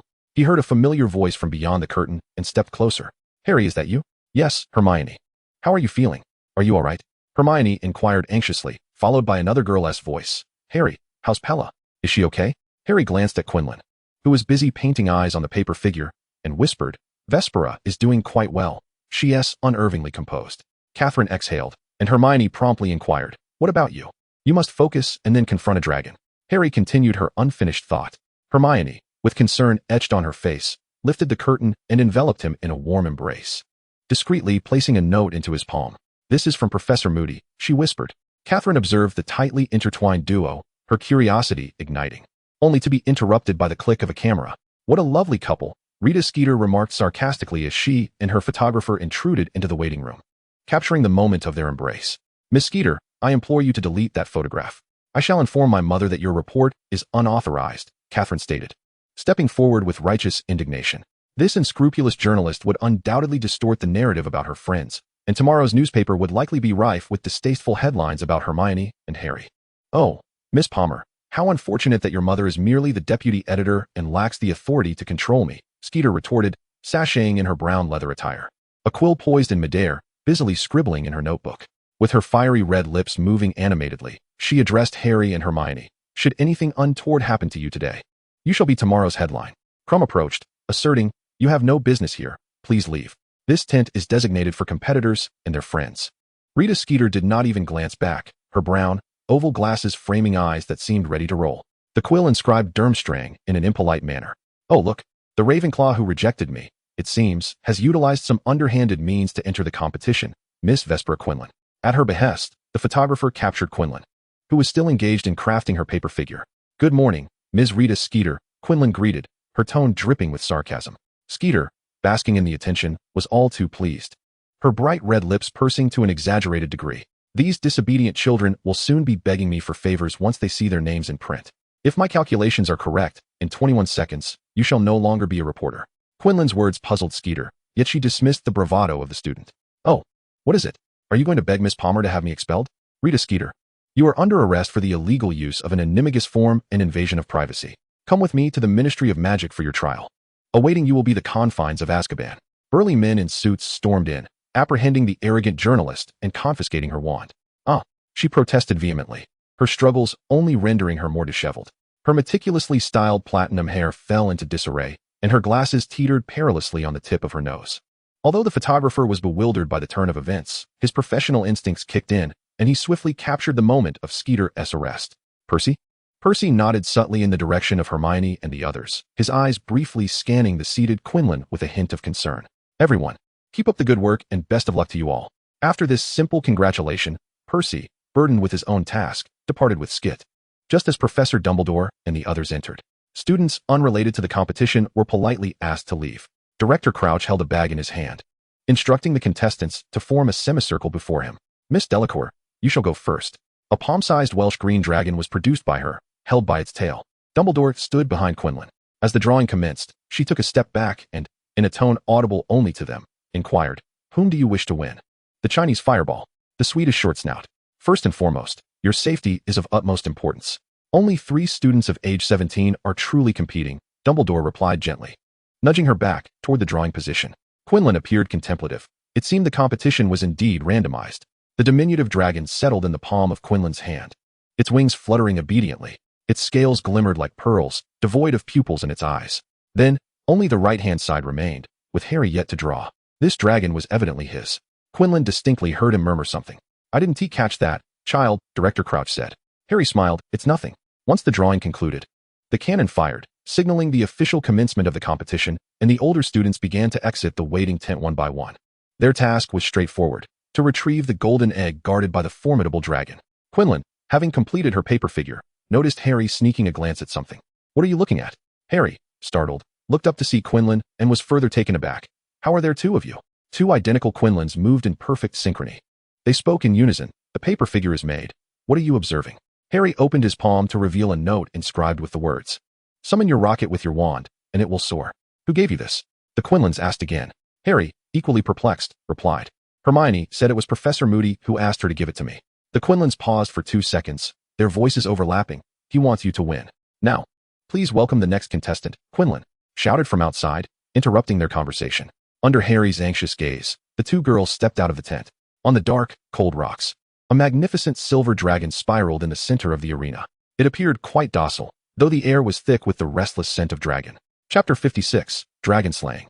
The students in the stands were entranced by the stunning Australian-Peruvian dragon. Its body was adorned with resplendent silver scales that quivered gently with its movements, reflecting the only vibrant hues amidst the overcast sky. The pure white orbs, devoid of pupils and lacking the slightest hint of warmth, seemed capable of piercing through the deepest fears of the human soul. In stark contrast to its 12-meter-long body, the chain around its foot appeared almost delicate. Beneath the dragon's belly lay a resplendent golden egg, the very object of Quinlan's desire. "I will divert its attention with an attack. You go for the egg," she commanded the puppet she had conjured. The puppet replied, "I will attract its attention with an attack. You go for the egg," seemingly embodying folly.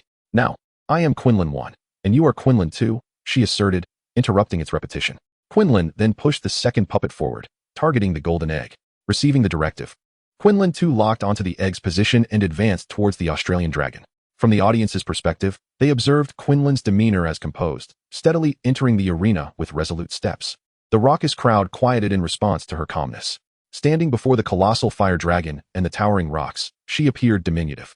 As she approached the golden egg, anticipation built among the onlookers, who believed she would be the one to seize it effortlessly. Suddenly, the gentle atmosphere shifted dramatically. At the moment she neared the egg, the air seemed to stagnate. The docile Australian dragon abruptly unleashed its fury, its sharp claws slicing through the air and instantaneously tearing the girl into fragments. The audience gasped in shock, silence enveloping them as they collectively inhaled sharply. "Perla! Vespera!" The girl's screams failed to capture the dragon's attention. It opened its massive jaws, exhaling a searing blaze that incinerated the paper debris in midair. A stray fragment, ensnared by a faint magical aura, floated towards Quinlan at the entrance. She reached out, capturing it and stowing it in her pocket. There was something unsettling about this dragon. According to tomes, the Australian dragon was known for its gentle nature, unless, of course, it had been starving for an extended period. A gust of wind surged into the arena, prompting Quinlan to glance sharply towards the audience, where she caught sight of Professor Moody, hastily pursuing something with a fake eye bound to the back of his head. There was no time for contemplation. That gust struck the chain around the dragon's ankle. The fire dragon, with a sudden exertion, easily broke free from its shackles, the sharp crack echoing throughout the arena. Now liberated, it flared its nostrils, its pure eyes locking onto Quinlan at the entrance. With a deafening roar, it launched into the air, heading straight for her. Quinlan rolled aside, seeking refuge behind a nearby rock, keenly observing the dragon's eyes and noting its distended belly, a grave omen. A hungry Australian dragon was a harbinger of destruction. The boulder she had leaned against was shattered by the dragon's massive frame, and Quinlan nimbly leaped over the debris. Her wand flickered as she transformed a piece of stone into a lasso. With a flourish of her hand, the rope seemed to possess a will of its own, instinctively guiding itself towards the golden egg, securing it firmly within the confines of the circle. In but a few breaths, Quinlan had acquired the coveted prize. However, the Australian protein dragon failed to seize its quarry, losing its treasure and spiraling into a frenzy. Its once holy, pristine eyes were clouded with a dark haze, an ominous sign of the impending carnage. It would not rest until it had slain her and all present. The arena was teeming with spectators, making it impossible for the professors to protect every panicked student fleeing in disarray. In a moment of desperation, Quinlan made a swift decision. She tossed the golden egg into a hidden crevice and covered it with loose stones. The enraged dragon exhaled flames, engulfing the entire arena in a fiery inferno, obscuring the view for the audience. A web of light surged towards the colossal beast, akin to a mountain pressing it down against jagged rocks. Its scales shimmered, yet within seconds, it devoured the magical net that had bound it. Quinlan furrowed her brow, realizing the dragon possessed a racial advantage. It was a natural magic-consuming creature. Formulating a plan within her mind, she retrieved a scrap of paper from her pocket, transforming it into a large, archaic sword that gleamed with power, floating before her. Ascending into the air, Quinlan steadied her flight, conjuring nearby rubble as a shield, narrowly evading the dragon's gaping maw. The force of its bite shattered the surrounding rocks into fragments, and upon realizing it had been toyed with, the dragon roared defiantly, determined to annihilate the agile ant that dared to evade it. Its tail wreaked havoc, flattening everything in the arena. Meanwhile, Quinlan remained undeterred, commanding chains to bind the dragon.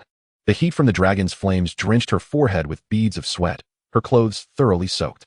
Chains, glimmering with blue light, coiled around the dragon's limbs, their other ends secured to the pillars encircling the arena. Switching her wand to her left hand, she invoked a spell that suspended time momentarily. By leveraging her mastery over time manipulation and interference with the dragon's nervous system, Quinlan estimated she could immobilize the frenzied beast for no longer than 3 seconds. She had to act swiftly. With her sword in hand, she surged forth. The flames spiraling around the dragon lost their master's control and dissipated. In an instant, Quinlan adjusted her stance, enveloped in a silvery blue spherical shield, her right hand gripping the sword's hilt with icy resolve. She locked her gaze onto the dragon's eyes, unwilling to relent for a moment. 5 meters, 4 meters, 3 meters. The dragon's expression began to shift subtly. It was regaining its senses. Calculating the inertia of her dive, she raised her sword, channeling all her magical energy into its blade. In a single, fluid motion, the chains were torn asunder by the dragon's frantic thrashing. The beautiful yet fearsome head of the dragon was severed from its body, its gaping maw roaring in a final, futile cry. A fountain of crimson blood erupted in midair, and the lifeless body collapsed to the ground with a resounding thud. Quinlan stood resolutely, a wand in her left hand and a sword in her right. The blade shone pristine, untouched by a single drop of blood. Yet her visage was splattered with the crimson spray. Her cold, purple-slit eyes glimmered, cascading with the searing dragon's blood. The term God of Death echoed in the minds of all present. Professor Moody, having returned to his seat, fixed his gaze on the arena, each breath emanating a palpable heat. Quinlan felt the skin behind her earlobe sprout a few scales. After a moment of steadying her breath, the scales and slit pupils reverted to their original state. The heavy sword transformed once more into a mere slip of paper, which she casually tucked into her pocket. Displacing a few stones in the corner, she found the golden egg remained just that, a golden egg. Quinlan, Quinlan. The audience erupted in fervent applause. Headmaster Dumbledore announced Quinlan's triumph in this round of competition. Upon returning to the competitors' lounge, she was greeted exuberantly. Merlin's silk sheer stockings. You were absolutely incredible, exclaimed Dracula, pulling her into a warm embrace. Crumb and Diggory stood nearby, smiling and clapping in approval. Despite her youth, she was indeed a formidable opponent. Hermione and Catherine rushed over, still shaken, recalling the moment they feared Quinlan would be torn to pieces. I'm perfectly fine, everyone. Please, continue watching the match. I hope Harry is safe. Chapter 57, The Song of the Mermaids. The Hungarian horntail unfurled its wings in the arena, nearly eclipsing the sky. It was the largest and most ferocious dragon of the contest. Ron sat in the audience, too anxious to open his eyes, covering his ears with his hat. His brother was truly a hapless soul. After the match, Quinlan was escorted to the stands by Hermione and Catherine, passing by Professor Moody. Quinlan stumbled, inadvertently bumping into his prosthetic limb. My apologies, Professor. He remained silent, his gaze fixed upon her. Their eyes met for a fleeting moment before she instinctively averted her gaze. Hermione and Catherine, eager to see Harry's entrance, were oblivious to their exchange. Ron, has Harry come out yet? Hermione inquired as she took her seat. The boy, shielding his eyes, shook his head, his expression eliciting varying degrees of exasperation from the girls. Harry's here, Luna exclaimed, peering into the arena, her platinum locks tousled by the wind from the dragon's wings. Quinlan and Luna sat at the center, with Hermione and Catherine flanking them. Remember to dull your pain receptors. Senior Quinlan, Luna's sudden reminder struck Quinlan as peculiar, considering it might be yet another whimsical remark from the girl. However, mere minutes later, as the Hungarian horntail broke free from its chains and lunged toward Harry, she understood. Catherine's grip was tightening dangerously around her arm. Harry soared on the back of the firebolt, much like the note Professor Moody had discreetly passed to him before the match, and ascended into the air. However, he flew too far, bursting out of the arena. Harry, the dragon nearly brushed against their faces. Ron, just opening his eyes, was met with the sight of the dragon's claw overhead, nearly causing him to faint. Fortunately, his considerate twin brothers swiftly delivered a couple of slaps to bring him back to his senses. Harry, where is he? The dragon has flown away. Now is the time to seize the egg. Hermione's eyes brimmed with worry, glistening with tears, as she noted that Tree Peak was in pursuit of him. Ron looked skyward, pondering if his brother possessed some peculiar attribute. Of the 5 dragons, only he was being chased, flying through the skies on his broomstick. Oh, Merlin, must misfortune always befall a single individual? Quinlan, on the other hand, considered Harry's method quite commendable. The speed of the firebolt was remarkable.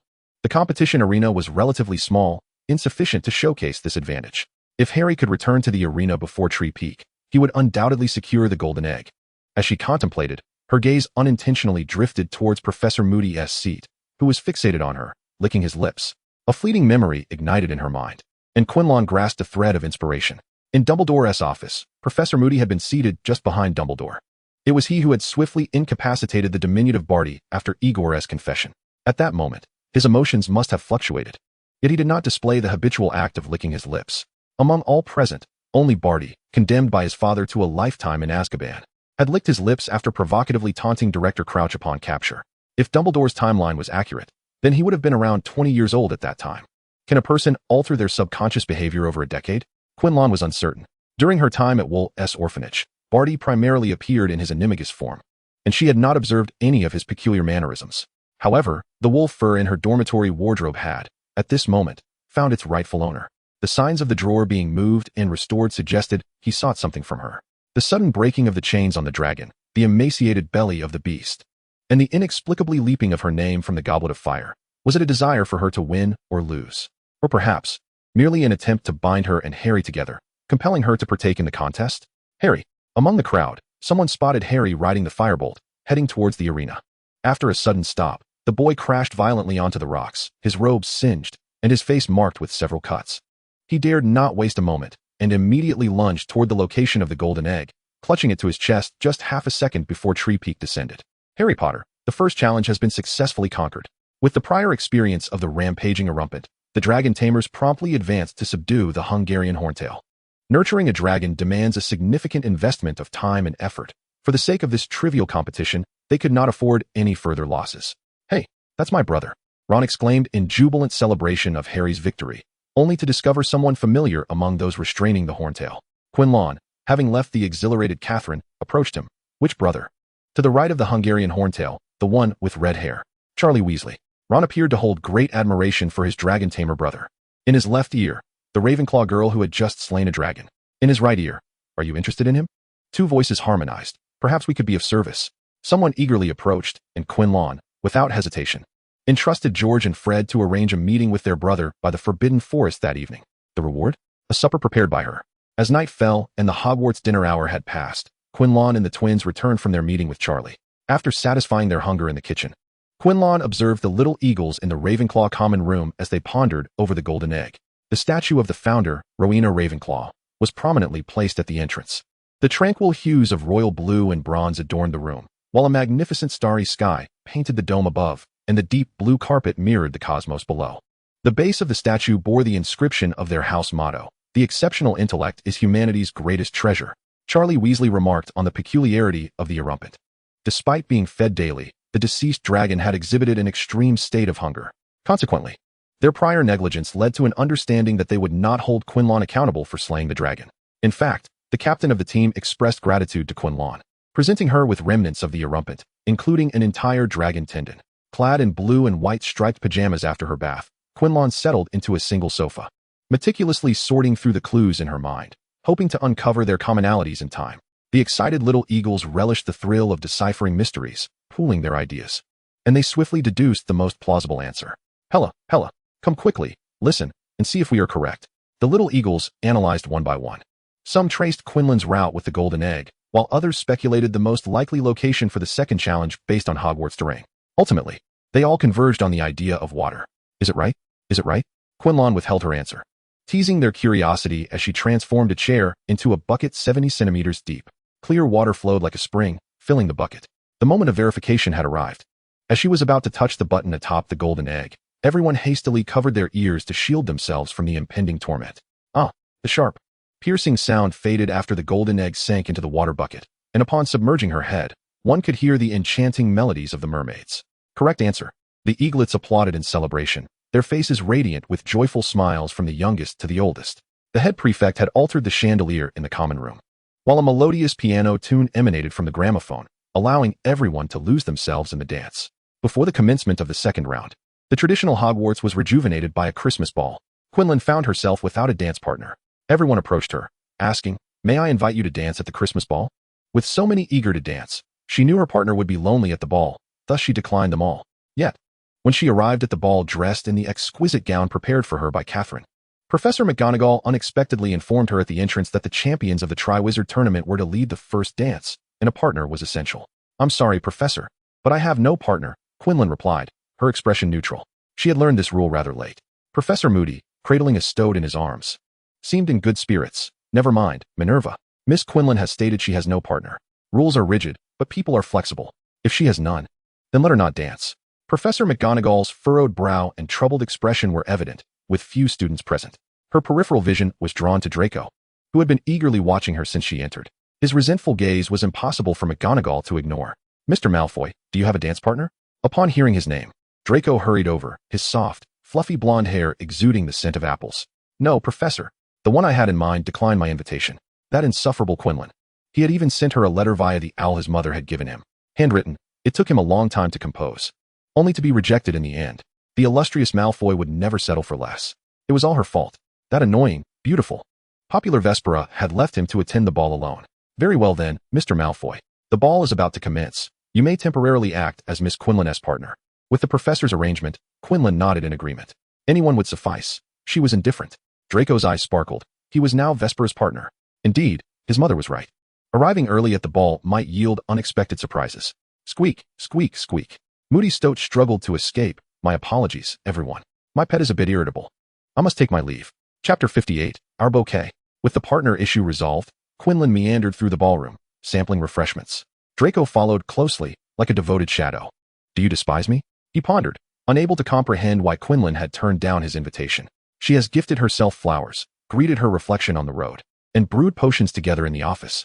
She even crafted a trophy for him with her own hands. He believed he held a special place in her heart. If she despised him, how could she engage in such acts? If she did not harbor disdain, why then did her demeanor remain so indifferent? Devoid of any joy at the prospect of him as her dance partner? Quinlan turned to find him looking dejected, his white, intricately designed court shirt accentuating his exquisite and handsome visage, his eyes brimming with unspoken grievances. No, she thought, as she retrieved a pudding and placed it on a small plate before handing it to him. It was merely the ball. "I am too busy to attend to my dance partner." As Draco accepted the sweet treat, he took a bite after her explanation. It was quite bitter. A very ordinary yet convincing rationale he could comprehend. Yet, why such a reason, so detached from anyone else? Why was she so unenthusiastic? Wasn't a dance partner of significance? Thus, nearly every student at Hogwarts exerted their utmost efforts to invite their desired partners.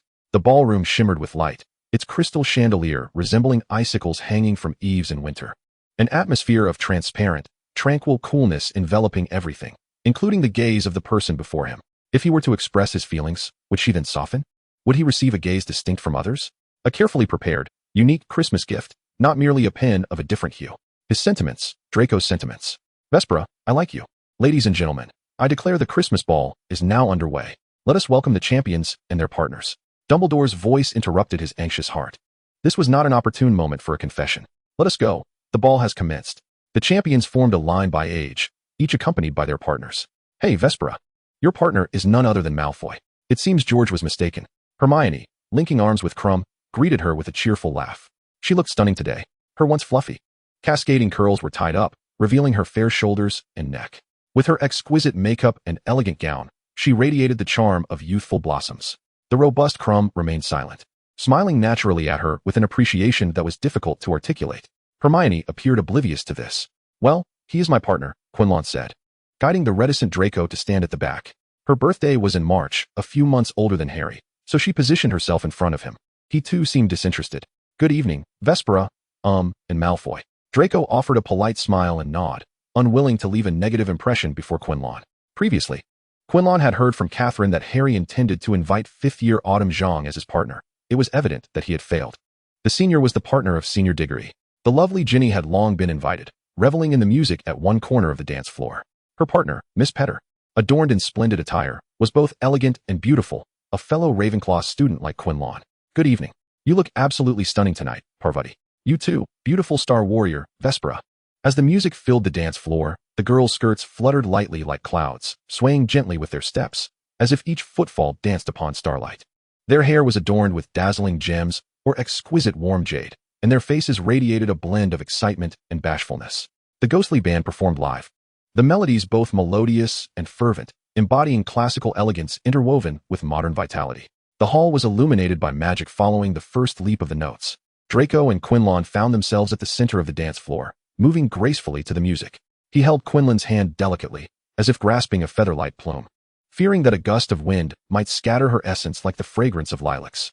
Quinlan sensed the firmness of his grip, the emotions he could not conceal evident within a mere half-step's distance. Just as she could hear the unspoken words lingering on his lips, "Draco, I know what you wish to say, but I implore you to bury it deep within your heart. Time will soften all wounds, and we are still young." Draco was astute, and the pride of the Malfoys would not allow him to linger in pursuit. "Very well, time shall take all things away. But for now, let us quietly relish this dance that belongs solely to the two of us, under the gaze of the onlookers." The music flowed gently, the rhythm light and buoyant. Under the conductor's guiding hand, their dance concluded, mere inches apart. If someone were to dance with me, I would gift them a bouquet. As Draco departed the dance floor, a sudden vision of fragrant blooms appeared before him, his lilacs. "You too, Draco." He was just like everyone else, nothing set him apart. Draco silently accepted the bouquet. "How I loathe Vespera." Catherine, having joyfully concluded her first dance, rushed to Quinlan's side, beaming. "That was fantastic. Now it's our turn. Rock, paper, scissors." "Yay." Catherine took Quinlan's hand once more as they re-entered the dance floor, she leading with the male steps. The soft light cascaded upon them, their long skirts flowing like the resplendent stars in the night sky. How I detest the beautiful Vespera. Each turn was a perfect amalgamation of strength and grace, their synchronized movements painting a vibrant tapestry of freedom and joy upon the dance floor. Upon the conclusion of the dance, Catherine received the cherished bouquet she had longed for, sunflowers. Just as Quinlan took a sip of water, a younger Ravenclaw approached her shyly. "Senior Quinlan, may I have a dance with you?" She hesitated. "I only know the female steps." Thus, Quinlan altered her movements, leading her in a joyful celebration on the dance floor. Unlike the female steps, the male steps exuded an assertive charm from Quinlan, yet remained gentle in essence. Like an expansive azure sea, it serenely embraces everyone. In the girl's arms, a tranquil bouquet of orchids has found its place. Everyone yearns to dance with Quinlan, leaving one by one, clutching their floral offerings with satisfaction. How one despises the popularity of Vespera. Draco leans against a column in the hall, the fragrance of lilacs entwining his straight black trousers, climbing the graceful lines of his waist and swirling around his neck, ensnaring him entirely. She is indeed quite adored, isn't she? Zabini, swaying a goblet, approaches him, casting a glance at the flowers in his hand. Quinlan treats everyone with kindness. What might lie beneath her composed exterior? Perhaps the same weariness and despair he feels. The mocking serpent has chosen a fitting companion, seeking to strip away the moon's radiance for selfish desires. Draco diverts his gaze from the dance floor where Quinlan dances with Theodore, as if seeing Zabini for the first time in that moment. "Stay away from me. What a fade. Does he not desire her as well?" Zabini falls silent, placing the goblet down, and elegantly strides toward the dance floor. Yes, he too yearns for her. Given her generosity towards all, why should he be denied the same bouquet? Yet, he hopes to witness a different side of her, to become a unique presence in her life. What kind of flowers would she choose for herself? Chapter 59. Good morning. Merlin's woolen trousers. Vespera, it is utterly astonishing. Hermione retreats from Quinlan's half-embrace, marveling at the moment they shared on the dance floor. The girl's arms, seemingly slender, can firmly lift and twirl her, making Hermione feel like the most cherished person in Quinlan's world. Her cheeks flushed with warmth, Hermione cannot help but embrace her, understanding why so many wish to dance with her. Zabini, with polite gentlemanly grace, inquires, "Pardon me, may I invite Miss Quinlan for a dance?" His expressive, charming gaze sparkles, complementing his elegant black tailcoat, exuding both gentleness and nobility. Hermione acknowledges that many await their turn, playfully clutching her own cornflower as she shyly departs. Knowing her time with Vespera surpasses theirs. "Forgive me, Zabini. I need a moment to rest, if you don't mind." Quinlan gracefully declines his invitation. Having danced continuously since the ball began, her head spins from the numerous twirls. Zabini's eyes flicker, yet he maintains a gentle facade as best as he can. His hands, clasped behind his back, clench into fists, nails digging into his palms. "Very well, let us sit over there for a while." The two find a secluded corner of the dance floor to rest, with Quinlan now holding a cup of sweet and tangy juice. After a few sips, the dizziness diminishes significantly. Zabini sits beside her in silence, patiently waiting, gazing at Theodore and Draco conversing across the way. The fragrant roses, the serene lilacs. "Do you desire flowers as well?" Quinlan noticed his gaze, not dancing, merely asking for flowers. Zabini looked at her, recognizing from her eyes that her subsequent words were meant in jest. Perhaps, if it is the final bouquet of the evening. The girl offered him no further reply, leaving Zabini with an indescribable feeling. If she agreed, he would be the last to receive flowers. If she disagreed, he could still obtain the desired blooms after their dance. In any case, he would not be at a loss. Yes, he would not be at a loss. Yet, why did Quinlan's silence stretch on for so long? Why did she not directly address his simple question of yes or no? It was clear that she did not behave this way with Malfoy. Nor was she unaccepting of Theodore. Only with him had she been rejecting from the very beginning. Merry Christmas, Zabini. A wild and unyielding madness flickered in the depths of his eyes as his gaze was suddenly enveloped by an unexpected gentleness, leaving him momentarily stunned. A pristine bouquet of oleander flowers, still adorned with droplets of water, descended upon his world like the first ray of light breaking at dawn. The bouquet was bound simply yet elegantly, each bloom perfectly unfurling, its petals light as snow, the edges tinged with a delicate pink. Quinlan's well-defined yet not overly pronounced fingers gently grasped the flower stems. The fresh, fragrant aroma quietly wafted to his nostrils, distinct from the fervor of roses. And unlike the subtlety of jasmine, it carried the purity of morning dew and the tranquility of distant mountains and forests, compelling one to take a deep breath. Do you not want them? A rush of indescribable emotions surged within the boy, akin to a parched land receiving much-needed rain, or a dark night unexpectedly encountering stars. I do. He accepted the bouquet, his fingertips brushing against Quinlan's hand, only to part moments later. Well, I shall take my leave then. All right, until tomorrow. Zabini suddenly comprehended why Malfoy cherished the flowers in their dormitory, fearing they might wither from thirst or sun, or suddenly fade away. He too began to feel apprehensive. The joyous Christmas ball saw nearly half of Hogwarts attendees receiving their own flowers that night. He did not dance, but the flowers were the only promise the girl had made.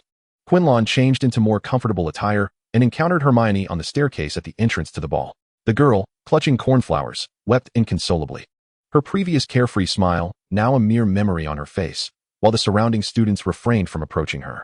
Their expressions were neutral, neither overly concerned nor whispering among themselves. Everyone awaited her to regain her composure. Quinlan draped his jacket over her shoulders and sat beside her. Hogwarts had entered winter. Though magic could keep the biting cold at bay outside the castle, a weeping heart required the warmth of a coat. Vespera, Ron has ruined everything. This was meant to be a splendid ball. Hermione leaned against her shoulder, sobbing uncontrollably, tears quickly soaking Quinlan's gray hoodie. The inebriated Catherine and her companions stumbled by, her bleary eyes surprisingly recognizing Quinlan's face. Hella, my dear roommate moi, embracing her gown and clinging to Hermione. Quinlan found herself unable to extricate her hands to decline Catherine's exuberance, resulting in a moist kiss upon her cheek.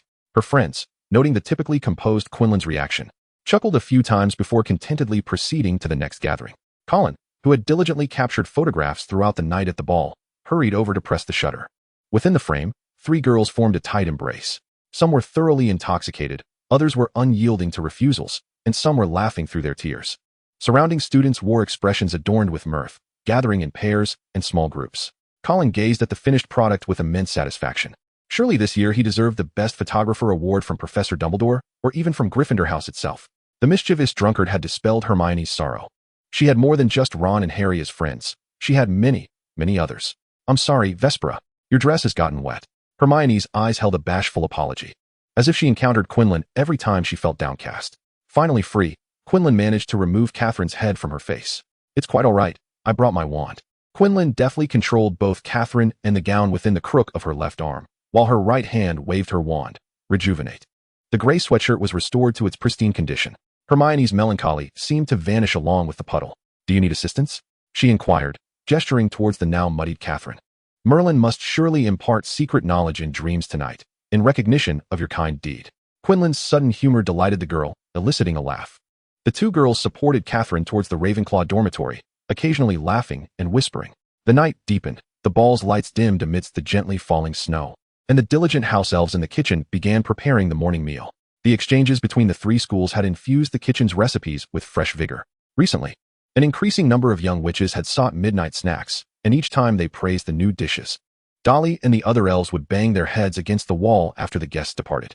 Miss Quinlan said that if she ever loses control, she'll sneakily bang her head against the wall and tend to her wounds. Otherwise, she won't hear any compliments. A meticulously prepared breakfast adorned the tables in the great hall, but fewer young wizards rose early today, as the revelry of the previous night had left them deep in slumber. Good morning, Senior Quinlan. The bellflower toads you sent are quite fond of me. The Daily Prophet has offered me an internship this summer, and I hope they won't hide my shoes too often.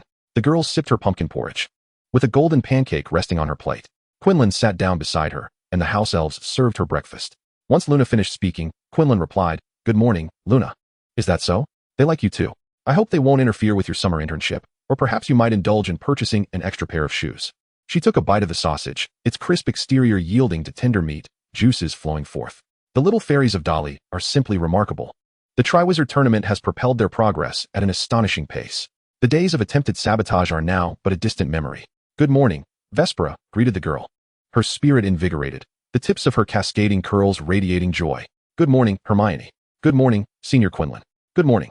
As people came and went, Hogwarts welcomed yet another day filled with joy. The Triwizard Tournament was merely an interlude in their academic lives. The young sorcerers would have to wait until February of the following year to witness the next round of competition. Chapter 60, Muggle Studies. The routine of their studious lives unfolded monotonously, day by day. Quinlan was exceedingly busy. The time turner given to her by Professor Flitwick seemed to be spinning on its own. After deciphering the riddle of the golden egg in the second task, Quinlan busied herself practicing her nonverbal extension charm.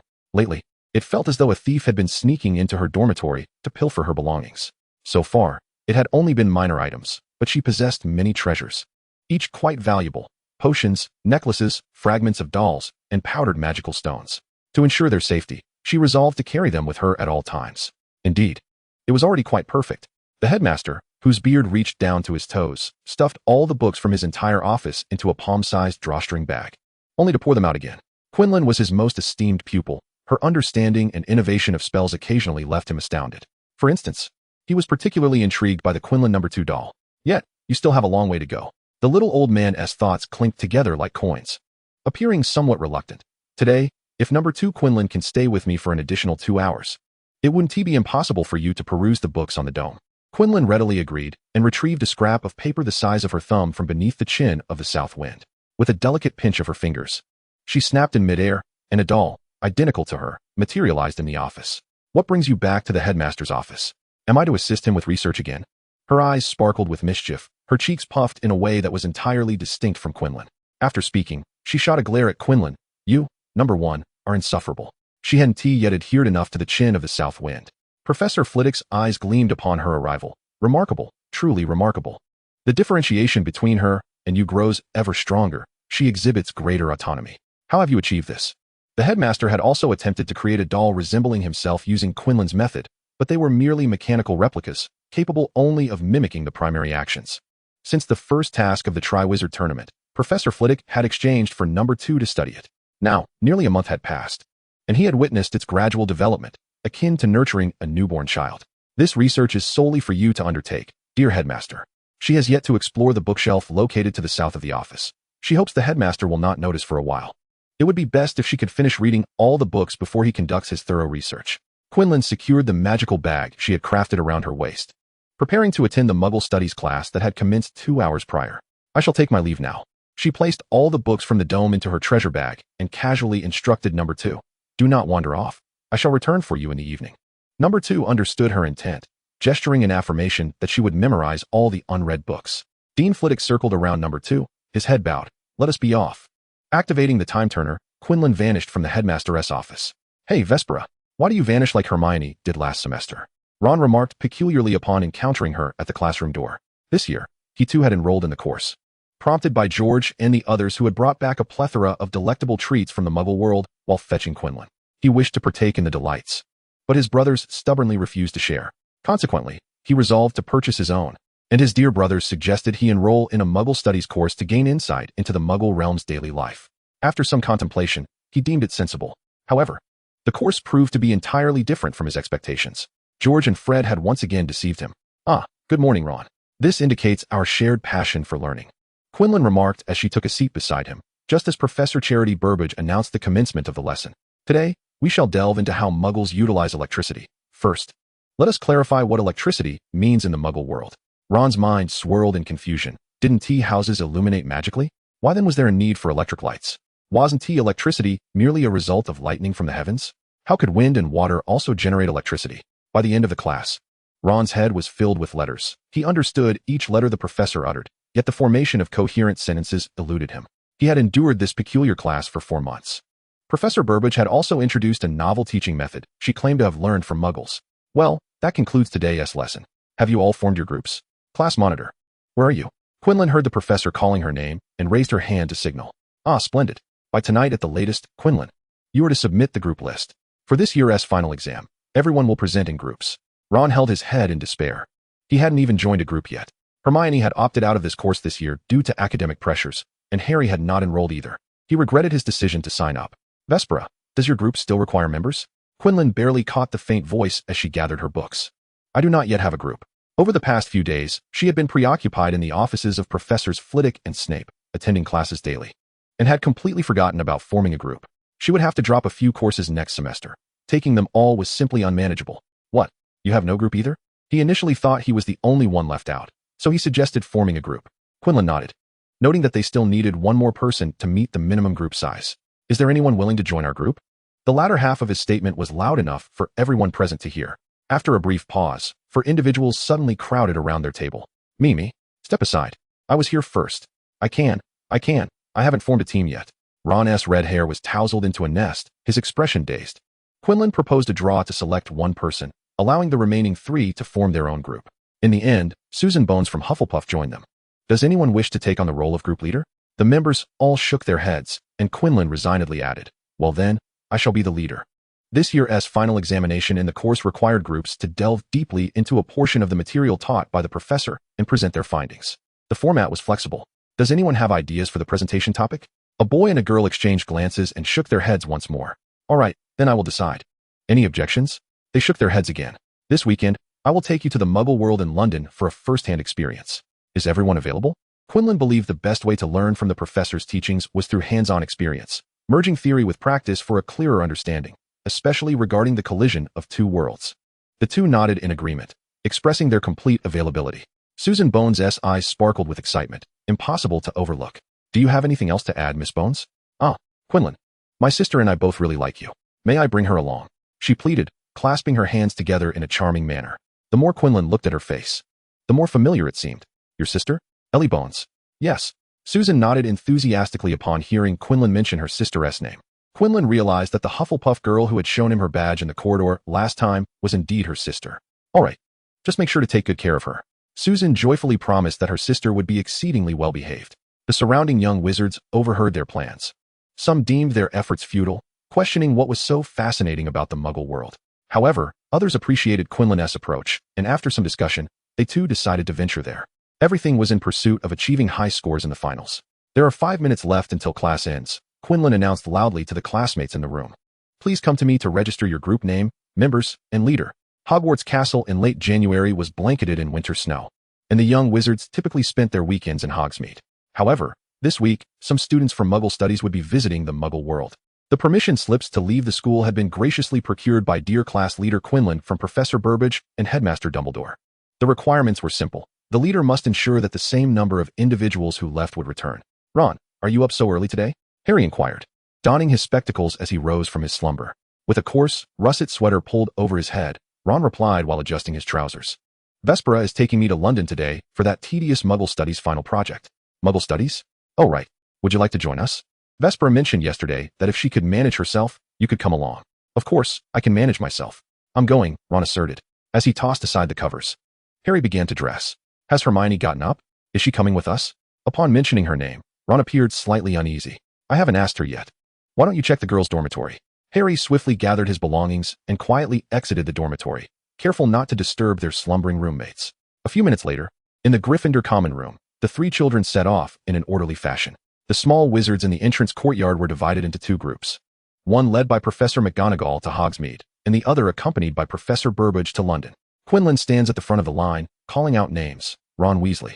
Is Ron Weasley present? Here. I'm here, Ron replied, clearing his throat. I should have gotten up earlier. Fortunately, he had made it just in time. Excellent. Now, if you are not a student of Muggle Studies, please come forward to sign your name. Having just caught his breath, Harry, Hermione, and Susan's sister stepped forward to inscribe their names with quills. There were a total of 31 individuals listed in 7 groups. During this outing, please carefully read and adhere to the study regulations distributed to everyone. The use of magic is prohibited. If you need assistance, consult your group leader, your class monitor, or a professor. Understood? Ron's regulations were duplicated by Quinlan's wand and handed to Harry and Hermione. Understood, they echoed. Good, then let us depart. Our first stop is Gringotts and Diagon Alley to exchange currency. With that, Quinlan led her classmates away from the entrance courtyard.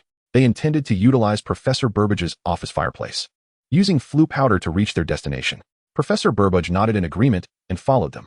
The class monitor system in the Muggle world indeed holds considerable significance. Since Quinlan became the monitor this year, her responsibilities had lightened considerably. Chapter 61, Keeping a Keen Eye. Today, the use of Floo powder in Professor Burbage's office exceeded the standard. A succession of emerald flames transported the young wizards to Diagon Alley. Quinlan, having arrived first, welcomed them at the destination and counted heads to ensure every student pronounced the name of Diagon Alley correctly. Once the last of them, Professor Burbage, arrived, the goblins at Gringotts would exchange a substantial amount of pounds that morning. The currency in London consists of pounds and pence. If anyone is interested in exchanging small amounts of currency from other countries, they may do so, Professor Burbage softly explained, producing various denominations of notes and coins. The students were filled with eagerness, as it was their first venture into Diagon Alley without the company of their parents, engaging with the miserly goblins. But, you have exchanged far too many currencies, remarked one. This is hardly usable in London. Quirrell, standing behind him, was evidently a boy with a penchant for collecting. The portraits of the esteemed gentlemen and ladies residing within the castle expressed their curiosity. I too found these banknotes to possess a certain artistic allure. Rest assured, I have brought ample funds, declared Terry Boot, who had procured nearly every denomination available, alongside those silver coins. Wow, 1 galleon is worth £5. That is 5 times the amount, exclaimed a classmate who had just completed her currency exchange, visibly astonished. Ron, somewhat financially constrained, had no intention of exchanging currency and lingered outside the line for currency exchange. Although Terry sought a multitude of varieties, he almost exclusively requested one of each, allowing the goblin to swiftly process Quirrell's transaction. In the back of Diagon Alley, at the Leaky Cauldron, youthful faces were a rarity on a Saturday evening. Their arrival caught the attention of the towering, rugged adults present. To save time, Quirrell raised his wand to hail a cab. The night bus, moving swiftly and spacious within, came to a halt before the young wizards. After being compressed into a narrow gap multiple times, and in an effort to remain inconspicuous during the day, everyone disembarked in the backyard of the Wolves Orphanage in London. Professor Burbage graciously footed the bill for the fare, eager to provide a small financial support for their exploration. Sister Para has returned. A child, busy placing a bird's nest in a tree, exclaimed with excitement, swiftly descending and leaping into Quirrell's embrace.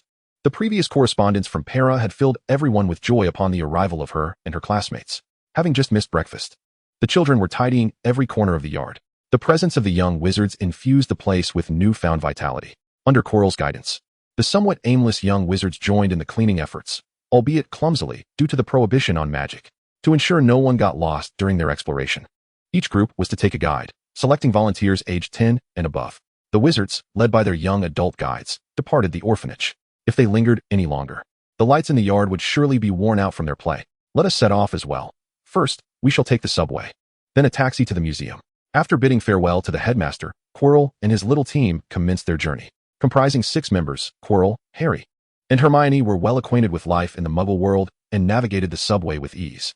However, Ron and his companions felt a tinge of anxiety in the face of these cold machines. "Oh, Hermione, why does this machine keep beeping and not let me through?" he asked in a flustered and awkward manner, instinctively seeking help from the girl behind him. Hermione grasped his wrist, slightly adjusting the travel card in his palm to align it with the sensor. Beep. The gate opened. The boy's cheeks flushed a hue matching his own hair. Merlin knew how desperately he wished to hide his awkward self beneath Merlin's bed. Dapper adults strode past him one after another, while he remained like a headless fly at the ticket gate, repeatedly thwarted by the waist-high barrier, which emitted a resounding clank with each collision. It felt as though he were suspended in time by the world. I too experienced such trepidation during my first subway ride. This entrance is indeed rather unfriendly, Hermione casually remarked, as Harry nodded in agreement beside her. The Bourne sisters held their breath, gathering their courage. Initiating their journey, they swiped their cards and stepped through. The 2 girls exhaled in relief beside Ron, narrowly escaping being caught between the gates. That machine was terrifying. Let us go, everyone. The subway should arrive in 2 minutes. Wow. Senior Quinlan, you're amazing. How did you know the subway was coming? Is it written somewhere? Ellie Bournes gazed around, her eyes filled with admiration. The throng of people offered no signage. You'll learn with experience. I took this train during my summer job, traveling this route. The group pressed forward, rushing to make it through the subway doors at the last moment. Bang! By Merlin's polka-dotted underpants. That door felt as if it could crush my head in an instant. Shaken, Ron stroked his auburn hair, muttering, Merlin bless, Merlin bless. After alighting from the subway, they had a 10-minute walk to the museum. Along the way, Ron would always snag a snack. Sometimes it was Hermione who treated him, other times Harry, or Quinlan, or the Bourne sisters. The museum was vast, featuring corridors adorned with oil paintings, exhibition halls brimming with exquisite porcelain and Buddha statues, towering stone figures, mysterious Egyptian sarcophagi, and textile machinery from the Industrial Revolution. A nation's essence, a region's spirit, encapsulated within this small expanse. Why does the British Museum display artifacts from other countries? Ron pondered, taking a bite of his ketchup-laden hot dog. Because in the past, Britain colonized other regions, seizing treasures through warfare, Hermione explained. Though Britain was powerful at that time, its actions were far from noble. What does colonization mean? Why seize from other countries when one can create their own? Ellie Bourne struggled to comprehend their actions, lacking understanding of the concepts of colonization and war. This situation starkly contrasted with the wars in the Wizarding World. The cold machines displayed in the museum served as their wands. Were they indeed mightier than magic? Would the suffering inflicted by such an attack surpass that of an unforgivable curse? Then you must delve deeper into history, concerning the establishment and decline of this nation, the origin and division of this world, and the opposition between individuals of different classes. This place is known as Earth, and we are humanity, a species yearning for greater visibility. Quinlan's gaze bore a heavy weight, yet upon facing Ellie, his expression softened, and he affectionately ruffled her hair. It is crucial to recognize that wizards are but a handful among the populace of Earth. They require a broader understanding of the entire world, or even the vast universe beyond. I eagerly anticipate the arrival of the next generation, one that will see and be seen more profoundly. This will mark the first step into a new century. Chapter 62, On Answers. The chimes of Big Ben resonated melodiously in the distance, the steady and powerful sound seemingly setting the tone for this tranquil afternoon, as if narrating tales of the past and future. A gentle breeze wafted through, carrying the fragrance of blooming flowers and the distant clamor of the city. The air was infused with the enticing aroma of rich coffee and freshly baked bread. Delicious. Truly delightful, Ron exclaimed, cradling a bag of snacks and bread in his arms, his mouth stuffed with a sandwich. Everyone here is like my second family. I shall always be at their beck and call. His obsequious and comical demeanor was almost unbearable to witness. He appeared less like a 15-year-old and more like a 5-year-old child with an insatiable appetite. Not far away, the surface of the Thames glimmered under the sun, as leisurely boats glided through, leaving behind slender trails in the water. The willows along the riverbank swayed gracefully in the breeze, whispering age-old secrets. After departing from the museum, they had nearly packed every delightful delicacy they encountered. Aside from Quinlan, the bellies of the others were round and full. Fortunately, their loose-fitting clothes concealed their indulgence. On Hermione's suggestion, they attended a screening of Goodfellas. Ron and the Bones sisters were utterly captivated by the gangsters portrayed in the film, losing themselves in the experience. Upon returning to the orphanage and gathering with the others, they engaged in lively discussions, reminiscing about the day. The young wizards were brimming with excitement. Some had visited amusement parks and gazed down at the city from the Ferris wheel, while others explored the Tower of London to learn about British royal culture, and felt the unique religious atmosphere at St. Paul's Cathedral. The little tour guides from the orphanage recommended that each group take photographs to commemorate the day. Their backpacks were filled with joyful memories from this outing. As night fell, they boarded the night bus, passing the leaky cauldron, and using Floo powder in Diagon Alley to return to Hogwarts. By the time they arrived, curfew was upon them, and Professor Burbage dutifully escorted the young wizards back to their respective common rooms for rest. After a delightful Saturday of leisure, Harry finally remembered the golden egg on his bedside table that remained unopened. In the dormitory, Ron shared the snacks he had brought back with his roommates. Oh my, is this what Muggle food tastes like? It's delicious, distinct from anything in Hogsmeade. Neville's chubby cheeks resembled those of a hamster as he munched away. Seamus, your food needs to be heated for better flavor. Wait a moment. Bang. The explosive Gryffindor had once again turned himself into a soot-covered mess, with remnants of his darkened snacks smeared across Thomas' face, who stood closest to him. Harry reclined on his bed, cradling the golden egg, letting his mind wander aimlessly, pondering whether failing to solve its riddle would exempt him from the second task. Harry, Cedric from Hufflepuff is looking for you today. He mentioned you should take that egg to the bathroom for a soak, Neville said, recalling as he ate. A soak? Although perplexed, Harry felt certain that Cedric wouldn't have made such a suggestion without reason. All right, I shall go now. Aren't you going to eat, Harry? Ron inquired, feeding himself and their roommate, most of which was purchased at Harry's expense. Harry waved his hand dismissively, clutching the golden egg as he departed the dormitory. After all, he had paid for everything, and his roommates nodded in agreement. It seemed Ron would take on the task of guarding his brother's sustenance. The following morning, during breakfast in the Great Hall, Harry sat enigmatically at the Ravenclaw table. Vespera, You've deciphered the riddle of the golden egg, haven't you? He whispered, glancing around. Quinlan nodded affirmatively. Yet, Harry felt no joy in deciphering the riddle. If the arena were set in the Black Lake, he would surely drown. Do you think it's too late for me to buy a diving suit in London? Diving. Ron recalled the heavy oxygen tanks he had seen at the museum, wondering if his brother was even heavier than those. In fact, you could practice the bubblehead charm or consume more gillyweed, he added. Diving requires extensive training. And the Black Lake is home to mermaids that can be quite aggressive.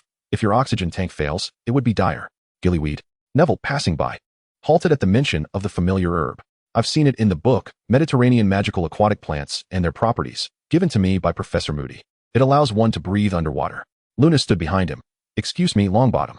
You're blocking my seat. May I get through? The boy blushed awkwardly, turning around to apologize. There are many pesky flies buzzing around you. They seem quite fond of you, she remarked as she settled into the seat beside Quinlan, with more Ravenclaws arriving. Harry and Ron led the still-dazed Neville back to the Gryffindor table. Good morning, Luna. Quinlan sipped her porridge, contemplating Neville's words. Professor Moody's gift of the book concerning gillyweed could not have been mere coincidence. A note, a book. He wished for Harry to triumph in the Triwizard Tournament. But why? Did it relate to his master, Voldemort? In the afternoon, Quinlan sent a letter from the Ollery. The letter concerned allegations of misuse of power against Crouch, covering up his son's escape from Azkaban.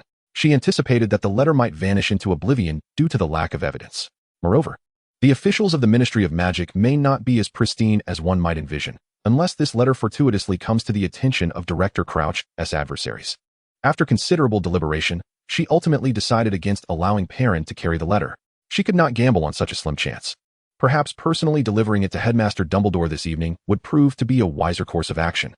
In hopes that the headmaster might take the recent incident involving Professor Snape's lost potion ingredients more seriously. Only with concrete evidence could one safely report officials of high standing. Sour candies. After Quinlan recited a dozen types of confections, the door to the headmaster's office finally swung open. At over 100 years old, why could they not exercise some restraint? The potion she brewed most frequently in Snape's office was to treat his dental woes. In the Muggle world, such an elderly individual would be administering insulin daily, ultimately left with no teeth after numerous extractions, resorting to dentures. Good evening, Miss Quinlan, Dumbledore greeted, standing beside the pensive. Quinlan presented the letter of report before him, donning his peculiarly shaped spectacles. Dumbledore extended his hand to receive it. This letter of accusation is evidently of great importance to you, or else you would not have come in person. The more he read, the more his brow furrowed. Miss Quinlan, are you certain that Director Crouch is covering for his son's escape from Azkaban? In truth, it remains mere speculation. Quinlan had visited Nocturne Alley with young Barty, during which he had spent over 100 galleons at Borgin and Burke's on a potion she had just sold. However, when Barty appeared before her, he was in his animagus form, seemingly suffering from some mental issues. Upon regaining his human form at the orphanage, he was left without a stitch of clothing, raising the question of how he could possibly possess any money. Moreover, he had remained by her side throughout that period, rendering any claim of having gone to retrieve money implausible. The sudden appearance of funds could only indicate that someone had been watching over him. It was reasonable to assume that a father who knew his son was the offspring of a deceased convict from Azkaban would indeed employ someone to keep an eye on him. Chapter 63, Saving the Princess. Well, we require more substantial evidence. Dumbledore placed the letter on his desk, speaking with gravity. Quinlan took a sip of the Earl Grey tea offered by the headmaster, its rich depth enveloping her senses. Indeed, so who pilfered the ingredients for the polyjuice potion? Have the professors discovered anything? Myrtle mentioned that the residual potion in the sewers had increased recently, yet the evidence was dispersed, making it difficult to ascertain the culprit. Dumbledore's expression remained inscrutable. Silence enveloped the headmaster's office as he continued. Rest assured, Professor Snape has deduced the effectiveness of his potion. It will be ready soon. It seemed he was reluctant to involve her in this matter, which brought Quinlan some solace. At last, this headmaster regarded the young witches and wizards of the school as students. Securing the reassuring response she desired, Quinlan drained her cup of tea. The bitterness of the leaves swiftly spread in her mouth. May success accompany all involved. It would be prudent to eliminate the factors of insecurity within the school as soon as possible. She rose to leave, and Dumbledore casually inquired, Miss Quinlan, do you hold anyone dear? Quinlan pondered in silence for a moment, various faces flitting through her mind. If it were a matter of cherishment, then no. After the girl departed, the portraits of former headmasters, concealed behind curtains, could no longer restrain their chatter. Oh, Merlin's tin triangle undergarments. Albus, whom do you intend to select as this child's second challenger's treasure? Poor little Albus, are you frightened again? She bears an unsettling resemblance to that riddle boy. The fact that she loves no one, does that make you more anxious? Though the old man had reached the venerable age of 114. In the eyes of those portraits, he remained the fledgling wizard who had just arrived at Hogwarts. Dumbledore retrieved a letter of complaint from his desk and placed it in the drawer. The correspondence from Quinlan since the start of term was neatly arranged in one corner, with a copy of the London Morning News featuring a photograph of the girl alongside the residents of the Woosley orphanage nestled in the center. There were also love letters she had penned on behalf of others. Intelligent individuals comprehend the essence of kindness and the meaning of love. Quinlan was such a person. Even though she harbored no affections for anyone, her morals and values would lead her down a divergent path from Riddle. Dumbledore's words quelled the discussions among the portraits. They were keen to understand the limitations Quinlan imposed upon herself, how she reconciled with her own being amidst prolonged poverty and pressure. Her physique was so diminutive. How had she steadfastly navigated the wobbly societal landscape to stand resolutely before them? The night deepened. Perhaps only the ever-changing sun and moon, along with the unceasing breeze of the seasons, understood. As Quinlan traversed the corridor back to her dormitory, she overheard familiar voices engaged in a heated argument. No, you can't do that. Harry Potter, Dobby only wants to help you. I heard your conversation in the dormitory. This could secure your victory in the second task. Harry Potter, the great hero who vanquished the Dark Lord. I don't need it. I don't need to win this contest through theft. I refuse to gild that false past with this victory. Harry's furious voice echoed relentlessly, making it impossible for Quinlan to disregard it. At that moment, playing the part of an oblivious wooden statue and quietly departing was the wisest course of action. Who? Quinlan arched an eyebrow, halting her steps. This boy had become significantly more perceptive. Good evening, Harry. If only he could remember to speak quietly in the corridors at night. Upon seeing Quinlan again, Dobby was swept up by the shadows of that incident with Dolly. Ah, it's Miss Quinlan, Dolly's friend. The thieving Dobby will be caught and locked in the small dark room. Harry frowned. Isn't he concerned he might be locked up himself? The little elf, clashing against the walls, soon found himself in a tangle of injuries. Silent and unseen, Quinlan silenced Dobby's self-punishing cries, mending minor wounds. Once she had quelled the uncontrollable little elf, her gaze fell upon Harry's tightly clenched fists. A playful aquatic plant, the gillwort, peeked through. What do you intend to do, Harry? What attitude will you adopt towards the competition? Without hesitation, the boy seized Dobby and returned him, along with the herbs, to Professor Snape. I cannot accept what Dobby has stolen. The thieving elf, too, must face the consequences of his actions. Dobby was rendered speechless, yet his large, tennis ball-sized eyes effectively conveyed a sentiment of apology. He had shamed Harry Potter, the one who had aided his freedom, and had committed a wrongdoing. He was indeed a very naughty and troublesome little elf. Punishment was warranted. I am practicing the bubblehead charm, Harry stated. Professor McGonagall believes I can excel. She appreciates diligent students. With determination, Harry departed. Quinlan watched them retreat. It appeared that Slytherin's office would soon host yet another detention. Professor Snape would maintain his stoic demeanor, pleased to gain another free assistant. As February drew to a close, the second task of the Triwizard Tournament commenced as scheduled. In the central viewing platform above the Black Lake, the Weasley twins began to entice their fellow students into placing bets. The odds for the competitors varied significantly, with the fourth-year champion, adept at dragon taming, facing off against the more seasoned upperclassmen skilled in spellcasting. The task required the contestants to retrieve their cherished treasures from the depths of the lake, with the swiftest among them claiming victory. Professor Flitwick, his long beard tied into a bow, anxiously paced beside Quinlan. Quinlan, must we truly send little Vespera? She is still but a child, a mere paper figure. The diminutive old man seemed entirely uninterested in the prospect of the small paper being submerged. Calmly, Quinlan cast defensive spells upon Quinlan too, shield charm, waterproofing, and the elegant Yali shield. Many of the incantations were unfamiliar to Harry, who stood beside her, momentarily dazed. Unbeknownst to him, the gap in their abilities had grown significantly. Quinlan and Hermione had advanced far ahead. Where were he and Ron? Where had Ron gone? Hermione was nowhere in sight either. Vespera, have you seen Ron and Hermione? They were called away by Professor Moody last night while helping me practice the bubblehead charm, and I haven't seen them since. Quinlan took a moment to respond, then turned to Quinlan too, saying, I believe you ought to acquire a suitable weapon. The girl beside her, adorned in different attire, exhibited the same calm demeanor. Indeed, I concur. Let us restrain this fidgeting old man to prevent him from accidentally disassembling his frail bones. Fetch me a sword. You impressed me last time. Quinlan nodded. George. Fred, could you come here for a moment, please? Expecting her to place a bet, the twin brothers promptly appeared at her side. Wow, double the stakes. An identical little eagle, just like us. Might I borrow a galleon? I will return it to you after the competition. I forgot my money this morning. It is merely a galleon. The Weasley brothers have plenty to spare, so they generously offered assistance. Quinlan transformed the coin into a magnificent double-edged sword, enchanting it to allow spells to be cast instantaneously through the blade. Dean Flitwick nodded approvingly as he observed. contemplating that he would try the idea himself in a few days. Boss, where are our shareholders? The two tall boys queried, unable to locate Catherine, who often accompanied Quinlan. Amidst the crowd, she is also in the lake. Now, the competition begins. With Dumbledore's command, the three main competitors charged fiercely into the Black Lake. The subdued Quinlan and hesitant Harry appeared somewhat out of place. Indeed, they had not volunteered for the contest. George, is it too late to change my bet? The Weasleys smiled, replying in unison, no way, a bet is a bet. Harry Potter, you can do it. Harry Potter, you can do it.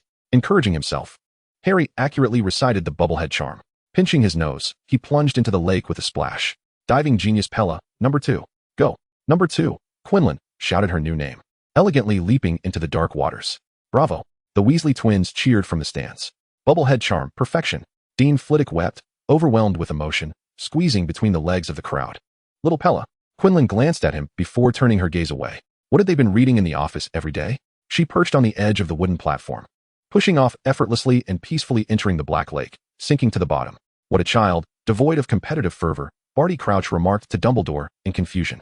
Dumbledore subtly curled the corner of his mouth beneath his white beard. Quinlan cast the bubblehead charm on herself, reaching the bottom to find the spirited number 2.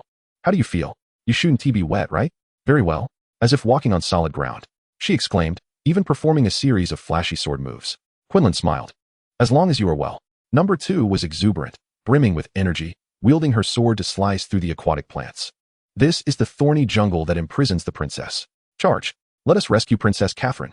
Chapter 64. The competition unfolds.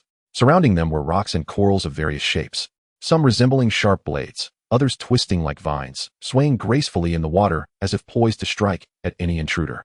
Quinlan and little Pella, wielding the sword, navigated through this intricate terrain, seeking the treasure of the brave, signaled by the singing of mermaids from within the golden egg.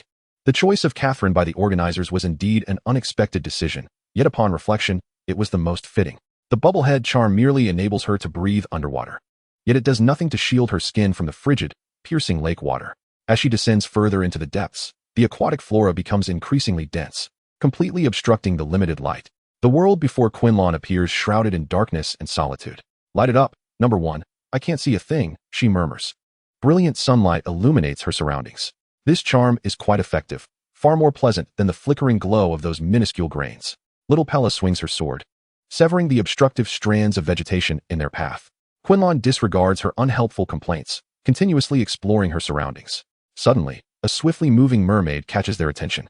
Contrary to Quinlan's general perception of mermaids, the Selkies dwelling in the dark lake do not possess conventional beauty. A piercing, shrill explosion reverberates, threatening to rupture her eardrums. Its temper is rather foul, and now, it is even worse. Just 3 seconds ago, number 2 had audaciously sliced at its hair, mistaking it for seaweed.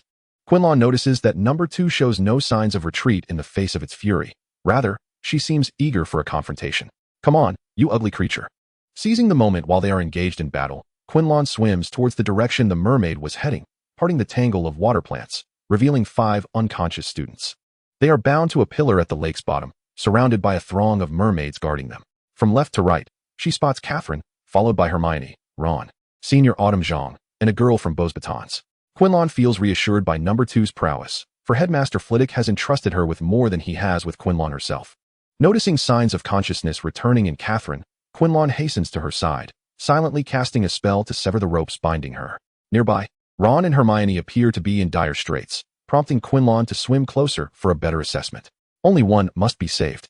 The mermaid bares its teeth and approaches, attempting to use its trident to pry Quinlan away from Catherine. The girl furrows her brow for a moment, standing her ground against the mermaid. Other contestants should be arriving soon. Regardless of rules or fairness in the competition, she cannot liberate the others' treasures at this moment. However, she can ensure that everyone remains afloat after the event concludes, allowing them the strength to swim to the surface, just as she aims to protect number 2. Water shield. For transparent spherical barriers envelop everyone, lifting them gently. Broad strands of aquatic flora support them from below. The mermaid does not interfere with her actions, evidently recognizing some flexibility beyond the established rules. The 2 spells Quinlan has studied are remarkably clever, capable of adjusting their timing and selectivity according to her will. In this scenario, the water shield only contains the water within a defined area. Should they remain bound for 30 seconds after the competition concludes, the plants will assist in bringing everyone back to the surface. Harry also swims over from behind, hurriedly checking on Hermione and Ron while occasionally glancing at Quinlan. who was encircled by the mermaids. Senior Diggory swiftly arrived at Qiuzhang's side, and after rescuing him, he lightly tapped his wrist with his wand, signaling the two fourth-year students to be mindful of the time. A shark darted past him, heading straight for Hermione's position. Its powerful jaws severed the ropes, and the girl was gently clasped under the arm by a robust boy. Quinlan nodded at the boys, and they exchanged simple greetings. Number one, I've won. Ha ha ha. Let us run. Young Perla activated the speed-enhancing spell that Quinlan had cast on the sword and fled rapidly across the surface of the lake. Behind her jubilant laughter echoed the furious roars of the mermaid she had been battling. Dozens of mermaids, hearing the call of their kin, instantly entered a state of aggression, pursuing the fleeing Quinlan number 2. Quinlan's smile faltered as she noticed the mermaid fighting number 2 had lost several scales. Ascend. Whoosh. Merlin, Perla. Cough, cough. Quinlan urged as she guided Catherine towards the spectator stands.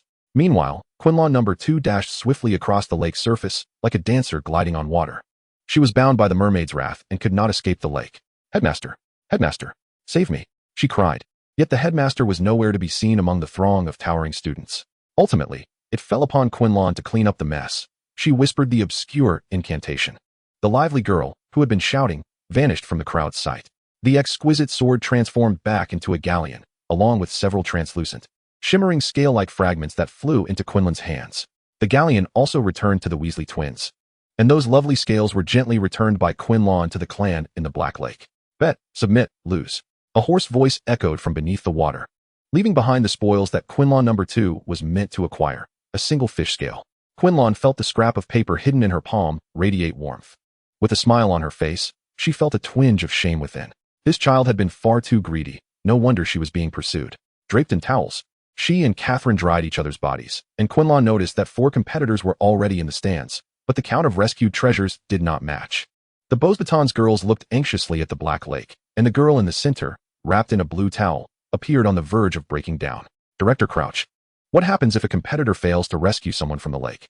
Quinlan inquired, glancing at the ministry officials who had just descended from the top of the stands. They die in the lake.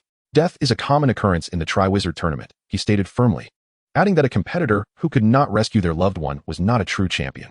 Silence spread among the crowd, and Fleur Delacour, upon hearing the announcement, was instantly overcome with tears, while the Beauxbatons girls enveloped her in a comforting embrace. To have inadvertently caused her sister's death weighed heavily on her heart, a sorrow too profound to bear. Is death an inevitability in the Triwizard Tournament? Quinlan asked, her gaze fixed intently on Headmaster Dumbledore. Director Crouch deemed her concerns rather juvenile. Wasn't the previous Triwizard Tournament similar, if not more brutal? This is a competition among champions, not a mere game, Miss Quirrell. The loss of a single student pales in comparison to the peril faced by the Ministry of Magic's Aurors battling the Death Eaters. Let us not jest. With this thought, he smirked disdainfully, yet quickly concealed his expression, mindful of his surroundings. Every participant in the Triwizard Tournament must rely on their own prowess, Miss Quirrell. He towered over her, his indifference laden with implication. Quirrell ignored him and, after receiving a reassuring glance from Dumbledore, positioned herself several meters away from the director. Fortunately, she had ensured an escape route for everyone at the lake's bottom. Thankfully, Dumbledore was not cut from the same cloth as him. They emerged. Sister. In the final moments before the deadline, Ron and Fleur's sister surfaced. Harry did not appear alongside them. Minutes passed, and the students' hearts were in their throats. The lake remained ominously still. Catherine clutched Hermione, both unable to bear the sight. Suddenly, a mass of flesh erupted from the water, crashing onto the stands. Ron stood beside Quirrell, cocooned like a silkworm, trembling uncontrollably and gasping. Merely observing caused him discomfort. His unfortunate brother, Harry, was alive. But the news came with a price, excruciating pain. Chapter 65, None of Your Concern. And you? Yes, you contributed as well. Thank you. Bewildered, Ron pouted. Indeed. It was a minor assistance. He received a grateful kiss from the stunning Fleur Delacour. His gaze became dreamy, yet he still managed to express his gratitude. Thank you.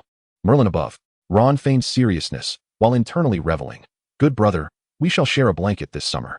As the primary contestant who saved her sister, Harry, his mind, nose, and stomach filled with lake water, unable to see clearly, received Fleur's immediate gratitude. Harry, you must be freezing. I think you did splendidly. Hermione squeezed in front of Harry, draping her towel over his wet shoulders. His hair, heavy and matted from the water, clung to his temples and forehead. Quirrell, wrapped tightly from head to waist, revealing only her features, kindly tossed a towel over Harry's head. I finished last, Hermione. Oh, thank you, Vespera. No, you finished second to last. Fleur did not even complete the task. Hermione excitedly embraced him, kissing his forehead. Quirrell nodded slightly to them before quietly departing the tumultuous scene, joining Catherine in preparing to leave the Black Lake on the first boat. As the group prepared to depart, the scene promised to be quite congested, with long queues anticipated for boarding the boats. Two young maidens stood by the shore, awaiting the ferryman. When they heard Professor Dumbledore's amplified voice announcing the standings of the competition, Harry, having bravely rescued two students, was unanimously awarded second place in recognition of his valor and kindness. Hogwarts had secured both the first and second positions, with Cedric Diggory rightfully claiming the top spot due to his exceptional speed and spellcasting prowess. The atmosphere among the Durmstrang students shifted drastically. They had been joyfully chanting Krumm's name, but fell into a perplexed silence following Dumbledore's announcement. Their headmaster, Igor, offered little explanation or defense on their behalf. Krumm finished third, followed by Quinlan. This was rather disappointing. It was surprising that Durmstrang did not cause a commotion. They seemed remarkably composed. Catherine's eyes widened in astonishment, rendered speechless. The situation was difficult to assess. Why were there no ties in the rankings? It was a fact that Harry had exceeded the time limit, yet he had also saved two students. Krumm had indeed been faster, completing the task first. I believe that if they participate in the next Triwizard Tournament, they will be formidable contenders. Catherine's eyes sparkled with admiration and playful teasing as she turned to Quinlan and asked, "By the way, what took you so long beneath the lake? Were you busy battling monsters and gathering treasures?" Quinlan presented the mermaid scales before Catherine's eyes. "Wow, how beautiful. Little birds adore such shimmering things.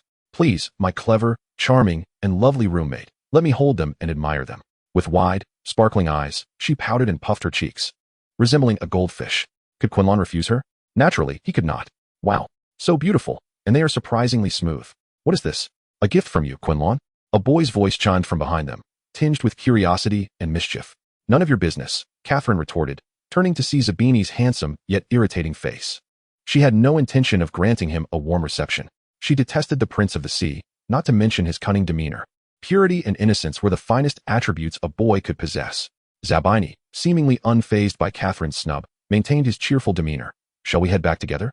It would be delightful to fill a boat." Although he appeared to seek the opinions of both girls, his gaze was fixed solely on Quinlan.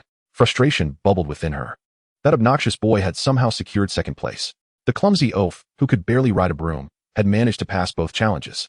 It was infuriating, particularly as Vespera had even handed that detestable boy a towel. "Let us teach him a lesson," Goyle and Crabbe chimed in from a step behind, eager to remind him of their prowess. Draco furrowed his brows and pursed his lips, declaring, "No need. He is not worth the effort of a proud Malfoy." Vespera disdained such behavior.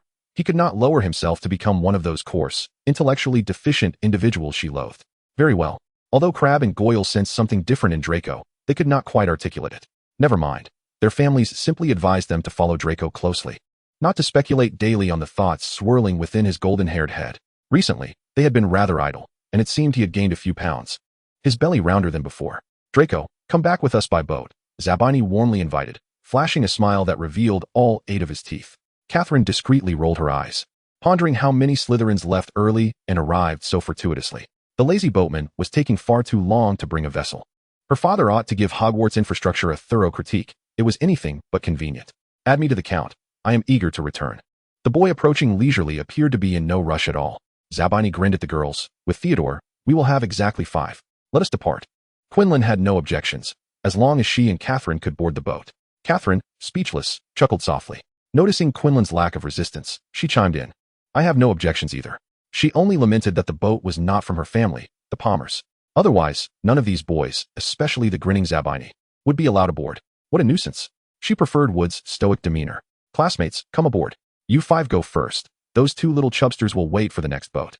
Pair either of those 2 with the other 4, and today's vessel will be overloaded."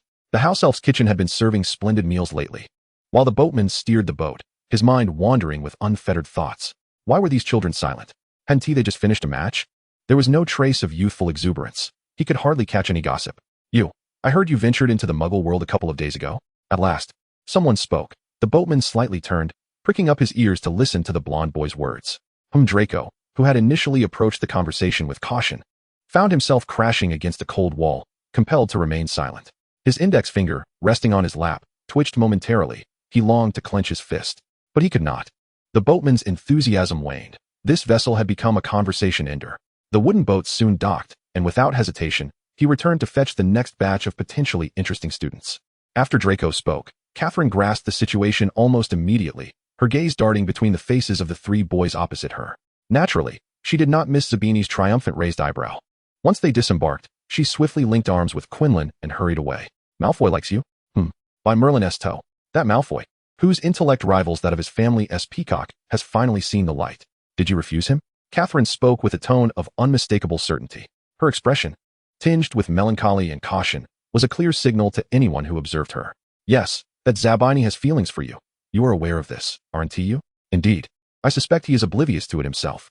Quinlan remarked almost indifferently, sensing the subtle emotions of Zabini. I have known from the very beginning. The words he used to deceitfully elicit Quinlan's sympathy in hopes of receiving love in return were nothing less than his awkward truth. It would be best for him to continue believing he harbors no affection for her. Quinlan certainly had no intention of becoming a love guru to instruct him on the proper way to pursue romance. It was unnecessary and indifferent. The unspoken affections he harbored were apparent to her. She saw right through them. Yet, what did it matter to her? Chapter 66. I want to see her.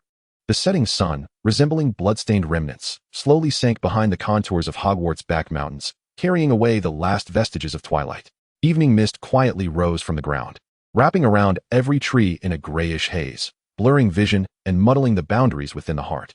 On the fringes of the forbidden forest, shrouded in mist and dusk, frantic silhouettes darted about, as if pursued by unseen demons.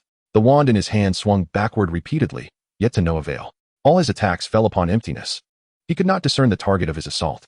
His meticulously selected robes, worn by the director of the Department of Magical Law Enforcement, were now disheveled, and he had no idea where his bow tie had ended up among the fallen leaves of the forbidden forest. Barty Crouch's expression was obscured in the murky night, while his labored breaths and the repeated casting of ineffective spells spoke volumes of the terror that gripped his heart. Avada Kedavra! Dark green flames ignited the leaves on the ground, mere inches from his toes, forcing him to a halt. The dim green light illuminated the panic-stricken visage that adorned his face.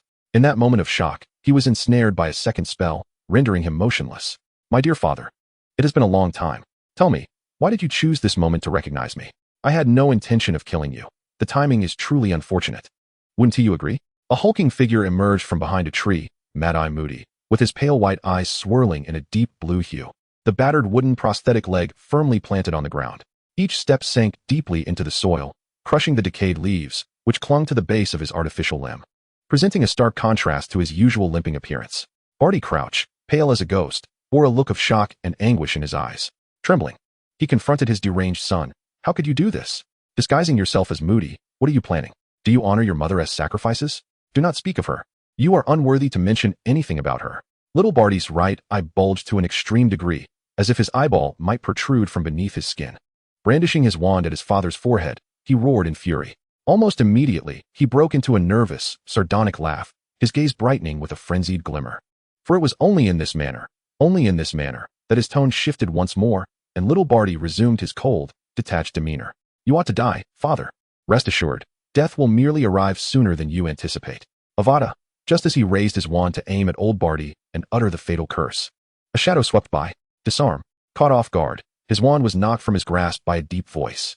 Find him swiftly. Dumbledore, accompanied by a cadre of professors and the Minister of Magic, Fudge, materialized in the Forbidden Forest as 6 Aurors swiftly surrounded the wandless little Barty. Director Crouch was aided to his feet by Percy. The first to arrive and rescue Director Crouch, Snape retrieved little Barty's wand and stood beside Professor Dumbledore. After a moment of nearly imperceptible astonishment, the calm facade of little Barty, who had taken on the appearance of Moody, shattered. Madness, akin to a famished beast ensnared, became increasingly evident upon his face. He could scarcely believe that his meticulously orchestrated plans had been so effortlessly undone. You deceived me. You toyed with me just like them. You old fool. I should have killed you the very first day I returned from prison. I should have ended your life the moment you declared my lifelong imprisonment in Azkaban. You hypocritical coward. The Aurors shattered his knees, forcing him to kneel and stifling his voice. Yet, the murderous malice in his eye mercilessly enveloped that of his father, the director. In this dim, gray-tinged forest, one stood while the other knelt. The blurred figures of father and son elongated, as if they were shadows of fate mocking them cruelly. At that moment, Minister Fudge stepped forward, adopting a bureaucratic tone. Now that we have apprehended the individual, let us take him back for interrogation. Minister Fudge, given the gravity of this incident occurring within Hogwarts, where the Triwizard Tournament is currently underway, it is my prerogative as headmaster to be privy to the details of the interrogation first. Fudge chuckled twice, responding with feigned grandeur. Of course. Once the ministry organizes the interrogation protocols, you shall receive a copy forthwith. Dumbledore's tone remained unyielding, yet the eyes concealed behind his glasses held little room for negotiation. What I mean to convey is that this matter poses significant safety concerns. It should be interrogated here at Hogwarts, and furthermore, Director Crouch must also be subjected to questioning. Little Barty's case. That is indeed a matter of course. However, Director Crouch is an internal issue of the ministry, as a cooperative party and victim in this operation. Any transgressions will be handled by the ministry. The implication was clear. You are not in charge of the ministry, so the affairs of officials are none of your concern. Fudge permitted only a slight concession, fully aware that Dumbledore would refrain from overt political involvement. In the Office of the Defense Against the Dark Arts professor, young Barty Crouch had been compelled to shed his disguise as Professor Moody, now confined to an interrogation chair. Professor Snape approached him, administering a small vial of Veritaserum. Young Barty Crouch, what was your motive for impersonating Alastair Moody? It was for my master, my illustrious master, to disrupt this absurd Triwizard tournament. Barty averted his gaze, closing his eyes as he responded. The dark mark on his forearm seemed to writhe under the intense light above. Where's the real Moody? My great master. My illustrious master. Dumbledore was the first to sense something amiss and stepped forward to examine Barty's peculiar state. Severus, are you certain he consumed Veritaserum? Indeed, headmaster. Upon inspection, the headmaster made a startling revelation. Barty's eardrums were damaged, rendering him deaf. His piercing gaze swept over everyone present, who administered him the wrong potion. We all returned together and can testify to each other, Minister Fudge exclaimed, feeling overwhelmed, as the implication was that there was a traitor among them. Under his governance, the Ministry of Magic had maintained just enforcement. How could there be such nefarious elements? What of the Aurors who escorted him back? Fudge cursed inwardly, yet maintained a facade of amiability. Well, they are all here. 5 in total. Yet there were 6 surrounding him in the Forbidden Forest, Minister Fudge. Snape stated ominously from his position by the door. But I only brought 5 trusted Aurors with me. The very 5 before you. He protested. Anything else has no connection to my ministry. Professor McGonagall pressed her fingers to her forehead, letting out a barely audible sigh. What a pitiful state for the current Minister of Magic. In any case, I came here due to your tip-off. It has nothing to do with me. The mention of the tip-off reminded Fudge of the owl that delivered a veritable sack of letters each month, scattering them like confetti from the sky outside the ministry's grand edifice. I will not waste time here. If he is deaf, we'll just send him to Azkaban. I am far too busy to indulge in your detective games. Old Barty was not dead, and the culprit, young Barty, had been apprehended in public. Was this not satisfactory? What more do you desire? What more? And let me inform you about that 4th-year girl. What was her name? Viz. I cannot recall at the moment. Percy, standing nearby, reminded him, Vespera Quirrell. He had been diligently collecting the letters addressed to Peverell outside the ministry daily. Although Fudge did not glance at them, they could not be carelessly discarded for others to see. Hearing the familiar yet irrelevant name of a student, the professors attentively focused on the words of the overweight boy. Indeed, the individual known as Vespera Quinlan. The previous nonsensical letters are now eclipsed by her recent discovery of the clues regarding young Barty masquerading as Moody. Percy, upon hearing this, recalled the constructive suggestions contained within those letters and silently rolled his eyes at Fudge from the shadows. Nonsensical? It is you, Minister, who embodies the true nonsense. Should there be a next time, he would undoubtedly bring that owl down and pluck it bare. I must see her. I must see her. I must see her. Young Barty, who had unknowingly opened his eyes, clearly read his lips word for word, becoming increasingly frenzied, as if the interrogation chair could scarcely contain him. His eyes were bloodshot, and he incessantly howled the same phrase, I must see her. Knock, knock, knock. Professor Snape, closest to the door, recognized the familiar rhythm of the knocking and furrowed his brow, already serious in demeanor. Someone was at the door, and he knew who it was. Chapter 67, The Soul Master. Barty continued to scream madly from the other side. In order to converse with the person outside, Dumbledore cast a silencing charm on Barty, prompting Professor Snape to step aside and open the door. Good evening, Headmaster. I am here to return my belongings to Professor Moody. Quinlan, upon seeing Dumbledore at the door, surmised that Barty might have been apprehended.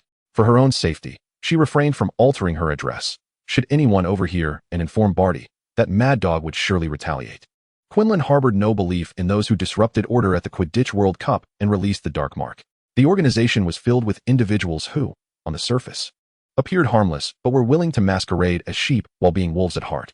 Dumbledore stepped out of his office and closed the door behind him, not particularly surprised by her presence.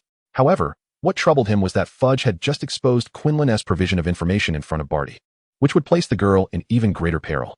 Miss Quinlan, good evening. I bear both good news and bad news. The girl received his words well, her lips curling slightly in a non-committal manner as she responded, The person has been captured, but I have been exposed. Dumbledore silently confirmed her suspicion. Quinlan smiled. She was determined to identify the incompetent allies among the adults. Who was responsible? Minister Fudge of the Ministry of Magic. The dreadful, portly official. There is a pressing situation. Young Barty Crouch is vehemently demanding to see you. We have yet to extract any useful information from him. Quinlan was puzzled by their interrogation results. Was there not a truth serum? The truth serum proved ineffective. He has impaired his own hearing, tightly closing his eyes and refusing to answer any questions. Dumbledore could sense her concerns. Do you agree to meet him? As your headmaster, I am quite worried for your safety. You understand, his current emotional state and identity are precarious. Dumbledore explained the present circumstances and the dangers she faced. Yet the final decision remained firmly in the hands of this young girl. Quinlan nodded, acknowledging the pros and cons, and expressed her desire to meet him, for he had stolen from her. Upon hearing her decision, the elderly man did not obstruct her. Instead, he stepped aside to allow her entrance into the office. To ensure the confidentiality of their conversation, Dumbledore cast a confundus charm upon both parties. Although Minister Fudge was displeased with Dumbledore's unilateral action, he refrained from voicing his discontent, aware of his previous shortcomings. Go ahead. No one will overhear your discussion, and the professors will ensure your safety. The professors tacitly avoided mentioning Quinlan's name in Fudge's presence. Fudge, looking down at the girl with a disdainful expression, pursed his lips and inquired of Percy, who is she? Just a little girl. What could she possibly discuss with young Barty Crouch? Surely, she cannot be an accomplice. Mind your words, Minister Fudge, Professor McGonagall admonished sharply. Professor Snape darkly added, Minister, are you about to unjustly accuse an innocent student? Dean Flitwick, protective of his Ravenclaw student, asserted, I know my students well. Professor Sprout cast an indignant glance in Fudge's direction. Their reactions caused a fleeting change in Fudge's demeanor, evidently. This student held a favorable reputation among the four heads of houses.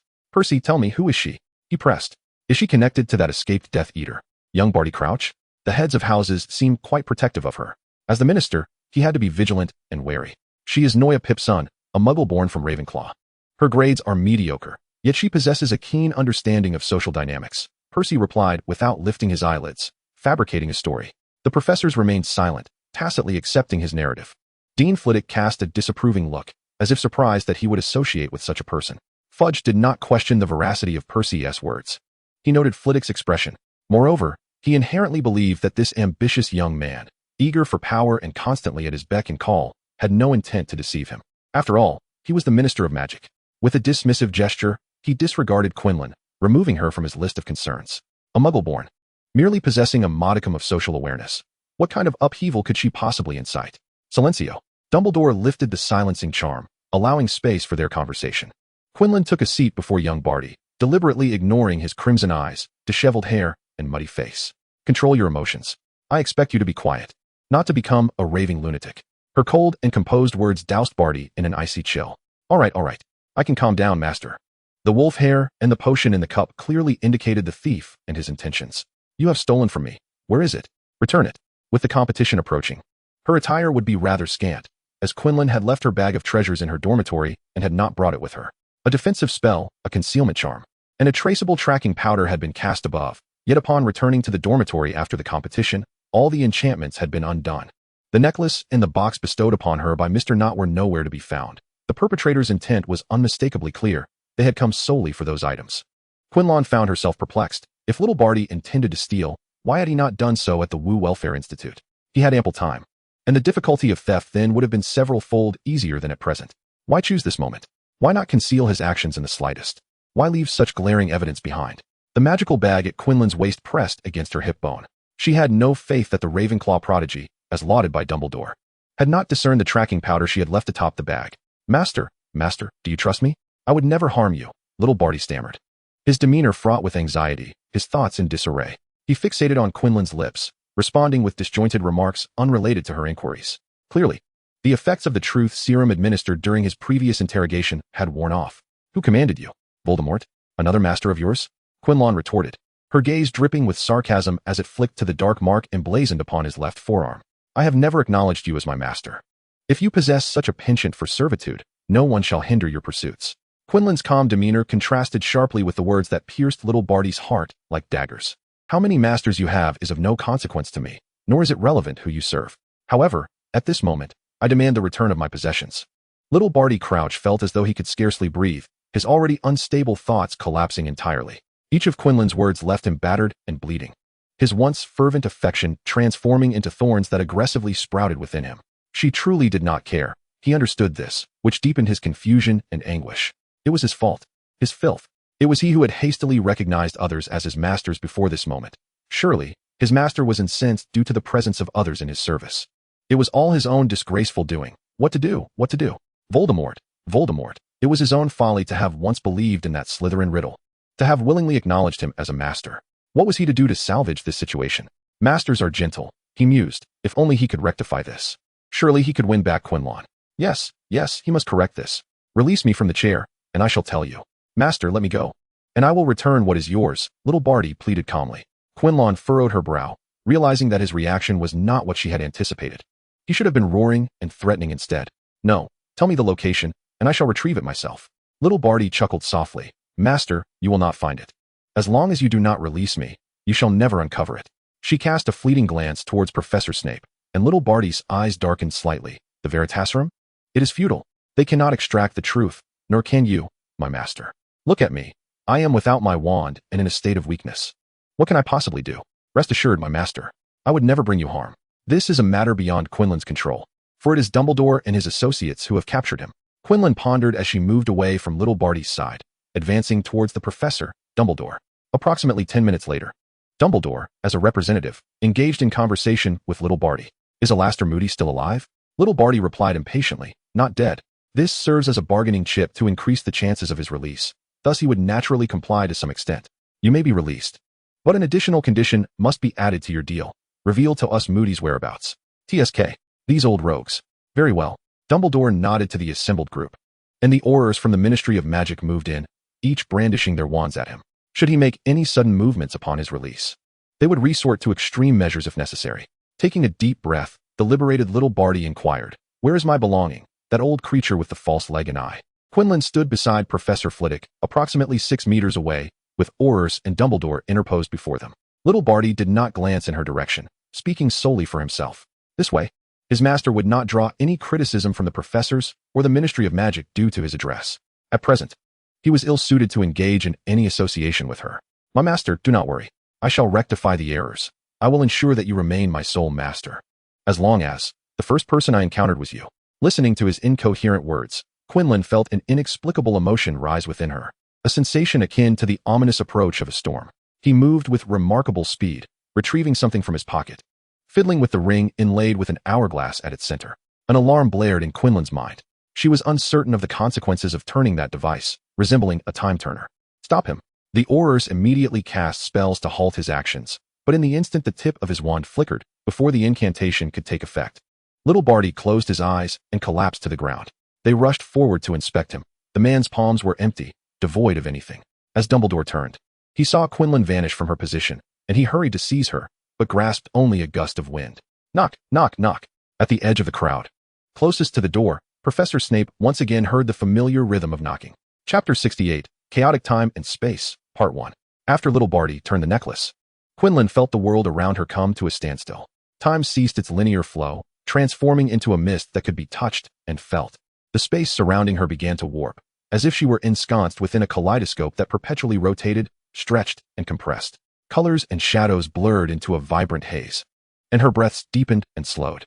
With each inhalation, it felt as though she were drawing in air from various epochs, while each exhalation gently anchored her in the present. She experienced an overwhelming sensation of weightlessness, as though an invisible force was guiding her through an infinite void. The boundaries of time and space became indistinct, intertwining past, present, and future into a tapestry of surreal images.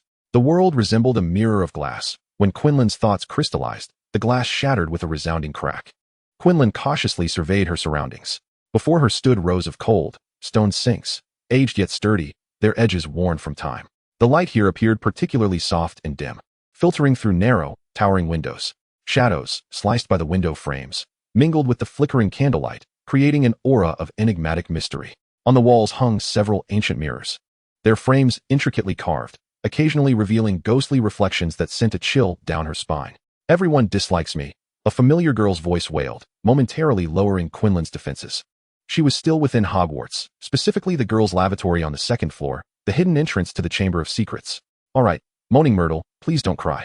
Hermione does indeed care for you, Quinlan consoled, tapping the door of Myrtle's stall.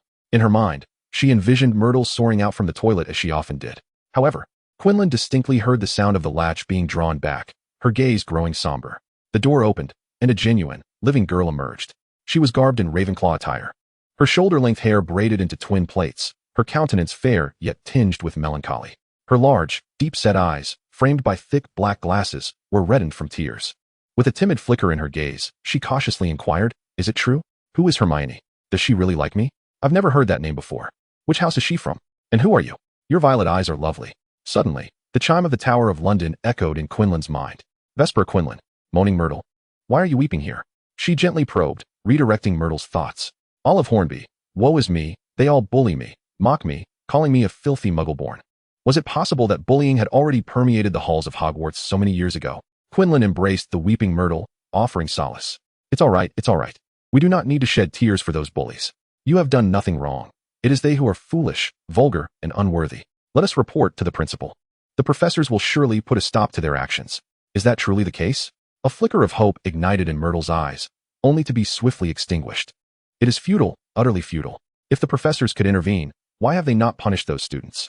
They roam the campus all day, teaching classes and patrolling the corridors through the night. Why, oh why, have they never appeared? The only sound in the ladies' restroom was her weeping, save for that dazzling Slytherin boy who once consoled her and Quinlan on this very day. She sank once more into sorrowful despair. That boy was so gentle. He was the only one who had offered her comfort before Quinlan arrived, always gently patting her shoulder in the dead of night, soothing her as she left the restroom. Yet, in the corridors during the day, he continued to ignore her. Why? Why treat her thus? Quinlan found Myrtle's renewed sobs somewhat overwhelming. Was she made of water? Her eyes had swollen to the size of walnuts, yet she still managed to cry so profusely. A hiss. She keenly heard the sound of a serpent flicking its tongue in the quiet restroom. The sink in the center began to rotate, and the entrance to the hidden chamber slowly creaked open, revealing the whispers of the basilisk. Hungry, Parseltongue. Quinlan ushered Myrtle into her favored stall and closed the door. Stay here and cry for a while. I will fetch you later. From her waist pouch, she drew her wand and cast a confundus charm and a silencing charm upon the door. Back now, Parseltongue. The basilisk's voice abruptly ceased. Yet its simple mind could not comprehend why its master had summoned it only to send it back. Eat. Why must I return now? Parseltongue. Quinlan's gaze deepened as she faced the now open entrance to the chamber with caution and composure. Do not ask what should not be questioned. Return now. Parseltongue. Yes. Though the basilisk was perplexed, it felt a peculiar mental connection with Quinlan, and after a moment of struggle, it retreated back into the chamber. Closing. Parseltongue. A fine sheen of cold sweat appeared on Quinlan's forehead as she sighed in relief after sealing the entrance. At the restroom's entrance, a handsome boy silently observed the entire scene before slipping away. Come, Myrtle. I shall escort you back to Ravenclaw Tower. She guided the breathless Myrtle towards the tower, fortunate to encounter no patrolling figures along the way. What is the password to the new student's path? Death. Quinlan answered instantly after posing the question. Correct. The brass eagle's eyes fixed upon her as she entered the common room. Myrtle, do you know where Professor Dumbledore's lounge is? Quinlan noticed the date on the common room calendar and altered her address. June 13th, 1943. According to the Chronicles of Hogwarts, the current headmaster is Armando Dippet, while Albus Dumbledore is merely a professor of transfiguration, presumably located on the second floor. She was exhausted and, before Quinlan could inquire further, fell asleep on the sofa in the common area. Quinlan covered her with a blanket and left the lounge. Upon stepping outside, she encountered a long-haired white cat on patrol, which surprised her slightly. Is it a tradition for the caretaker of Hogwarts to keep a cat? Skillfully retrieving her essential cat treats from her bag, she bribed the feline officer, stroking its soft fur. Greetings, beautiful white cat. Meow. The treats were delectable. Could you guide me to Professor Dumbledore's office? I have plenty of treats. Meow. The white cat elegantly devoured the treats, flicking its fluffy tail as a signal for her to follow. Thus, the girl and the cat wandered through the castle, avoiding the patrolling heads of house and Mr. Apollyon Pringle. Under the cat's guidance, Quinlan arrived at the door marked with the name Albus Dumbledore. She fashioned a necklace of treats and draped it around the white cat's neck, and the cat sauntered away with grace. Lemon sorbet. Quinlan was fortunate today. Like finding a needle in a haystack, she had guessed the old man's password, which changed daily, right at the beginning of her attempts. Good evening, Professor Dumbledore. You do not seem surprised by my arrival. Good evening, child. The Centaur tribe in the Forbidden Forest is adept at divination. They have written to say that a shooting star will descend this night. Dumbledore appeared more spirited than he had in the late 20th century, resembling a quirky, lively old gentleman. He still had a penchant for sweet treats. A tray on his desk was adorned with an array of confections, and a pot of red tea was steaming beside it. Quinlan adjusted well. Pulling a chair to sit across from his desk, the elderly man always exuded an air of control. Professor Dumbledore offered her a cup of red tea and a sweet treat. Do try it, Miss Quinlan.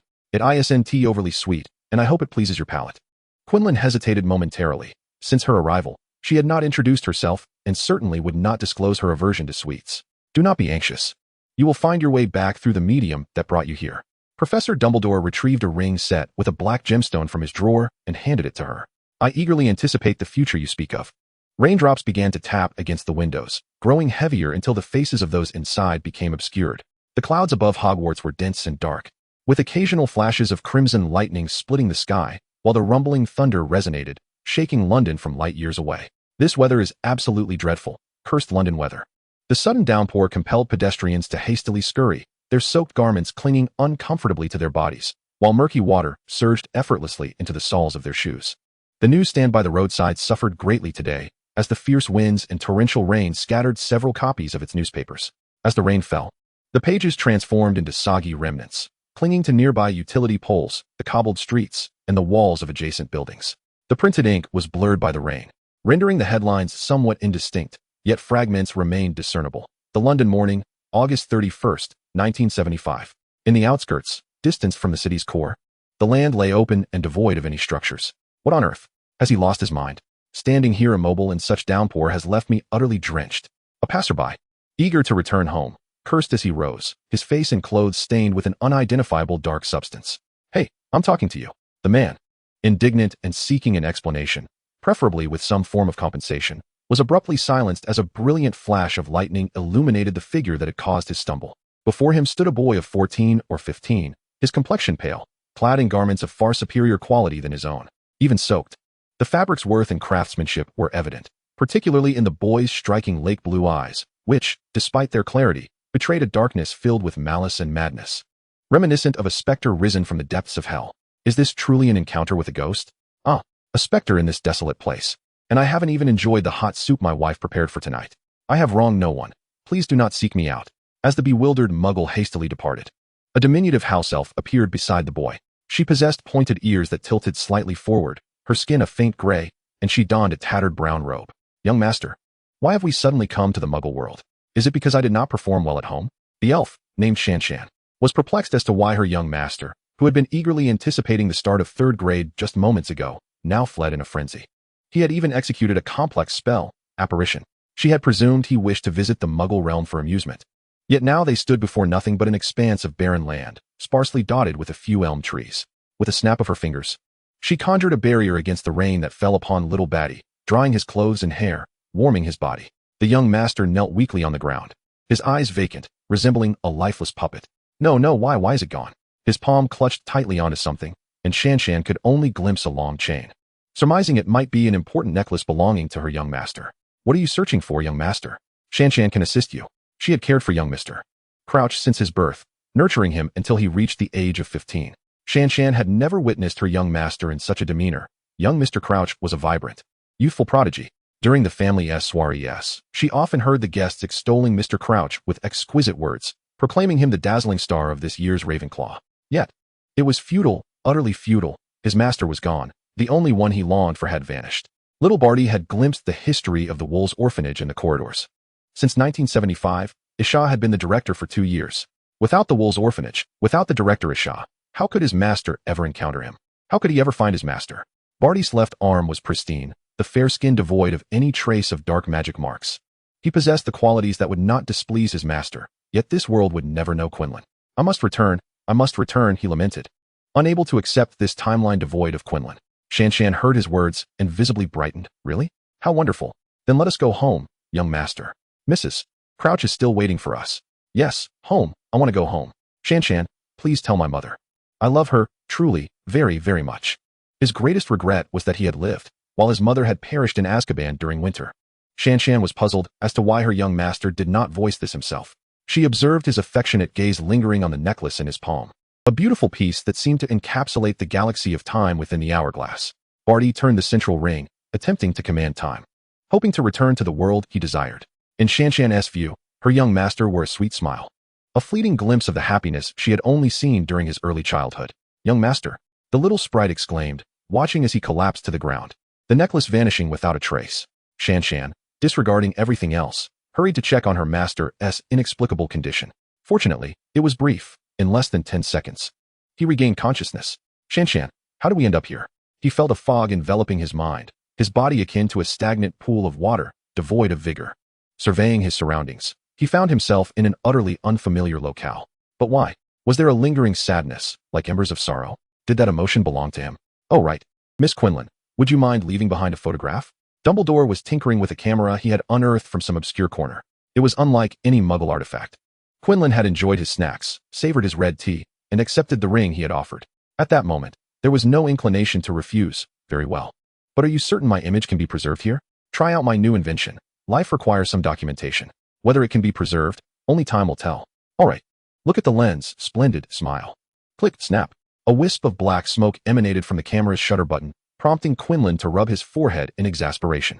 This old trickster truly is a bane to cameras. Professor Dumbledore, faced with his own failure, was left in bewilderment. How could it have broken? He turned to the adjacent workbench, donning his diamond-shaped glasses, and examined the camera with his back to Quinlan. Quinlan felt that disorienting sensation of time and space wash over him once more. Professor Dumbledore, I still hope you can be a remarkable headmaster, safeguarding every student. I am already doing so, rest assured. He gingerly salvaged 10 negatives from the camera. And do remember to limit your sugar intake. Be cautious of future cavities in old age. Dumbledore pouted dismissively, suggesting that he could simply find a potion master to tend to his teeth daily. Hey, Quinlan. 2 of them came out well. He joyfully turned to share his triumph, only to find the seat before the desk empty. Where had everyone gone? The elder waved open the office door. Mr. Riddle, please come in. I believe we need to have a discussion. The boy clad in Slytherin robes stepped into the room. Noticing the remnants of 2 individuals having been there, the teacups still radiated warmth, and the chairs bore lingering traces of warmth. Your friend, the basilisk, poses a threat to the safety of other students. I am considering relocating it. Riddle appeared momentarily dazed, as he had assumed Professor Dumbledore would have it killed. How about the Forbidden Forest? Dumbledore handed him a developed photograph. This photo is a gift for you. Do not disappoint her expectations of you. The boy gazed intently at the figure within, who sat precisely where he now was. The girl held a cup of warm tea, her serene face adorned with a gentle smile. I will inform her and help her move, he said. Professor, will I be able to see her again? Dumbledore looked into his hopeful eyes and reassured him. Do not fixate on the frequency of encounters. For some, meeting once is already a divinely bestowed fortune. Dumbledore framed the remaining photograph of Quinlan and placed it on his desk, then resumed his grading of the young wizard's assignments. Go rest now. Remember to study diligently. Your defense against the dark arts class is quite commendable. Perhaps you might consider staying on as a faculty member after graduation. Riddle acknowledged with a nod, indicating that he would give it due consideration. He was currently in 6th grade, with an entire year to contemplate his future. The position of defense against the dark arts instructor certainly piqued his interest. Chapter 70, Temporal Chaos, Part 3. Wow, beautiful sister, are you a fairy? You appeared in a flash. A weak yet delighted voice of a little girl came from behind Quinlan. She exerted all her strength, dancing and gesturing to illustrate Quinlan's sudden appearance. Quinlan felt a pang of sorrow. How could he articulate the plight of the frail child before him? Underweight? Malnourished? Or perhaps a life teetering on the brink of its final moments? The only brilliance adorning the girl's entire being emanated from her pair of eyes. She was barefoot, her long, wide pant legs brushing against her soles. Her top was gossamer thin, akin to a delicate layer of rice paper.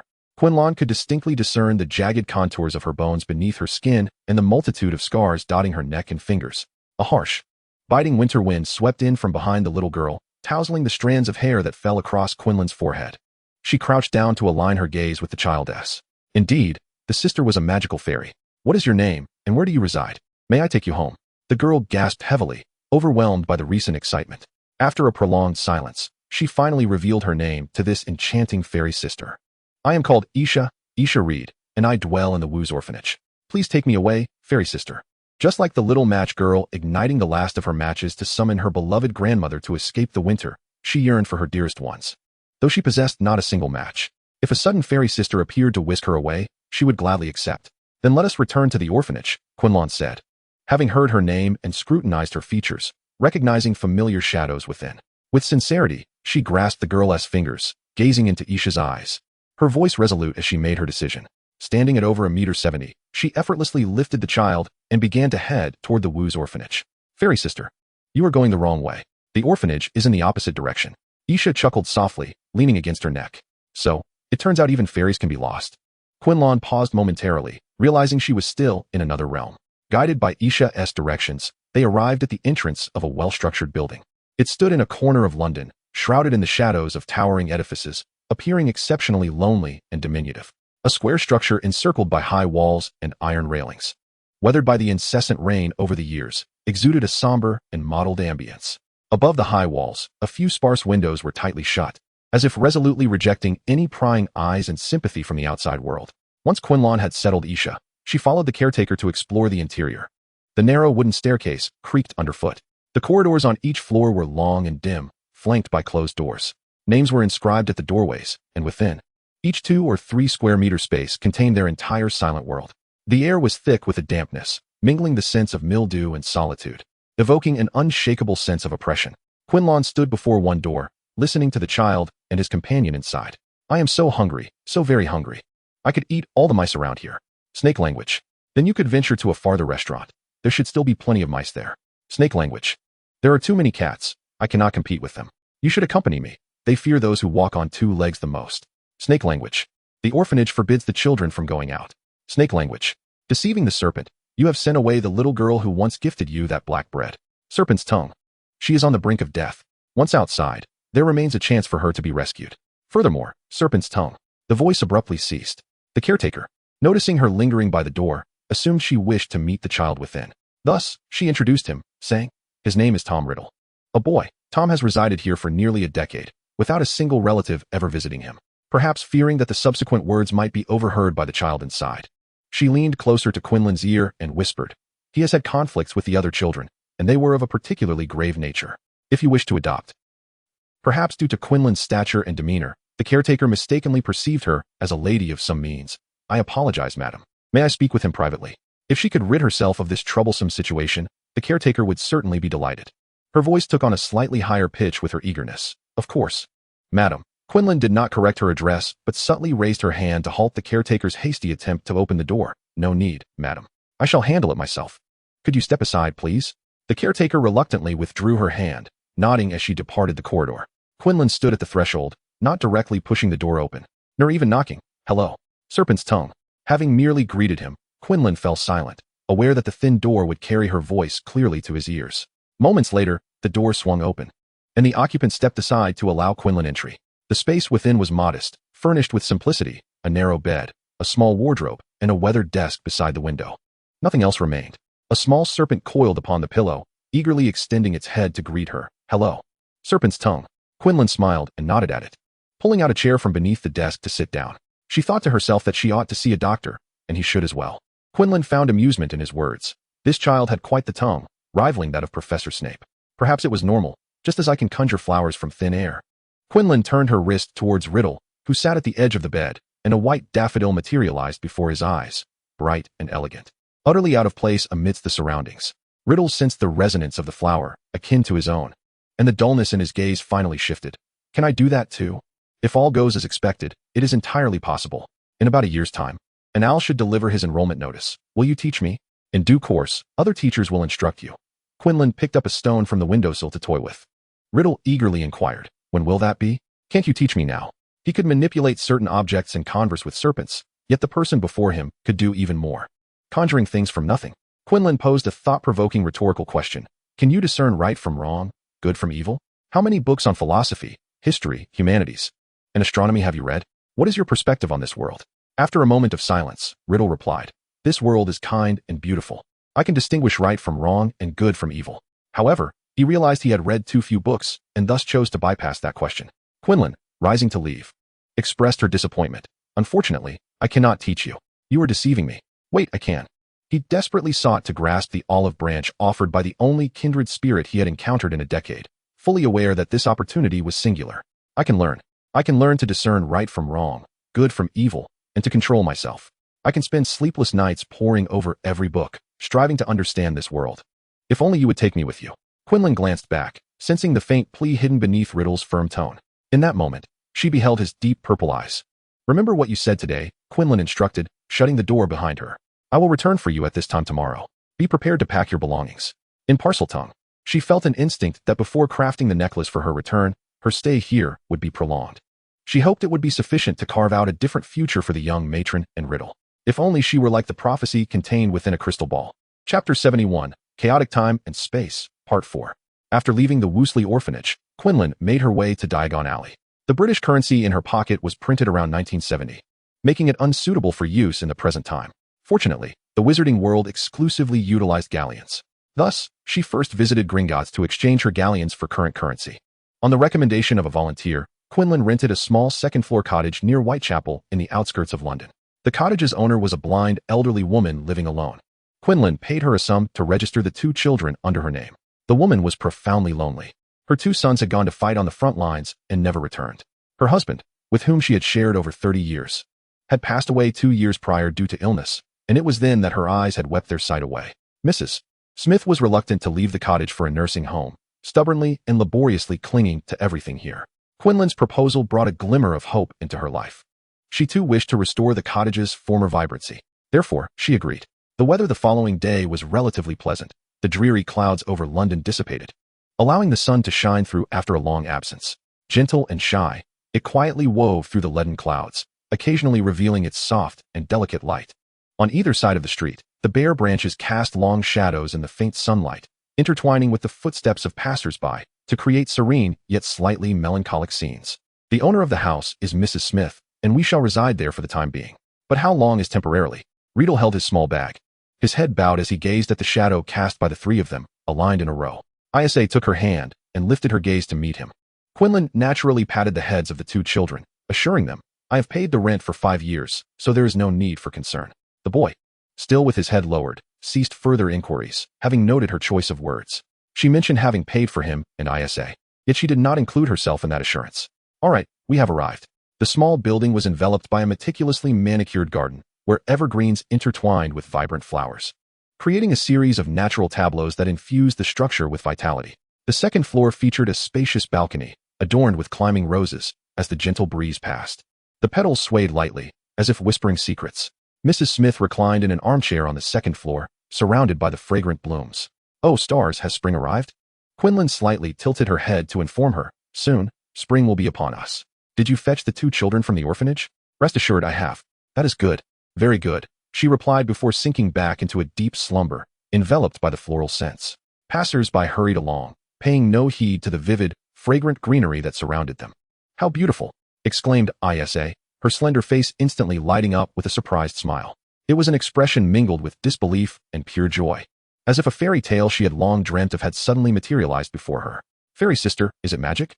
Quinlan simply smiled in response, encouraging her to approach and touch the blossoms. The little girl unconsciously slowed her steps, each one taken with utmost caution, as if she were verifying whether this land truly welcomed her.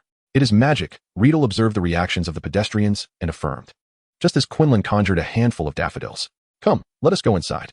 The room is at the end of the corridor on the second floor. That window there is your room," Quinlan directed him, pointing to the glass window on the right.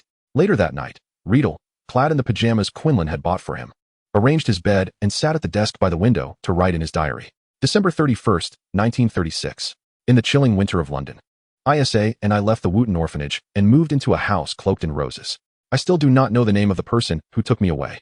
Isa calls her the fairy sister. The landlady refers to her as Star. Dinner was sumptuous, featuring a vegetable salad, crispy bacon, fried potato wedges, fried eggs, and an apple pie adorned with a candle. She mentioned that she had discovered, quite by accident, that the orphanage's records indicated today was my birthday, wishing me a happy 10th birthday. Isa applauded vigorously from the side, her clapping loud and her rendition of the birthday song rather discordant. The elderly lady urged me to eat more. She promised that she would take Isa and me to the library every day, encouraging us to ask her if we had any questions. Tomorrow marks the beginning of 1937. I know she will leave eventually. However, I wish she could depart a little later, just a bit longer. This is my sole birthday wish. In the spring, flowers bloom resplendently. During summer nights, stars gather under the moon. Autumn brings fluttering sycamore leaves, while winter adorns itself in a cloak of silver. Stars, stars, your owl has returned.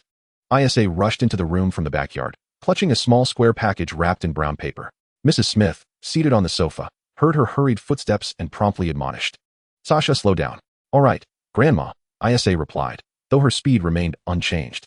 Quinlan playfully delivered a gentle punch to her. There is a certain satisfaction in teaching the little headmistress a lesson. She disregards Mrs. Smith's words, Just look at your bruised knee. Truly forgetful. Be more careful next time.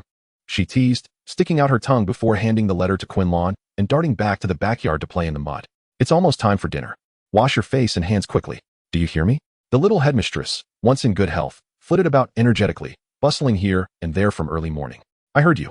Mrs. Smith chuckled on the sofa, the house brimming with vitality. Quinlan wiped her hands on her apron and opened the letter. Dear esteemed guest, I have crafted the item you requested according to the design. Please sign upon inspection. The alchemist's gilded emblem was inscribed at the bottom, Idis Smith. Do you need assistance? Riddle descended the stairs, noticing the kitchen utensils moving on their own, seemingly not requiring his intervention. Quinlan closed the letter, and the package flew into her bedroom. Of course. Our little birthday star. Please assist Mrs. Smith. Let us dine. Riddle nodded, diverting his gaze from the departing package and striding toward the living room. Come along, Mrs. Smith. It's time for breakfast. Tom, today you turn 11. How swiftly time passes, the elderly lady said, gently caressing his hand that supported her arm. Yes, Grandma, the boy replied succinctly. Breakfast was rather simple. A single egg, a slice of bacon, 2 pieces of bread, and 2 boiled potatoes. He and Isa were polar opposites in temperament, one brimming with vitality, the other quiet and reserved. However, under Quinlan's guidance, both had undergone remarkable transformations compared to their former selves. Tom kept his promise. As the summer of 1938 waned, he had read 2/3 of the books in the library. He could no longer easily articulate his views on the world, as if he were unable to respond to the questions Quinlan had posed for an extended period. The judgments of right and wrong were exceedingly complex. At times, they resembled a blank sheet of paper, indistinguishable between the true and the false. The world itself is a multifaceted entity, constructed by countless intricate individuals, perpetually evolving. He found himself incapable of providing a definitive understanding. Such a chaotic response. I had assumed it would be a long time before I could learn magic, yet Quinlan consented. She even took him to Diagon Alley in the magical realm to procure a wand and some books about wizards and sorcery. Teacher, is bloodline truly significant? Is there a substantial distinction between Muggleborn, half-blood, and pureblood? Riddle inquired, climbing onto the roof to gaze at the moon with Quinlan. The girl, embodying the role of a mentor, remained undisturbed by any dissatisfaction, calmly placing the necklace she had been holding into her bag. With 2 eyes and a mouth. Anyone could be pierced by a single blow. What difference does it make? Quinlan remarked nonchalantly. The various theories proposed merely serve to bolster the interests they possess or aspire to attain. Riddle pondered thoughtfully alongside her, gazing at the same night sky, and heard her continue, We are not beasts. What does bloodline matter? This statement resonated like a tolling bell in his mind, though Quinlan seemed oblivious, distracted by an owl that appeared to be losing control in the sky. Riddle, your acceptance letter has arrived. Upon hearing Quinlan call his name, Riddle turned to look at her. The moonlight danced upon her cheek, delicately outlining her soft features. Her violet eyes, intertwined with the mysterious moonlight, resembled 2 brilliant amethysts in the vast cosmos, shimmering with a light that felt both distant and intimate. In the next moment, he was unexpectedly struck by a reckless flyer. Ah, Quinlan laughed, using magic to levitate both him and the owl that had fallen from the roof. Wow, this must be the most emotionally turbulent moment for you this year, huh? The boy tidied his disheveled hair, feigning nonchalance as he opened the letter. Hogwarts School of Witchcraft and Wizardry. Headmaster, Albus Dumbledore. Dear Mr. Riddle, we are pleased to inform you that you have been accepted. Chapter 72, The Chaotic Time and Space, Part 5. When Dumbledore arrived, holding a black umbrella, the first person he saw was Quinlan, tending to the flowers at the door. Hello, Professor Dumbledore. I never expected it would be you. Please, come in and have a seat. Before she could fully comprehend the situation, the seemingly youthful girl had arranged everything. Hello, do we know each other? Quinlan, delighted to see a familiar face, retrieved some sweets from the kitchen that Isa adored. This should be our first meeting, but I believe there will be a second in the future. Riddle is a good boy. I kindly ask you to look after him at school. Quinlan had been conversing with him lightheartedly when she suddenly felt a long-lost sense of temporal disjunction. Professor, I have detailed everything in the letter. Please ensure you read it thoroughly. She summoned the letter she had prepared for mailing with the summoning charm and solemnly handed it to Professor Dumbledore. Please believe that Riddle will become an exceptionally talented student. After uttering her final words, Dumbledore gazed at the figure before him as if she had never existed, and she dissipated into thin air. A little girl dashed through the backyard gate. Riddle descended the staircase, his calm demeanor betraying a profound loneliness. Brother, who is that old man? Isa stood behind him, instinctively searching for someone, yet after glancing around, she curiously grasped Riddle's hand. Surely it was just her brother and grandmother. Whom else could she be seeking? You should return to your room, Isa. The little girl nodded obediently, casting a puzzled glance at the elderly gentleman before retreating to her bedroom. Could he perhaps be her grandmother's suitor? Hello, Professor. The name Quirrell was inscribed in the letter, Riddle took a seat where Quirrell had vacated. Dumbledore opened the envelope, and the lengthy letter absorbed his attention for an extended period, long enough for the rain outside to cease. Barty Crouch, why don't you come and play? Laughter erupted as they beheld the sorrowful expressions of the two, utterly captivating. Young Barty, having traversed consciousness twice, awakened to hear the madwoman Bellatrix Lestrange calling his name. The bodies of the Longbottoms writhed in agony on the ground, their lips pressed tightly together, unwilling to emit a sound of suffering. He leaned against the window, the thunder outside mingling with the lightning, reminiscent of the dreadful weather he had just departed from the orphanage. It was similarly dreadful, yet tinged with a sense of urgency. He truly could not fathom what purpose it served to follow them here. What was there to behold? He turned to leave the Longbottom residence. Wait, we are all in the same boat. You cannot simply abandon us. Igor blocked his path at the door. Bellatrix, noticing his unusual urgency, raised her wand towards him. Crouch, do you dare betray our master? She had long harbored suspicions of a traitor among the Death Eaters. After all, how could her illustrious master, Voldemort, have had his flawless plans unraveled by that old fool, Dumbledore? Was it Crouch, the one who incessantly vied for their masteress' attention? Indeed, in this world, she alone was the most devoted servant, the most fervent believer. I shall forever have but one master. What is he? Young Barty drew his wand and forcefully sent Igor flying aside, evading Bellatrix's attack and dashing out into the rain. Igor, gasping blood, appeared to be on the brink of death. Bellatrix fixated on the direction of Barty's departure, resolute in her intent to torment the Longbottoms further before dealing with that traitor Crouch. She turned back, casting a cruciatus curse upon the barely conscious couple, inflicting excruciating pain. My lady, the members of the Order of the Phoenix are approaching. We must depart. Upon hearing this, Bellatrix became increasingly convinced that young Barty had betrayed them, leaving the couple, now rendered nearly insane from torment, behind. Barty sprinted through the rain, not daring to pause as he used apparition to reach his intended destination. No. Why? Why is there still no sign of the Wu orphanage here? He searched frantically in the rain, hoping he had not wandered to the wrong place, repeatedly employing his powers of illusion to recall the location from his memories. Yet he found himself amidst desolate ruins. Familiar street corners devoid of any trace of the Wu orphanage. Each failure served as a poignant reminder that some pasts may indeed be irrevocably lost, and certain regrets are destined to remain unredeemed. The dark mark of magic on his hand still pulsed with a faint heat, despite having returned to his original timeline. He wondered why there was still no appearance of Quinlan. Hello, do you require assistance? The familiar voice reached the ears of the despair-laden Barty, buried under an avalanche of hopelessness. It was the headmistress, Headmistress Isa. He pushed the rain-soaked strands of hair from his forehead and felt a flicker of distant hope. With an expectant gaze, he looked upon the woman who appeared much younger than he remembered. Where is the orphanage? Were you not to establish one here, Headmistress Isa? Isa felt that her kindness towards this young man was in vain. He was merely a lunatic who had somehow gleaned her name. Why abandon his role as a factory worker to become a foolish benefactor of an orphanage? Madness. She could barely support her own family. How could she possibly have the heart to open an orphanage? With disdain, she wrenched her skirt from his grasp and hurriedly departed, umbrella in hand. Her mind occupied with the responsibilities of her own household, where the elderly and young awaited her return for dinner. Upon hearing her words, Barty fell into utter despair. His expression wild, he twisted the necklace in his hands, the silver substance within the hourglass having grown alarmingly thin. Cracks appeared in his already fragile soul, and he collapsed to the ground. The figure lying on the ground, clutching a branch, was later taken for a homeless man to the police station after the rain ceased. In the station's records, he claimed to have been inebriated, with no recollection of the events. Oddly, he felt as though something had been forcibly expelled from his mind. Little master, little master.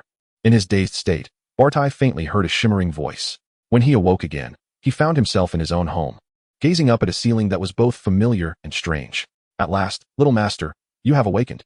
Seeing the shimmering figure joyfully bouncing at his bedside, he felt as though a part of him had died. Was he still in that other world? The necklace seemed to pierce into his flesh as he raised his right hand to turn the hourglass within. He had to return. He must return. Little master, the shimmering voice shrieked. As he held the object in his hand, it suddenly erupted, causing his body to convulse uncontrollably upon the bed. Blood streamed from his ears, nose, and eyes. After an indeterminate period, the shimmering figure hesitated to summon help, recalling Mr. Crouch's admonition that no one must discover the existence of the little master. Thus, it could only administer medicine and silently keep vigil by his bedside. Little Barty opened his eyes to the same ceiling. His body and spirit felt utterly lifeless. He would never again behold Quinlan. What of his mother? A final glimpse of her was all he yearned for. Young master, what are you saying? Mrs. Crouch has been gone for quite some time, came the sorrowful response. Shining, with a heart heavy with grief, he remembered how his mother, fully aware of her impending demise, had taken a potion to transform into his likeness, thereby freeing him from Azkaban. Ultimately, she had passed away alone during that winter filled with Dementors, without even a gravestone to mark her resting place. Nearly a decade had elapsed since then. After a moment of heart-wrenching stupor, Barty touched his face, tears streaming down his hands. In an instant, his eyes turned crimson, and he madly transformed into a wolf, sprinting into the night. Young Master. Chapter 73, Chaotic Time, Part 6. The sky stretched into an infinite blue, devoid of any clouds willing to linger in the sweltering heat. The sunlight, therefore, blazed unimpeded, glaring and intense, scorching every cobblestone and aged wall along the street, releasing waves of arid warmth. Quinlan raised her hand to shield her eyes from the blinding light. Seeking respite, how had she returned to central London? Not far off, a small boy clad in a simple short-sleeved shirt and oversized trousers, his waist adorned with a cloth bag brimming with today's newspapers, held one aloft, shouting energetically, "Extra!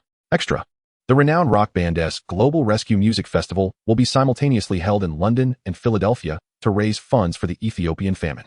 Extra! Extra! Quinlan discerned from the boy's enthusiastic cries that she had a rough estimate of the time. It must be 1985. An indescribable heat permeated the air. Even the gentle breeze seemed to retreat into a cool corner, reluctant to confront the blazing sun. Overwhelmed by the heat, Quinlan sought refuge in a narrow, shadowy alley, shedding her winter attire for summer garments. Water, water. The faint hiss of words almost dissipated into the wind. She assumed it was some small serpent unable to endure the concrete jungle. Following the sound, she stumbled upon a girl collapsed beside a heap of garbage at the alley's end.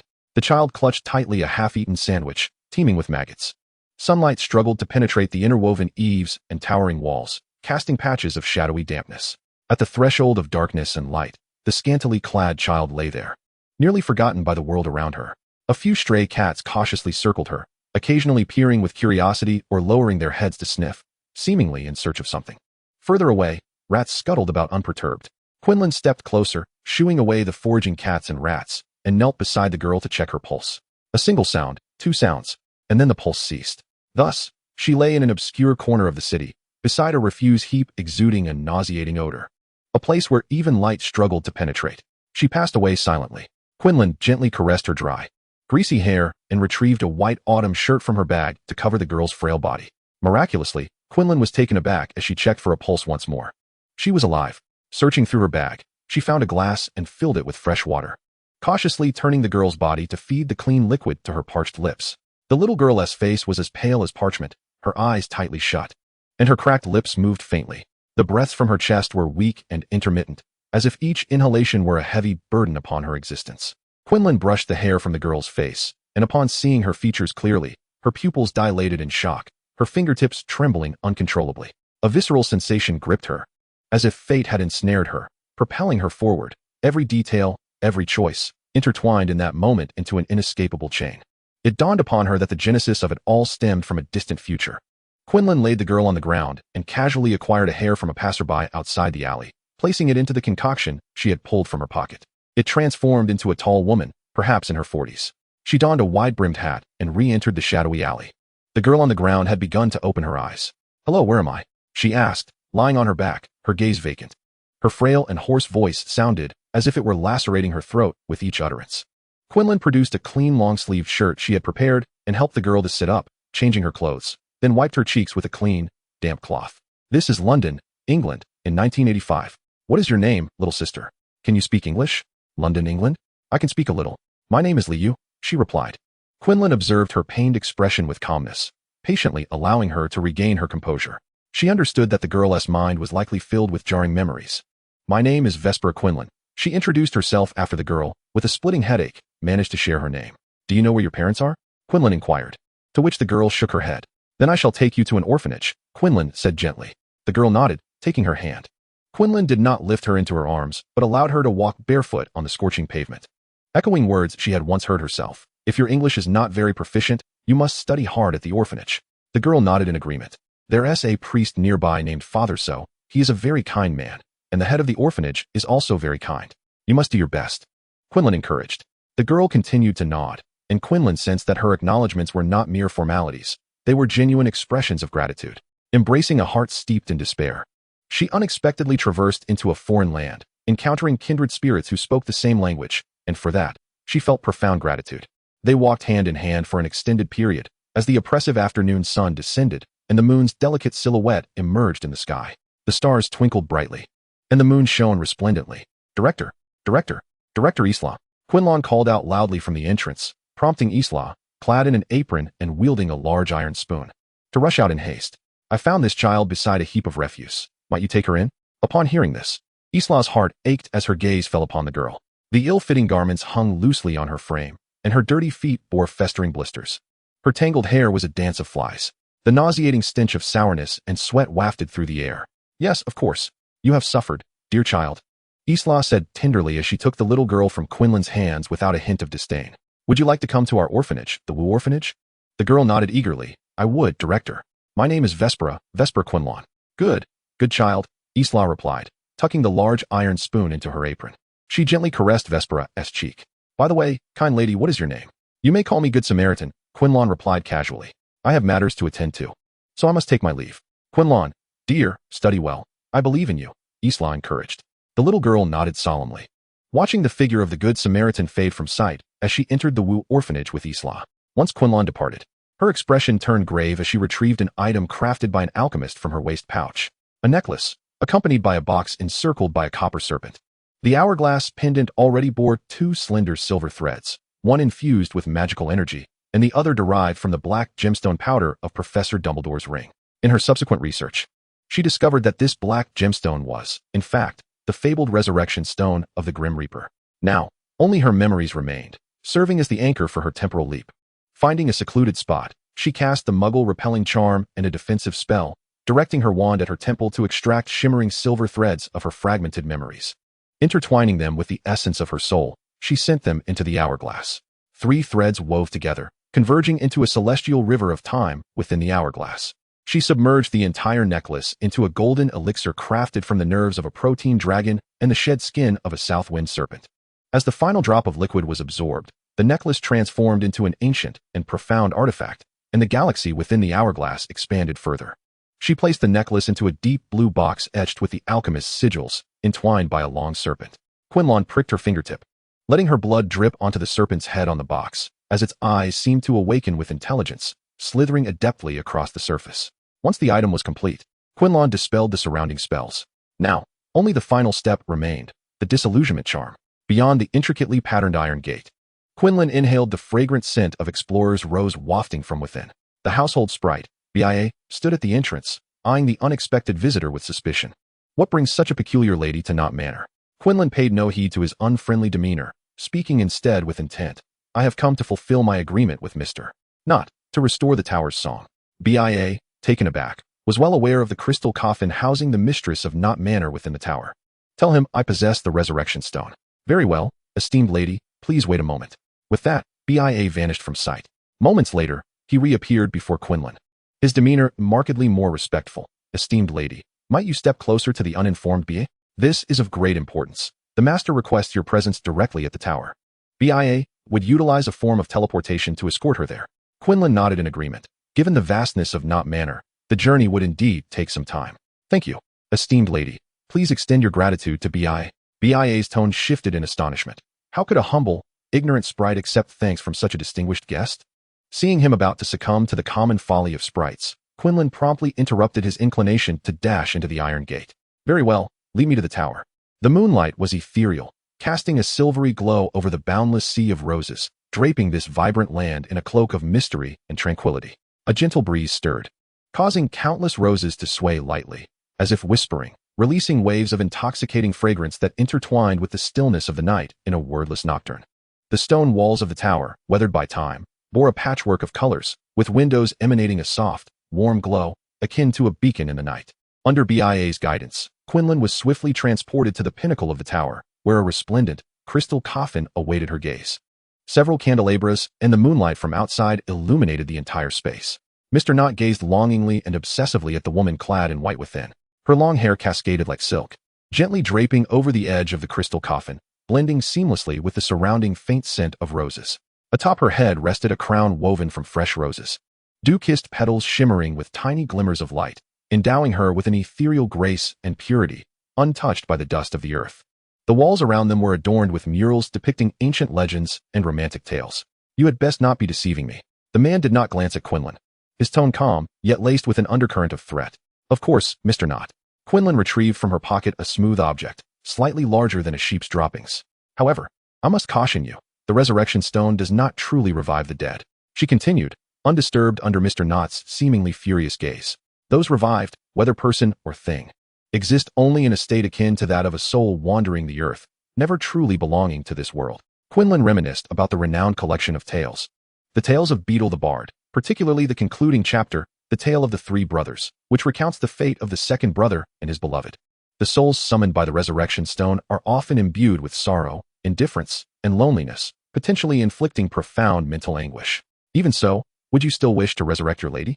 Mr. Knott remained silent for an extended period, simply gazing at the visage within the crystal coffin. I believe in her. She would not succumb to such a fate. If, in the future, she were to transform into that which I dread and choose death, I would accompany her. Quinlan ceased to elaborate further and articulated her request.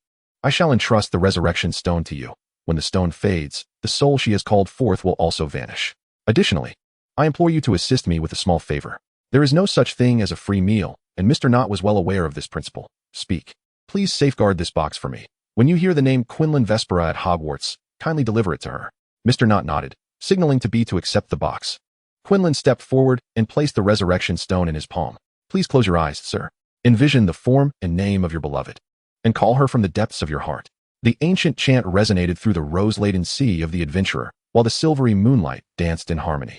In the flower fields, a woman adorned in a splendid white gown seemed to materialize, gracefully swaying with the breeze, her skirt fluttering among the petals. A gentle and ethereal blue light emanated from the resurrection stone, illuminating the crystal coffin and creating a wondrous resonance with the woman's figure.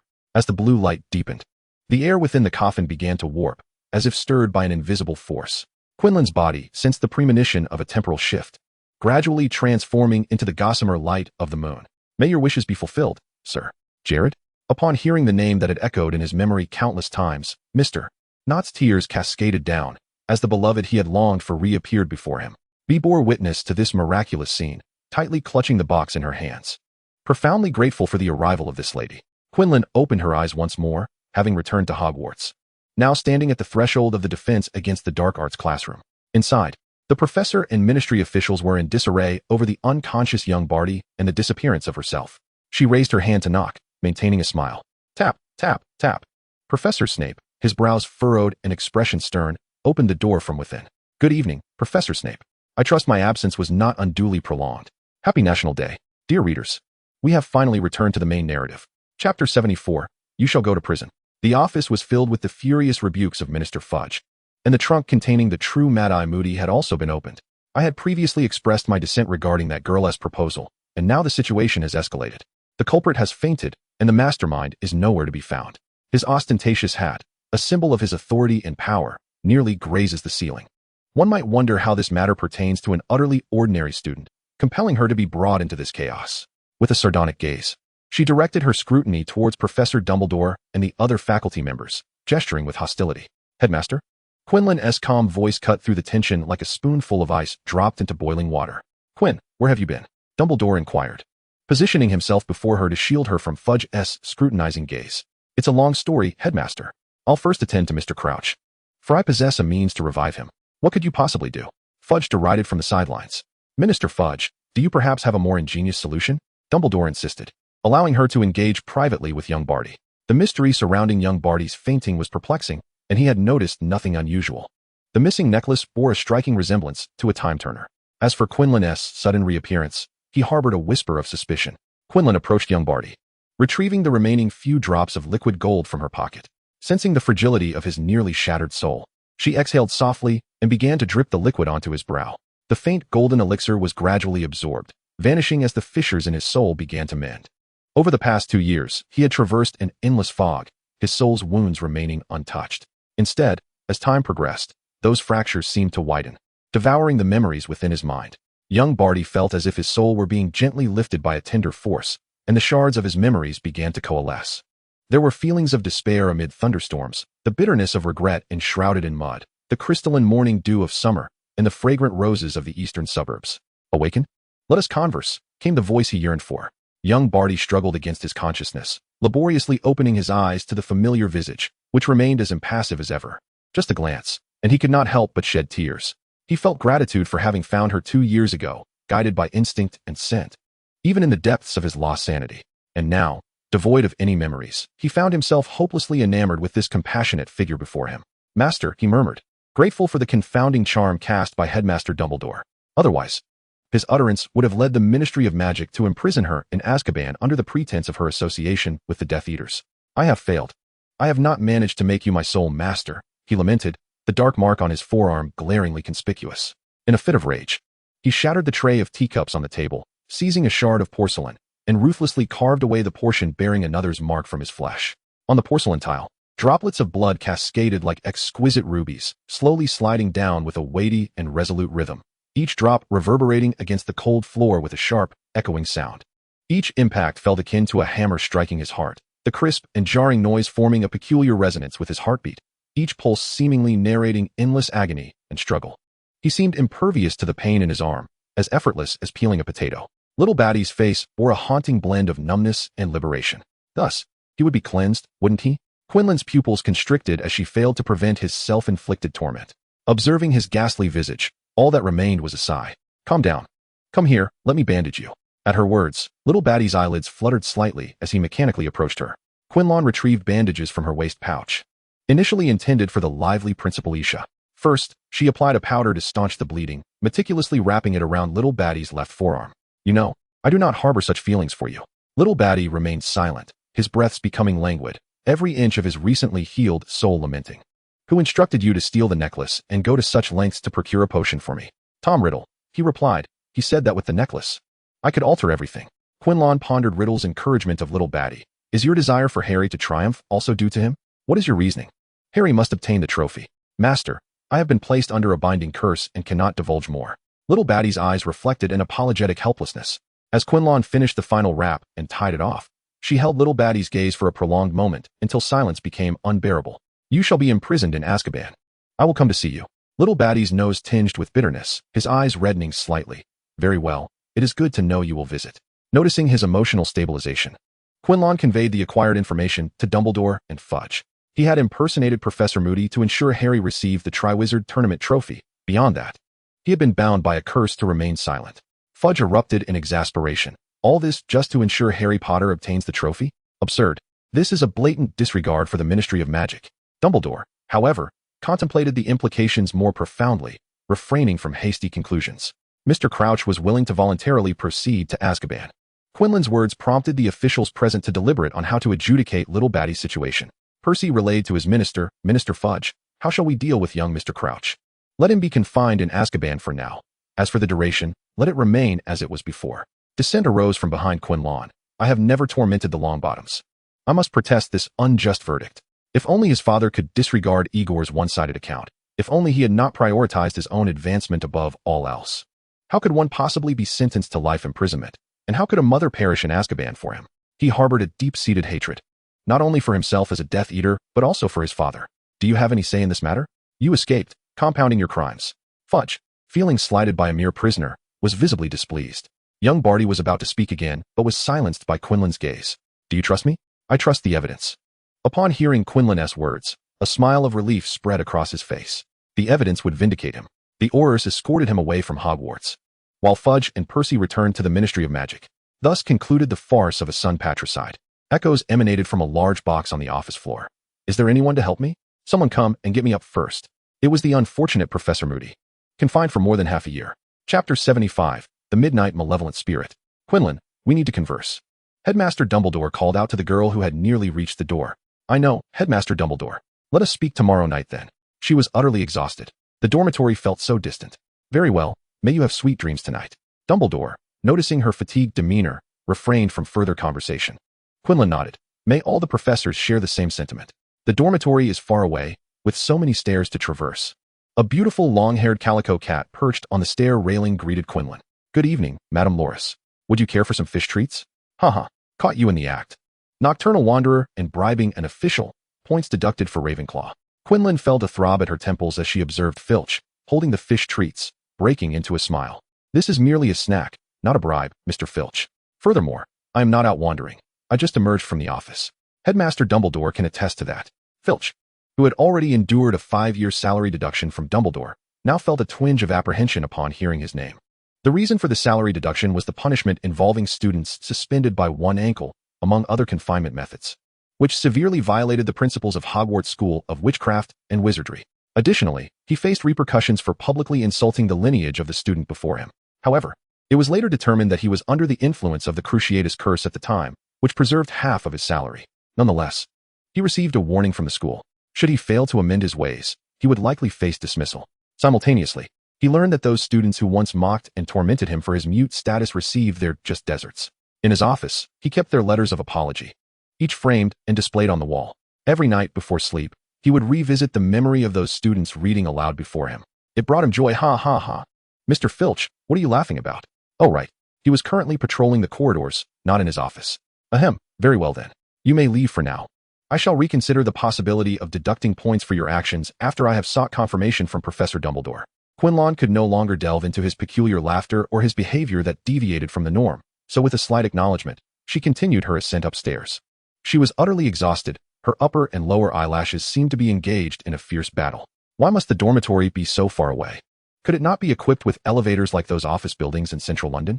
Filch continued to patrol other areas with Madame Loris. Meow, little fish.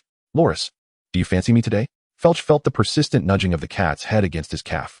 Meow, little fish. Filch's heart fluttered, and he shyly stroked his thinning hair. I like you too. A waft of something dry and fragrant tickled his nose. What could it be? It seemed delectable, with the enticing morsel so close. His mouth could not resist a taste. The old man's eyes widened. Delightful, crispy, and full of flavor. Meow. The disgruntled feline, deprived of its meal, leapt from the wall toward its target, scratching his face in the process, with the remaining half of the fish dangling from its mouth. It strode away without a backward glance. The patrolling prefects heard the old man's pained yelp. Thus, the following day, a new chilling legend circulated within the school, the midnight male ghost scream. The tale had been embellished into a comprehensive narrative, and by the time a refreshed Quinlan heard it from Catherine in the dining hall, it was already the 42nd retelling. So, are you frightened? Catherine had let out a shriek in class upon first hearing the story, only to be called upon by Professor Binns to illustrate the timeline of the elf rebellion at the blackboard. Ultimately, her incoherent notes resulted in a point deduction for Ravenclaw. What a thrilling story it was. Quinlan sipped some warm water and calmly evaluated the tale. Catherine, with her non-existent rabbit ears drooping, remarked, "This is dull. You lack the ambience of a horror story. Miss Palmer, I trust a fourth-year student should not require my guidance on how to dine engagingly." Came a sinister voice from behind her, sending shivers down her spine. Yes, Professor. Understood, Professor. Catherine immediately sat upright, her expression devoid of emotion as she began to slice her steak like a puppet following orders. Humph. The great bat swished away in his dark cloak. Catherine finally released the breath she had been holding, thinking to herself, Professor Snape is far more terrifying than that midnight male ghost. Ghosts may be fictitious, but humans are all too real. Palmer, you have numerous horseflies hovering about you. Luna, sitting across from her, earnestly pointed out. Catherine immediately jolted, shaking as if from a sudden chill. Upon realizing there was nothing on her, she maintained her smile. Luna, you're rather frightening yourself. Quinlan sat beside her with a gentle smile, unfolding the note that Professor Snape had placed before her. 8 o'clock, Principal's office. Dumbledore. Vespera. Have you received a letter as well? Hermione, preparing to leave after lunch, noticed Quinlan's action and felt a sense of shared plight. Quinlan was bewildered as Catherine swiftly finished her meal and made some space beside her. She heard Catherine whispering in a conspiratorial tone, "Hee, that crumb from Durmstrang has written her a love letter." Then, watching Catherine clean her mouth and gesture to the empty seat, she exclaimed, Hermione, come, sit and talk." The motion was as fluid as flowing water. With a glance at Catherine, Quinlan silently questioned why she was unaware of this news. Catherine's eyes were practically twitching as she replied, "You came back yesterday and slept like a little pig. How could you know anything?" Then, with a warm smile directed at Hermione, she added, "Hermione, if there is something on your mind, don't hold back. We can all help you." Under Catherine's encouraging gaze, the girl with cascading curls finally gathered her courage to speak. "Well, after the match yesterday, I received a letter from Krum." The great hall was bustling with noise. Quinlan kindly cast a confundus charm to shield their conversation from prying ears, allowing only her, Catherine, and Luna to hear. And then, what do you think? Catherine's eyes sparkled with curiosity. Hermione pursed her lips, shrugging with a sigh that suggested uncertainty. "Well, I'm not sure what to think. Perhaps I could ask Krum's entourage about it." Luna, gazing at the floating candles above, offered her suggestion. Catherine nodded in agreement. Inquiring with the boys surrounding Krum was indeed a reasonable approach. "Wait, How had she also been invaded by his entourage? She immediately shook her head as if trying to dislodge the thoughts that had just entered her mind. Maybe we don't need to rush. If you don't mind him, you could try to get to know him better. Hermione shook her head, feeling that aside from initially thinking he was someone who might try to ambush her in the library, there was nothing particularly offensive about him. There's no need to worry too much. We are only 14 or 15, and we have plenty of time to understand and choose our romantic interests. The girls all nodded in agreement. Catherine couldn't help but exclaim, "No wonder you are our renowned Ravenclaw romantic who has written so many love letters." Realizing the sudden quiet atmosphere, Catherine scratched her head. "Why are you all looking at me?" Quinlan, puzzled, asked, "How did you know I was writing love letters?" "What? You've really written a lot of love letters?" Hermione exclaimed in surprise. Luna nodded thoughtfully. "So, it turned out that the unnamed collection of love letters was penned by Senior Quinlan." "Yes, I was helping to write love letters in London for some extra money." "But how did you find out?" After Quinlan calmly explained to everyone, she turned to Catherine, who was pretending to be oblivious. In truth, it was other students who had returned from their studies in London that uncovered it in the newspaper. Catherine, her gaze darting about, remarked, "I merely wrote a letter to my father and sent some people to inquire about new content, which I then compiled. I swear, I intended to keep it all to myself." She raised her palm to her ear, adopting a look of utmost sincerity. However, later on, the enthusiasm of the others proved irresistible, and laughter ensued. Luna suddenly interjected, "Yes, I can vouch for Senior Catherine. That book does not bear an author's name." Hermione nodded in agreement, her eyes fixed on Quinlan, glimmering with surprise and excitement. She too vowed that it was undoubtedly the most enchanting collection of love letters she had ever read. It was not merely a pastiche of renowned authors or quotes, but genuinely conveyed the unique sentiments between different lovers, evoking a sense of longing and admiration for the beauty of love. "Well, just remember to withhold the real names in the collection and refrain from attributing the authorship to me," Quinlan stated, not forbidding the circulation of the anthology. In fact, she believed that the love letters did not belong to her. She was merely a competent scribe and messenger. The individuals involved must have consented to share the contents of those letters. "Rest assured, trust in Palmer," Catherine chuckled, relieved that nothing had been confiscated. Quinlan glanced at her watch, retracting the confusion charm around them. "All right, considering the time, it's time for class. I must take my leave.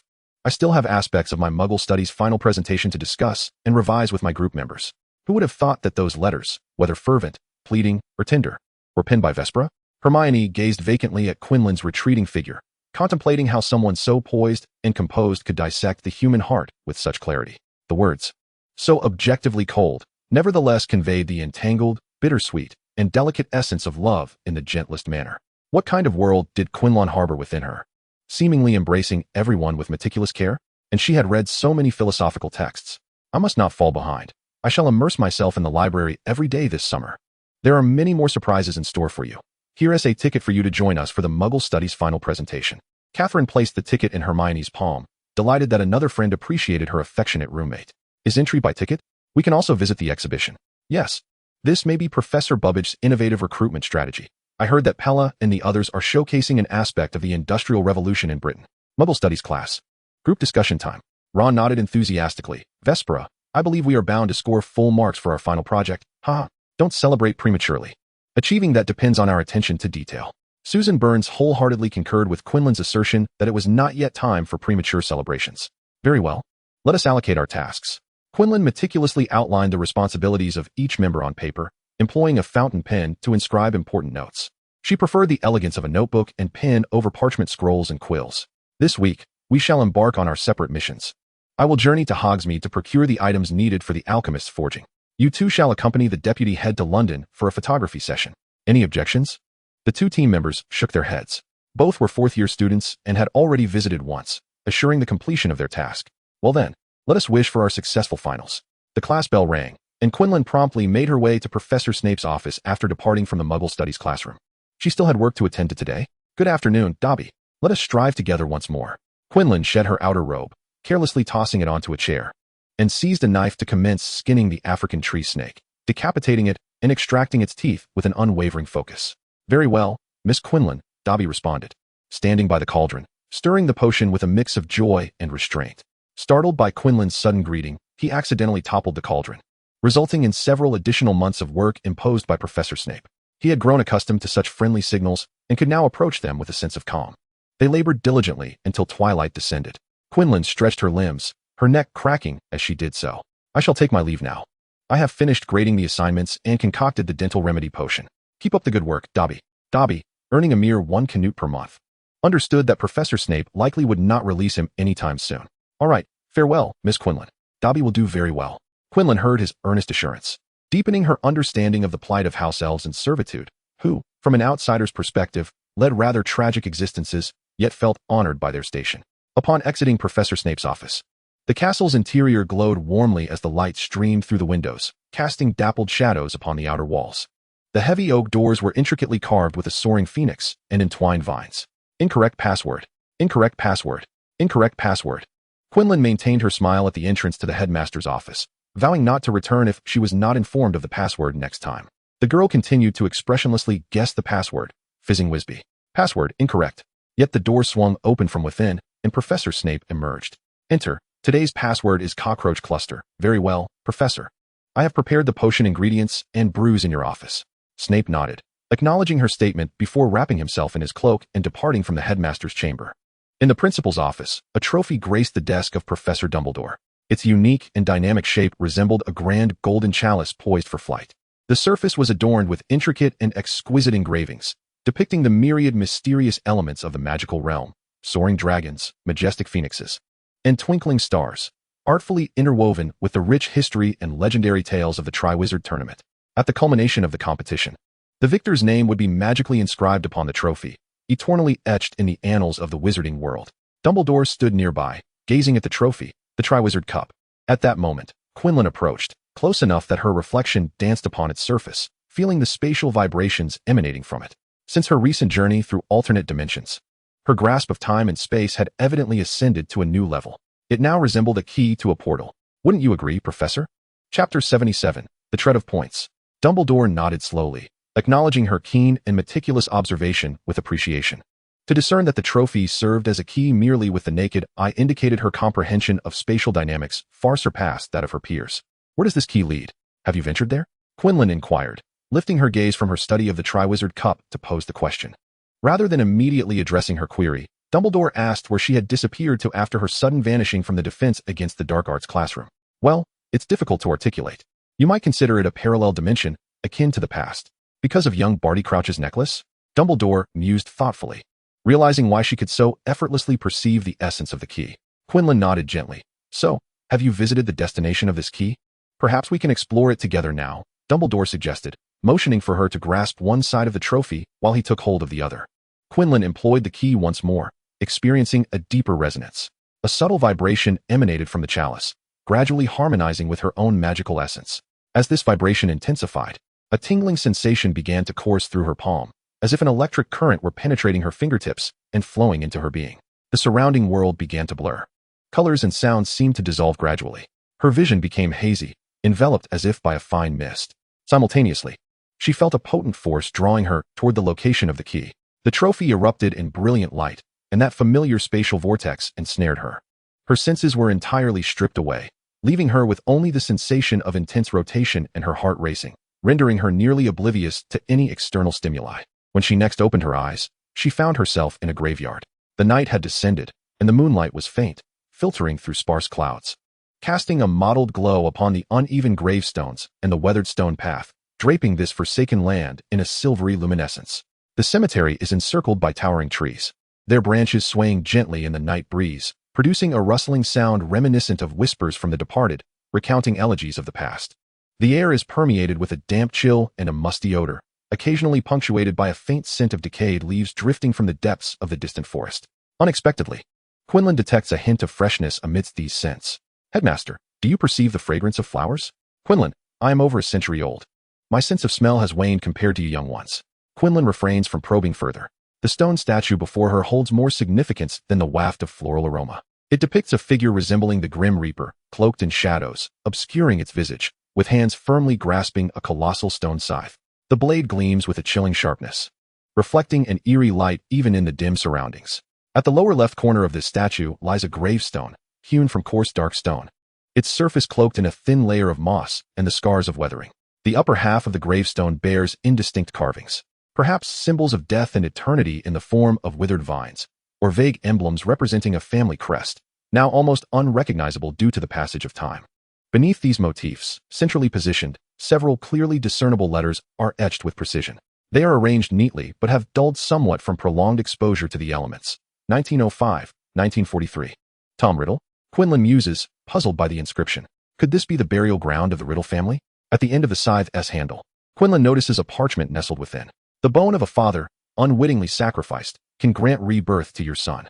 The flesh of a servant, willingly offered, can restore life to your master. The blood of an enemy, forcibly given, can resurrect your foe. Headmaster Dumbledore, have you ever seen this parchment? Quinlan calls over the elderly figure who had been observing them. The headmaster, clad in a purple robe, approaches and examines the parchment in her hands, his eyes behind his multifaceted glasses revealing a grave concern. Who do you suppose would benefit from this potion? Quinlan brushes off the dust from the other gravestones surrounding them, all belonging to members of the Riddle family, both men and women, some who passed away before reaching the tender age of 10. Dumbledore takes the parchment from her and gently pulls her aside. I believe you have already deduced the answer. It is time for us to return. Quinlan grips the sleeve of Headmaster Dumbledore as he silently casts a spell, and the two of them vanish, reappearing in his office. Before departing, she glimpses a soft luminescence in the pitch-black night, as a gentle breeze stirs a glimmer of white. The remains of old Mr. Riddle, a servant. Or perhaps the traitorous Peter Pettigrew who escaped from the Ministry of Magic. If young Barty insists that Harry must acquire the trophy, then the blood of adversaries will indeed be required. What is your perspective, Headmaster? Dumbledore leaned against his desk, the Triwizard Tournament trophy casually set aside. He is to be resurrected. Will you intervene? Quinlan poured herself a cup of red tea, sipping delicately. Dumbledore appeared to have aged considerably. I may have already attempted this. Destroying the key to this door should ensure that without the blood of the foe, the resurrection will fail. Are you referring to something that has already been destroyed? Quinlan regarded the notion skeptically, and under the approving gaze of the headmaster, her wand instantaneously cast a spell, shattered to dust. The trophy, once a symbol of honor, lay in a multitude of fragments upon the table. The clock in the headmaster's office continued its relentless ticking until the second hand crossed the midnight mark. Quinlan felt a wave of dizziness, voices echoing in her ears. That sense of helplessness returned, akin to her earlier refusal to participate in the Goblet of Fire. Enter now. Today's password is Cockroach Cluster. Professor Snape's gaze was peculiar. Your walnut-sized head is throbbing, so refrain from unnecessary commotion. I could grant you a day off to rest. Of course, but absence from work will certainly result in no wages. Quinlan pressed her left hand against her temple, gesturing with her right that she was fine. Rest assured. Professor, I shall come to work tomorrow. I am in good health. Since my journey through alternate realms and the upbringing of 2 children, my purse has become quite empty. Very well, let us hope it remains thus.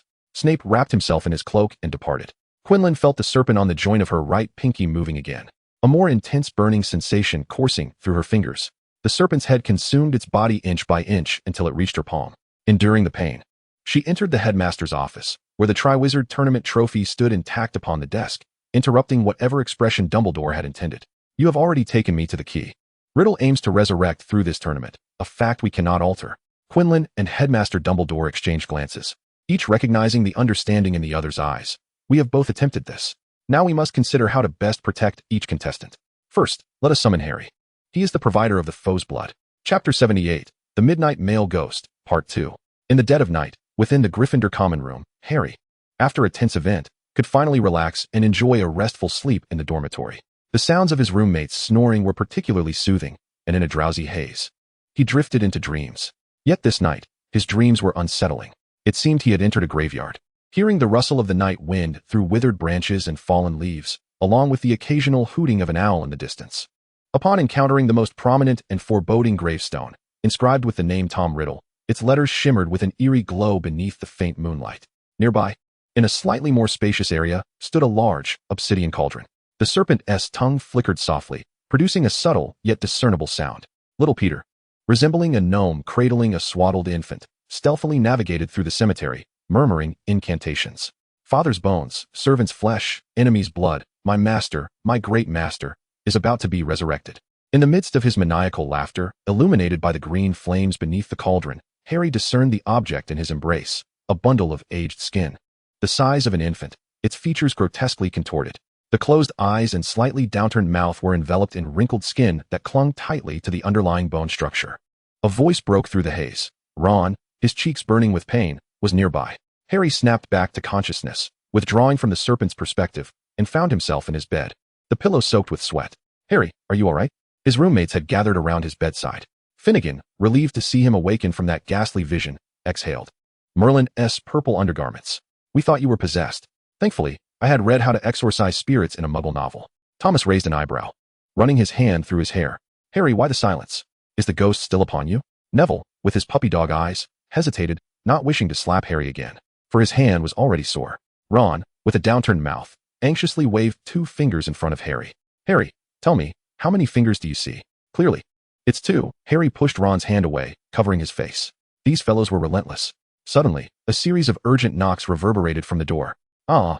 The boys erupted into a chorus of terrified screams, crowding onto Harry's single bed. Strangled and pinned beneath their weight, Harry struggled to breathe, flailing his arms in a futile attempt to free himself. A ghost. The Midnight Spectre has come to claim lives. Ron buried his face beneath Harry's pillow, resembling an ostrich. Neville had already yanked the covers, ensnaring Harry tightly, repeatedly chanting, I'm under the covers, I'm under the covers, you can't catch me. You can't catch me. Finnegan and Thomas, having lost their place inside, pressed down upon the blanket, for arms encircling Harry's head. Harry Potter. Ah! The spectre is coming to take my dear brother Harry away. Come on, come on. I fear you not. You shall not take Harry. Ron, eyes shut tight, yanked Harry's pillow away, striking at the air with a brave yet futile fervor. Witnessing his gallant but doomed stance, Finnegan and Thomas's eyes glistened with tears. Well done. Brave Ron, just like that. Outside, the spectre, hearing the inexplicable commotion within, fell silent.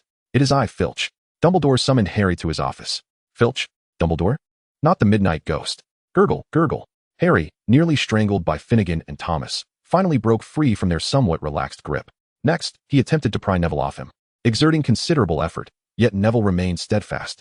By Merlin's great arms, what had his roommates consumed, each one as strong as an ox. Finnegan, Thomas, kindly vacate my bed. It's Filch, there's no ghost. Neville, please let go of me. Ron turned to see his friend's face turning a deep shade of purple. Harry, I'm coming to your rescue. He pulled at Finnegan and Thomas, managing to dislodge them from the bed.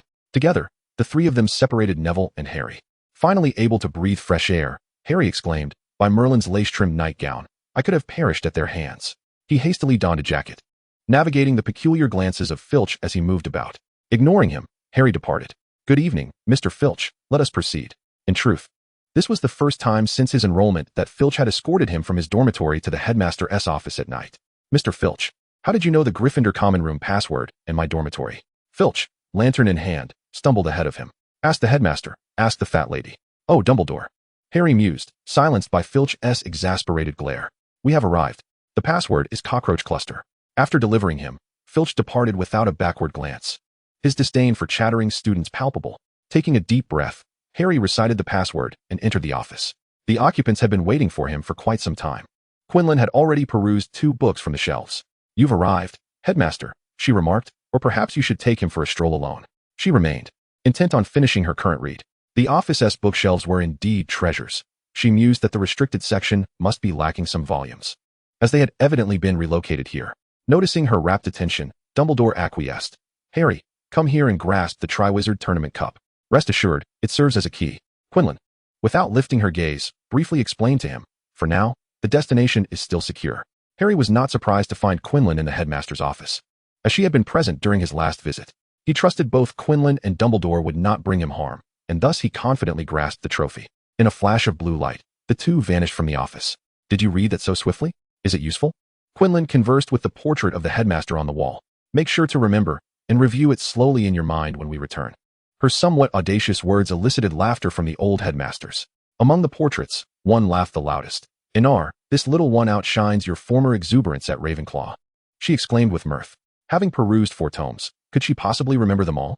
Hearing the familiar mention of the house, Quinlan turned to the elder who spoke of the portrait, a woman, the only one facing away from the viewer, her clear yet authoritative voice resonating. She states the facts. We, Ravenclaw, possess both the strength and confidence. Chapter 79, The Month of Finals. The headmaster was indeed correct. Quinlan smiled as she defended her kin.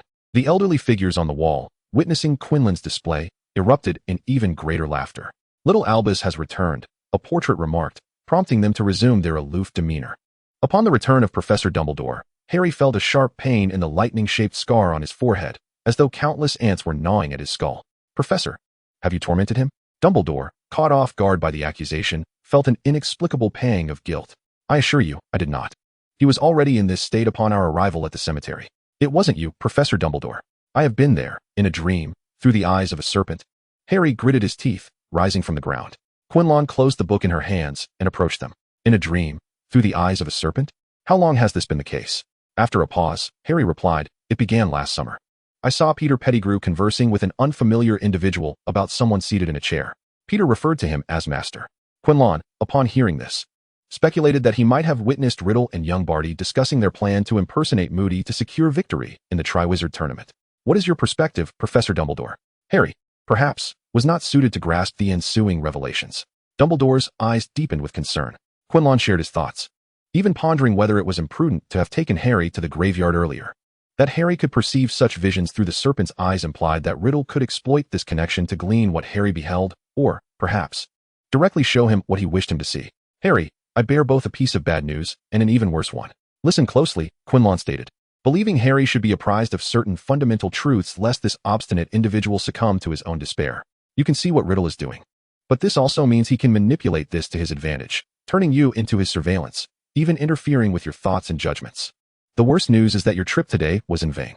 The information I intended to share with you can no longer be divulged, depriving you of a restful night's sleep. Harry fell silent, the pain in his scar having lessened. He comprehended the implications of Quinlan's words. After a moment of contemplation, Professor Dumbledore addressed him, saying, however, this does not imply that you are powerless. You should visit Professor Snape tomorrow to practice the art of occlumency.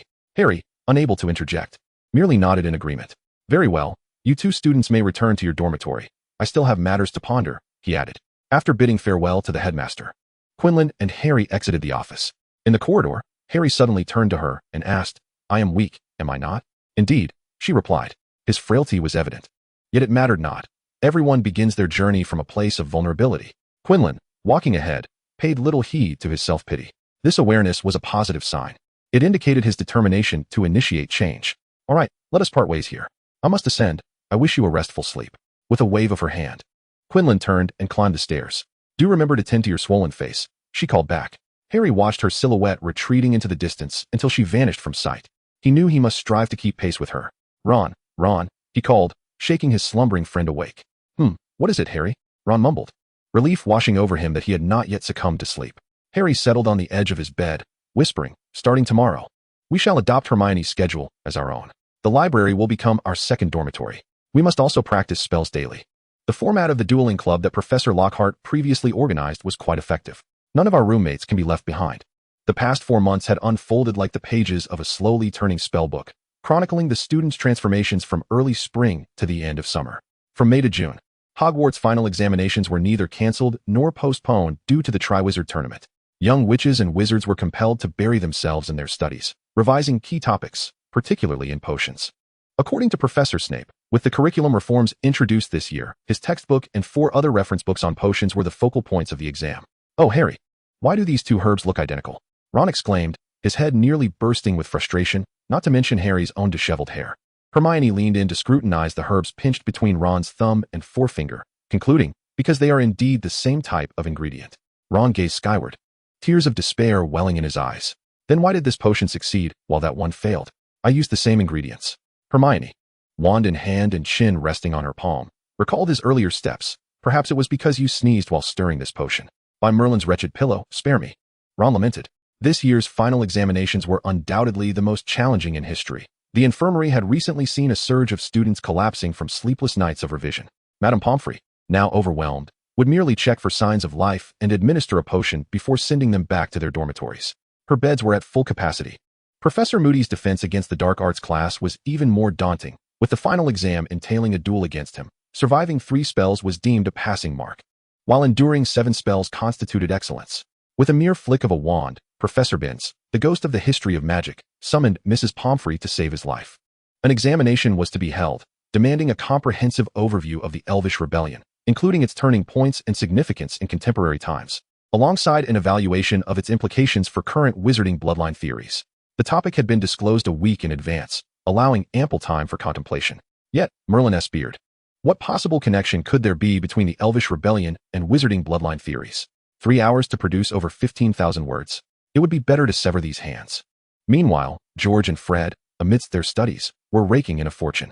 They had devised a novel feather quill that, when infused with magic, could write at a speed of 84 words per minute, with quicker thoughts yielding even faster writing.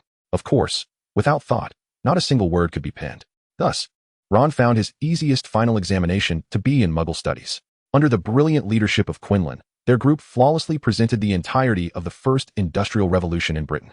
The thunderous sound of trains seemed to echo in the air, while the clamor of machinery in textile mills reverberated still. Their trio ultimately synthesized their findings from social, environmental, and economic perspectives, earning them commendation from Professor Burbage on the spot. Oh, Merlin S. Hart. Might he be granted another potion class with the esteemed Quinlan? Yet, disappointment awaited him. Professor Snape employed a solitary examination system, 4 hours of theoretical assessment in the morning, followed by 4 hours of practical examination in the afternoon. With the average score taken from both, the examination was scheduled precisely a day before the third task of the Triwizard Tournament began. The young wizards even speculated whether the professor was a spy from one of the other schools, intent on undermining Hogwarts morale just before the competition. Good morning. Are you all well? Quinlan was startled by the gaunt faces outside the examination hall, each cheek hollow and eyes shadowed. Good morning, Vespera, a chorus of feeble voices responded. Hermione appeared relatively well, likely having had breakfast. Harry, Ron, and Catherine looked as though they were about to embark on a perilous journey. Did you not sleep well? Indeed. We scarcely slept at all. Many were awake through the night. The students were frantically poring over their potions texts, dissecting every word uttered by Professor Snape in class. Across the fourth-year examination hall, Quinlan exhibited the most vigor, followed closely by Hermione and the excellent students like Malfoy in the second tier. Silence. Professor Snape strode in, his black cloak billowing ominously from the far end of the corridor. With 15 minutes until the examination commenced, no books were permitted within the hall. Now, proceed in an orderly fashion. Mr. Potter, did you and your companions spend the night in a chimney? Professor Snape's disdainful gaze swept over their faces. Outside the examination hall, students hurriedly flipped through their books, rushing to enter in the last fleeting moments. Professor Snape stood at the forefront, glancing at the clock. It was exactly 8 o'clock in the morning, and no further entries were permitted. The stone door to the examination hall slammed shut. The exam commenced. The duration was 4 hours, with no option for early submission. A stack of exam papers, 2 centimeters thick, was distributed, with Dobby, the assistant, offering a brief wish to each passing young wizard. Good luck, Miss Sir. Chapter 80, The Labyrinth. The morning was dedicated to theory, while the afternoon focused on practical skills. After 8 grueling hours, the entire fourth-year cohort appeared utterly exhausted. Quinlan emerged from her examination, looking drained. She had struggled to complete the morning's theoretical assessments. During the lunch break, she and Hermione discovered that each of their papers contained entirely different questions. Her own paper was a veritable hellish challenge, leaving her yearning for 8 hands during the afternoon's potion-making exam, 2 for handling ingredients, 4 for stirring the cauldrons, and the last 2 to pluck every strand of hair from Professor Snape's head. As the examination time concluded, all potion-making ceased. Professor Snape announced from the front. His piercing, icy gaze swept across the hall, silencing any remaining movements, compelling everyone to finalize their tasks. During the theoretical exam, a student had been disqualified for continuing to write after time had elapsed. However, considering this was the inaugural implementation of such an examination format, Professor Snape granted them a chance for a retake following the Triwizard Tournament's conclusion the next day. Quinlan stretched her shoulders, her overworked fingers protesting even the slightest movement. While 6 distinct potion vials lay neatly arranged on the table, Professor Snape approached her, inspecting each glass bottle with scrutiny as Dobby recorded the students' scores on parchment with a quill. The vibrant liquids swirled within the vials, resembling distant galaxies. Vespera Quinlan, he noted. After the evaluations were completed, students were instructed to vacate the examination hall. Quinlan nodded slightly to both him and Dobby before departing from the space she had occupied for 4 arduous hours. You certainly had a lengthy examination, remarked Professor Dumbledore, appearing in the corridor outside the hall. The elder adjusted his newly styled glasses, his gaze fixated on the examination room, seemingly intrigued by the unfolding scenes within. What do you think of our new teaching method? Quinlan shot him a puzzled glance, taken aback by the sudden interest he displayed in her opinion. My perspective holds little weight at present. You ought to observe the experiences of other students, she replied, reflecting on those still unconscious in the infirmary, drained and weary from the rigors of final assessments. While she had managed to adapt to the demanding pace, not every child could endure as she did. Gradual progression is the hallmark of effective educational reform at this venerable institution, Hogwarts. Dumbledore fell into a deep contemplation. Quinlan did not wait for him to finish his contemplation and proceeded to the hall for dinner. She had skipped lunch, as Catherine, clutching a sandwich, had implored her to assist in highlighting the crucial potions likely to appear in the afternoon's examination. Just before entering the examination room, she managed only a sip of water handed to her by Draco, which was sweet. She recalled hearing him say something. Oh, it came back to her. Don't faint from hunger during the exam. I wouldn't want to win first place without a worthy opponent. The halls of Hogwarts were enveloped in a tranquil silence that evening, as the last day of examinations concluded with the entire student body collapsed in their dormitories. Succumbing to exhaustion, with eyes shut, they drifted into slumber. As dawn broke, the house elves in the kitchen commenced preparations for a new day's breakfast. However, it was not until 11 in the morning that the first wave of students graced the hall. Emerging from the nightmarish ordeal of finals, the little wizards, well-rested, resembled freshly watered grass. Headmaster Dumbledore had instructed the house elves to prepare an appropriate lunch for the students ahead of time. Thus, Quinlan and Luna found themselves seated together, enjoying a brunch. As for Catherine, she was likely to remain in her dream world until the evening when the third round of the Tri-Wizard tournament commenced. The number of students in the hall gradually increased, yet after mechanically consuming their meals, they clutched various food items to return to their dormitories, preparing for another round of sleep. Consequently, when students from Beauxbatons and Durmstrang arrived in the hall for their meal, they found that only students from their two schools were present. None from Hogwarts were in sight. As the sun descended slowly beneath the horizon, the sky over Hogwarts was ablaze with a brilliant tapestry of orange and violet hues. Those seemingly hidden students promptly emerged at the spectator stands bordering the Forbidden Forest. Crumb, Crumb, Harry, Cedric, Fleur. They donned meticulously prepared outfits in diverse color palettes, cheering for the contestants. Quinlan's fans silently held up their support banners, their excitement palpable, eyes gleaming, never straying from her. For they recognized that in such a raucous environment, silence became the most striking presence. Quinlan indeed noticed them, offering a nod and a faint smile before making her way to a cluster of professors. Good evening, Miss Quinlan. Your performance in the Transfiguration final was commendable, Professor McGonagall remarked, her words slightly awkward. Professor Snape stood beside her while Hagrid, that large figure, joined in the conversation from behind. As Quinlan continued to smile and nod, a note was discreetly slipped into her hand, originating from her petite and charming Ravenclaw headmistress. This competition will not yield a champion. As Professor Dumbledore announced that the third round of the tournament would be a maze, the hall erupted with fervor. Professor Snape left behind a cryptic remark, while concern flickered in the eyes of Professors McGonagall and Flitwick, only to be swiftly concealed. Contestants, please gather by my side, announced Professor Dumbledore, as he began to introduce the participants of the final round of the competition. Now, children, the trophy awaits you at the very heart of the maze. Let the contest commence. The three older competitors swiftly reacted, dashing into the maze's entrance, with Harry closely following. Despite his age, he felt a surge of determination to strive for success. Quinlan, however, lacking enthusiasm for the competition, paused at the maze's entrance, away from the crowd, and opened a note in her palm under the faint light. Eliminate all, acquire Harry's blood. After perusing the message, the note silently ignited, leaving no trace of ash. With an air of calmness, she entered the maze, seemingly oblivious to the contents of her hand. Professor McGonagall observed her departing figure with concern, pondering the burden placed upon her. You must not administer that potion to him tomorrow. Let him suffer, she remarked to Professor Flitwick, who was stroking his white beard as he informed Snape. I trust that the herbs in my greenhouse are adequately prepared. Professor Sprout, clutching her brown hat, frequently gazed towards the maze's entrance.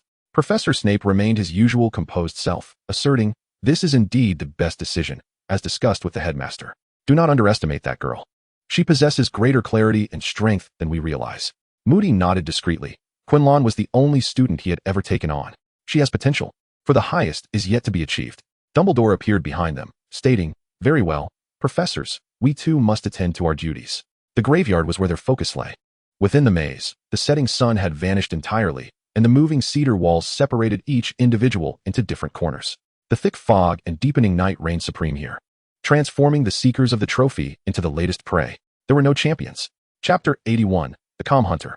Within the maze, a distant glimmer of deep blue light was visible as Quinlan set the south wind upon the ground. The platinum serpent gradually morphed into a colossal python, approximately 54 centimeters in girth and exceeding 20 meters in length. It had recently been shedding its skin in the Forbidden Forest and had only returned to Quinlan's side yesterday. Having grown significantly larger, the gluttonous eight-eyed spiders of the Forbidden Forest had provided ample sustenance. Good evening, master, it hissed in Parseltongue. Quinlan gently stroked its raised head, feeling the cool, delicate scales. Thank you for your efforts. This maze is vast. Go find Harry. The south wind affectionately nudged her palm before slithering away into the maze's corridors. Quinlan, pressing against the walls made of cedars and vines, made her way toward the center. She refrained from illuminating her path with her wand. Her deep violet eyes transformed into serpentine slits with each step she took. The vertically slit pupils widened in the darkness, allowing the dimly lit corridors of the maze to reveal every leaf in sharp clarity. The temples and the area behind the ears were adorned with purple, tortoiseshell-shaped scales. Quinlan pressed her body against the cold, damp wall of the tree, every inch of her skin seemingly conversing with the labyrinth, sensing the subtle changes in the surrounding environment. Her inner vision was extraordinarily clear, as the thermal radiation patterns captured by her sensory organs materialized in her mind. Amidst the pervasive, low-temperature, blue-violet hues of the maze, an orange-red figure intruded. Quinlan held her breath, her eyes returning to their normal round shape, allowing her to discern the face of the slowly moving individual. It was her senior, Fleur Delacour from Beaux Batons. However, Fleur's countenance was etched with seriousness and tension. Her acute sixth sense warned her that someone was watching her movements, lurking in the shadows, blending with the night. Unbeknownst to her, she had unwittingly stepped into the hunter's trap. To her left, a branch of cypress swayed, and a blue glow surged towards her. Fleur swiftly waved her wand, uttering, "Flame on." A torrent of fire erupted from the tip of her wand, illuminating the surrounding darkness in an attempt to repel the unknown presence. Two spells collided, producing violet sparks. Fleur had no time to relax. Her nerves were taut to the breaking point, and she could not discern who was on the opposite side. Silently casting her spell, she could not identify her adversary. A fiery shield, an intense and radiant wall of flames, enveloped the blonde girl clad in light blue attire. The labyrinth's darkness was dispelled, and everything around became clear, exposing the wariness etched on Fleur's face to Quinlan's gaze. The hunter concealed within the dark wall seized the moment Fleur unleashed the flames, swiftly closing in. A beam of blue light shot forth once more from the tip of the wand. The air around Fleur instantaneously solidified, extinguishing the flames in an instant, sending a shiver of bone-chilling cold through her. At the same time, she finally discerned her assailant, Quinlan, a fourth-year student from Ravenclaw. Fleur attempted to launch another attack, but Quinlan's spells were instantaneous, shadowing her every move, each one expertly neutralizing her efforts. The astonishment on Fleur's face grew increasingly evident as she continued to cast spells outward. Could a fourth-year student truly possess such prowess? Ultimately, Fleur's attempts to escape proved futile. A silver-blue chain that suddenly appeared around her ankle caused her to stumble and fall to the ground. A flash of silver light crossed her vision, the light of a disarming spell. Her wand was sent flying, and her body slumped helplessly to the ground, her consciousness gradually fading. In the final moment before losing awareness, she could only vaguely perceive the figure concealed in the darkness, resembling a ghost, silently approaching her side. "Rest for a while, dear Fleur." At that moment, the vine walls of the labyrinth seemed to come alive, ensnaring the unconscious girl and dragging her into the wall. She was now out of the game. The vines would escort her beyond the labyrinth. Once Quinlan confirmed Fleur's safety, she continued her search through the maze, facing numerous obstacles ahead. After taking only a few steps, an invisible barrier obstructed Quinlan's path. Shadows of felines dashed out from the darkness with astonishing speed. Within a mere breath or two, the creature's form morphed into a towering warrior. "I beheld it." Crumb's voice echoed from behind Quinlan. "We have also exchanged a few blows." His demeanor had become exceedingly unsettling, his gaze and tone brimming with a fierce belligerence. This labyrinth magnifies the innermost malice, whether it be crude aggression, apathetic observation, or boundless fear, each petrified in its essence. He launched an assault with his wand, unleashing a barrage of spells, shattering the air with chaos. Quinlan deftly sidestepped his increasingly erratic and lethal onslaught. Her movements remained calm, not a flicker of her eyelids betraying her composure.